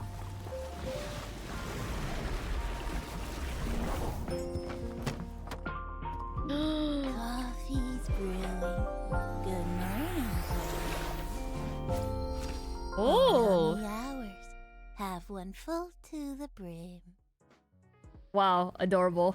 醇厚，味道真是不错。那个，我能再续一杯吗？波仔亲自调制的咖啡的确让人难以抗拒。不过，先别急着续杯，别忘了这份难得的安宁，也正得益于我们即将介绍的这位新伙伴。那首先，让我们来一起了解下即将在2.8版本邂逅的新伙伴千笑吧 POV. Wait, cat POV. Pause. Oh my gosh. Wait, I love. I absolutely love. Whoa. Oh my god. Oh. Oh, she saves a cat, dude. Okay, wait, that's powerful, man. They made us into a cat. That was pretty. That was really good. 作为善于思考的理科优等生 ，Oh my goodness！ 虽说千笑也是意外来到穗波市的，但他凭借自己冷静认真的性格和出色的学习能力，很快适应了这里的环境，用共鸣力在这座末日都市里开辟了安全据点。Oh my god, the animation! Oh, is she like reading? 能力的他，自我介绍时只是自称普通学生。 普通学生。 Oh, I can't even read the captions. There's so much going on. 这座动荡的城市，生存与解算公式难题一样，已经成为了日常吧。看来这位新伙伴不仅学习能力强，性格也意外的可爱，很期待与他一起探索这个城市。不过呀，既然提到了他裁剪的共鸣力，那就不得不提他手持的这把巨型剪刀了。这把剪刀虽然看起来沉重， 但在他手中却轻巧的令人惊讶。是的，千笑出生于裁缝之家， She's born to 剪刀在 Taylor's 他手中的 family. 用途远比我们想象的更多。Oh, 他不仅能用 that's why 剪 it's 刀 like 剪出一 scissors. 些自己喜欢形状的剪纸，必要时他也可以充 Oh, 当 she 各种 created 实 like a 用的工具。 windmill. 千笑经常灵活地改变着剪刀的形态，为自己所 That's 用。 cute. 看来啊，剪刀在他手中可以说是万能工具了，简直像是百宝箱一样的存在。对他来说，剪刀不仅仅是能斩断困难的利刃，而且也寄托着温暖的记忆。这也恰恰反映了他在看似冷淡的外表下柔软细腻的 Can I 内 cosplay 心。 as Chisa? Oh 很多时 gosh. 候，他只是不太擅长 I don't know if 表达 I do her justice, 并 bro. 且千笑的洞察力也十分 Really 惊 pretty 人， character. 他往往能注意到常人极易忽略的细微之处，配合共鸣力带来的独特视野，千笑能解析物体的脆弱点，并施以精准干涉。那么，就让我们一起来看看千笑在战斗时候的表现吧。千笑是一名湮灭属性的五星共 Pretty, 鸣 so 者， pretty. 使用的武器是长刃。千笑的战斗姿态 Oh my. 可谓是理性与灵力的完美融合。 I 作 love 为 her 一名 poses. 擅长理工科的优等生，千笑也将数理及工学知识运用到了自己的武器改装与实战中。在战斗时，千笑会以精准的几何轨迹挥动巨剪，伴随着刀刃划出的猩红色 Oh my 流光 gosh, 轨 her 迹， playstyle looks so 灵活 fun. 穿梭，捕捉 She does 敌 not 人破 move 绽。 like a bronze blade. 在特定条件下 Oh my gosh. 它还可以将 Holy 剪刀切换 moly. 为高杀伤力的电锯形 Yo. 态，对目标 Like a 施以迅捷 chainsaw. 而强力的终结。当千笑施展特定的技能时，红色剪刀还会幻化出半透明的巨影，千笑会短暂后 Oh 撤 my gosh. 并向前出剪，对敌人造成伤害。 Wait, her gameplay is 释 insane. 放共鸣技能时，千笑眼中会浮现特殊的世界，所有敌人都将被标记，千笑则会根据标记，配合特定的技能，牵引被标记的敌人进行斩击。随着千笑的攻击，能量也在逐步的积蓄。当能量充盈时，千笑可以施展共鸣技能，使武器变形，果断踩下武器的绞盘。伴随着暗红色粒子从机关中迸发，剪刀切换为更有威胁的 slow mode 电锯形态。此时，千笑会使用这柄利刃对敌人 Wait, it is a chainsaw. I was like, 更密 they 集 just 的 said 斩 it. 切。当他施展共鸣解放时，眼眸将染上明亮的紫光。此时，他会手持张开的巨剪，对敌人施以切裂的一击，并为队友回复生命。Oh, she heals allies at the same time. 在 Oh 绝对 my. 的理性中蕴含着力量。千笑的每一个动作，既是对万物构造的解构，也是对战场节奏的绝对掌控。希望漂泊者们喜欢千笑完整而又独特的每一面。在 2.8 版本中，全新5星长刃 That's 残 so 切也将同步上线。 Kumo Kitty. 不得不说呀，这 Yo 把 guys, 形 I 似 have full 剪刀 force 的 for 巨型 Chisa out 武 right 器 now. 真的很有视觉冲击力。是的，这件有着金属材质 If 的 you wanna 暗红色 sign up. 大型武器上，会有 Yeah, 公 she 式 can 和 barely 几何 heal. 结构 That's 的 what they 碎 said. 片粒子闪烁而出，质感非常细腻。同时，这把武器有着类似剪刀转轴的绞盘设计，并增加了特殊的脚踏结构，可以用来控制武器的状态。设计的非常精妙啊！我看到绞盘还链接着一些渐变发光丝线，这些也会随着武器的状态而改变吗？是的，这是牵引着万物结构的弦线。当弹切处于打开状态或者是签效战斗时，弦线会在绞盘旋转间迸射出绯红光芒。弹切关闭或是签效攻势落幕，绞盘将会旋转收束，弦线则会转变为紫蓝色幽光，仿佛将真理悄然收束于寂静之中。看来啊，这把武器不仅视觉冲击力十足，更巧妙呼应了签效冷静细腻的性格。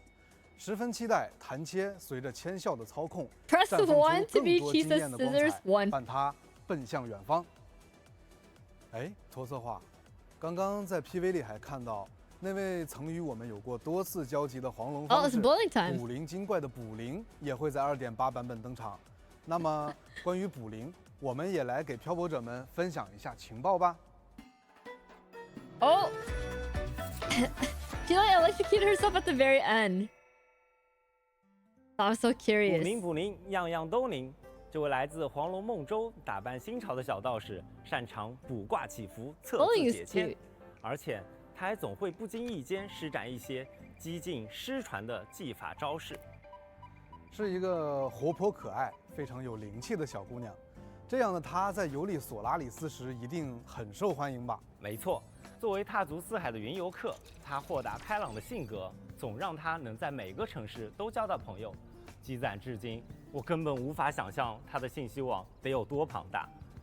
同时，她本人也是个不折不扣的论坛冲浪高手，有时还会在论坛与大家分享一些有趣奇怪的经历。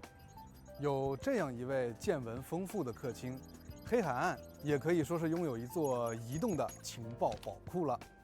哎，我还注意到啊，他一直会佩戴一个类似耳机的物品。这个就要说到他的共鸣力了。捕灵的耳朵对于一些尚未凝聚的频率异常敏感，经常能听到常人听不到的特殊声音。So imagine she takes them off, she can just hear everything. 仪会帮她过滤掉一部分杂音，而她也能通过这个共鸣能力预判环境里是否存在危险。比如这次，她就在碎波室的入口处感知到了裂隙内部极其不祥的气息。看来她的卜算真的还蛮灵的。这座城市啊，的确蕴含着极大的凶险与挑战。漂泊者还记得吗？在之前的冒险中，卜灵曾用他的法宝来给漂泊者提供帮助。那除了卜算之外，卜灵在战斗时是不是也会用到他那些玄妙有趣的法宝呢？ Yo, those head combos, the signs. 看他手里拿着的玄机匣就知道了。你一定想不到，这是他用泡泡糖盒子改装的。里面存放了大量的符箓，以便于作战时使用。捕灵是一名导电属性的共鸣者，使用鹰胆仪作为武器。这名小道士的战斗姿态颇为潇洒灵动，在战斗时他会用到的法宝可不少。他看似随性的从玄机匣中抽出 Okay, wait. Her moves are really nice. 随心掷出的铜钱也是杀招，清脆摇晃的法铃亦能化作囚禁敌人的阵眼。伴随着捕灵释放不同的攻击命中敌人，2种流转的卦象会在它周身凝结，卦象的上限为4枚，它可以通过消耗2枚卦象来释放不同的强化招式，并获得特殊能量。I'm kind of glad that they put in 这边要注意喽， effort to the 4 stars, make her 不然引来的灾祸 Oh 会误伤自己。Wait, if I backfire on you, I'm dead. 共鸣技能时，它身形如电，快速围绕敌人。But yeah, I'm kind of glad they put in a little bit of effort to make her like silly and cool. 并伴随着法铃摇响的轻音， Holy 敌人 moly! 也将被牢牢牵引于法阵中心。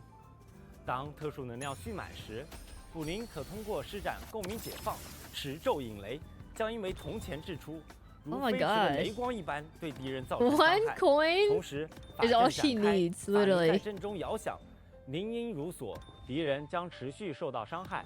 捕灵的每个动作看似随性洒脱，实则早已把对手引入了自己的阵法之中。符箓出招，铜钱重击，法灵控场，有种举重若轻的感觉，非常有趣。好的，以上就是对2位新共鸣者的介绍啦。同时，在2.8版本，我们也将推出全新深海和平套装。Oh my god, guys, it has scissors on it. 漂泊者们可以在更新后 It's a new havoc set with scissors on it. 多式梦魇聚落，获取新深海套装内的部分 Cost 1和 Cost 3的深海，分别是 Oh wow, and you can okay. Nightmare Rostrum. 梦魇乌卡卡。梦魇蜘蛛陀。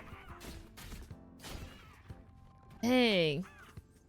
那么现在给大家送上本次前瞻通讯的第2个兑换码吧，请漂泊者们在兑换码有效期内及时进入游戏兑换领取。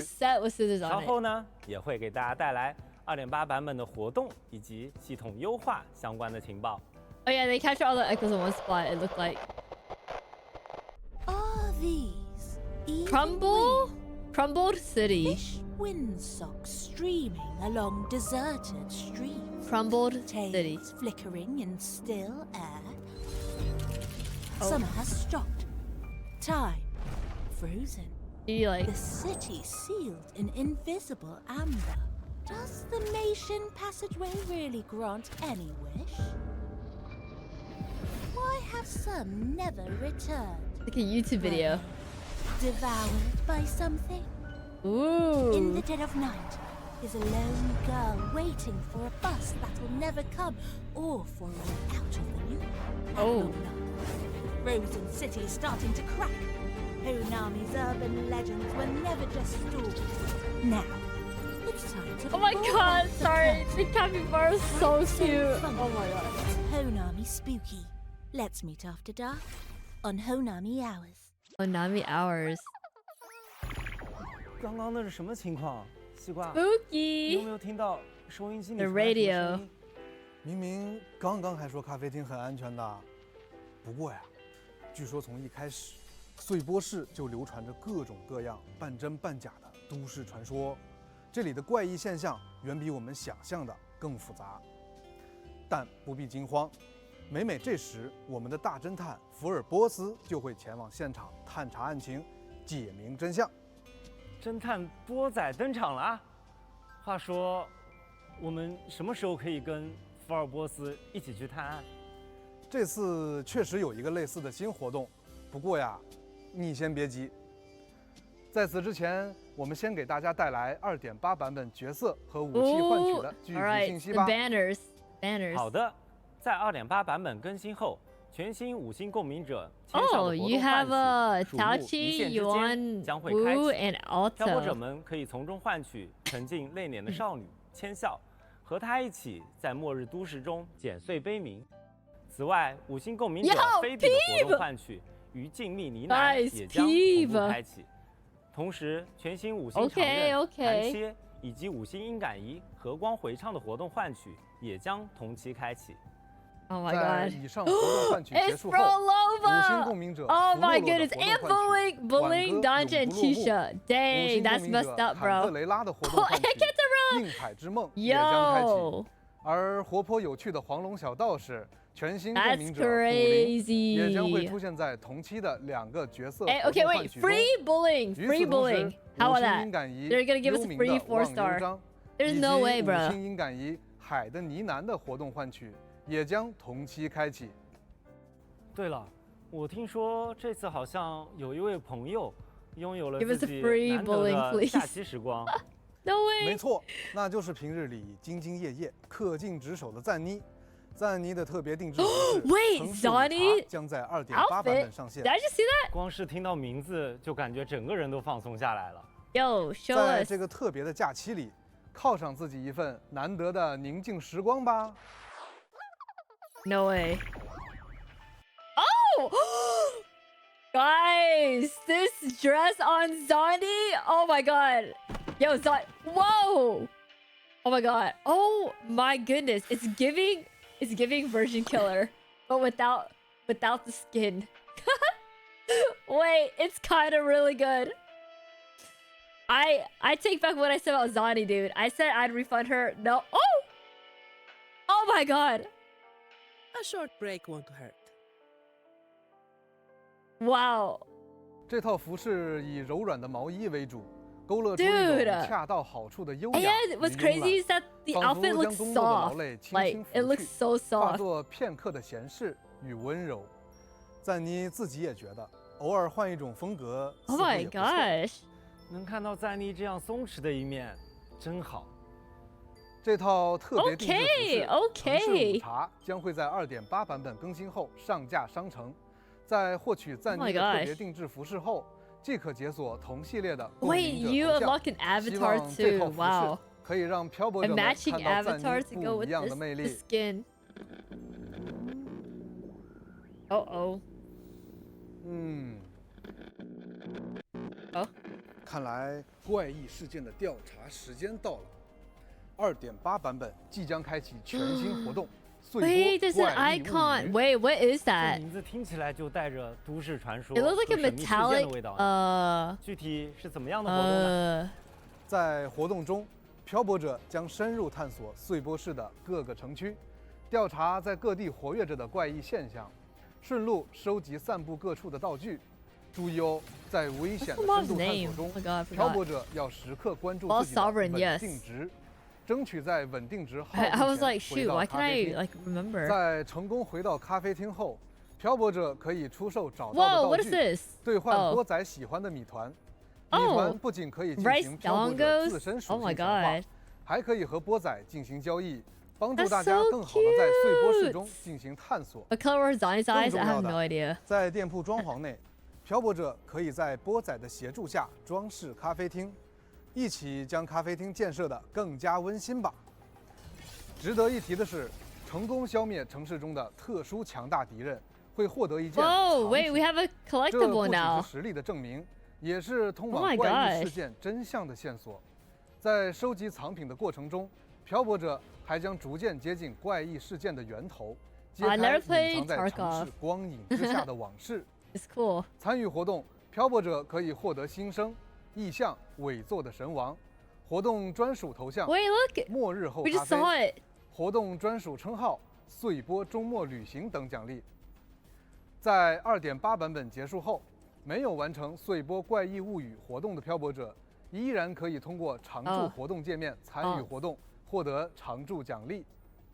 在前面的介绍，我们也了解到，因为穗波市索诺拉的特殊性。网人们仿佛也在此经历着一段不断循环的梦境，为此，我们也开放了浪墨余音留影收集活动，用留影的方式记录下这座城市中那些即将消散的往日余音吧。完成收集，即可获取包含新生在内的各类奖励。请漂泊者在这座荒废的都市，用镜头打捞起转瞬即逝的记忆碎片吧。接下来。呜物流即将开启一个全新的活动企划，呜企划。Guys, why does it look like a gacha box? 漂泊者帮助老朋友马季收集数据，完成相关任务，即可获得呜邮币。参与有趣的抽奖活动。it's still the same lottery draws. 这一次用兑换券开启全新的抽奖体验吧。撕开兑换券，即可获得对应级别的奖励。奖励包含新生、养成材料等。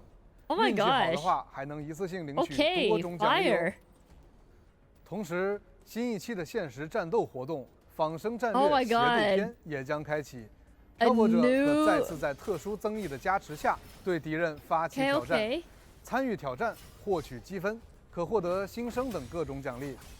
此外，在2.8版本更新后，曾与漂泊者交手过的强敌伪作的神王将加入全息战略幻痛，他将带着更具压迫感的姿态。对挑战者的战斗能力进行考验。各位，准备好直面挑战了吗？同时，漂泊者们熟悉的7日签到活动“琥珀赠礼”也会在更新后准时和大家见面。漂泊者们届时记得登录游戏领取签到奖励。最后，伴随着故事的推进，我们还将开启一个特别的活动——寻找吧拉海洛漂流物。拉海洛。拉海洛啊！之前加贝妮娜就从拉海洛淘到过一盘磁带。这一次拉海洛的物件出现在穗波市啦。没错，最近啊，这些来自拉海洛的物件随着空间裂隙漂流而来，并且幻化成了网人们熟悉的模样。在活动中，波仔每天会提供一个关于漂流物的 One 线索 clue each， 漂泊 day。 者们需要找到漂流物， I guess 并 you gotta 交 log 给波 in。 仔。波仔不仅会解析上面记录的未知频率，还原物品真实的样貌，还能解读出一些关于拉海洛的情报哦。听起来很有意思。这些点滴的信息，或许正是我们认识拉海洛这个神秘地区的第一步。参与活动可以获得新生、养成材料等奖励，期待漂泊者们可以通过这个活动获得一些独特的发现。好，了解了新版本的活动与玩法，同样重要的还有游戏体验方面的优化与提升。Optimization QOL。接下来就一起来看看在新版本中的优化相关内容吧。好的。首先，在 2.8 版本，我们将对游戏中的深海吸 Oh, 收操 echo 作与体 absorption 验进行优化 So 调 what 整。 we saw, 刚刚 with 介 the 绍新梦 nightmare. 魇聚落的时候，我就发现了，只做了一次吸收动作，就把一定范围内所有可吸收的深海全部吸收了。没错，在更新后呢，就无需逐个进行吸收操作啦。不过 OK。稍微有些区别的是，相比平时探索世界中的吸收场景，在梦魇聚落中的一键吸收时，范围要更大一些。以便漂泊者一次性吸收当日刷取的所有深海。Fire，非常实用的优化。在 2.8 版本更新后，角色突破、武器突破和技能升级界面将新增材料补全功能。当角色养成所需的材料不足时，点击此按钮可打开材料补全界面，在界面内可以直观查看当前需求的材料情况，并可直接进行合成、材料置换。以及打开物资箱等操作， Holy moly, they made it so easy to level up your characters now. 所需的材料啦，并且当合成所需的低稀有度的材料不足时，系统会自动检索更低稀有度的材料和物资箱，并自动填充至所需材料列表，直到满足材料的数量需求。而当合成、材料置换与物资箱都无法补齐所需材料时，将会显示快捷跳转按钮。Echo collection, like 3,000 is not enough, man. 不用再手动来回跳转了。I need to clear up my echoes again. 流程更顺畅了。在 2.7 版本，我们对活动以及地图界面显示都进行了更加细化拆分的优化调整。而在本次更新后，原本索拉指南列表中的周期挑战页签也将被调整为周期挑战与素材获取2个页签。简而言之，就是将原本的内容重新分类。This is nice. 漂泊者们可以根据页签快速找到周期活动入口，或是前往刷取对应素材。是的。What you have in tower and stuff. 页签内的3个周期挑战内容——历尽深塔、鸣歌海区、签到门扉的意象，也将更加详细地显示剩余活动时间以及挑战进度，方便漂泊者们查看信息并快速跳转。同时，我们也将优化调整共鸣者深海装备界面的深海推荐功能。Wow, they're gonna tell us what we can use now. 系统会统计近期活跃漂泊者为该共鸣者装备的主因深海数据，展示使用率前3的深海，并区分和鸣套装类型，让大家一目了然地了解主流深海搭配选择，并且漂泊者们可通过点击主因深海与主因属性来快速筛选所需装备的深海。Finally, I have to click through. 希望这项优化可以为漂泊者们提供更多深海搭配的参考与便利。除养成与界面功能外，我们也依然带来了游戏体验的相关优化。首先 ，Windows 系统 PC 端将新增后台运行自动静音功能，可在设置选项中开启。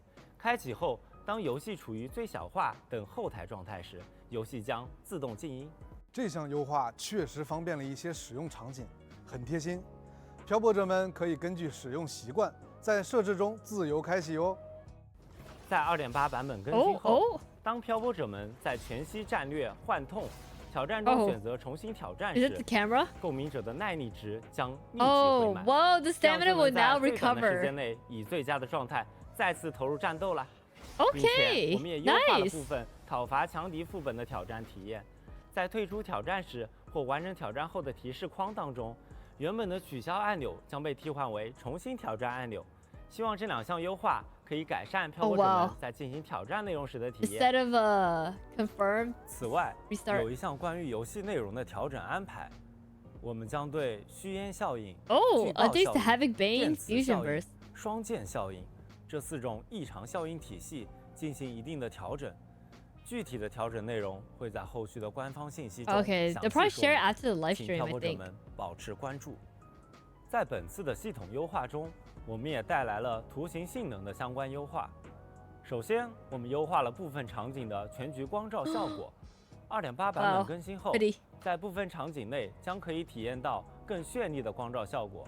其次，我们在 PC 端的部分画质选项中新增了 BFIO 环境光屏蔽的画面技术运用，将会带来更饱满的光照表现。最后，我们也带来了关于光线追踪性能的优化。在 2.8 版本更新后，在同画质设置下，将有效降低开启光线追踪时带给显卡的性能消耗，提升运行效率。好的，以上就是本次前瞻通讯带来的全部优化信息了。更多优化详情，敬请关注官方公告。they're gonna 另外， make an 我 announcement 们 later. 还有一个好消息要与各位漂泊者分享。明朝 PS5 实体版豪华礼包目前正在精心制作中。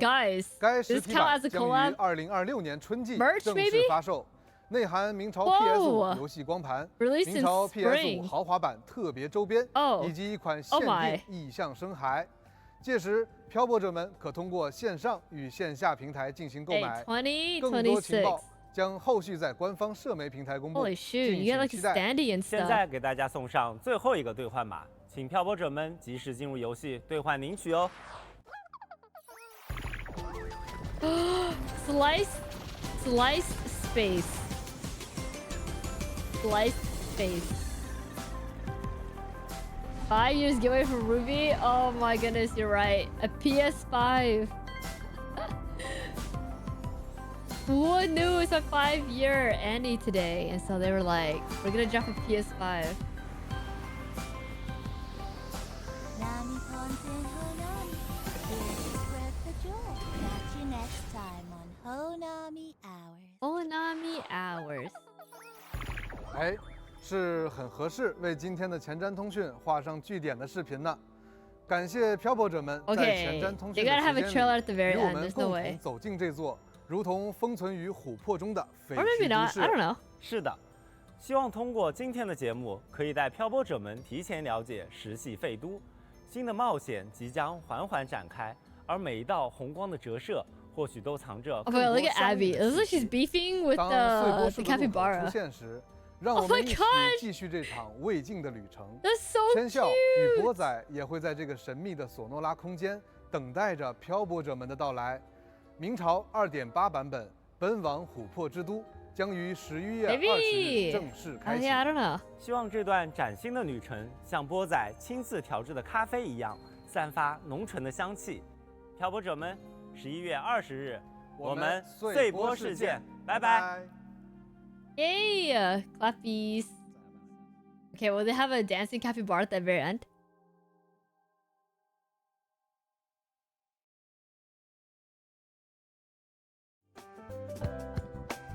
The dancing capybara at the very end. Yo, no 3.0 teaser. Maybe we'll get it for the next version for sure. Wait, there's a Chisa standee, you guys. Oh my god. Hey, fire. Wait? Oh, you want me to wait? Okay. I don't know. We'll see. This is so cute. But yeah, dude, Chisa and Bullying looks really good. I'm kind of excited for the next patch. We'll do the story chat. I think maybe on Sunday, maybe. Oh my god, dude, there's a police one, the maid one, the coffee one. You have like the chef one, the detective one. Oh my god.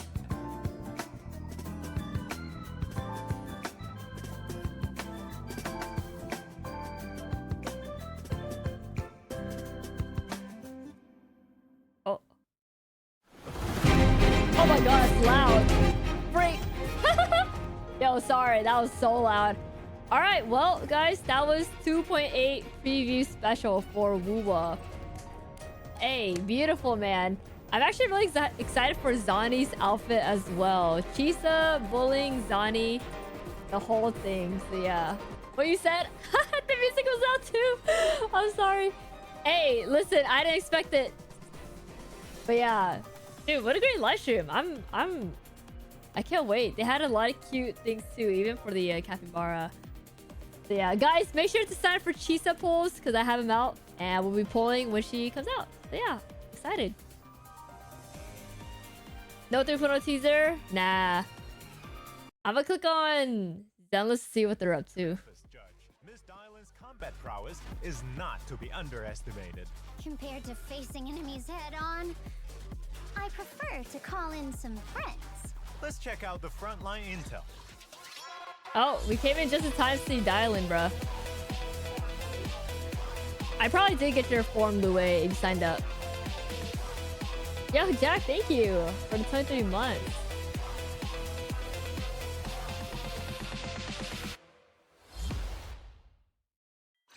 As an S-rank physical stun agent, when Dylan is on the battlefield, she Let has me get my codes for WUWA really quick. Customer complaints Or and forget. positive reviews. While Dylan has a customer complaint point, hold the basic attack button to unleash Get Lost. If Miss Dylan uses Get Lost to trigger a chain attack or summon squad mates during a chain attack, the next squad mate will enter the battlefield with their ultimate. The cost is a certain number of Miss Dylan's positive reviews. If Get Lost fails to trigger a chain attack, Alright, then guys. it consumes more positive reviews, and your next squad mate still uses their ultimate when they enter the battlefield. If you think it's good value for the money, please leave us a 5-star review. If you team up with a Rupture or Attack agent, you can I didn't also think it was for increase the WUWA? damage Oh, of some three. of Miss Good pin. Dylan's skills. After all, having backup is an element of strength. Additionally, Dylan's EX special attack will appear in 3 forms: rock, I'll wait paper, for and Dylan and scissors Banyue in and then I Upon think I'm hitting gonna enemies, head out. Dylan will accumulate a certain amount of positive reviews and grant the overwhelmingly positive effect to the whole squad. You can watch the increasing whole their thing damage. later. When enemies are hit by 30 paper minutes skills, into the live they will stream, be too. inflicted with the malicious complaint effect, extending their stun duration and increasing the stun damage multiplier Oh, I wanna until see the Banyue. enemy recovers from stun. Also, the stance of attack and Rapture teammates can provide additional damage boosts to Dylan's EX special attacks. Rock, And he has a paper, BPSR? and scissors. No. I'm very hungry actually. In combat, use EX special attack Still think first you did for to 1,000. quickly Holy stun shoot, Unc enemies overworked. while racking up Nah, I want to positive prepare reviews for and this inflicting the weekend. malicious complaint status on enemies. Then call your teammates Is she in first to or use their second? I ultimates think she'll be to first and reinforce Banyue them. might be second. Overall, Miss Dylan not only has Yeah, thank you, excellent Ken. Holy stunning shit, thank you, Jack, as capabilities, well. but she's also skilled at summoning teammates to unleash their ultimates. With both stun and damage boost abilities, Miss Dylan's skills are as impressive as her second identity. Oh, what was that? Beep, beep. You have disconnected from the call. Thank you for using our service. Remember to give a 5-star review. Taking in disciples to teach and Look at him. purging Holy, evil. he's huge. I bet Banye Shifu is also super strong, right? I've already experienced the Banye Shifu's fist firsthand. Let me show you all how he does it. Oh my gosh. Hey, oh, 1080, there you go. Oh. Ah, toes! Feet! Look at that. What did I tell you guys?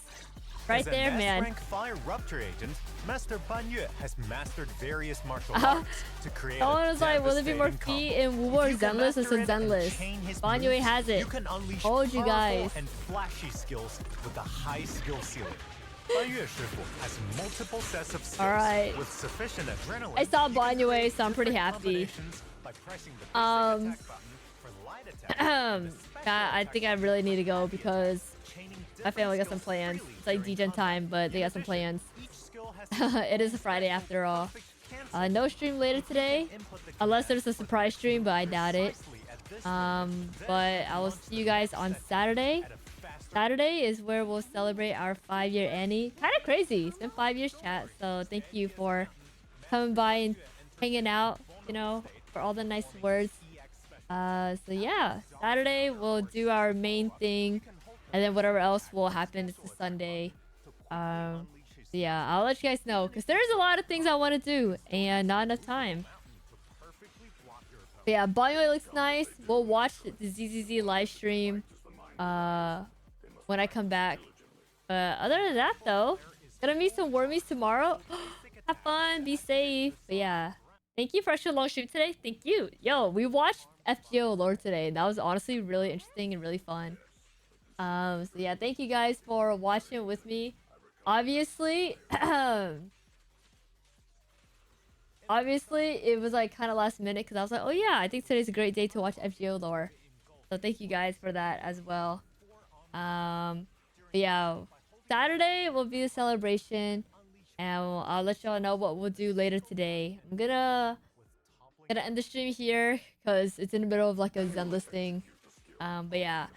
Hi chat, thank you everyone for all the support, the resub, the bits, the follows, the lurk.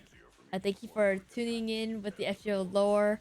And thank you so much for your time. If you guys are meeting some wormies tomorrow, be safe, have fun, you know. Let me hear the stories on Saturday. I want to hear about the stories. So yeah, thank you. Have a good night, chat. Bye. Thank you so much for all the support. Have a good night. We have the YouTube. If you want to check out the YouTube, we have the clips, the VOD, the Discord, and the Twitter. And yeah, take care, chat.